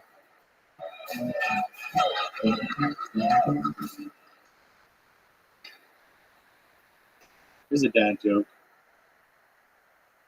I think my memory foam mattress is developing Alzheimer's. And I don't know what to do with it because it's already in a home. Here's another dad joke. My father was a drug addict. Thank you. But he wasn't a substance abuser. He was a substance nurturer. He never forgot to pick them up.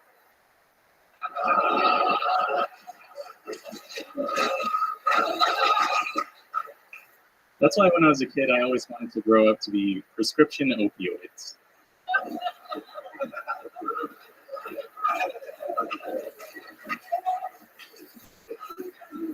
All right, let's lighten up the mood.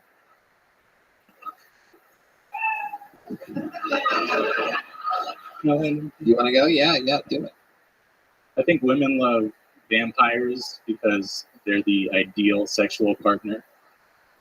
They have to ask before they come inside. Thank you. Thanks, guys. Oh, I didn't even know that. That's a vampire thing? You have to invite a vampire? I guess I sort of knew that. That's a thing, right? Yeah, they have to ask before they come inside. All right. Okay. It's like those jokes were from Playboy magazine. Yeah, those are real throwbacks. You performed like a guy that literally had no idea that he had signed up for tonight's show.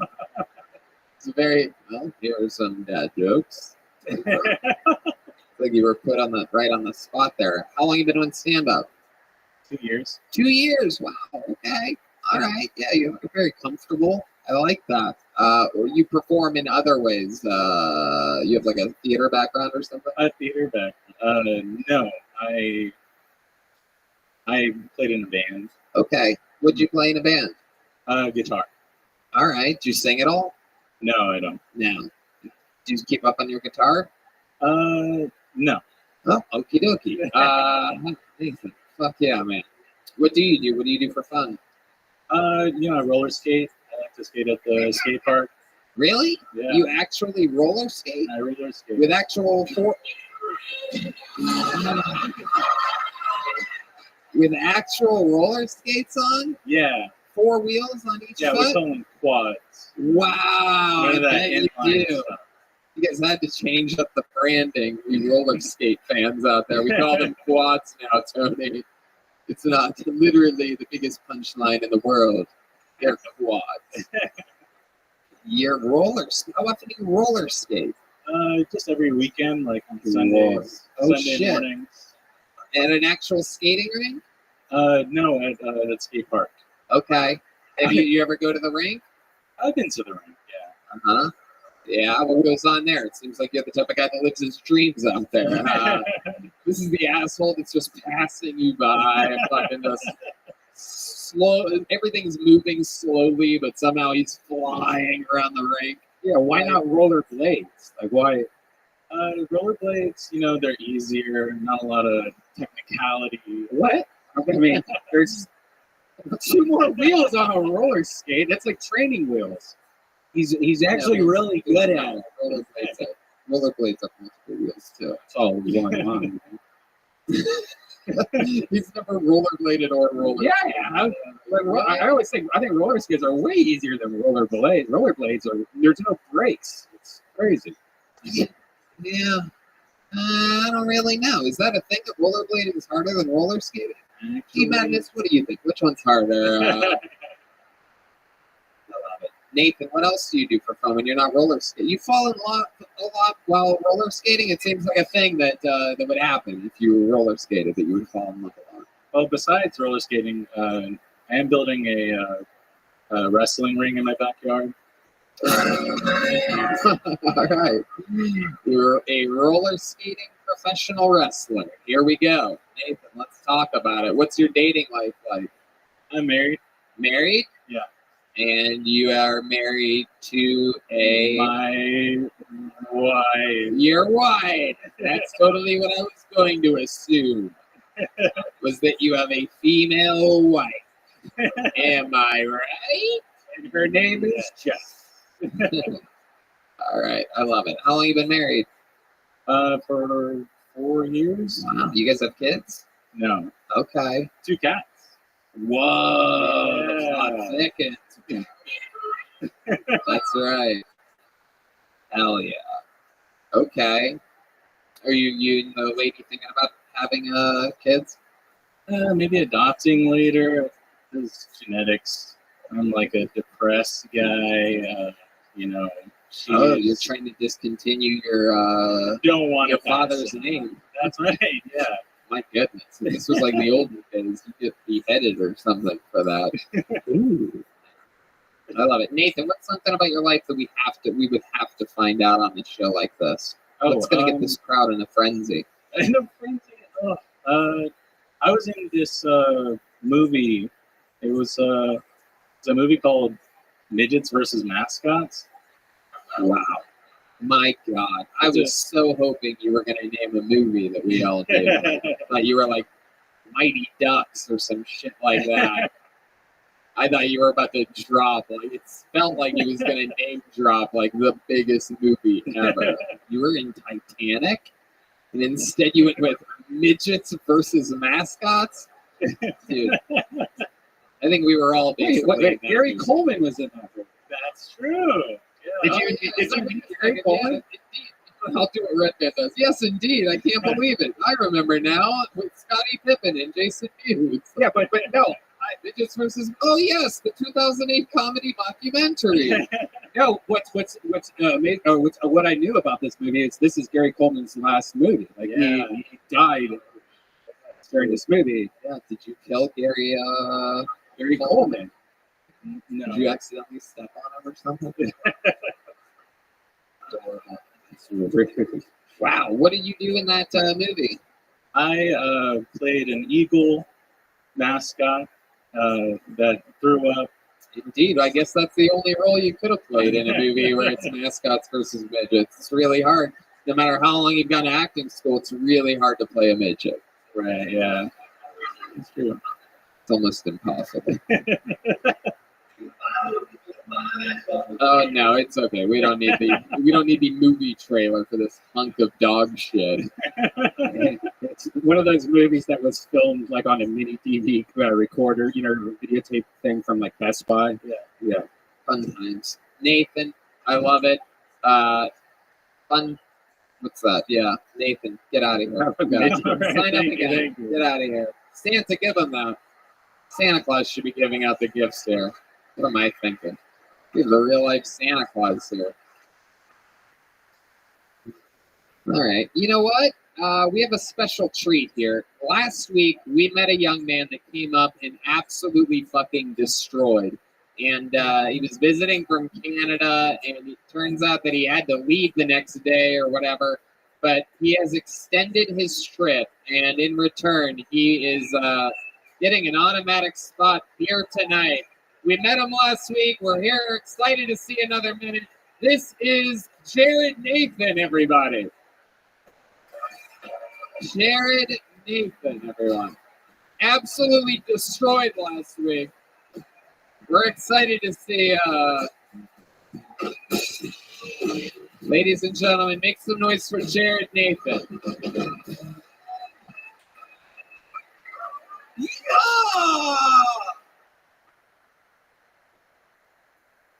It was hard growing up, having a stutter. My only role model was a cartoon.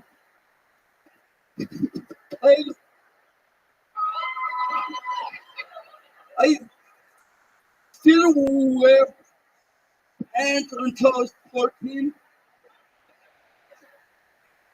The school called my mom, and my mom said that was at least of the problem.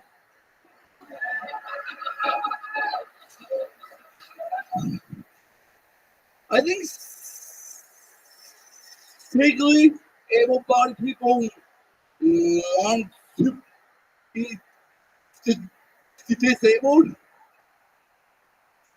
How else can you explain a Down syndrome filter on Instagram? Yeah. All right, that's a minute from Jared Nathan. They have a Down syndrome filter on Instagram. Is that real? Grab that microphone. Talk into the microphone. Yes. So far. How about one more time for my friend Jared Nathan? Everybody? Yeah. We met this guy a week ago. I love this new cowboy look. He's been here 1 week. You look like Wyatt Dirt. Call me walking ghosting. I couldn't have said it better myself. It's funny you mentioned that. That's actually it was going to be the next thing I said. So a lot of W's at the front of that one. That Porky Pig joke is fucking amazing. That was hilarious. Yeah, incredible. I love this. So how's it been? You've been here a week. Your life changed a week ago. You got pulled out of the bucket. Next thing you know, you're spending extra time in Texas. How's it been? How do you feel about it? Amazing. Yeah. Amazing. Was your mom cool with it? You said you'd have to call your mom to see if you She's could cool, stay. yeah. All right. Yeah. Okay, what'd she say? Don't have pretty much I owe her money, so Oh it's all yeah. good. Yeah. Yeah. Yeah. You owe your mom money. And by the amount of M's at the front of that, I can't imagine how much you owe her. It sounds like more than even Hans could help you with. Well, Jared actually started a GoFundMe, so because he was not supposed to stay here this long, so like he definitely needs the cash. So if you go to his Instagram, he actually has a GoFundMe for, so he can like hang out in Austin and do comedy. By the time this thing comes out, it'll already. You're gonna do great. So tell us about this week in Texas. What have you been doing? Who dressed you like that? How did this happen? This is like Toy Story if Woody made a baby with a Mr. Potato Head. I gotta give shout out to Jason Rouse. Yeah, Jason Rouse all the way. Absolutely. A great ambassador to the Canada comedy community.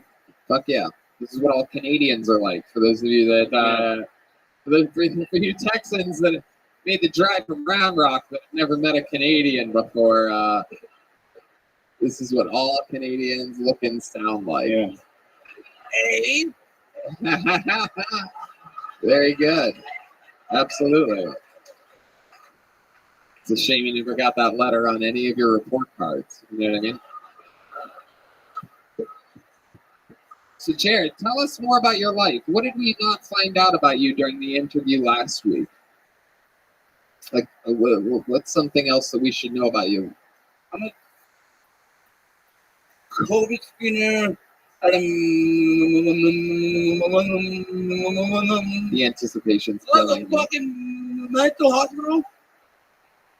Wait a second. I work in a mental. You're the screener at the mental hospital? I'm a COVID screener. Yes. Holy COVID shit. screener at the mental hospital. He's like, what? Wait a second. Hold on a second. Because I don't know what you said, but if you said what I think you said, this is amazing. You're the COVID screener. COVID screener. I asked you. You're the one giving the COVID test? No, I asked you. Have a fever. The people that are sick and worried about this disease that you don't know how it's going to hit you, and the first thing that they see is you sitting there just like, ooh, what's wrong? Really? That's it. How proud are you right now to be an American? You know what I'm saying? These goddamn Canadian testing facilities, I'm sorry. We might let you say hi at our Walmart, but not during our COVID test. You know what I'm saying, dude? I'm just kidding, Jared. All right, yeah. Would you like a booster? You're the best. You're a screener. See, they put you out there, just the canary in the coal mine in front of these people. Yeah, you have to check them in. I love it. And you, I'd imagine, are triple vaccinated? Double, nothing. Just double? Okay. I'm just trying to feel it out. Have you ever had a problem where somebody did have a temperature and had COVID, and how did you react to that? I haven't had that. Oh. What's something crazy that you've seen at the COVID test? Or wait, it's a mental hospital? Yeah. And then, so, do they get tested every day for COVID or something?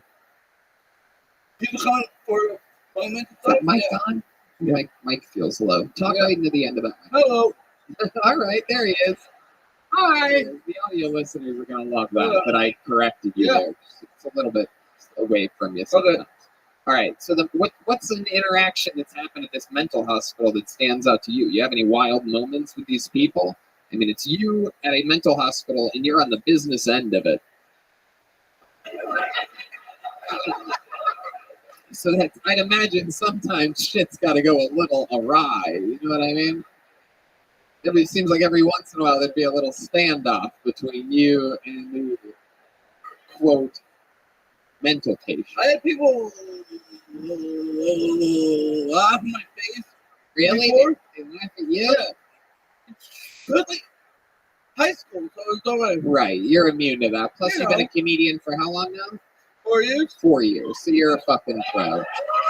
Takes all the jokes, kills it all the time. All he does is kill. Everybody loves you. Turns out we were like the last to find out about you last week. That's pretty cool, huh? You have a great reputation amongst your peers. Thank you. I mean, yeah, exactly. All right, I love it. What did you do for fun this week in Texas? I ate some barbecue. Yeah, I knew where you were going on that one. I love it. When it starts with bar, we know. Barberin.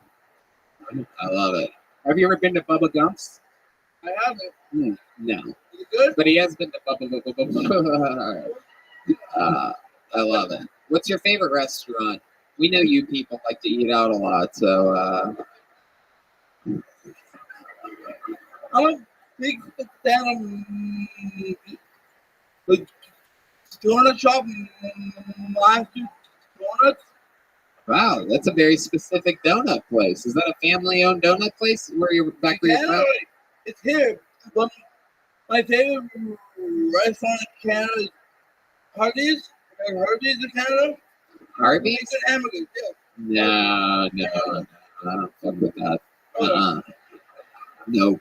You drink Tim Hortons up there? Double. Oh yeah, John. You know about this. They have that in Buffalo. For those of you that don't know, we basically let Buffalo be part of Canada. So it's really Canadian shit up there. You ever go to Buffalo? That's like a big city for you guys. I've been there, yeah. Mm-hmm. Uh-huh. What do you love about Buffalo? I'm gonna be there. I'm going back there. I talk all this shit about upstate New York all the time, but I just picked up a week and I'm doing it in February. Chicken wings and leaving it. What? Say it again. I like chicken wings and leaving it. Leaving it. Okay. I gotcha. No, I love it. I love it. That stutter that you have, it sometimes happens and it sometimes doesn't. What do you think controls that? It's like a current down the river, and when you have dreams and nightmares, do you still have that stutter? I don't stutter. What's it sound like in your dream? Can you hear that? Can you do an impression of you in your dream? You're right. This is wrong. That was a test for you guys.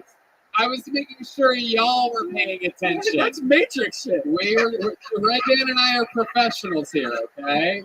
You let us steer the ship. We have control. It's okay. You can trust us. We've been doing this every Monday for almost 9 years. All around the world. We know what we're doing. This is a special surgery right now. We've never had anything like this. This is like if the crocodile hunter got to meet a fucking Tyrannosaurus Rex. So. Ready? Yeah. Hello, Tony.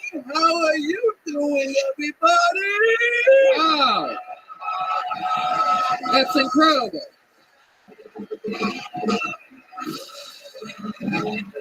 That's incredible. I think we just figured it out. Did we just crack the code? If you try to do an impression of you in your dreams, you talk without the stutter. Can you sing without the...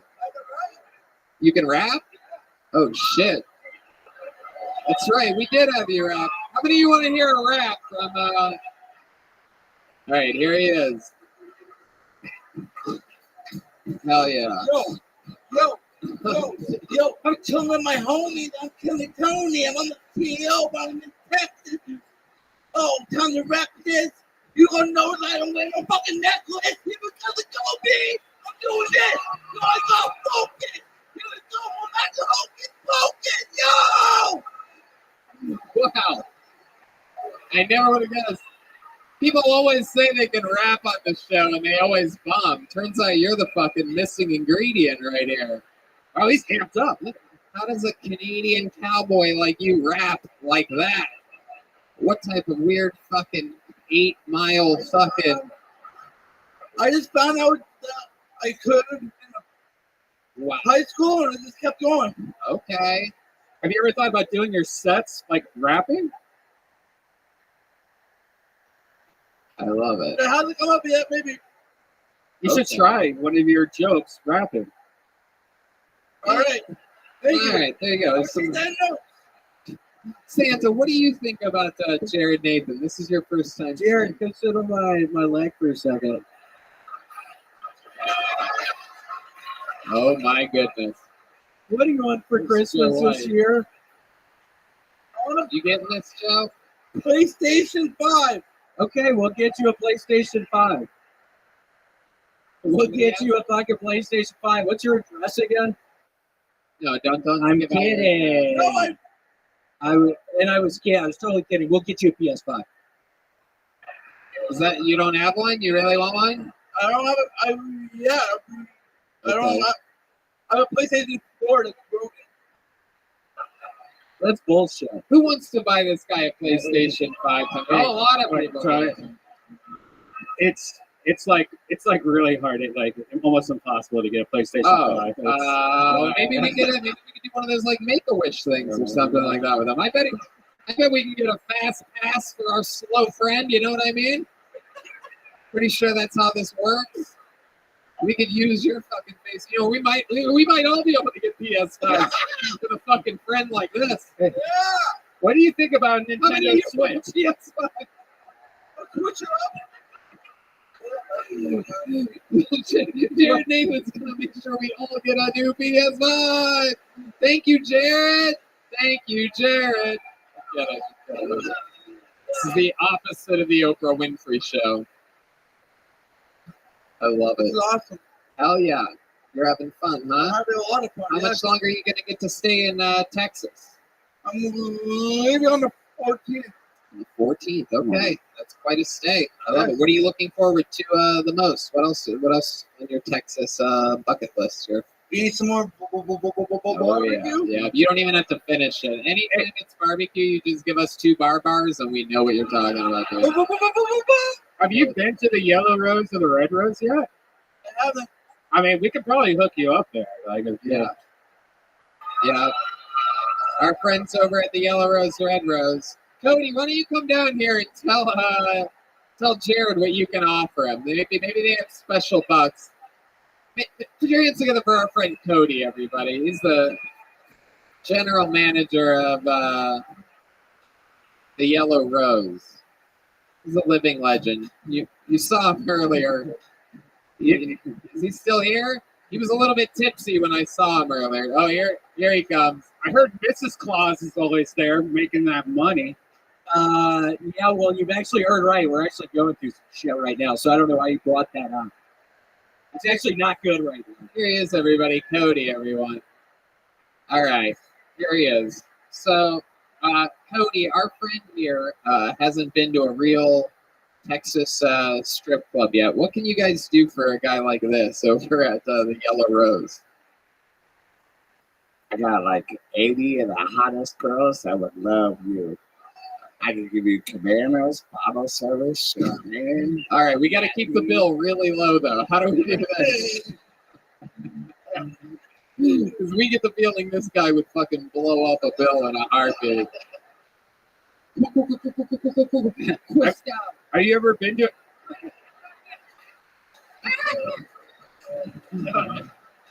Have you ever been to a strip club before? I have. You have? But those were Canadian strip clubs. Everybody looks like William Montgomery in there. I love it.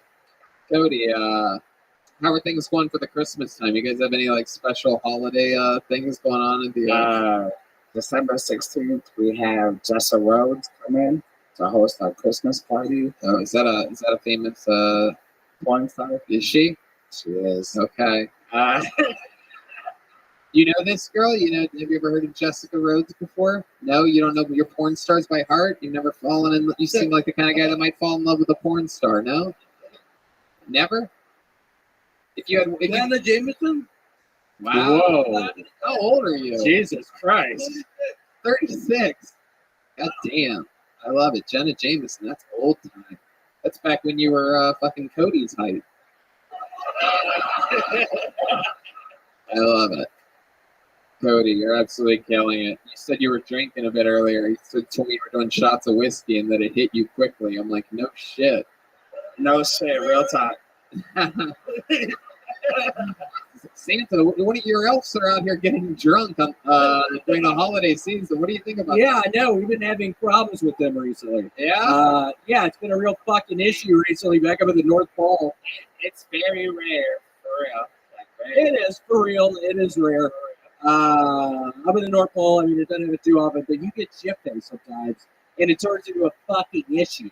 What does he do sometimes when he gets drunk, Santa? Yeah, pushes all the ladders down. People are falling off ladders. It's horrible. There were like 5 people who got hurt as fuck the other day. Just pushing over ladders, yeah. Like on top of like a 20-foot ladder. And he's pushing them over. It wasn't a hard fall. Yeah, it was a hard fall. Yeah, it was a hard fall. They always land on their feet, these people. It's only 1 foot fall. Wow. All right. Well, what would we do with a guy like this? So what do you kick guys out of the strip club if they come in their pants immediately when they walk in, or? No, sir. We'll take care of them. Pre-VIP work, yeah, for a VIP, get you comfortable. I'll come around and ask you what you're interested in, blondes, brunettes. Yeah, what is your preference? What's your blondes, go-to? brunettes. What Black is there girl? any type of exotic type of like what are you into? I don't discriminate. You don't discriminate.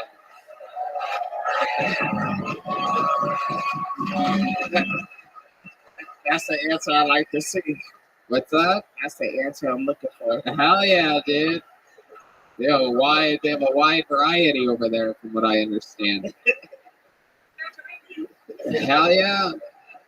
D Madness doesn't discriminate, doesn't see color. It's his joke, not mine. It's his. That's D Madness's joke. I love it.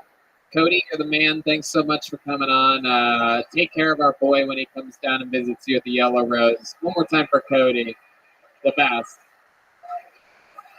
I love it.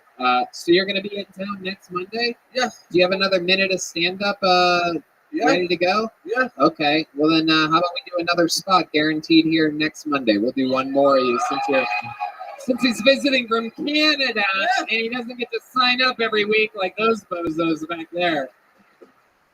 There he goes, Jared and Nathan, everybody. Living his little dreams out here. Mind you, there are no shows. Oh wow, he gave him a joke book. Look at that. I love it. You guys having fun out there, huh? All right. Guys, follow Jared Nathan though on Instagram. Yeah, follow Jared Nathan. It's what's the actual name of his Jared Nathan? One who stutters, I think, right? One who stutters on Instagram. One who stutters. The word one? Or the number one? No, it's spelled out. All right. Scott Sauter is next here. Scott Sauter. Here he is, everyone. Come on, make some noise for Scott, everybody.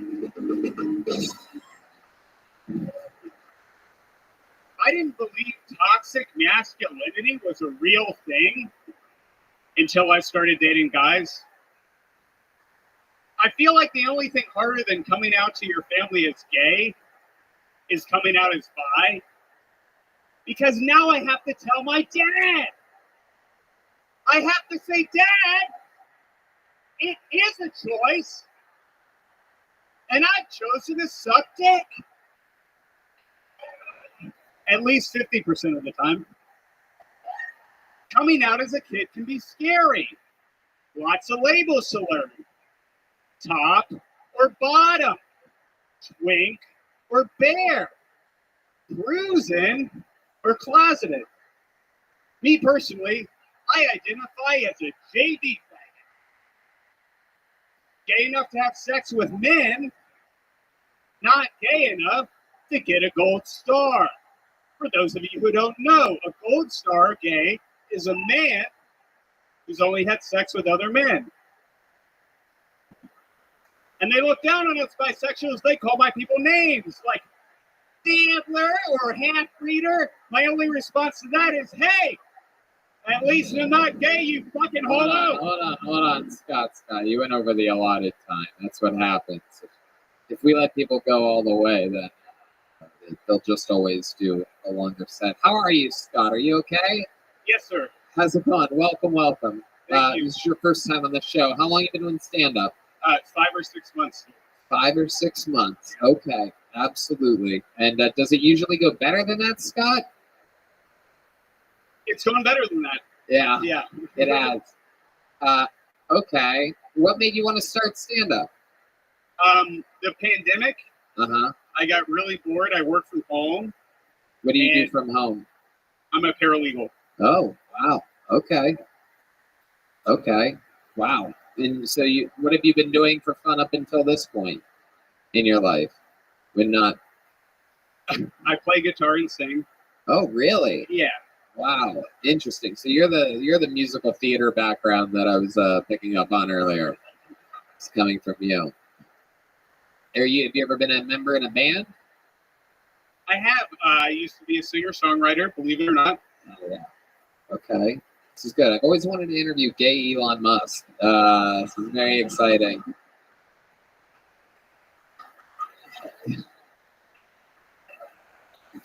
All right. What else do you do? What else are you into? Any hobbies or anything like that other than like just being gay? Or is that pretty much just everything? Just being gay all the time? Only half the time. But is that your way of saying what? That you're bisexual, or that you're half of your time is spent with a man? I would say both. I'd say both bisexual, and then that leads to sometimes half my time with the men. So you're okay. So you're saying you spend half time with women, half time with men? Yes, sir. Okay. All right. And how did it end up? How did it start? And how did it end up like that? And when you have one, do you immediately want the other, or do you go on like streaks of locking down one? Because this whole bi thing, I'm not buying it. You know what I'm saying? Bum, bum, bum, bum, bum. You get it. The people's court. Yeah. So it starts out, you're with a lot of women, and then sometimes you want more. Right. And sometimes something's missing. Have you ever tried like a girl with an extended labia or something like that? Or a guy with an extremely tiny penis. Lord Jesus. Do you have religious parents? Wow. Are you about to go into the Book of Mormon or something like that? Like, what's? Sometimes it's not all about being funny.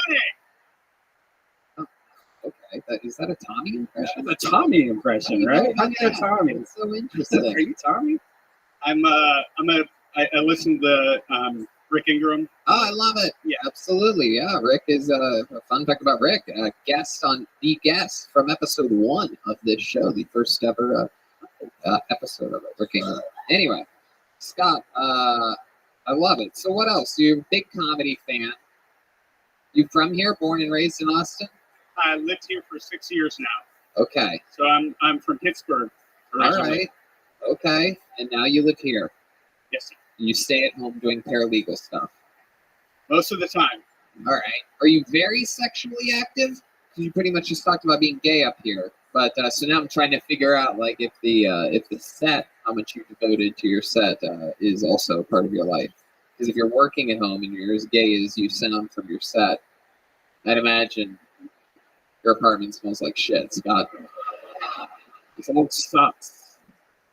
No, I feel like I'm kind of old-fashioned that way. I've been single for a minute now, and I am looking for someone special. Wow, how are you going to find this person? I recently signed up for a speed dating event. I'm hoping that might make the difference. Okay. Man. Now, are you mostly looking for girls or guys right now? Like, are you? Right now, I'm looking for a special lady.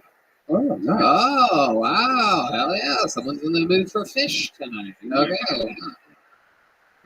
Well, this week, feeling keto.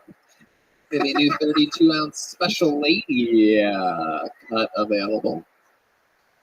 Interesting stuff. So, I mean, do you tell your parents that that you're bi? Is that a thing that people do, or do you have to be like totally gay to do that? I never really realized that or wondered that. They know, but it wasn't something that I came out and told them. You only tell one parent when you're bi? See, I did. No, you tell both. Scott, what's another fun fact about you that we would need to know? You know what? Let's hear you sing. What's a song that you know? Tell the band. These guys are geniuses. They'll play along. Should have been a cowboy. Should have been a cowboy. It's a Alan Jackson. These went straight into. Is that Avril Lavigne? What was that? Oh. What is that? I think he's trying pitching the band. I think he's trying to teach the band an original song. Everybody. Hell yeah. Do you know what? Do you have a second song that they might know? They don't listen to country, Scott. Any Dave Matthews Band? Whoa! Holy shit, Scott! How old are you? 31. 31. All right. Dave, here's a little Dave. You don't know Dave Matthews? Saint Anger? Saint Anger, the best Metallica song. Scott likes his music like he likes his sex life. Shitty. There you go. How about you just try to do like a cappella and they'll follow you or something. Let's just try something. Just give us let's hear what Scott, you guys want to, Scott said he's a singer, everybody. He said it, not me. Guess you never heard old Marshall Dillon say, Miss Kitty, have you ever thought of running away? Settling down, would you marry me? If I asked you twice and begged you pretty please, she'd have said yes in the New York minute and never tied the knot. His heart just wasn't in it. He stole a kiss as he rode away. He never hung his hanging up in Kitty's place. All right. This is what I'm going to see in my fucking nightmares tonight. You singing that fucking shit. Sounds like the credits to an independent movie, you know? Fucking pale ass fucking. How do you get your skin that? How do you get your skin to Pete Davidson color like that? Like, do you just let yourself bleed for a certain amount each day? Like I'm always wondering how to hit that fucking that sickly. I actually use the teeth whitening strips. I put them on my face while I sleep. Okay. All right. Do that TikTok yellow marker too. All right, Scott. Well, this is your first time on the show, correct? Yes, sir. Did you have fun? I had a great time. There you go, Scott Sauter, everybody. On to the next one. Santa, give him something. Here, Scott, have something.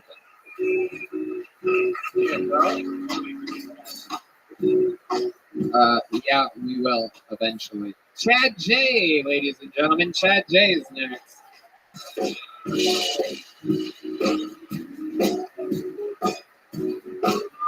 Come on, everyone. Make some noise for Chad J. Give it up, Austin, Texas. Give me a big old Texas. Hell yeah. Fuck yeah. How many of you guys are locals? More than I expected, man. More than I expected. I just moved here. And the one thing I love about Austin is like a bunch of party cities had an orgy. Right?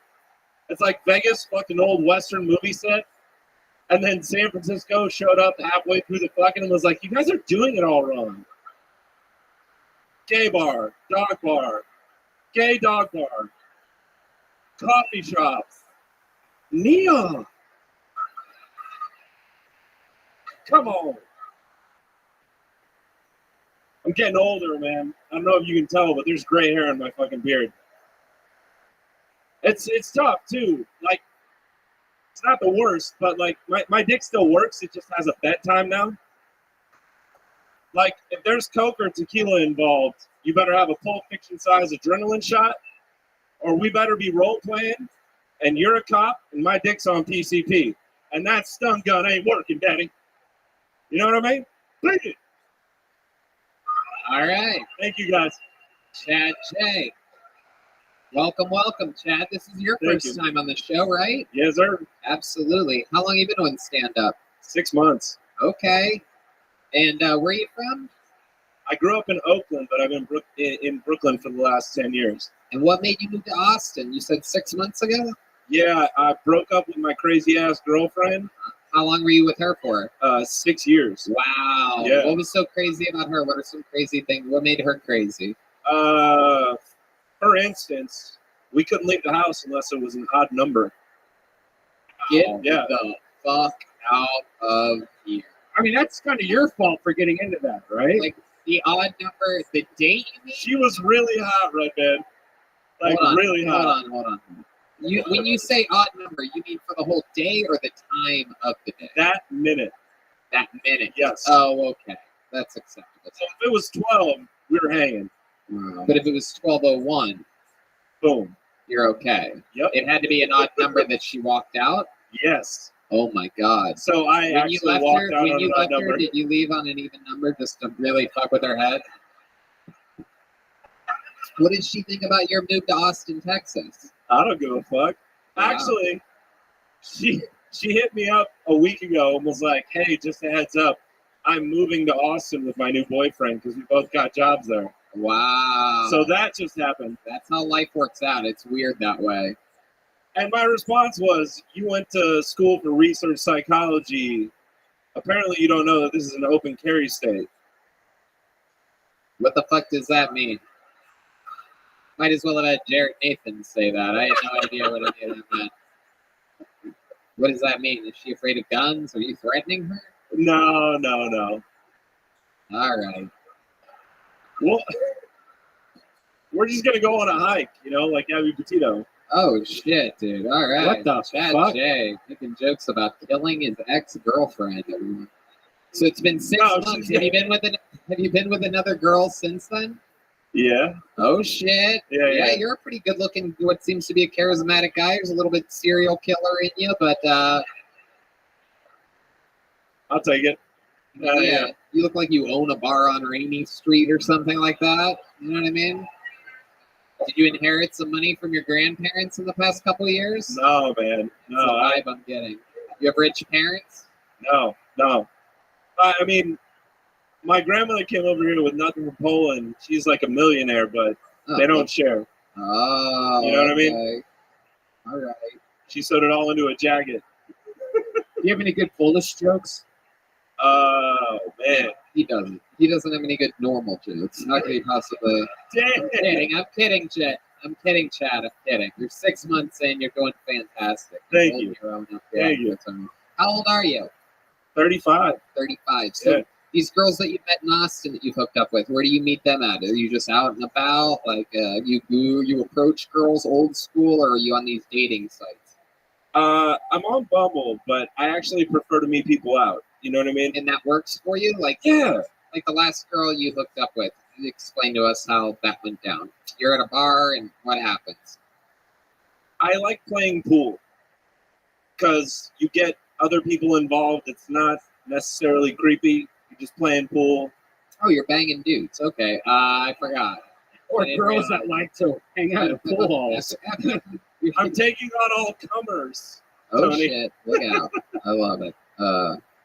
Okay. So you play pool, and then what do? You find a girl that's there with her boyfriend or something like that? No, this is like the great thing about Texas is like girls here wear cowboy boots. They like two-stepping and playing pool. It's a different kind of woman out here. It is. Yeah. Are you saying the girls around here stupid, dude? What the fuck are you saying? I mean, What are I you didn't saying? say You it. calling our girls dumb? I didn't say it. You said it. Damn it! What are you saying? These Brooklyn girls are all uptight bookworms? Is That's that what you're exactly, saying? yeah. Oh, shit. Brooklyn women are fucking terrible. So again, where were you at when you met this last girl? There's two places that I really like to go. You don't have to really give us the exact location. No, let's hear the location. I want to hear it. No, I like hanging out on the east side. Okay. Yeah. So then when you see this girl, she's by herself, she's with friends, you go up to her, how does that go down?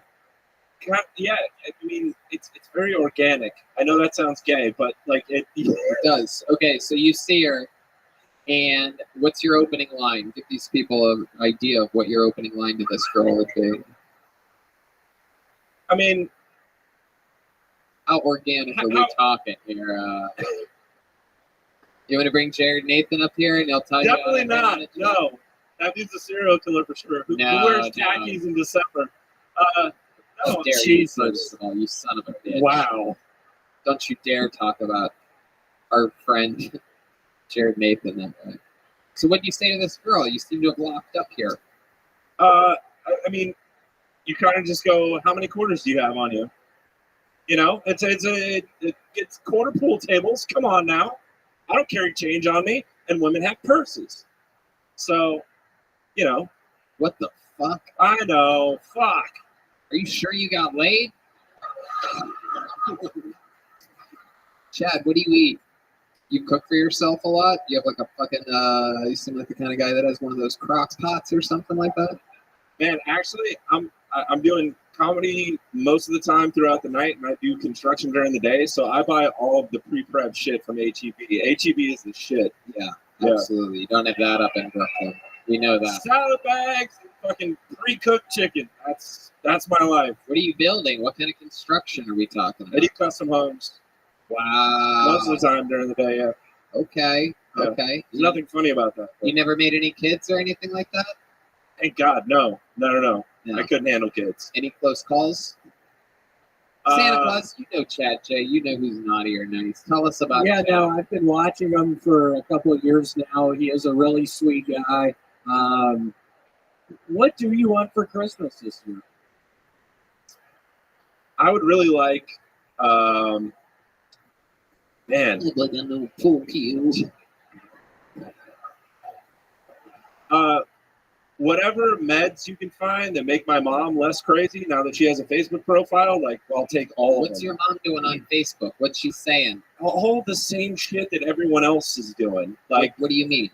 Religious stuff, political stuff, it's constant. Right. She's been a nurse for like 30 years, and she thinks COVID is a hoax and that it's like an absolute joke. Oh, shit. And she's not wrong by all accounts, but like, let's call you something. Cool. Oh, right? Yeah. You know you don't have to be friends with your mom on Facebook. Like, I am not friends with any of my parents or family. You just make a fake Facebook profile, post a picture of a waterfall once a year, you're fine. Right.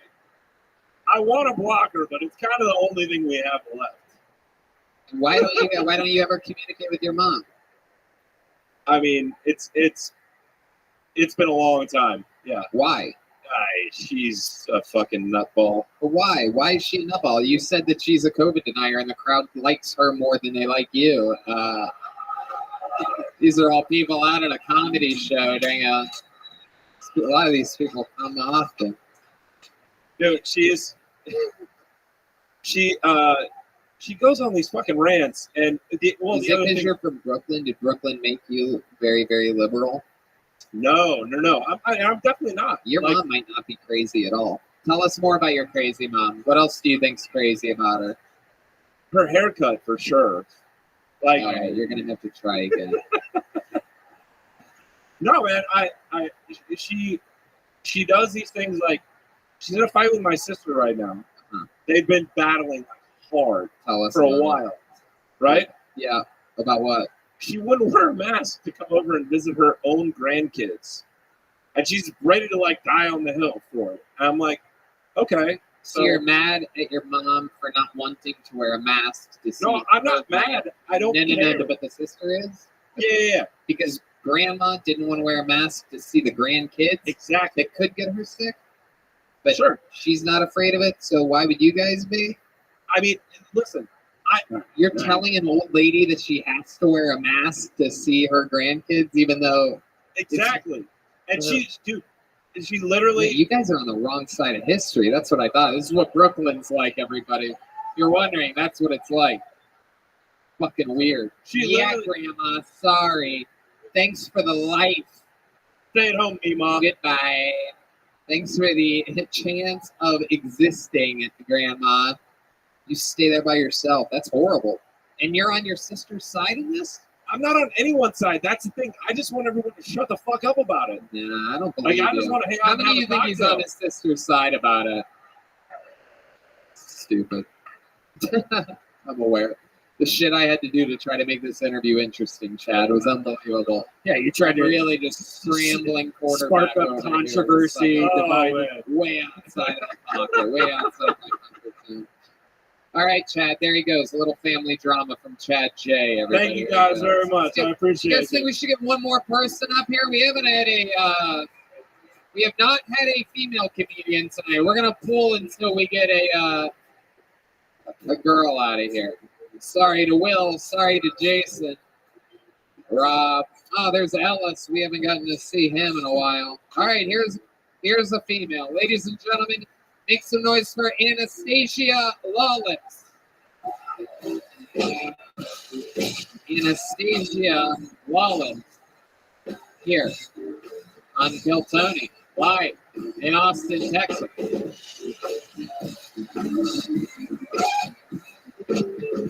What is up, motherfuckers? I just ended a long-term relationship, or what we like to call in America, economic enslavement. Yeah, we hated each other, but we love to eat. Choices, right? There's some things that I don't really understand about people in relation, like single people lately. Like people are like, "I'm looking for my king. I'm looking for my queen." Did you motherfuckers not pay attention in history class? I'm not trying to be anybody's fucking Anne Boleyn. Alright? She didn't suck my cock enough off with the fucking head. No. Not so much, and up until recently, these motherfuckers had to marry each other. Yeah. We make fun of people in Alabama for that shit. But if you're English, hashtag relationship goals. Alright? No, I'm not looking for my king. No. I'm looking for that peasant love, you know? Because those motherfuckers know how to fucking party. You know what I'm saying? Yeah. Fuck yeah. Anastasia Lawless, everybody. Absolutely. Welcome. This is your first time on the show, correct? Yes. Absolutely. Awesome. How long have you been doing stand-up? 6 months. 6 months. All of it here in Austin, Texas? Yes. This is where you're born and raised? No, I'm from San Antonio. Okay. How long ago did you move to Austin? At the beginning of the pandemic, I did end my relationship and moved here for work reasons. Okay. So you have a job here? I'm taking a break from my normal work, and I'm actually looking for a bartending and serving job right now. Okay. Why bartending and serving? And what's your normal job? My normal job, I'm a postpartum doula, newborn care specialist. A postpartum doula? What's that? Basically, after the baby comes, I come help the mom, like, get routine, sleep, like, get them on feeding, helping them with latching and shit like that. Yeah, so they don't murder the kid. Yeah, basically, no shaken baby syndrome around me, you know? Yeah, wow. Yeah. Cut their hair and shit. Jeez, that's pretty wild. Yeah. And you're trying to get out of that. Why? Is that a stressful job? I'm not trying to get out of it. I'm taking a break. A bunch of stuff happens to me, like, emotionally, and I want to, like, safety is my number one thing, and I my emotional state is my, like, important. Yeah. Absolutely. Emotions are important. And nothing you could talk about here? Actually, it's why I started comedy. My dad died, and he was a drug dealer, and now, okay. Like, so you get a good hookup, right? He was a drug dealer your whole life? I don't know about I think he dabbled a whole lot, you know. He had me young before his frontal lobe was developed, you know. Interesting. Yeah. And mom wasn't part of your life? No, my mom was. She, when he started growing cannabis, she really accepted it, you know. And wait a second. Yeah. Growing cannabis? You're kidding, right? No, he was a farmer and a drug dealer, This is the drug dealer that you're talking about? Yeah. Are those the drugs that you're talking about? I mean, that's what America says, right? You know. That's not drugs. That's a cool dad. Yeah, I know. He was fucking amazing. He was amazing. Oh, okay. Yeah, no, I love my dad. I got you. No, that's the reason why I didn't do comedy, is because I would hate for something I say to like get him poked, you know? So you're being silly when you say he was a drug dealer. I mean, like he could have gone to jail for what he was doing, so Oh, in Texas. yeah, I you know, guess so. yeah. In Texas, yeah. Yeah, I'm not from California. I love your laugh. You have like a goat laugh.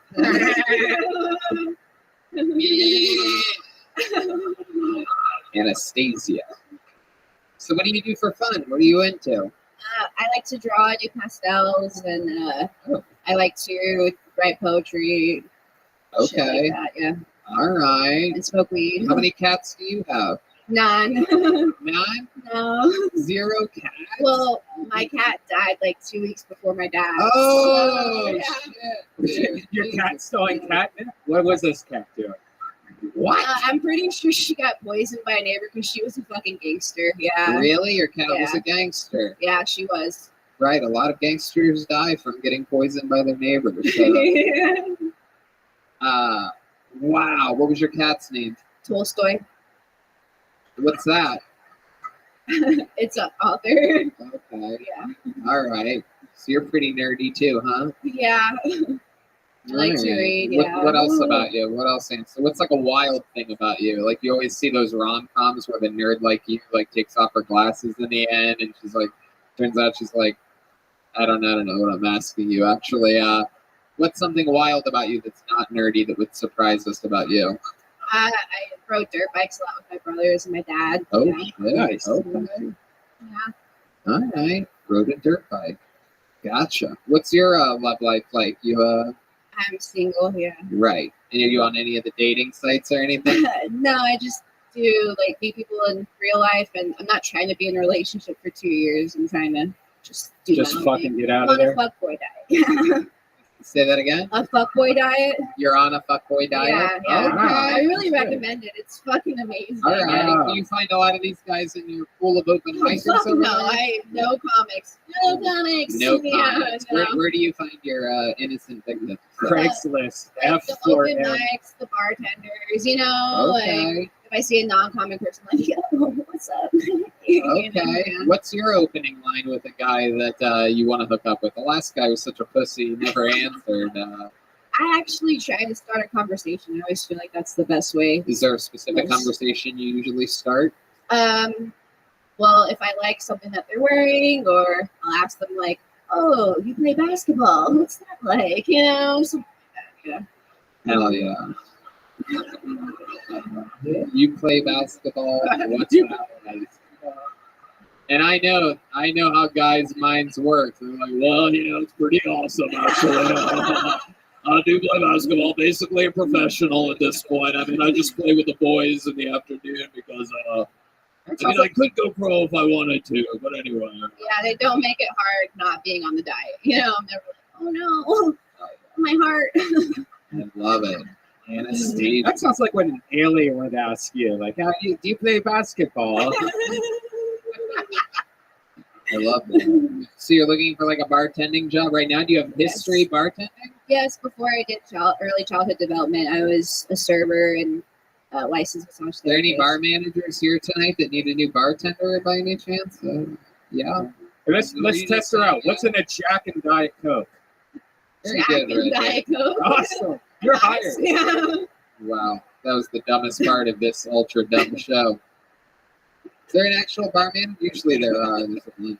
If there is one, find Anastasia after the show and give her a job. That's what she wants to do. I'm sure there will be. You'll get a job from this. Thank you.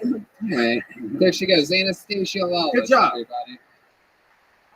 Her first time on Kill Tony. Here you go, Anastasia. Take one of these. Hell yeah. There she goes, everyone. All right. Let's have some fun here. Ladies and gentlemen, I don't know where Santa Claus went, but we do have one last regular on this show, believe it or not. He is the longest standing regular in the history of the show, here with yet another brand new minute. This is the Big Red Machine, William Montgomery, everybody.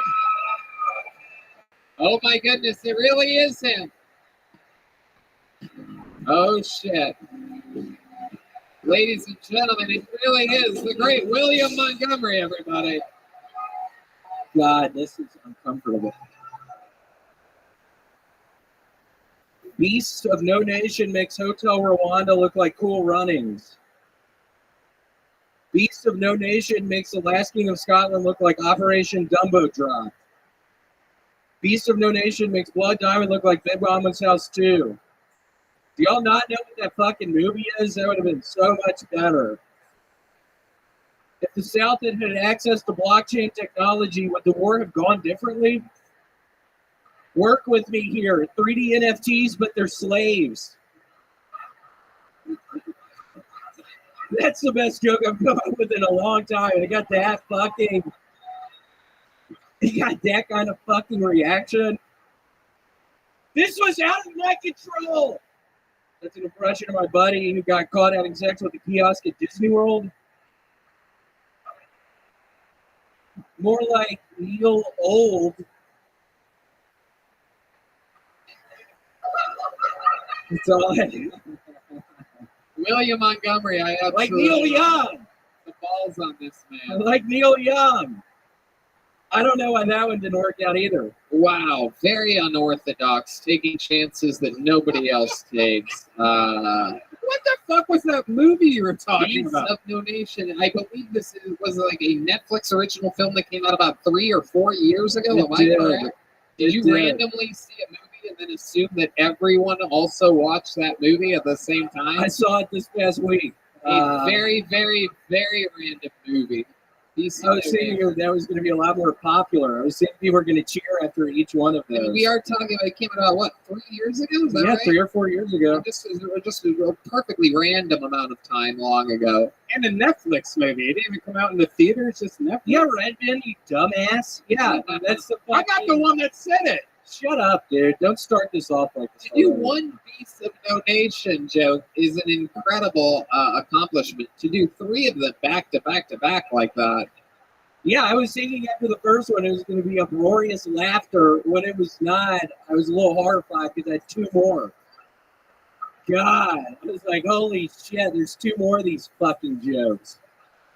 These idiots aren't laughing at this shit.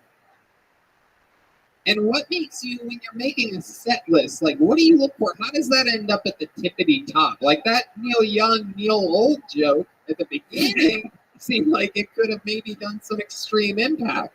But well, it sounds like I made a mistake tonight. I apologize. I made a pretty bad mistake with the order of my jokes tonight. I'm sorry for that. Oh, when you put it like that, it's just priceless. You make a lot of mistakes in your life, I've noticed. Redman. What the fuck does that mean, you dumbass? Joke that they tried What does that mean, you dumbass? I mean, every week you make a mistake. You ever think, like, stop doing that? Shut the fuck up. I'm not making the fucking mistakes every week. Why are you saying that? I have a lot of pressure on myself right now.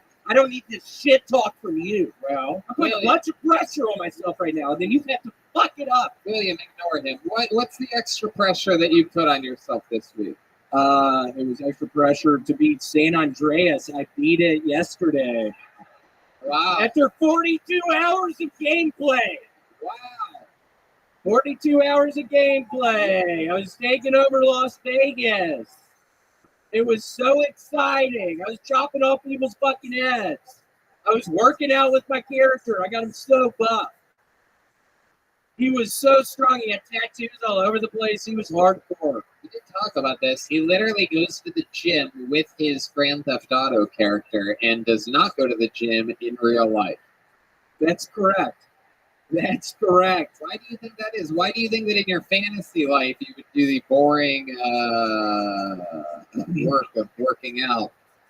I don't know. It's so much easier on that game. I can literally, when he's doing the dumbbells. You know that if you did that in real life, you would feel better? Do you think so? Do you think so? How often do you work out, William? I don't ever. I started doing it a little bit some months ago, and then I stopped. I got addicted to gaming. I started. Oh man, it has been a slippery slope. I just started playing these fucking video games on my PS4, and now I pretty much can't fucking stop. What game's next? Halo 4? Halo 4? Shut the fuck up. Halo 4? Thank you. Oh, you sound like a dumbass. I'm on your side on this one. Asking me dumbass shit like Halo 4? What are you gonna play next? What do you think's next on your I just started playing Grand Theft Auto Vice City earlier, so I will be playing that all night tonight, all day tomorrow, all day the next day, probably all day the next day. What do you like eat and stuff? Do you smoke while playing games? Like what else are you doing while playing these games? I eat, I smoke, You I smoke live my cigarettes life. while gaming? I do. I have to press pause and walk outside, and then, yeah, pretty normal stuff. Have you ever played online with other people, or do you just play the story mode of these games? I just play story mode. Oh my goodness. I like that. Yeah, it's been a lot of fun. It's exciting. It has brought some excitement into my fucking life. I'm trying to have Do some you fun. ever try to just go online and play online? And No, he's playing games that don't have online shit because they're so old. He's not playing Grand Theft Auto 5. He's playing like literally like 20-year-old games. 20-year-old games.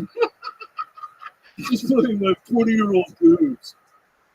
Guy, you sound like such an idiot. He's playing 20-year-old games. You can't play online. What happened to your hemorrhoid there, Pop? All right, no one cares about that. It didn't. Did It's it? still in my butthole, but it's better. Really? It's not as inflamed. Your Yeah, hemorrhoid's better? it's much better. How much raisin bread did you eat this week? I'm doing prune juice now. Oh, okay. How much prune juice? Like did you 3 big bottles. 3 big bottles?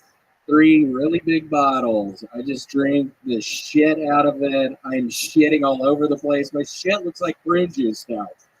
It splashes up all over the fucking place. My bathroom has shit all in it. William. I'm losing video games. There's shit all in my bathroom. I'm going to jump off the fucking ledge. What ledge? The ledge of my apartment, where I go smoke. I think about jumping off it. So. I'm just kidding. I don't know why I just said that. And nobody's laughing, so that makes it even weirder. Yeah, it made it weird. It made it even weirder. It got a little weird there. I love it. William, so what else is going on in life that we haven't talked about yet? Is there anything? You've been opening for Joe Rogan. There's been you've been on a lot of big shows here in Austin. A lot of the biggest shows. It's been fun. I'm trying to learn my jokes without having to read them off this piece of paper. And for those Rogan shows, it's like, okay, I like you, you're doing good, but you have to quit using your notebook. Joe has been pretty tough on you about the staring at the notebook. God, a lot of comedians look at not a lot, not even a lot. Like a small percentage of comedians bring notes, and sometimes when you're working out on a set, you'll glance at the notes. William tends to 8 minutes into most sets pull out his notes and just read them like that. Yeah. So it's just my fucking mind goes blank after normally like 8 minutes, and I go into full-fledged fucking panic attack mode up here. Yeah. And I have to bring it up. I literally start panicking so bad. His comedy idol is Janine Garofalo. What? Nobody knows what the fuck. Yeah, what? There's some Jesus requesting the NFT joke. Did you do it? Did you like it? Will you do it again? Did you like it? Do you have it? I'm Is it pulling written this down paper. somewhere? Ladies and gentlemen. Yeah, no, this one's really good. I don't know why everyone didn't laugh at it. If the South had had access to blockchain technology, would the war have gone differently? Work with me here. 3D NFTs, but they're slaves. See, nobody's laughing. I don't You're get that. looking at me weird, and you're African American. I feel like you were. He requested it, so it can't be. It technically can't be racist if he I requested just got it. set up. I didn't even see it coming. I thought you really liked that joke. You just set my ass up. Oh, God. William, we absolutely love you. We did it again. That's another episode of Kill Tony. Watch the William Montgomery Show, everybody. It's out there, available on all podcast platforms. This was another episode of Kill Tony, brought to you by the Yellow Rose, the Red Rose, Seton Smokehouse, Blue North, the Vodka Seltzer, Blue Norther. Wow, that drawing's incredible. Santa Claus, me and Red and RyanJEvelt.com for all the prints of Kill Tony. Yeah, incredible. Thank you, live audience, so much. There's merch for sale in the corner. Go say hi to Avery over there. She's got a bunch of cool Kill Tony stuff. And how about one more time for the band, everybody? The Screwball Peanut Butter Whiskey Kill Tony Band. Michael Gonzalez, Matt Mueling, John Dees, and D Madness. Thank you guys. Good night, everybody. Thank Oh yeah, the after party. There's an after party right after this. Unlock your phones. We'll all be hanging out. Another hour will be playing. You can just hang out if you want. Unlock your phones. It's a whole thing.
Hey, this is Rabbi coming live from Vulcan Gas Company here in Austin, Texas, for a brand new episode of Kill Tony. Get up for Tony. Let's go. Come on, you guys gotta make more noise than that. You ready to do this fucking shit tonight or what? Yeah. Happy Monday, y'all. You're at the #1 live podcast in the world. How about a hand for my buddy Brian? Hey. And how about a hand for this goddamn band, huh? That's the Kill Tony Band, brought to you by Screwball Peanut Butter Whiskey. This is another live episode of Kill Tony. Got a fucking hot crowd here tonight. Looking good. Brought to you by the Yellow Rose and the Red Rose, the two best strip clubs in the world. Just so happen to be here in Austin, Texas. Show's brought to you by them. Blue North or vodka seltzer, as you see here on the stage. Order yourself one. Unbelievably delicious. Yeah. CM Smokehouse cooked us food earlier. Hey, Yoni, what's the name of the sushi people? And Tare Sushi. Good luck spelling that. Yeah. It's T-A-R-A? Who gives a fuck? We'll figure it out. What is it? You know it? Okay. No. No, but you can hire them for catering if you have parties. They also have a food truck, I believe. Follow Yoni at Best Barbecue Show. Let's get this thing rolling. Before we start tonight's episode, here's a little bit more about the amazing sponsors that made tonight's episode available for you here right now. Y'all, I gotta tell you, even though it's getting a lot cooler outside, especially here in Texas, cool weather makes it easier to miss the extreme signs of dehydration like overheating or perspiration, which means it's even more important to keep your body properly hydrated. Flu season is in full swing. Proper hydration and vitamins can help support a strong immune system.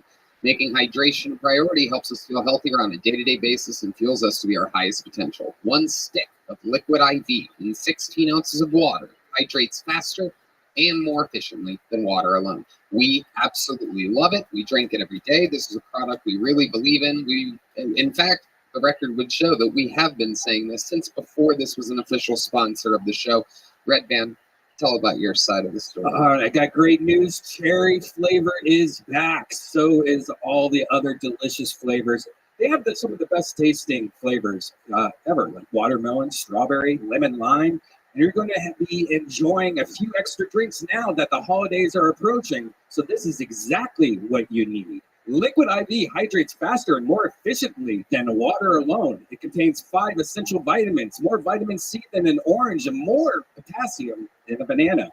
It's healthier than sugary sports drinks, has no artificial flavors or preservatives, and less sugar than an apple. It's made with clean ingredients. It's non-GMO. It's vegan and free of gluten, dairy, and soy.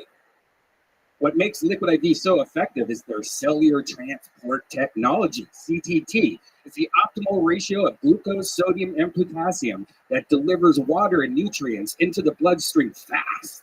It's the perfect balance to help you hydrate more quickly and effectively than water alone. And Liquid IV is on a mission to change the world. The company is donating 4 million servings in response to COVID-19. Products are being donated to hospitals, first responders, food banks, veterans, and active military. Liquid IV has donated over 11 million servings globally. That's right. Grab your favorite Liquid IV flavors nationwide at Walmart, or you can get 25% off when you go to liquidiv.com and use the code TONY at checkout. That's 25% off anything you order when you get better hydration today using promo code TONY at liquidiv.com. Yeah, my pubes are looking amazing because support for Kill Tony is brought to you by Manscaped, who is the best in men's below-the-belt grooming. Manscaped offers precision-engineered tools for your family jewels. They obsessed over their technology and developments to provide you the best tools for your grooming experience. I absolutely love this stuff. It's classy, it's made for men, and I love it. My favorite thing is the new and improved Lawnmower 3.0. Their third-generation trimmer features a cutting-edge ceramic blade to reduce manscaping accidents. Millions of balls are about to be nick-free thanks to Manscaped's advanced skin-safe technology. Right, Sam? Manscaping accidents are finally a thing of the past. When I tell you this is premium, I mean premium. The battery will last up to 90 minutes. You can take a longer shave. That's a long time. The water-resistant technology allows you to groom in the shower, which is really cool. One of the coolest features is the LED light, which illuminates your grooming area for a closer and more precise trimming. Wow. Do you use that LED light? Do you look under your belly at what you're doing down there? Yeah, I can't see anything. They've also upgraded the 7,000 RPM motor with quiet stroke technology. And let's not forget about the charging stand. That's right. Show your mower off loud and proud because this intelligently designed stand is a convenient charging dock powered by a USB. If you were listening to me speak right now, I want you to experience it firsthand for yourself. Trim that junk of yours. Get 20% off plus free shipping with the code KILLTONY at manscaped.com. Your balls will thank you. Get 20% off and free shipping with the code KILLTONY at manscaped.com. That's 20% off with free shipping at manscaped.com. Use the code KILLTONY. Your balls will thank you. That's right. They will wake you up in the middle of the night and they will thank you for purchasing. Manscaped.com. Use the code KILLTONY. Don't be an idiot. Trim your junk. Do it now. You guys ready to start tonight's episode or what? Very good. And we shall. Every single week, I have one of the funniest comedians in the world to join me on this show. This week is no different. This is actually this guy's first time being on the panel, which is incredible because we have been working together for years and years. This guy moved here all the way from the Comedy Store in Los Angeles, Austin's own Dylan Sullivan, everybody. Here he is. This is the future right here, becoming the present. I'm the guy that introduced you to Tim Dillon, to Shane Gillis. This is one of those moments where you guys are going to learn about the ways of big, beautiful Dylan Sullivan. Hi, Dylan. Hey, Tony. Thanks for having me on, Look at your jolly fucking head and body. What a happy, big little boy you are, huh? Man, I showered for this. I'm excited. Hell yeah, you are. This is my fucking little chunky nephew, Dylan Sullivan. real comedy store guy, just like me, came up through the fucking ranks, and now he's here, killing it in Austin.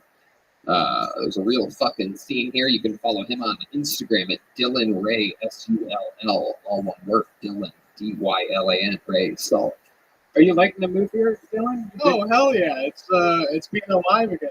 It's great. Thanks for having me. Tell by the sweat on your forehead that you're loving it here, Dylan. It's great. This is always so. So let's do this shit. Dylan is the guest tonight, and you guys know how it works. A bunch of people signed up before the show. There's a ton of names in this bucket. If I pull someone's name out, they get 60 seconds. You know their time is up, and you hear the sound of a kitten. That means they have to wrap it up then, or else they bring out the angry West Hollywood bear. And then afterwards, I interview them and find out more about their life, and we get to find out what's wacky about them. Are you guys ready to start this mamma jamma or what? Austin, I gotta ask you again. This is a real live podcast. You're here. Are you guys ready to do this fucking thing? There you go. That's what we need. Fucking energy. Ladies and gentlemen, your first comedian tonight is not out of the bucket. We have a wild show for you on this evening, and it's going to get kicked off with one of our regulars. This is a prestigious position bestowed upon a very select few people over the many years of this show. This guy is the newest regular on Kill Tony, which means he writes and performs a brand new minute every single week. Austin's own Hans Kim is here, everybody. And the show begins. 60 seconds, uninterrupted, by our very own Hans Kim. Hello. It's great to be here. I love it here in America. Like the coronavirus, I found you guys to be excellent hosts. I think it's kind of fucked up that the first thing that Asians did in America is to build railroads, and now you guys aren't even using that shit anymore. And you wonder why we're so bad at driving. I hate it when people who get acid thrown on their face. I just have a message for them. If you get acid thrown on your face, you don't have to show your face more now. Please do the normal amount of face showing. I used to think that LA Fitness was a Mexican gym because I thought it was pronounced La Fitness. You work out on a piñata. The treadmills have lawnmower handles. Yeah, that's it. Thank you. There it is. Exactly a minute. Hans Kim. You did it again. Thank you, Tony. You're welcome, Hans. I love it. I love this look tonight. This looks like some type of like you're a villain from an Asian Home Alone or something like that. Like you're sneaking in someone's house. Yeah, I want to steal their fortune cookies. Oh, you son of a bitch. He always brings it back to the Asian thing. I was going to say the soup's too hot. You're like, whoa, whoa, whoa, whoa. Asian people love soup. We slurp it up. What? We slurp it up. That's right. Now, you're Korean, South Korean, hopefully, right? Yes. And so what types of things do you guys eat during the holidays? On the New Year's, we eat tteokguk, which is like delicious.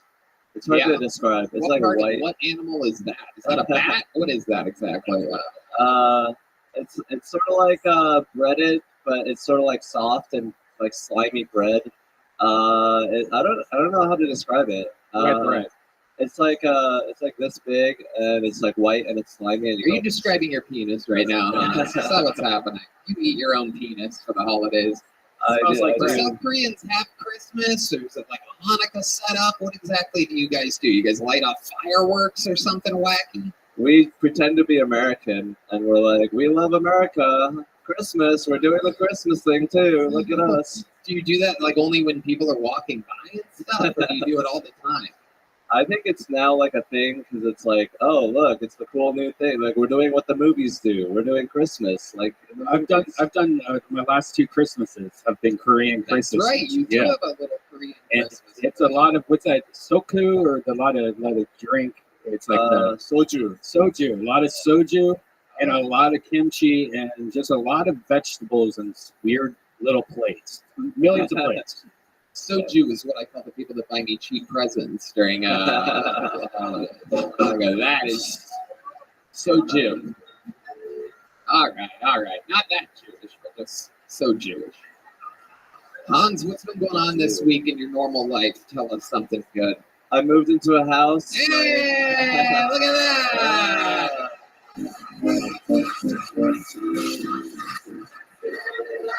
All right, okay, that was very long. What kind of house are we talking? Like a house of the rising sun? Like, what are we talking about? It's a house that my friend has gifted upon me because she's out of town, and she just was like, "Here's a free house," and so now I have a free house. So it's temporary. Yeah. Temporary. How long is she out of town for?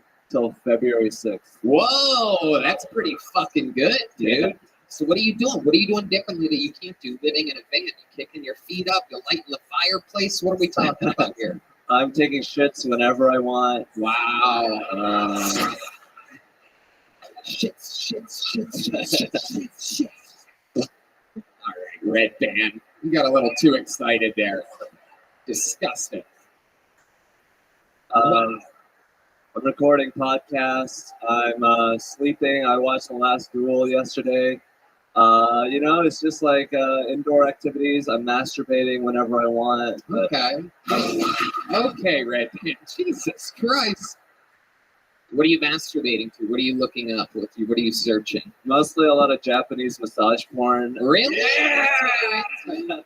Oh my goodness, Dylan, what do you think about all this? Hey, Hans, you will watch your porn in widescreen? Yeah.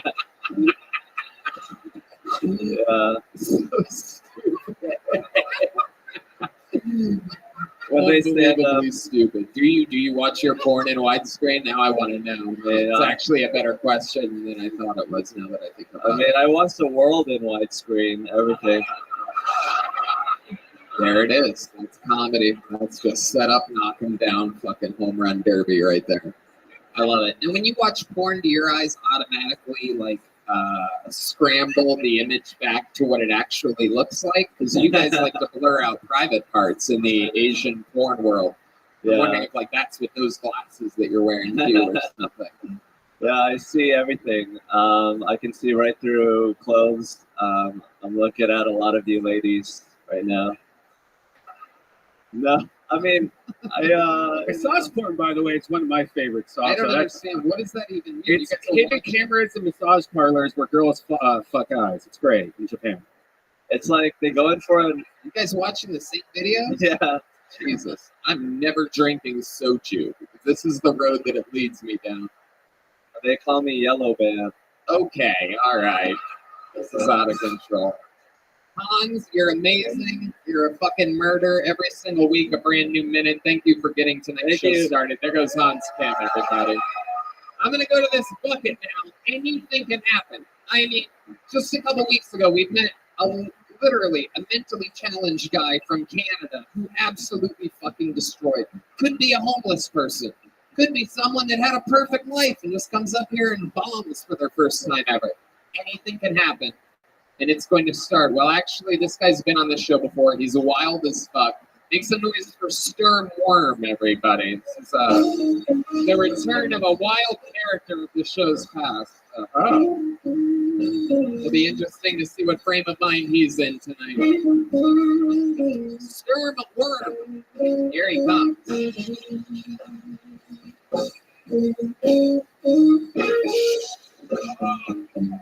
Here he is, out of the bucket. One more time for Sturm Worm, everyone. So it's looking like I'll be serving tables the rest of my fucking life. And honestly, I don't even mind serving tables. I just hate dealing with people's bullshit. Back in Naples, Florida, Cheesecake Factory, lunch shift, Karen pales in comparison to what we're dealing with. We're serving heartless monsters. I'm talking Karen's mother, Barbara, the one who taught Karen all the tricks. And no, I don't want to see a picture of your stupid ass grandkids. Trust me, I don't think they're as cute as you do. They always want to be all buddy-buddy too, and I see chicken pot pie on the menu. That's when we find out who the real Barbara is. I calm it down by recommending the meatloaf. Works like a charm. They fucking love that shit. Packing up the leftovers all excited like, well, this just worked out perfect. Now, dinner for tomorrow. Hell yeah, Starmore, welcome to the show. You've been on here before. That's a brand new minute. Believe it or not, this is one of the less insane sets of yours. I only did one, so actually I've done two, but I like them. But whatever, like my sets, like they're kind of like vacuumy, but like I think it's funny the last one. And I call them vacuumy your sets because they suck. No. By the way, is everybody tonight gonna look like a villain from Home Alone? I don't know what's happening here. You can't even plan this out. It's the holiday season. This guy and Joe Pesci just laying the wood down at Kevin McAllister's house. At Yard House, I was working at Yard House. You literally look like you'd be a YouTube version of Home Alone. At the Yard House, like a Home Alone shot only on Ring cameras or something like that. At the Yard House, some dude said I look like Marv from Home Alone. What? What the fuck are you saying? I was working at the Yard House before I moved here, and some dude said I look like Marv from Home Alone. Right? Absolutely. There you are. There you go. That guy had a good sense of humor that said that. Okay, so Sturm, what's happening in life? You're serving tables? Nah, well, I just moved here. I quit the Yard House right before I moved here. Long story, but like obviously, I'm looking for work, and obviously, you can figure out where I want to work. I don't want to serve though. Like, here's the thing. Like, I'm dealing with walking issues right now. It's weird. I'm in an Airbnb right now. Where do you want to work? I want to work a grocery store. Oh yeah, totally never. No chance in hell, Starmore. That's impossible. Yeah, we all know he wants to hire people just like me, people who actually serve tables and people who create. And I created serve tables. I created about serving tables. My Yard House video and my Cheesecake Factory music video will get me hired alone. He wants to feel safe at his work. You know that, right? Like, I won Employee of the Month right before I moved out here. Chris Curtis, the general manager of Rogan's new club, is here, everybody. He's alive in the flesh. Curtis, where are you at? Can we get a flash? Somebody shine their flashlight. Yeah, he's saying no. He's saying no. He's saying no. We literally just tried to get you hired. It's not going to happen. I think there's a Yard House in Austin, though. I was going to transfer there. It's in your favorite area, the Domain. I would crack up every time you mentioned Domain when I watched Del Tony. I can't believe how I can't understand what you said. You have the thickest white accent I've ever heard. I literally. Well, yeah, the Yard House is in the Domain. I was going to transfer to it, but I did it for it's stupid. Like we need It's a long story. Just got down. Starworm, you ever been arrested? Yeah, once. It was stupid. It wasn't my weed. It was someone else's weed. I took the charge. You had someone's weed? Why'd you take the charge? Because I sold him the weed, and he was gonna get in bad trouble because he was on parole or some shit. It was a bad situation. It was. How much weed was it? It was nothing. It was like a quarter. Wow. Yeah. Look at you. Talking about weed, yo. Can I say this right now? What? Can I make an announcement right now? You want to make a fucking announcement? I want to make an announcement, yo. This is when he pulls out the gun and shoots himself in the head, everybody. This is how it happens. This is how school shootings happen. I thought it's your first time. Welcome, lady. The look of shock from this innocent little, look at this ginger lady right here in the front row. Those piercing blue eyes of a redhead. All right, anyway. She hated that shit. Oh, yeah, she did. Whatever. That's just the best eyes ever. This looks like the end of the Midsummer movie or something like that. She's about to kill me. All right. Tony, most people here probably don't know me. Tony knows I'm a rapper. I filmed. You have a rap? Will you do a rap for us right now? I think everybody wants to hear it. Oh shit, he's talking to the band, everybody. It's threatening the band. Yeah. Oh shit. Stop her. Oh shit. Took the lights on. Yeah. I'm still here surviving through the bleakest nights. Couldn't get away, even with the cheapest flights. Always got my vision clear, clinging to the neatest light. Now I know my time is now. The kid is about to peak in life. I'm getting off the bench and checking in the key. About to smash all these bad chicks that thought I'm lame. Fuck artificial money, what I really want is fame. A life that feels so good it numbs all the pain. Yeah, the ending of this book is yet to be written. Anyone who's still sleeping better be kidding. Next chapter, I come back with exceptional rhythm to solidify my spot amongst the best to be spitting. I'm swimming in my lane. All right, how long is this shit? It's only 4 more voices.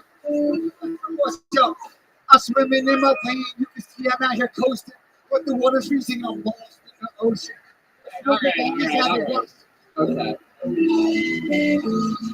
Stern, you gotta know how to put a ribbon on this shit, dude. There's 16 bars though. It's only 40 seconds. You're like the fucking Grateful Dead up here. Just fucking going on and on. Everybody always says my verses are too short, and I've been on the show 3 times, and I got cut off all 3 times, and they're only 16 bars. There's nothing too short about your raps.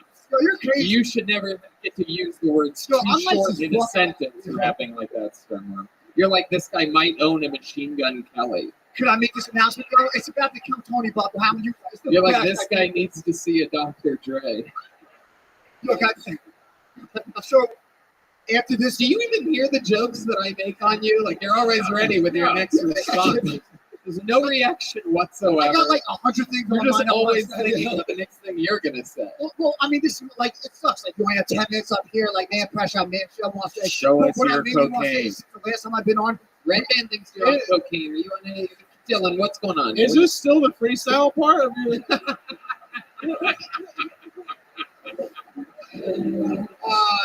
I gotta get this out. So, what are you on? Do you drink a lot of coffee? What is this? What is this energy? Be no, honest this with energy is, this is my moment, you know what I mean? And talk about my moment. No, this moment. Did you hear that noise? Wait, how about this? Why is that noise happening? Why is that noise happening? This is the best idea ever, you guys. Isn't that weird?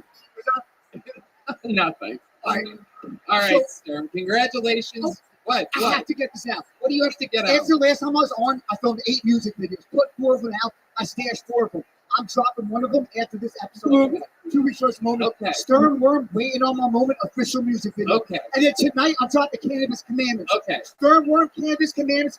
Go on YouTube. There you go. Stern Worm, everybody. S-T-E-R-M. Crazy music. Worm. Hell yeah. We're having fun here tonight. Hell yeah. No, don't do it. Don't do it. All right, your next comedian goes by the name of Ray Chenevieve. Ray Chenevieve. Here he comes. Here comes Ray, everybody. Ooh, I like this circus music. Hey, one more time for Ray Chenevieve. So I learned yesterday drinking 2 5-hour energy drinks does not make a 10-hour energy drink. It makes a 5-hour psychosis drink.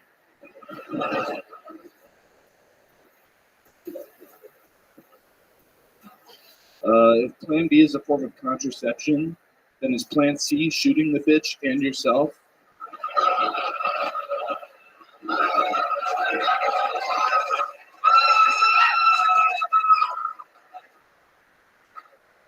So a little about me. I want to make a foundation called Racism is Retarded so I can watch woke people's heads explode.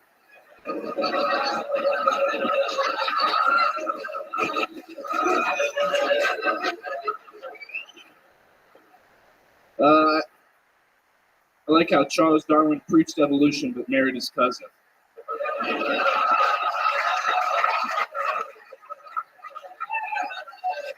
Wow. You want one more? That's the end of that joke. You want to. You can do it. Yeah, the only thing evolving about the Darwins were their eyes moving closer together each generation. Hell yeah. Fuck you, Charles Darwin. Ray Chenevieve. Am I saying that right? Chenevieve? Chenevieve. Chenevieve? Chenevieve, yeah. Chenevieve. Absolutely. Welcome to the show. You been on before? I've been on before, yeah. Yeah. What happened last time you were here? Remind us. What did we find out about you that was interesting? I told you about I'm a 3D artist. I make like visuals for live music. Okay. I'm now not doing that. Yeah, what are you doing now? I'm an AV technician in a hotel. Wow. So what are you doing at that hotel, really? Fall from grace. Sorry? Mm-hmm. So you basically play videos at hotels? No, I like, it's like really, it sounds a lot more nice than it is. Huh? I literally just tape power to like the floors and hotels for toasters and shit. Okay. It's pretty awful. I love that. I would have What guessed happened that. to the job? Well, I mean, it was like the 3D artist thing was freelance. I just got out of school, so I was trying to make it work, but I don't really like doing it anyway. I'd rather tape toasters. Dylan? Were you involved in that Travis Scott concert? Is that what They had to quit. Basically that. Ray does. He looks like he has a dark side, but he also looks like he could play like a nutcracker in like a live action Christmas play or something like that. Or something. Thank you. Yeah. That's the old laugh of the nutcracker we have there. What do you do for fun, Ray? You seem like a serious man. Seems like you have pictures of people that you hate on your bedroom wall. Connected with yarn. Just to inspire you, right? Inspires you. You have great jokes, by the way. Thank you. Unbelievable stuff, but I want to find out more about you. I still like to do a lot of the 3D art that I kind of left behind. There's a type of 3D art called fractal art that I'm really What's into. something that's going to make us not think you are a bottom of the barrel nerd? Like, is there anything like cool that you do that's not 3D It's funny art? you said that. The last time we were talking, I mentioned my one fun fact was that I used to play competitive Melee, Super Smash Brothers, and I just I immediately regretted bringing that up. No. That was last time. How about since then? Did you do anything for fun? You ever go out and have drinks or anything? Like Oh that? yeah, I've been getting back into the Yeah. booze here. What's that like for you? What does a guy like you go out and you just stand in the corner of the bars and stare at people? Yeah. That's You have a exactly real it. face for that. You'd be good at that. Yeah, it's hard for me to relax a lot of the time. I like to write jokes, and being in those settings is nice for comedy. But sometimes when you're trying to do other creative things, like the 3D art, like I mentioned, it's Jeez, you just can't go 5 seconds without mentioning fucking 3D art, huh? Yeah. Jiminy So, Crickets. it's just I love it. You have brilliant jokes. How long have you been doing stand-up? 6 months. Wow, 6 months. Wow, that's very impressive, Ray. Very, very impressive. What's the longest set you've ever done? Well, I can do like an hour and 43 minutes on homeless people in Austin. Oh shit! Look at that. But I can do like 10 minutes. If you want to do 5 minutes at the Secret Show Thursday. Whoa, look at that. You got booked on a real show, everybody. We're going to keep this fun train moving along. There goes Ray Kennedy, everybody. You have one of these yet, Ray? Have a joke book by the great Boneside. These are real handmade leather Texas fucking joke books made by a real fucking, what do they call those people that stuff animals? Taxidermists. Yeah. Hell yeah. And if you want a custom one, you can go to his website. Bonezeye. An unbelievable artist. These books are cool as hell. So before we go back to the bucket, we have something special to do here. A couple months ago, coincidentally, when I was pulling names out of the bucket, picked 2 absolutely morbidly obese men out of the bucket. And then I had the other one come back on stage while the other one was up. And I said, how about we do a little weight loss challenge? A month later, they weighed in. And they're back again for a 1-month update on their weight challenge. I present to you, come on up here, Trey Pack and Sam Hunter, everyone. Here they are. We're doing another weigh-in. Hello, my friends. Now, I'm going to tell you guys something. We've done one of these. We did one of these a month ago. Let me tell you, it was a fucking hit. I mean, it literally went 1,000 times better than anyone could have written it. Trey Pack there on the left weighed in originally at 396 pounds. And after a month of hard work, he ended up at 373 pounds, losing a total of 23 pounds. And Sam Hunter there on the right originally weighed in at 335 pounds. And then a month later, after a month of hard work, weighed in at 363 pounds. Literally, he swore to us that he was on his strict diet every day. He was furious after getting on the scale. He complained for weeks. And every time I would see him, I would go, he would just look at me and he would go, "Your scale is fucked up." And Swedish fish fell out of his pocket. Yeah. Swedish fish fell out of his pocket after the weigh-in. All right. Is the scale up here? Yoni, where are you at? What's going on? We need the scale and we need Yoni to read. He's got the camera. So first of all, let's check in and see how you guys feel. Hey, make sure you just make sure you set the scale so you know what I mean. So there's no controversy about that. Yeah, there won't be fucking controversy. They're both getting on the same scale. So Trey, tell us what you've been doing perhaps to help yourself lose more weight. You did really good last time. Yeah, but then Thanksgiving happened. And Oh shit! I'm not very confident, and I wasn't very confident last time, and we lost the weight. So it's kind of just been same old, lots of basketball, no soda, just normal stuff. Man. Holy shit! All right, so let's see what happens here. It's been a month. Your last weigh-in was 373, which was a massive weight loss. You lost 23 pounds. So 1 month later, 373. Little drum roll here, and Yoni, what do you got? 389. Oh my God, you gotta love it. Now we did get some information during the week that it's true. We actually, because of you guys getting semi-famous here on Kill Tony, people have been tagging Red Band and I when they see you guys at restaurants out. And literally, there was someone that tagged us in a video where it was you who just weighed in, Trey Pack, and you were eating a giant ice cream cone at a pizza shop by yourself. And they actually got the picture from the outside. I don't think you even knew that it happened. Do you remember this? Yeah, I also got tagged in these. I have no shame. I was fat before I had that ice cream. I also got tagged in those. What the fuck? I know. I'm not sure it wasn't Dylan, to be honest with you. If I'm sitting here, then it is perfect. Maybe we'll have Dylan weigh in after all of you guys do.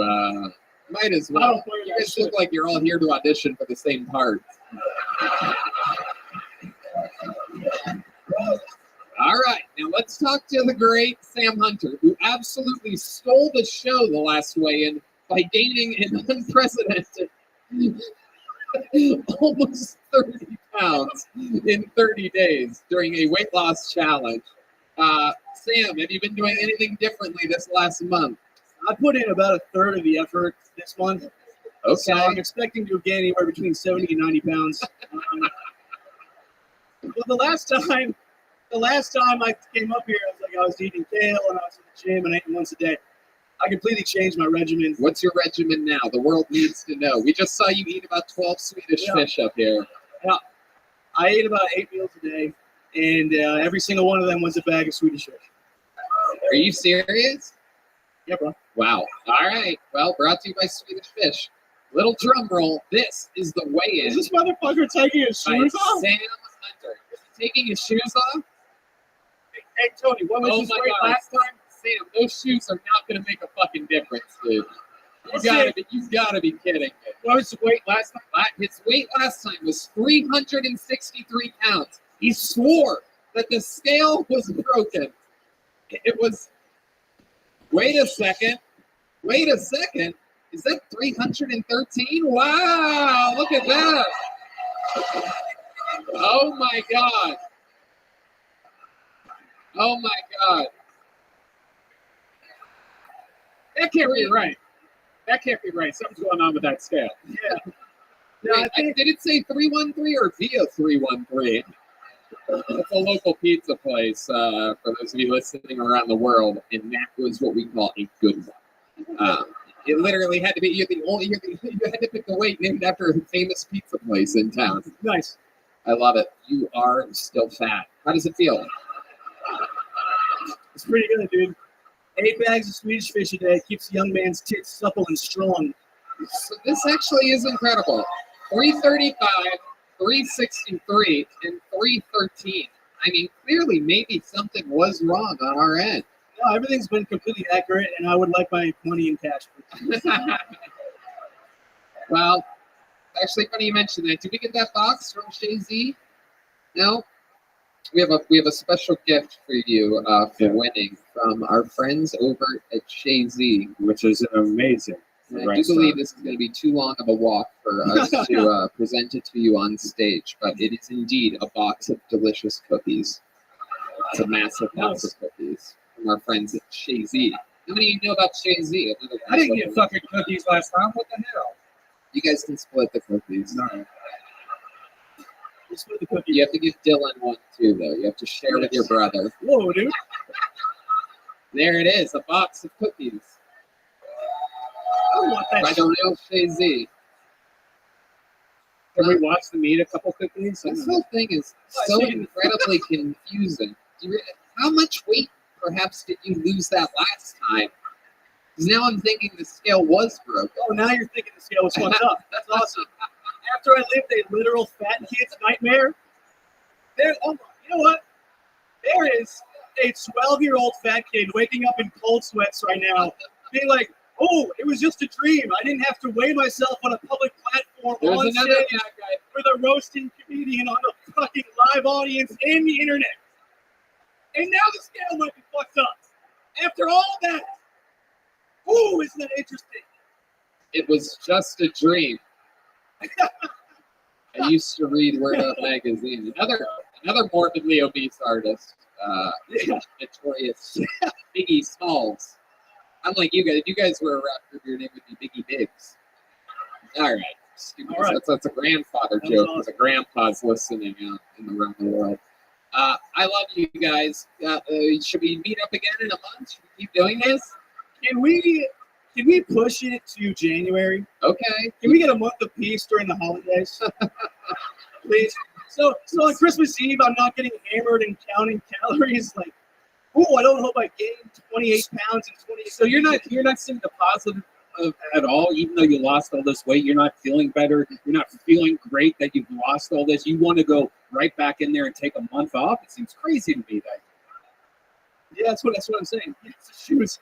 That's awesome. That is true. Perhaps each one of your shoes weighs 30 pounds. Yeah, this is incredible. 100%. Just keep pushing, dude. Thanks, man. Oh, all right. There they go. Sam Hunter and Trey Pack. They'll be back again in January. We'll get them back here. We're going back to this bucket. Get another one of these wild strangers up here. Well, Can I get a drink, please? Sam Hunter's about to reenact Fat Mr. Rogers over there. All right, your next comedian goes by the name of Kyle Welker. Here we go. Kyle Welker. You guys having fun out there tonight? There's simply nothing more fun on Monday nights than this. Here he is. This is shot one more time from Kyle Welker. So a little bit about me. I'm half gay. I dated a trans woman a little while ago. My friends, they like to make fun of me, tell me I'm bi. Half gay is not a real thing. So that's bullshit. I like my women's tits. I don't like men. Bullshit. Been really getting into drag racing lately as well. Just really figuring out it's kind of hard to run in heels.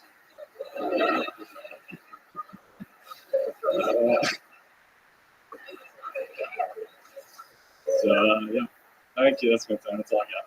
There you go.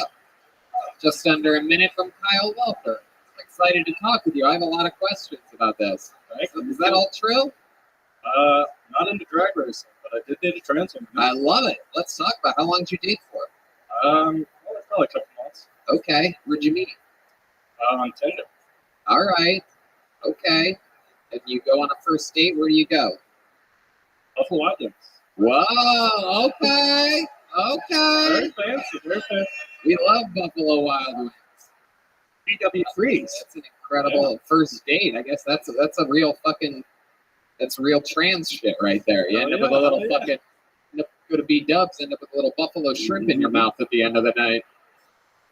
Now, was there any surgery? Like, did she eat? What? They had top surgery, but they still. Oh, that's enough. Oh, damn. And it was your first time doing anything with anybody that had a penis?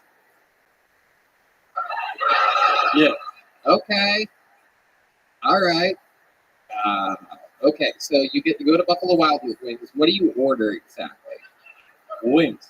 How about her? Does she order breasts and thighs, or that doesn't even make any sense? I don't remember. You don't remember? Who gives a fuck, right? Did you pick up the tab, or did you guys pay half? No, I picked up the whole tab. Okay, look at you. What a gentleman. Did you tell her to smile more too? Wait, what does that mean? She's a woman. Make you a fucking sandwich, Is that how it works? Do trans girls, do they like do the laundry, the top half, and the bottom half sort of sits around? How does that work? How does that work around the house? She washes the dishes, but she does it like sitting on a bar stool or something like that? She doesn't have a period, but she acts like she has one. She doesn't have a period, but she does have an exclamation mark, doesn't she? Yes. Okay, so first date, Buffalo Wild Wings. You guys have some beers as well? You're getting a little liquored up? I did have a beer. I needed to, yeah. All right, and then what happens next? I drove around for a little bit and I took her home because I'm a gentleman. Okay, all right. So you played it cool. Did you give her a little kiss goodnight? No, actually, it was really Did you suck her cock?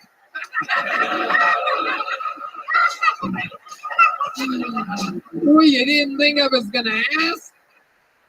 Come on. A little bit of Christmas cheer around here. I ask the tough questions, people. Get out of my way, Barbara Walters. Did you suck her cock? Very rarely do I get to ask that question. And when I do, I will take advantage of it. I knew we'd get there. No. But we never had sex. We never did anything. But I like to make Christian people uncomfortable by saying if I could go back in time, I definitely would. If you could go back in time, what exactly would you do? Tell us all about I'd have sex with that dude. You had sex? All right, well, somehow that's the meanest thing that's been said during the entire episode. We're all on this girl's side here, I do think. Anybody that gets stuck on a Tinder date with you. Imagine what she's telling her friends right now. Just like, I met this guy from fucking Round Rock. St. Louis. St. Louis? Yes, sir. Okay. How long have you been here? We are just down. My girlfriend and I are just down. We got in. Oh, you have a girlfriend now? Yeah. A girlfriend with a pussy? Got a real vagina. Boring! How do you go backwards like that, man? I figure if you're going to cross the streams, you might as well go all the way, right? Isn't that what they warn about in Ghostbusters? I've never been back. But what does she think about this? Oh, she's cool with it. We're super open. Let me ask you this. Did you notice which restroom your date went into when you were at Buffalo Wild Wings? No, I don't. But, yeah. Is your girlfriend now like try to put like a fist in your ass or anything like that? Jesus, Red Man, what the fuck, dude? Relax over there. Yeah, she keeps trying to put a finger in my butt, but I'm not really into it. Really? What are you into? More of a top. What are you into? Doggy style's pretty awesome. Wow, look at you. Jesus, didn't realize you were a 12-year-old boy. No, I'm kidding. It's totally. We got her a dildo, and we fucked around with that. All right. What do you do for work? Gutters. I bet you do. Hell yeah. Oh, we know, Kyle. We know.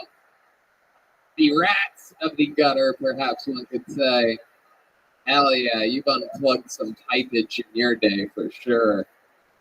That sludgy stuff that comes out of, I'm talking about the gutters, you dirty-minded people. You're being corny. Gutters, huh? So you get up on roofs and you just get down? Yes, sir. All right. Get up on roofs, buildings, all kinds of shit. How'd you get into the gutter business? One of my friends from high school's dad was a swinger, got me into it. He was a swinger? Yeah. Man, a lot of interesting sexual stuff, but you're not really connected to any of it. You're like almost blowing. Right on the brink. What? Right on the brink of all of it. Yeah, it's wild. What's the craziest thing you've ever done sexually? Because you said that you didn't do anything with that girl that you dated for a while, right? Yeah, we just made out. That's it. Yeah. She never even did give you a hand job or. No, like I said, I was real awkward about it. I don't know. I didn't really know how to treat her. Was she hot? Yeah, she wasn't bad looking. She had kind of bigger hands than I did. Hell yeah. That was the telling tale. Well, actually, the cock is the telling tale. I promise you. There's not a doctor in the world that would just go off of the hands of a. No one has a baby and they're like, "Cuckoo, it's a boy." No, it's mostly the dick, my friend. Mostly the old penis and vagina. Okay. Well, Kyle, that's all very, very interesting. How long have you been on stand-up? That's my first time. Wow, it's first time, everybody. Hell yeah. Congratulations. We love that. Thank you so much for coming on. There he goes, Kyle Walker, everybody. Kyle, here, take one of these joke books made by the great Bonsai. Little souvenir for you. All right. We have a crazy, we got to do that one. Our friend from Canada, who we pulled out of the bucket 2 weeks ago for the first time. And we absolutely fell in love with this guy 2 weeks ago. And we fell in love with him so deeply that he extended his trip from Canada for 2 weeks. And he's here with us tonight. This is a new minute. His last set in town this time for Jared Nathan, everybody. Our friend from Canada is back.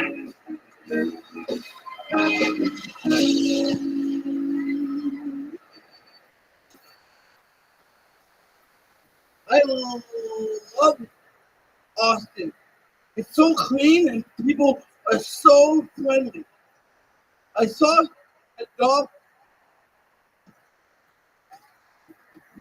poop on a sidewalk and 2 minutes later I saw a man walk out of the tent and ate it.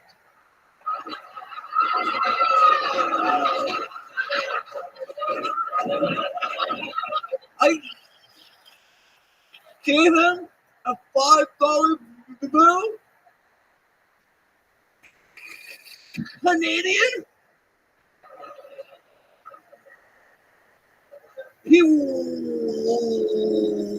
wiped his face with it. He already knew that the Canadian currency was dog shit. Wow. Damn. He took us there. That was a wild trip, but we ended up where we needed to be there at the end. There was some detours there. We took a couple service roads to get there, I do believe. But boy, oh boy. Hell yeah. You have an incredible natural timing with that. That is literally a special delivery that you have. Thank you. Jared Nathan, you've done it again. This is, 3 weeks in a row we've had you on this show? Yeah. You have to go back to Canada tomorrow. Hopefully you're not wearing that shirt in customs. I don't think they're going to like do it. Yeah, this is what they think all Americans are like up there anyway. You got the 2 Amazon logos on the breast. I noticed on your shirt. All right. Anyway, Jared, so how has this trip been for you? Amazing. Yeah, dream come true? Yes. What have you been doing for fun around Texas? This is your first time in Texas. You've been shining here. You became part of the thing. You started a GoFundMe. You hit your goals and targets, and all is good, right? Yes. Right. What else? What have you been doing for fun? You jumped out of the cake? Oh, I'm sorry. What? You checked out the Capitol? Wow. I've lived here for a year and I haven't done that. That's incredible. I didn't even know that was a thing to do at all. Jesus. I ate some barbecue again. You ate some what? Barbecue. Barbecue? Ba ba ba ba ba ba All right.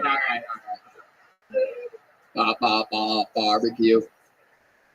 I love it, Jared. Absolutely. Okay. Now, what else? What's something about your life that's interesting that we haven't talked about these last couple weeks? This is your last chance to tell us something interesting that we'd be surprised to know about you. Perhaps something. The only time I got rock Barbecue? bottom, Where you hit rock bottom? I was working as a hiking festival in Manitoba.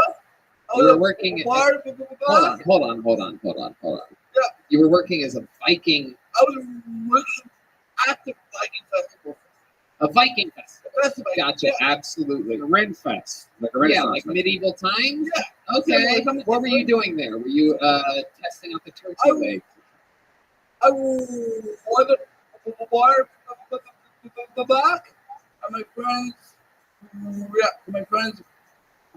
were there, and as I was going back, I had some trays. I'm sorry. You're okay. I just love it when you go. It makes me like giggle like a little kid. It's like tickling. I just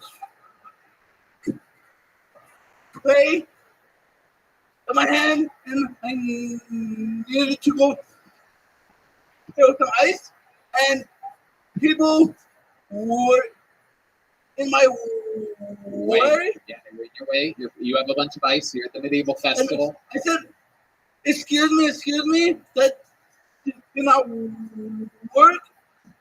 So I tried to push the guy out of the way. Oh no, you pushed the guy? Oh shit. Here's where it's coming. All right. You fly down the street like 5 miles. To me. You pushed the guy and then he pushed you? He rock bottomed me on the He table. rock bottomed you, the move that The Rock used to do in professional wrestling? Yes, under the table. He literally rock bottomed you? On the table, yes. Oh my god. Yes, true story. Wow. You have to be a special type of special to know that that was even called a rock bottom. I love wrestling. Like, I know that it's also, I know what exactly the move that you're talking about. I'm a pro wrestling fan. Or it's called in our world, also retarded. We have that in common. I love it. How about your love life, Nathan? You ever been with a woman before? You ever have sex? Yeah. Yeah. Thank you to disability. What? I said, thank you to disability check I got. Okay, so you pussy. You gotta do what you gotta do, right? Yeah, I love it. And what did you end up doing with this girl? What was your favorite part about sex? You seem like the kind of guy that might come putting the condom on.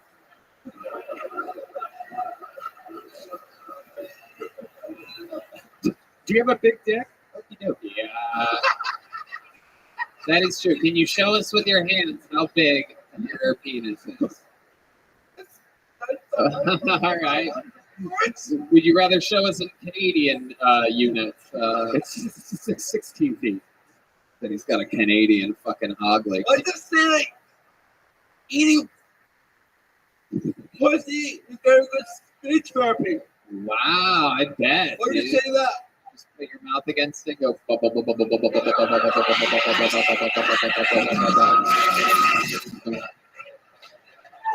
Hell yeah. Wow. What else, Jared? What else? Is there anything else we should know about you before we let you go?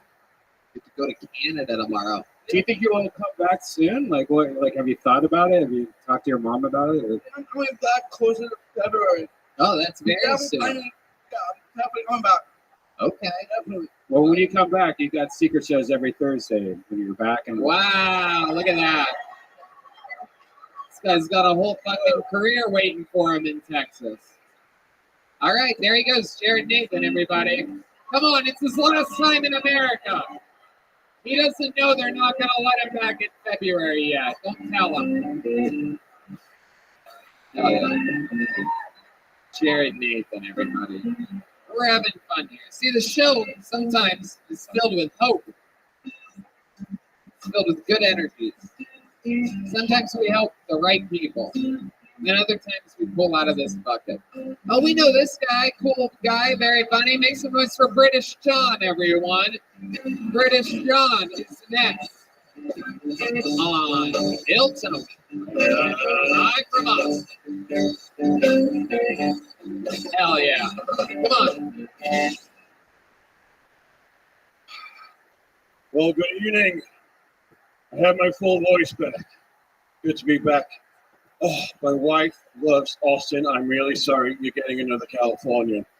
I'm sorry. It's not, to be fair, you've got like 50% of our homeless and 35% of our taco trucks. We like those back. No, it's been crazy since I was away. It really has been. I made one joke, and now people want to hear another one. So, ladies, I gave you some advice this time. I've got some more for you as well. The oral contraceptive is the second most effective thing you can swallow to prevent pregnancy. My biology teacher told me that. Wonderful, man. 2 years before I found out boys can't get pregnant.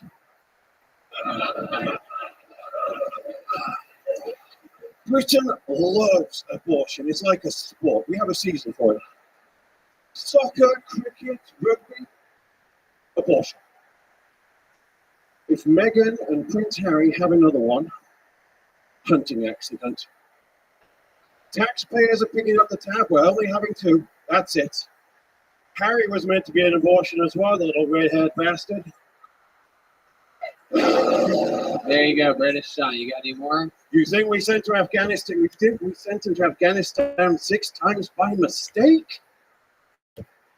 We only sent his mother to Paris once. British John. Making these good Americans gasp over here.